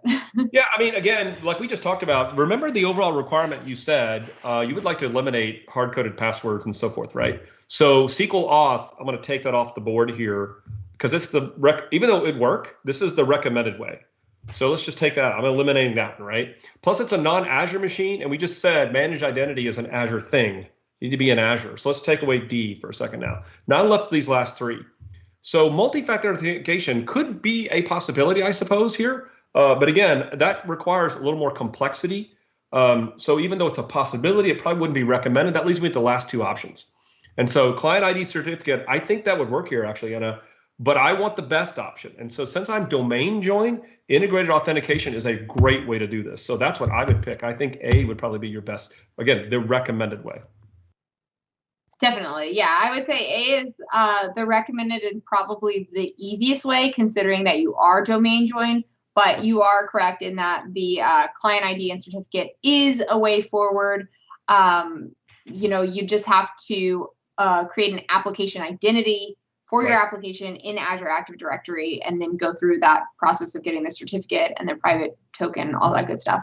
But yeah, integrated authentication is going to be the recommended approach there. And I think if I go back to the responses we got, all in all, that was the most answered response. But I think a few people, I think, honestly, Bob, I think the way you do that process of elimination is like, oh, well, they can't use this because of this. They could use this. Let's hold that. And then let's see what else they can use and all the options they can use. What's going to be the best one? I think that's a great That's the best way to take an exam, isn't it?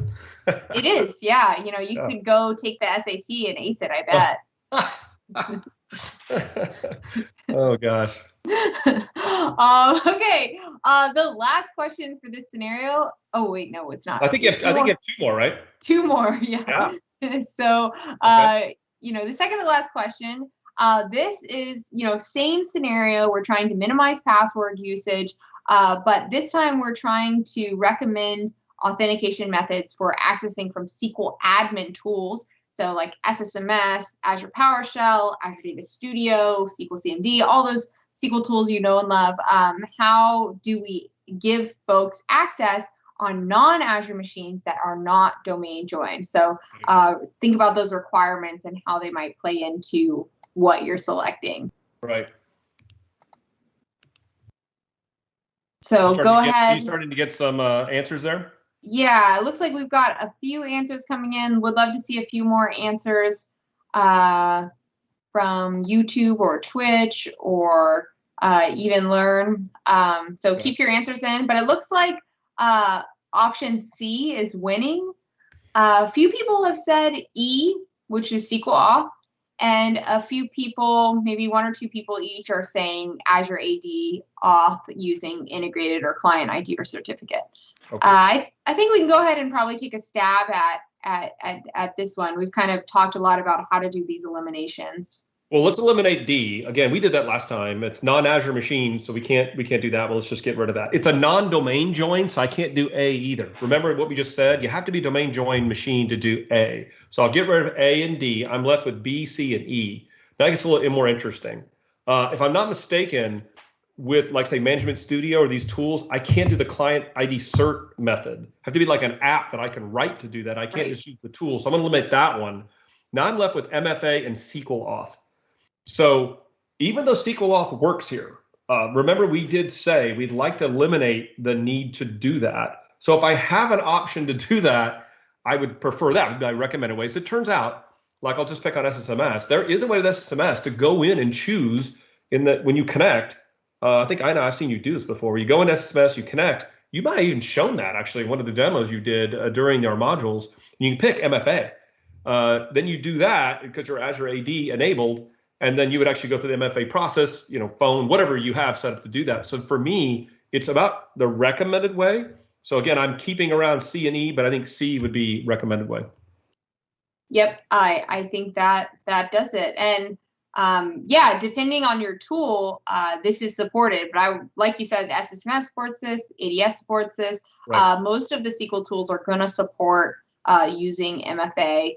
With Azure AD. So great job to those of you that got that one. I'm just going to do a quick scan. It looks like a lot of people did get it. A lot of people got a little tripped up. I think, this is a new topic, a newer topic. And again, something we kind of didn't spend a ton of time on. So it just makes me feel a little bit more glad that we are talking about it. And hopefully as we've even just gone from questions 4 or 3 where they started talking about this topic, you can kind of see how Bob is using his other knowledge, like, oh, we have to eliminate managed identity because that's only for Azure VM. So you can kind of learn with us if this is a new topic for you. Awesome. Okay, so one more, huh? One more. So this is the last one in this scenario. There's another scenario, Bob. So don't think it's over. It's not over. Wait, we're not done? No, we're not done after this. But remembering that the goal was to eliminate passwords as much as possible. Yes. This question says, what do you recommend for an application on a legacy machine where you can't change the driver or connection strings? And obviously this is on a non-Azure machine. Right. So yeah, go ahead. Go ahead. I was just going to say, it looks like a lot of the answers, a lot of people, there's a few saying A, B, C, D, but a lot of people are saying E, which I find pretty interesting. Well, I want to eliminate the need for that, but I'm going to use the process elimination again, and if that's okay. Yeah. Yeah. So, again, so non-Azure machine, so get rid of D, right? Now it doesn't say non-domain, but it says a legacy application. I'm assuming this is non-domained. Is that true, Anna? Non-domain machine, yes. Probably? Okay. So I got to get rid of A. So I can't do that one either. So now I'm left with what? B, C, and E. So here's the problem. I can't change the connection string. To do Azure AD Auth, which again, it's a legacy app. You didn't have that before, Azure AD Auth. You got to change the connection string to Azure AD Auth, unfortunately. So this is going to eliminate actually A, B, C, and D, unfortunately, right? We've already eliminated A, and we eliminated D, but I now have eliminated B and C as well. So even though you want to try to eliminate the password scenario, easier only option here, not just a recommended option, it is the only option. Yeah, and we've had some people, I'm just going to put up this slide that kind of walks through all the different options you could pick. And this is even identifying, whether or not you are domain joined or not. But we have had this question before about the legacy application where you can't change the connection string. If you can't change the connection string, Bob, and this is routed to like some local SQL server, how are you even going to connect to Azure SQL Database? Well, with SQL, you have the ability to do like an alias. So you could be using an alias that you set up to redirect the app on the client machines to the new Azure SQL Server. So you still wouldn't have to change the server name or something of that nature. You could take that local server name, again, tie that to Azure, and then you'd be covered. So, gotcha. But are you telling me that we just went through all of that? Yeah. Like, you had a visual slide that shows all of this? Is that true? Yes, I held this back so we could go through the questions. I know, I love it because we just went through a very, this paragraph description, all these different multiple choice questions, decisions. And some people are very visual. I'm a very visual person. I love this because it shows me a very real world scenario where my SQL deployment's in the cloud, but I could have all these different situations where apps and machines are both in Azure, not in Azure, and what is possible, but also what is recommended. So I like it. Yeah, awesome. Thanks. Yeah, this is something we actually put together with the security team, something that they call the Azure SQL Security Best Practices Playbook. So that's a section in the Azure SQL documentation where they have a bunch of common security scenarios around Azure SQL Database, where you can go and kind of see what they've done in these scenarios that come up pretty often, like this one. How do I connect and how do I eliminate passwords? So fun fact there, inside look. Okay, so we have another scenario. Bob, do you think you're ready for more? I don't know. I got to just look, I got to think about this with my head, right? So I don't get stumped here, but yes, go ahead. It's okay. So, so this is the second scenario. There's only two scenarios. So if you're like, I'm out, I can't do this anymore, there's just one more scenario. This is it. And this one is for a mission critical application. So, let me just tell you about the scenario and then we'll have Bob go through some of the highlights that he sees from this. So let's assume you're hired to architect a mission critical cloud application that requires 99.995% availability because downtime might be life threatening. So you could think of this example, think of it like a 911 dispatch. So it really needs to be high performance and highly available because any delay in response can carry a high risk. Now, given the sensitivity of this, if we consider 911 dispatch, this personal or collected information or medical information, data sovereignty must be guaranteed. Now, your main mission is to ensure that the app is designed and deployed with appropriate data redundancy and fault resilience to meet the availability and data sovereignty goals. So you're going to be thinking a lot about the availability module from last week here. Now, additionally, mission critical cloud applications, especially like 911 dispatch we talked about, also stolen credit card, corporate security, they're concerned about protecting sensitive data, but they also need DBAs to be able to perform their jobs. This is a very common scenario, SQL Server and Azure SQL, but in this scenario, DBAs must not be able to see sensitive data stored in specific columns, and all access to tables containing sensitive data must be monitored. So you might need to classify this sensitive data.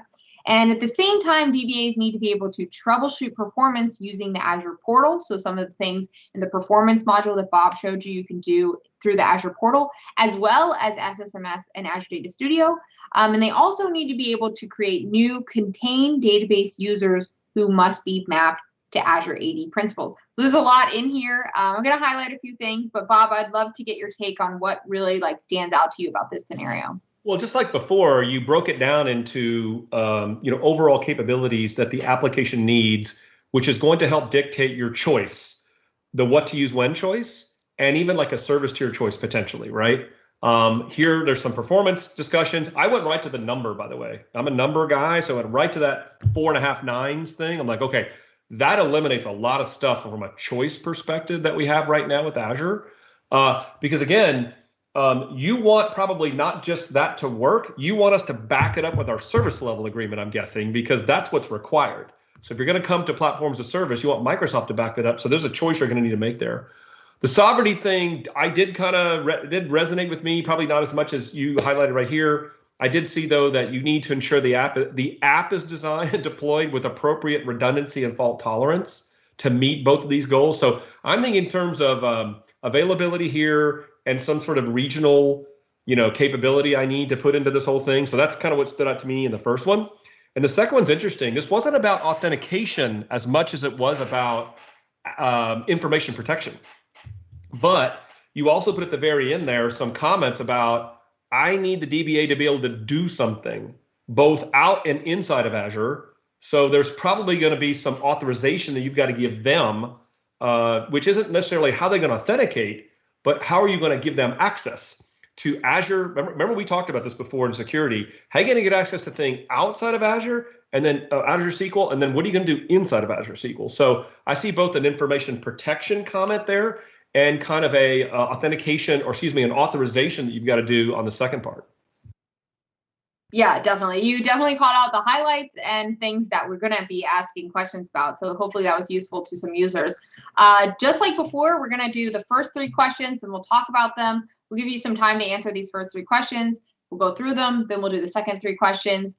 And the first 3 questions are really focused on the what to use when, as well as the availability of this application and database. Now, while we are giving you time to answer these, actually, let me go through them real quick. The first question is quite simply, which Azure SQL deployment option makes the most sense here? And then the second question is asking about geo-redundancy and high availability. How are they going to achieve that? And the third question is talking about co-location. So this one you have to think a little bit carefully about. Now, we got a question in Learn TV, which I want to talk about because I know someone will answer, probably one of our wonderful moderators who are helping us answer this, our SMEs from our team. But I wanted to just kind of talk about this one because I think it's interesting. The question is, why, I'm going to paraphrase a little bit because I'm not sure I understand it, but I think what the person is asking is, why does accessing Azure SQL Database through SSMS using Azure Active Directory, password, or integrated never work? So this is a question that came in, I think is really interesting. Bob, do you have any thoughts on this? I also have some thoughts. So, so the question is like, why won't integrated work with AD? Is that kind of why where would that not work? Yes, I think the question specifically is like, I'm trying to access Azure SQL Database. I'm using integrated. I'm trying to use password and it's not working. Okay. So integrated, the key about integrated, you have to be domain joined, right? So that's a requirement. If you're not domain joined, then that would never work. Then I suppose that if you are domain joined, there is an issue with your account in Azure AD that's been authorized to get access through, it's an Azure AD problem at that point based on your account. I don't know how you feel about it, but that's kind of how I'd look at it. Yeah, definitely. I mean, like for me personally, like I have a demo virtual machine where I log into Azure SQL Database, sometimes as the Azure AD admin on an Azure SQL Database, and I can't log in with password. And that's because my organization has restricted me from using password only, right? So for that, I have to use MFA, and that's why MFA is the only option really, because this is an Azure virtual machine, but it's not domain joined, so I can't use integrated. So I thought that was an interesting question. So thanks. Okay, so you were actually, in your case, it was more of a company policy, like in Microsoft, where you could technically put in your Azure AD and password, right? But we restrict that capability because that's not as secure as MFA. In other words, we're kind of forcing you. So you're not domain joined, so you could use integrated connection if you were domain joined, but we're going to force you to MFA because it's more secure, right? Right. Yeah. And so that's an interesting place where your overall AD organization policies will have an effect here. So interesting. Okay. Cool. Okay. So let's see. Let's see what the questions are. Oh, we did have a comment from one of our regulars. I see John Askew said lots of questions. Yeah, lots of knowledge measures today. Yes. Yes, we want to really test your knowledge. Okay, let's go ahead and take a look at this first question, which is, which Azure SQL deployment option potentially offers the best fit for this solution? Bob, can you take us through that? Sure. It's going to come right down to that 4.5 nines right out of the gate, right? And while in A, you might be able to find a way to do that, Anna, you personally could do this. We don't have an SLA for that. So you can't do A, right? And B, you can't do that either. There is no SLA for that. And we really don't need an elastic pool here. You did not mention any kind of need for that kind of type thing. Plus, I don't even think that is also part of the SLA for getting that 4.5 nines. So I think I'm going to need C. We don't specifically call out how you would do that. We can talk more about that, but I think C is going to have to be your best answer here. Yeah, definitely. And I think if nothing else, it has to do with that SLA, like you mentioned. You can only get that SLA in Azure SQL Database today. But also, if you look back at the scenario, they didn't really mention anything about using instance scoped capabilities. So it's possible that they didn't really need those anyway. So this helps as well. Absolutely.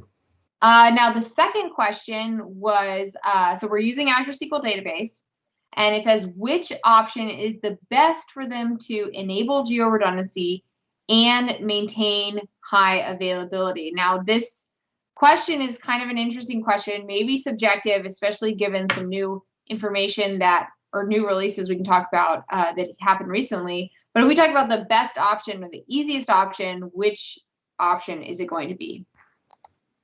I mean, for me, Anna, if you're thinking about this, and I just think about in my head about what we covered, it was actually in the last module. Both of these, could work, but you did call out an auto failover groups, the auto piece. That's pretty critical here.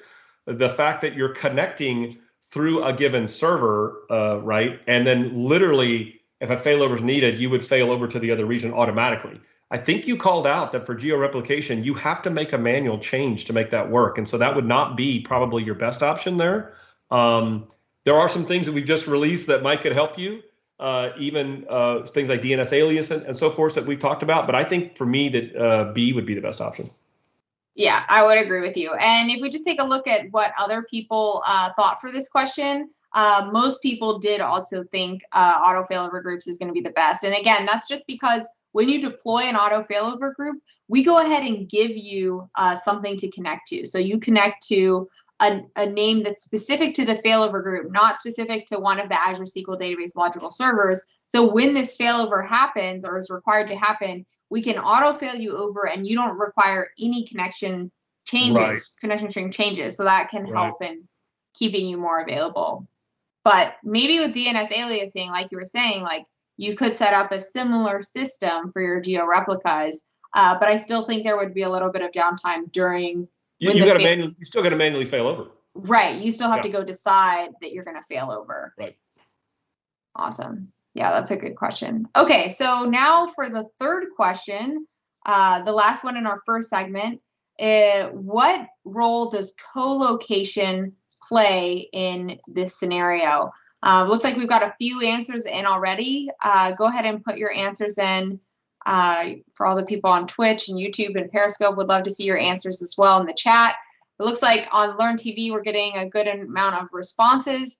Most people are saying B, so that's something to think about. A few people have said A and a few people have said C. So Bob, why don't you go ahead, take us through it? Yeah, I'm thinking back the scenario now, right? So, you talked about data sovereignty, I believe, in this scenario a little bit, and availability that's needed. And we already said we're going to use an auto failover group, which, by the way, if I'm not mistaken, applies a different region that I'm going to have. So deploy to one region only can't apply here. Leveraging the auto failover group is great because it does give us what we need from a database perspective. But what if you built an Azure App Service application in, say, US East, and your auto failover group is, say, US West? And if the failover occurs in US East, the app itself could be not available in US East. So it seems to me to be as highly available as I need for this mission critical app, I better deploy the app as well in that region and have it set up so that if I fail over, the app will work in the region where the primary now is. Is that kind of how you see it? Yeah, exactly. And this goes back to what we talked about near the end of Module 5 last week in availability, is that thinking about if your application is ready is almost just as important as thinking about the SLA and availability of your database. We actually have a little diagram that we have from, again, something else that was actually used in the real world. But basically, what the goal here was to achieve the 5 nines SLA. We wanted to create 2 fully redundant application, basically stamps, in 2 separate regions. So that's kind of what you're seeing here. So you're seeing we're using zone redundancy in the business critical service tier. So that's going to enable us to have isolation across if there's a failover within an availability zone. So we kind of have that going for us. And then it's also going to give us that high availability in each region with the business critical service tier. You saw in module 5 how business critical fails over faster than, say, a general purpose database. Then we're going to deploy the database application, so the web application, like we talked about, in both regions. That's an important part of it. And for that, we can use Traffic Manager to basically probe and then decide, which app to point you to. And similarly, we can use a failover group, which is a little bit easier than setting up the application side. But for SQL DB, we can use a failover group, which allows you to have a read-write listener, like we talked about and you saw in module 5. And then we can also use some database monitoring logic. So that's what you're seeing in 5, this monitoring logic to basically make sure, like use a synthetic query to make sure that the database is available. And if it isn't, then go ahead and trigger up that failover for the applications. Now, one thing to consider is you do need to use regions that support availability zones for this solution. So something to think about, in the US, you might choose to use something like West US and East US. And now to test this, which is something you should do on occasion, you could actually activate a forced failover as part of the monitoring workflow. And you would also be able to see this RPO of 5 seconds and RTO of 30 seconds in this situation. Traffic managers are going to take care of detecting that outage and rerouting the application. So this is just one example of, something real world that was used with customers and how you can kind of see how they set this up to get the highest availability. So that's kind of the first part of our questions. Now, the second part goes a little bit more into data protection, as well as, like Bob mentioned, the ability to do something. So now we have 3 more questions. This is the last 3 knowledge check questions. Then we're going to do some other really cool stuff that you're not going to want to miss. But these last 3 questions are really about access and data protection and that sort of thing. So if I just go over the questions kind of briefly, the first question is, how can you ensure DBAs cannot see sensitive data stored in specific columns? So think carefully about this one. The next one is, how can you track access to tables containing sensitive data? So we talked about this in the security module a few weeks ago about different ways you can actually achieve this combination of results. And then the final questions is, how are DBAs going to be able to do the stuff they need to be able to do in the Azure portal, in SSMS, and also create new Azure AD principles. So think carefully about that one. And it's a little tricky. I'll just say it up front, Bob. Of course it's tricky. I mean, right? Yes. But they're good questions. They're really good questions that are very real world based and are important for you to understand applying the concepts we've been teaching, right? Exactly. Yeah. And we do have some questions. So again, just like before, go ahead and think about the answers to these questions. If you're streaming from not Learn TV, you can go ahead and put in the answers in Learn TV. You can also look for those questions. They should be posted now. But we did get a question on YouTube that I just wanted to kind of call out because it is an interesting question. I'm not sure we have the best answer for it, but this user says, this is not applicable. I'm assuming they're talking about the previous scenario.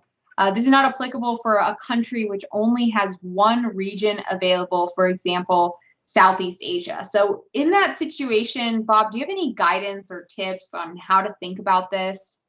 What do you mean? So what do you mean by one region available? Right. So, I would have to double check the documentation for this, but for example, I think what they're saying is let's say Southeast Asia only has one region Southeast Asia. You mean, in other words, I can't do zone redundancy. Right. Or if I wanted to use an auto failover group, I have to pick another region. So Right. how do I do that? Yeah, I mean, so, but that's the whole idea of auto failover group, right? In fact, geo-replication is allowed to be done inside your region, and people we've seen do that isn't just for redundancy; they get extra replicas from that, right? But auto failover group requires a different region, if I'm not mistaken, and so, but that's the whole idea. You're going to need to pick a different region so that you have that redundancy in a different region. Now, I don't know if zone redundancy is available in that specific region. I have to look it up in the documentation. So you don't get that specific capabilities, but you do get the ability to still do auto failover to a different region. Correct. Yeah. Is that how you're thinking about it, or? Yeah, I think so. I think they still might potentially, like, if Southeast, you know, and again, I'd have to look this up, but if Southeast Asia is the only region available, then where would their other region for auto failover groups go to maintain data redundancy or data residency? You mean for sovereignty purposes? Data sovereignty, yeah. Yeah. So I did have one scenario come up that's really interesting to think about, where somebody could not use an auto failover group or even geo-replication because the data itself could not be in that other region for sovereignty reasons, right? Right. So, but in that particular case, it's more of a situation where the applications are controlling different sets of data. They don't need that replication of data to go across. What they need is a replication of schema to go across to keep that in sync. So you have to use something else. You have to use another technique from some application-based scenario to keep schemas in sync, but the data is separate anyways. It can't even be redundant. What's important there is just to make sure that you have other things set up so that your data is available, right?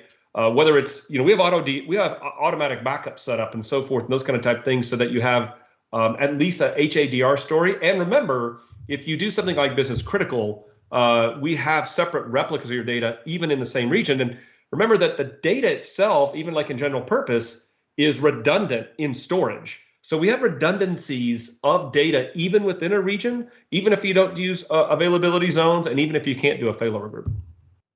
Yeah, exactly. Yeah, I think that's a really great call out. So thank you. And thank you for the user who asked that question. I hope that answer kind of helps you. Okay, let's talk about these questions. So this first question is, how can you ensure DBAs cannot see sensitive data stored in specific columns? And it looks like most people, from what I'm seeing across platforms, have said A, but we did get a decent number of people saying C. Can you take us through that one, Bob?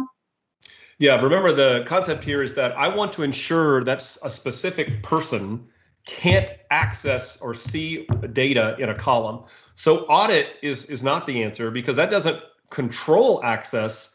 That just allows you to audit access, right? Data classification is an interesting story. It allows you to tag things in columns, but it doesn't prevent anything. So there's no feature in classification say, oh, I'm tagging this as a GDPR column, and I won't let somebody see it just through that feature, right? Now, dynamic data masking is interesting. That's going to leave me C and D left right now. So dynamic data masking is interesting, because the whole idea is to mask looking at data from a SQL perspective. Even if you run a SQL query or an app or so forth, but typically DBAs are the ones controlling the masks and the permissions to the masks. So they typically can see that. The only way to do this is C, because remember about always encrypted. Always encrypted is specifically designed for this separation, where the business owners or the app owners are the one controlling encryption, not the DBA. So I would say C. Awesome. Yep, that is true. And yeah, some people might get tripped up by dynamic data masking, but I think you covered why that won't work, right? Good job. Okay, so this next question is, how can you track access to tables containing sensitive data? And for this one, we have more people saying A than C, but pretty split between that one.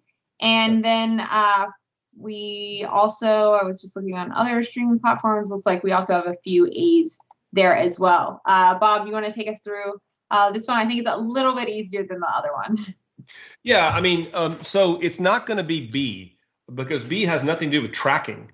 This is just setting up, classifying your data or masking data. So let's eliminate that. It can't be D either, even though audit allows you to audit stuff. It is not a way to track specifically access to tables containing sensitive data. So I'm left with A and C. And dynamic data masking, even though you may consider that sensitive data, there's no classification system for masking. It's just you doing a mask. So that leaves A to be the answer. You classify your data, and then because you classify it using our classification techniques, you for free, auditing will tell you somebody touched one of those things you classified. Yeah, exactly. And there's a really interesting exercise. If you haven't gone through all the exercises for Azure SQL Fundamentals, recommend doing so. But in the third security module, there's an interesting exercise where you actually use SQL audit, data classification, and dynamic data masking all together to kind of provide this solution around tracking access, masking, and auditing, tracking the sensitive data access as well. Right. Now the final question, so drum roll, like the only question left in the series before we get on to some other topics is how can you allow DBAs to be able to troubleshoot performance via the Azure portal and SSMS and create new contained database users with Azure AD principles? Now, this one is a tricky one. So most people said C. A few people actually said D. So Bob, why don't you take us through what you think? Sure. So if I read this right, you need access to the portal to do something and to SSMS, and you need to be able to have access to go in and create actual users, right? You need all of those capabilities. So just by looking at this, Azure AD groups are interesting because I can use Azure AD groups to give me some other thing. RBAC is going to give me access. I can take RBAC, for example, and assign that to an Azure user to get access in the portal to do something. And then I can use a combination of those. But none of these gave any hint in here about giving access to the SQL auth required to do this, to log into SSMS, and especially that admin right to go in and create these users. So once again, Anna, here you are tricking the world. Unfortunately, the answer to me has got to be D. Yeah, that's exactly right. Because basically what you would need to do is create an Azure AD group, maybe called SQL DBA, for the DBAs on the respective instance. And then you could assign the group to the Azure RBAC role SQL Server contributor. That's going to help them see stuff in the Azure portal. And then finally, you need to set the whole Azure AD group to be the Azure AD admin. And that's the only way any of them are going to be able to do things like create new Azure AD principles. So kind of a lot going on in that situation. Have a little diagram here that talks about preventing DBA access to sensitive data. So we're seeing some of those things like we saw in the other questions, like we're tagging sensitive data with data classification. This is kind of a good review. We're also encrypting data with always encrypted. We're auditing to log analytics so we can see kind of what's going on using Kusto query language or KQL. And then you're seeing some of that scenario about the SQL DBA group that's then able to not only have the Azure RBAC role, but also the Active Directory admin to create new users. So a lot of scenarios, but hopefully this was useful to viewers to actually putting their knowledge that they've learned throughout Azure SQL Fundamentals to the test. What do you think, Bob? No, I think it's important. I mean, there was a lot of knowledge checks, but think about what we're doing. We are trying to put the entire thing together for you. And some of it may have felt to those of you paying attention here or watching us a little detailed, hyper-focused, right? But it's important because we want you, and again, Anna, you said this at the very beginning, people have gone through all of our modules, including this one, and passed certification, like the DP300 certification exam. And some of this stuff that's in this module is actually needed to be able to do that. Yeah, exactly. And, we're going to switch gears a little bit. We've talked about the scenarios. I also mentioned there were some things that I met with Bob about, and he was like, hey, we've got to talk about this. It doesn't exactly fit in the meat and potatoes. So Bob, can you talk about, what else should people know when they look at Azure SQL? This is the classic hyper-focusedness of our project together. Anna, the funny backstory, if you remember, was we had a OneNote that we used to design this course. And boy, by the end of this thing was huge with all sorts of notes and comments. And then towards the end of our discussion, I showed you a OneNote tab and I said, Anna, what about this stuff? And you go, what stuff? You've already covered so much stuff. And I'm like, no, just a little more that I want to talk about because hyper-focusedness, right? So it starts with job management. We have folks today that use SQL Server Agent to do job management for many different things. backing up databases, maintaining indexes, all sorts of really cool stuff, right? And for managed instance, SQL Server Agent in its full glory exists there, right? So that's there. SQL Server Agents in managed instance, and it's a great migration store for you. Take your agent jobs, be able to pull those into managed instance. Unfortunately for SQL Database, since it's really not an instance, agent doesn't exist there, but there's a really cool thing called Elastic Jobs. And it's meant for helping you with Elastic databases and, Elastic pools and so forth, but it can be used outside of that. And in fact, in the book, Anna, Azure SQL Revealed, I showed an example of going through and rebuilding indexes across 10 databases at the same time.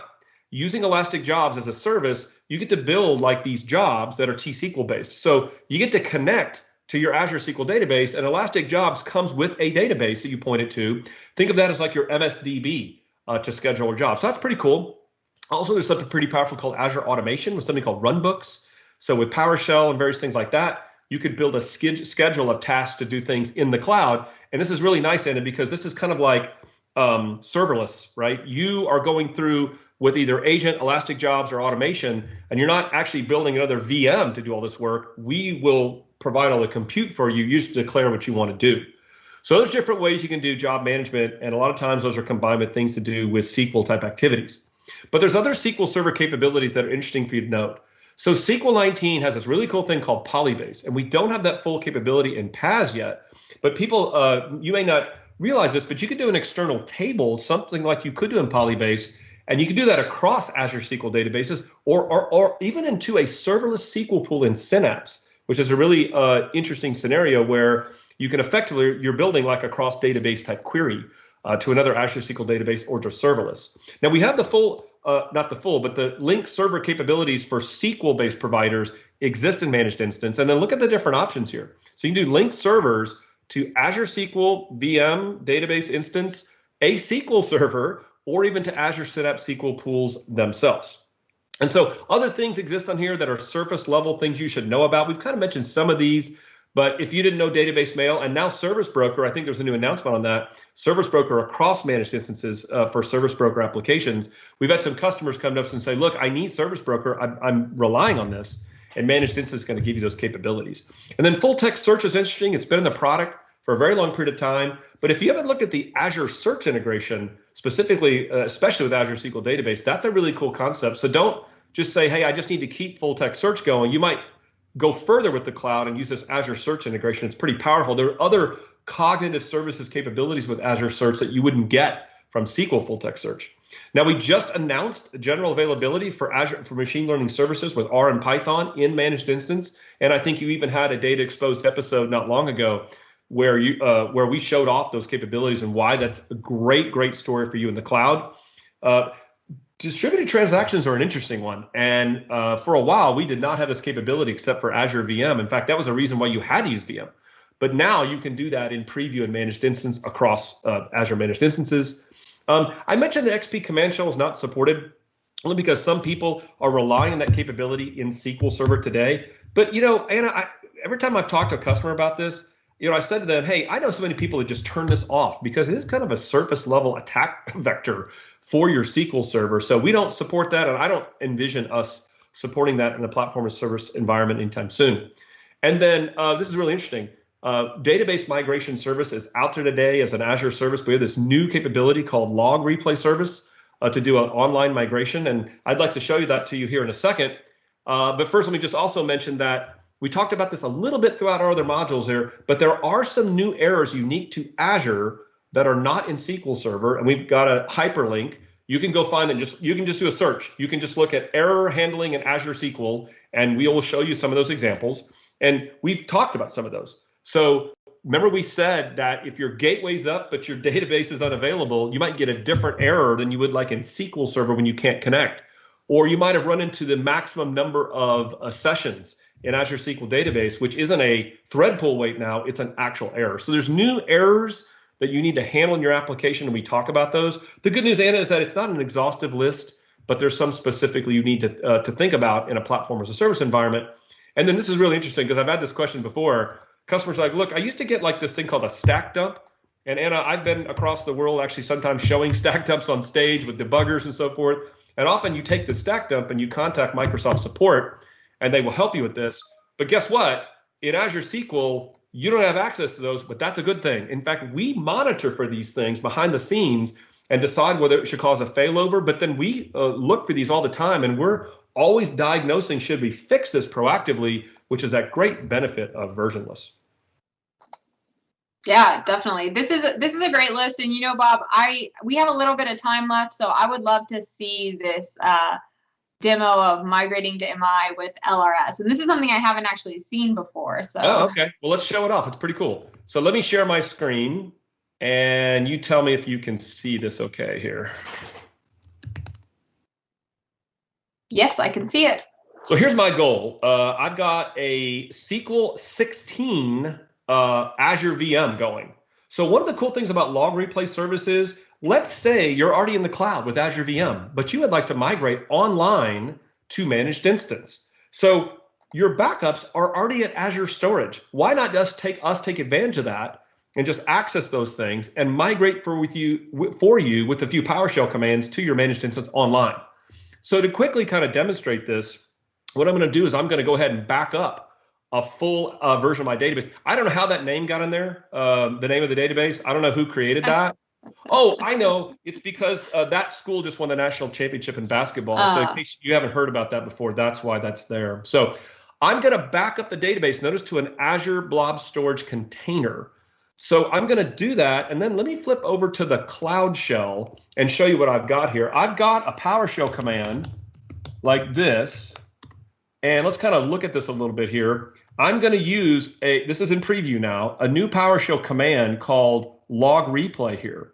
And what I'm going to do is I'm going to say, hey, here's where the database backup is. Here's where I'm putting that database. And I've got a SAS token for security reasons, so I can get access to it. But notice I say autocomplete, restore. And then I say, here's the name of the backup to look for so you can complete the online migration. So I'm going to start this. Let me just kick this in. And let's just make sure we understand what's going on here. It's like running as a job now. So what's happening is the log replay service behind the scenes, because you told it to, is going to go to your Azure Blob Storage. And we gave it credentials here with this shared access signature. So it's going to go to this Azure container. It's going to grab that full backup that you've done. It's going to restore it for you in Azure SQL Managed Instance. Okay, it's going to start that process. Now your database is going to be in the restoring state. So you're asking yourself, well, how do I do an online migration? Well, you could be making changes to this 2016 database, and then you want to do that final log backup, like your tail of the log backup. In this particular case, though, I'm telling log replay, when you see this backup show up in that container, that means I'm done. So you automatically pick that up, restore it, and put me online. So let's go see in the portal if we can see what that looks like. Well, first of all, here's where my backups exist. So this is that Azure storage where the backups are. And so then I'm going to go over here. Let's go. Yeah, sorry. I had it right there. So you see here, it says that the database is in the restoring state. So what I'll just do is let me go over here back to the 16 VM. And let's just do a log backup. I'm not going to make any changes, but I'm just testing this out to see this work. So I'm going to do a log backup to the same container, but I'm going to use that name that I said was the one to monitor for. So when I do this, the whole idea of being in the portal is that when the log replay service is monitoring this, is that when it detects that this log backup is here, it's going to restore it and then bring the database online with recovery, because right now it's in what's called no recovery mode, where you can't access it because it's restoring. But again, I don't need it until I'm ready to cut over. So this is kind of like this auto cutover capability. So let's go back over here and let's see here. So this is where, in this particular case, when the log replay service is able to restore the log, it can do this and just bring this database online, and think of this as being like the online cutover. But I'm just testing this. This isn't really about production. So let me flip back over and show you more of that experience. So what I've got now is I've got like 10 databases over here. You see this, like 10 databases. My goal is to go restore those in parallel and then do an online cutover in parallel for all these databases. So I will back these up with one script. I mean, you might have different ways of doing this, But notice here I'm using different folders. They're called like virtual folders within the container. So I'm going to run all of these, and they're going to back up all these databases, to this container in these different folders. So in PowerShell, I'll do something just a little bit different here than I did before. Let me get over to that. So in PowerShell, I've got a different script here called start lsprod or lsprod.powershell. Now what I'm going to do here is I'm going to use the power of as PowerShell, but this log replay gives me the ability to run this as a job. Now this is not autocomplete. This just says go restore this. In fact, let me just kick it off actually. Start lrs prod. And you might see this state of not started, but that's actually not 100% true. It's all running asynchronously in parallel. All 10 of these databases are being restored at the same time because they all exist out there in Azure Storage in these different folders. That's part of the requirement is that you must be in different folders. So you told with 10 different PowerShell commands, you told it, hey, go get this started. And then once this is started, this is where you're going to control the cutover a little differently. You're going to back up your logs, and then you're going to tell log replay, hey, I'm done. You complete it yourself. In fact, let's just kind of go back into the portal a little bit here and see. Let me get here. So now can you see this, Anna? You can see that this has come online. Okay. Yeah, this one's already come online that I did, and these other ones are in this restoring state now automatically. So now you make changes, but you say, I would like to bring all of them online in parallel. So I'm going to go back over to my 16, and I'm going to go back up a tail of the log for all the databases. So let this run. And then when this is done, I'm going to go back over into the Cloud Shell. Let's do that. The Azure Cloud Shell. Let's go back over here. And I've got a different script to complete this. So let's go ahead and run this, and we'll take a look at it. Complete lrsprod.ps1. Let's run it. Now this is a little bit different. The completion doesn't have this as job parameter, so I'm doing something interesting. I'll show you an example of one of these. I'm using the power of PowerShell jobs. So this complete LRS just calls a bunch of different scripts, and one of them looks like this. I'm going to actually run this right here, this complete, but I'm running it as separately as an Azure job. Well, how does that? What do you mean by that, Bob? Well, if you look at this over, notice I'm using the start job commandlet for PowerShell. And so this is each script. And again, back to the script, notice here, there's a separate command here called complete Azure log replay. And then here's the name of the log backup. So it's not been listening for this log backup. I'm telling it when I'm ready to cut over, that is the last log back I'm going to do. When you see that, you restore it and you bring it online automatically for me. So if I go back over here, let's just kind of see if we can see the behavior. And you see they're still all they're all effectively in the restoring state. But now they're all there they go. The magic Nice. of the cloud. So everybody's online now. So think about what I did. I took 10 databases. By the way, we can do up to 100. This is during preview right now. We can do up to 100 of these. I can say, hey, I'm going to put all these in a container with folders. I'm going to tell you where they are. You put them in the restoring state. I'm going to go over and continue to use my Azure VM, make all the changes. When I'm ready for a cutover, it's pretty fast. I just say, hey, here are my last log backups. You do the cutover. And within, you can saw here with less than a minute, I'm up and all online with an online migration. So it's a perfect example of doing an online migration, especially from that Azure VM to managed instance situation. Awesome. Thanks, Bob. That was really cool. I actually had not seen that before. Really cool. I'm going to have to go play with it. And I can do that because it's available in preview. So I'll definitely be checking that out. We have about 10 minutes left. We wanted to talk a little bit about, okay, now I've learned how to translate my skills from SQL Server to Azure SQL. You even got a bonus tip from Bob on how to migrate potentially to managed instance with LRS. But we want to let you know that, once you move to the cloud, it's not just SQL Server in the cloud, but everything else that Azure has to offer. So there's all sorts of different services that you can integrate in, regardless of your industry or your scenario. There's going to be various solutions and pieces that, if you were to go build these in-house, you would take a very, very long time. So we have some examples, but, translating from SQL Server to Azure SQL is really just the kickoff point, really, to me. We're really just scratching the surface on what Azure itself has to offer as a whole. And we have some scenarios. For example, Bob, I think you found this scenario online.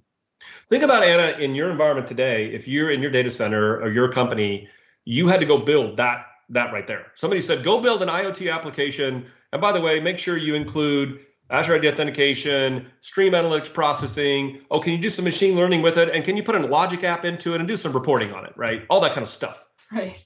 This would be hard. So you might have the SQL Server part figured out, but other parts are going to require a lot of different software you have to install, purchase, et cetera. All this is possible in Azure. So you see SQL Database being the warm PaaS store for this in this scenario right here. But doing all this is possible in the cloud. And Anna, some of this is serverless things, right? Like the function app or the logic app. You don't provision a VM. Azure Database, you don't provision a VM. In fact, actually, now that I think about it, this is all server. When I say the word serverless, I mean, you're not provisioning a VM here. You're just saying and declaring, I'd like an IoT hub. I'd like a function app. I'd like a database. Give me some storage. I'd like to build a machine learning app and a logic app. Oh, by the way, I'd like to process stream analytics on it. And then I'd like to go do reporting with Power BI. Incredibly cool, Anna. But I tell you what, though, and we have a GitHub example that you can go look at. If you just go search up IoT example Azure, we have a GitHub that you can see the code example. But I think you've been working on something that kind of shows the story of Azure SQL Database that's real. Yeah, I would love to give a sneak peek of this new thing that I've been working on with Davide Mauri around catching the bus. So let me just switch over to that quickly. So what you're seeing here is the sample. So this is live today. I put the link in the slide, which I'll go back to. But basically the idea of this application was to build a serverless full stack application where we just happen to leverage Azure SQL. So what you're seeing here is we're going to be collecting real-time data from an IoT device in the buses. Specifically, we looked at the Seattle metro area. So we're getting real-time data in the form of JSON. And we're using Azure Functions, which are also a serverless. We're using those with a combination of Azure Logic Apps to send notifications to users when their bus is near their geofence, or say, near their office building or where they want to catch the bus from. And they send that via Outlook. And this was all very easy to develop using Azure. And I'll also add that supporting this whole backbone is really Azure SQL Database, because Azure SQL Database supports JSON, supports geospatial queries. So all this was easy to do because of the power of the SQL engine that all of our viewers already know. It's just a matter of piecing these things together. We brought the route reference data in so we could associate these two things together. And then we use an Azure Static Web App, all powered by GitHub Actions, to deploy a website. So I'll give you guys a sneak peek at what this looks like. But then I'd love for you guys to check it out. So this is my Azure Static Web App, which basically combines the power of Azure Web App Services with Azure Functions. So you'll also see my Azure Web App has Azure Functions associated with it as well. And then this is my actual application. So if I come in here, I'm just gonna go ahead and refresh it. And what you're gonna see, here we go. So what you're going to see, all these circles, I can zoom in a little further, all these circles are buses on the route I'm monitoring. And this geofence represents where I want to catch the bus. So where I want to be notified that the bus is coming so I can catch it. So now I have a web page so I can track when my bus is getting close by. And then I also have this Azure function, which is doing all of that stuff for me. So for example, it's seeing, okay, we have 466 buses, but only 5 of them is in the route that you actually care about. So that's great. And if one, let's see, this has been running for a while. If one, here's a good example. If one is activating or entering or exiting a geofence, what we're going to do is we're going to call a logic app giving that information about the vehicle and the route and whether or not it's entering or exiting that geofence. So now that we have that, let me see. Let me refresh my inbox. What we will hopefully see is that we have some emails here, since we have been, oh, sure enough, yep, we got some here. And you'll be able to see when your bus is entering or exiting the geofence. And if this would load, there would also be some email text. We're just going to keep on going. Now, what I wanted to also stress is that all of this, here, All of this is being powered by GitHub Actions, which means, for example, if we look at my Azure SQL Database GitHub Actions, whenever I update my database, that schema is actually being updated by Azure SQL Actions. So it's going to look at my database. It's going to analyze my existing database. It's going to update the database as needed, and then publish that updated database. So this is the way I can deploy updated schema to my databases in my environment. And of course, we also have these available for Azure Static Web Apps and Azure Functions. And even when things go wrong, you can troubleshoot them. So all of this is surfaced in this serverless sample here. So if I go back here, that's where you can find that aka.ms/catchthebus. But just one of the ways you can really take advantage of all that Azure has to offer. Now we have just a few minutes left. I'm going to kind of go through some resources pretty briefly. You've seen these resources week after week, but we definitely recommend you check them all out and stay connected with us. And Bob, I think you have a final call to action for our viewers. Yeah, if you've seen what we've talked about in all these 6 weeks, I don't think there's an excuse not to try this. You have a free sandbox to go try out Azure, right? We talked about our learning path. But you know what? Pick a workload, pick something small. Go to the what to use when scenarios that we even talked about, authentication methods and all those different things. You can kind of get a feel for how do you deploy and use Azure SQL. And then do a proof of concept, right? A lot of people forget that they have like toolboxes of scripts and things in nature that help them maintain and use their SQL Server. Make sure you try and test all those out in your Azure SQL deployment. But I know it sounds like it's just a test thing, but it's not. It is ready for you. We have great case studies of customers in very large production scenarios with large databases, large number of users, mission critical applications, gaming platforms, you name it, that are using Azure SQL today, which is why we call it the world's database. So I'm pretty excited that somebody could go through this 6-week series, could get going, but here's our call to action for you to get started once you've picked up and gained your knowledge. Yeah, I think it's a great call to action that Azure is ready for you. If you happen to miss any of these sessions, or you want to study and go past DP300, which we encourage all of you to do, you can go to aka.ms.learnlive/learn live to see our previous episodes all throughout the series. And Learn Live doesn't end with us. I mean, I know you wish it was just us that came on every Monday, but the next series is really interesting. You saw a sneak peek of GitHub Actions, and we have a whole series dedicated to learning more about Git. So I definitely recommend this. It's definitely a way towards CI/CD and managing code in the future.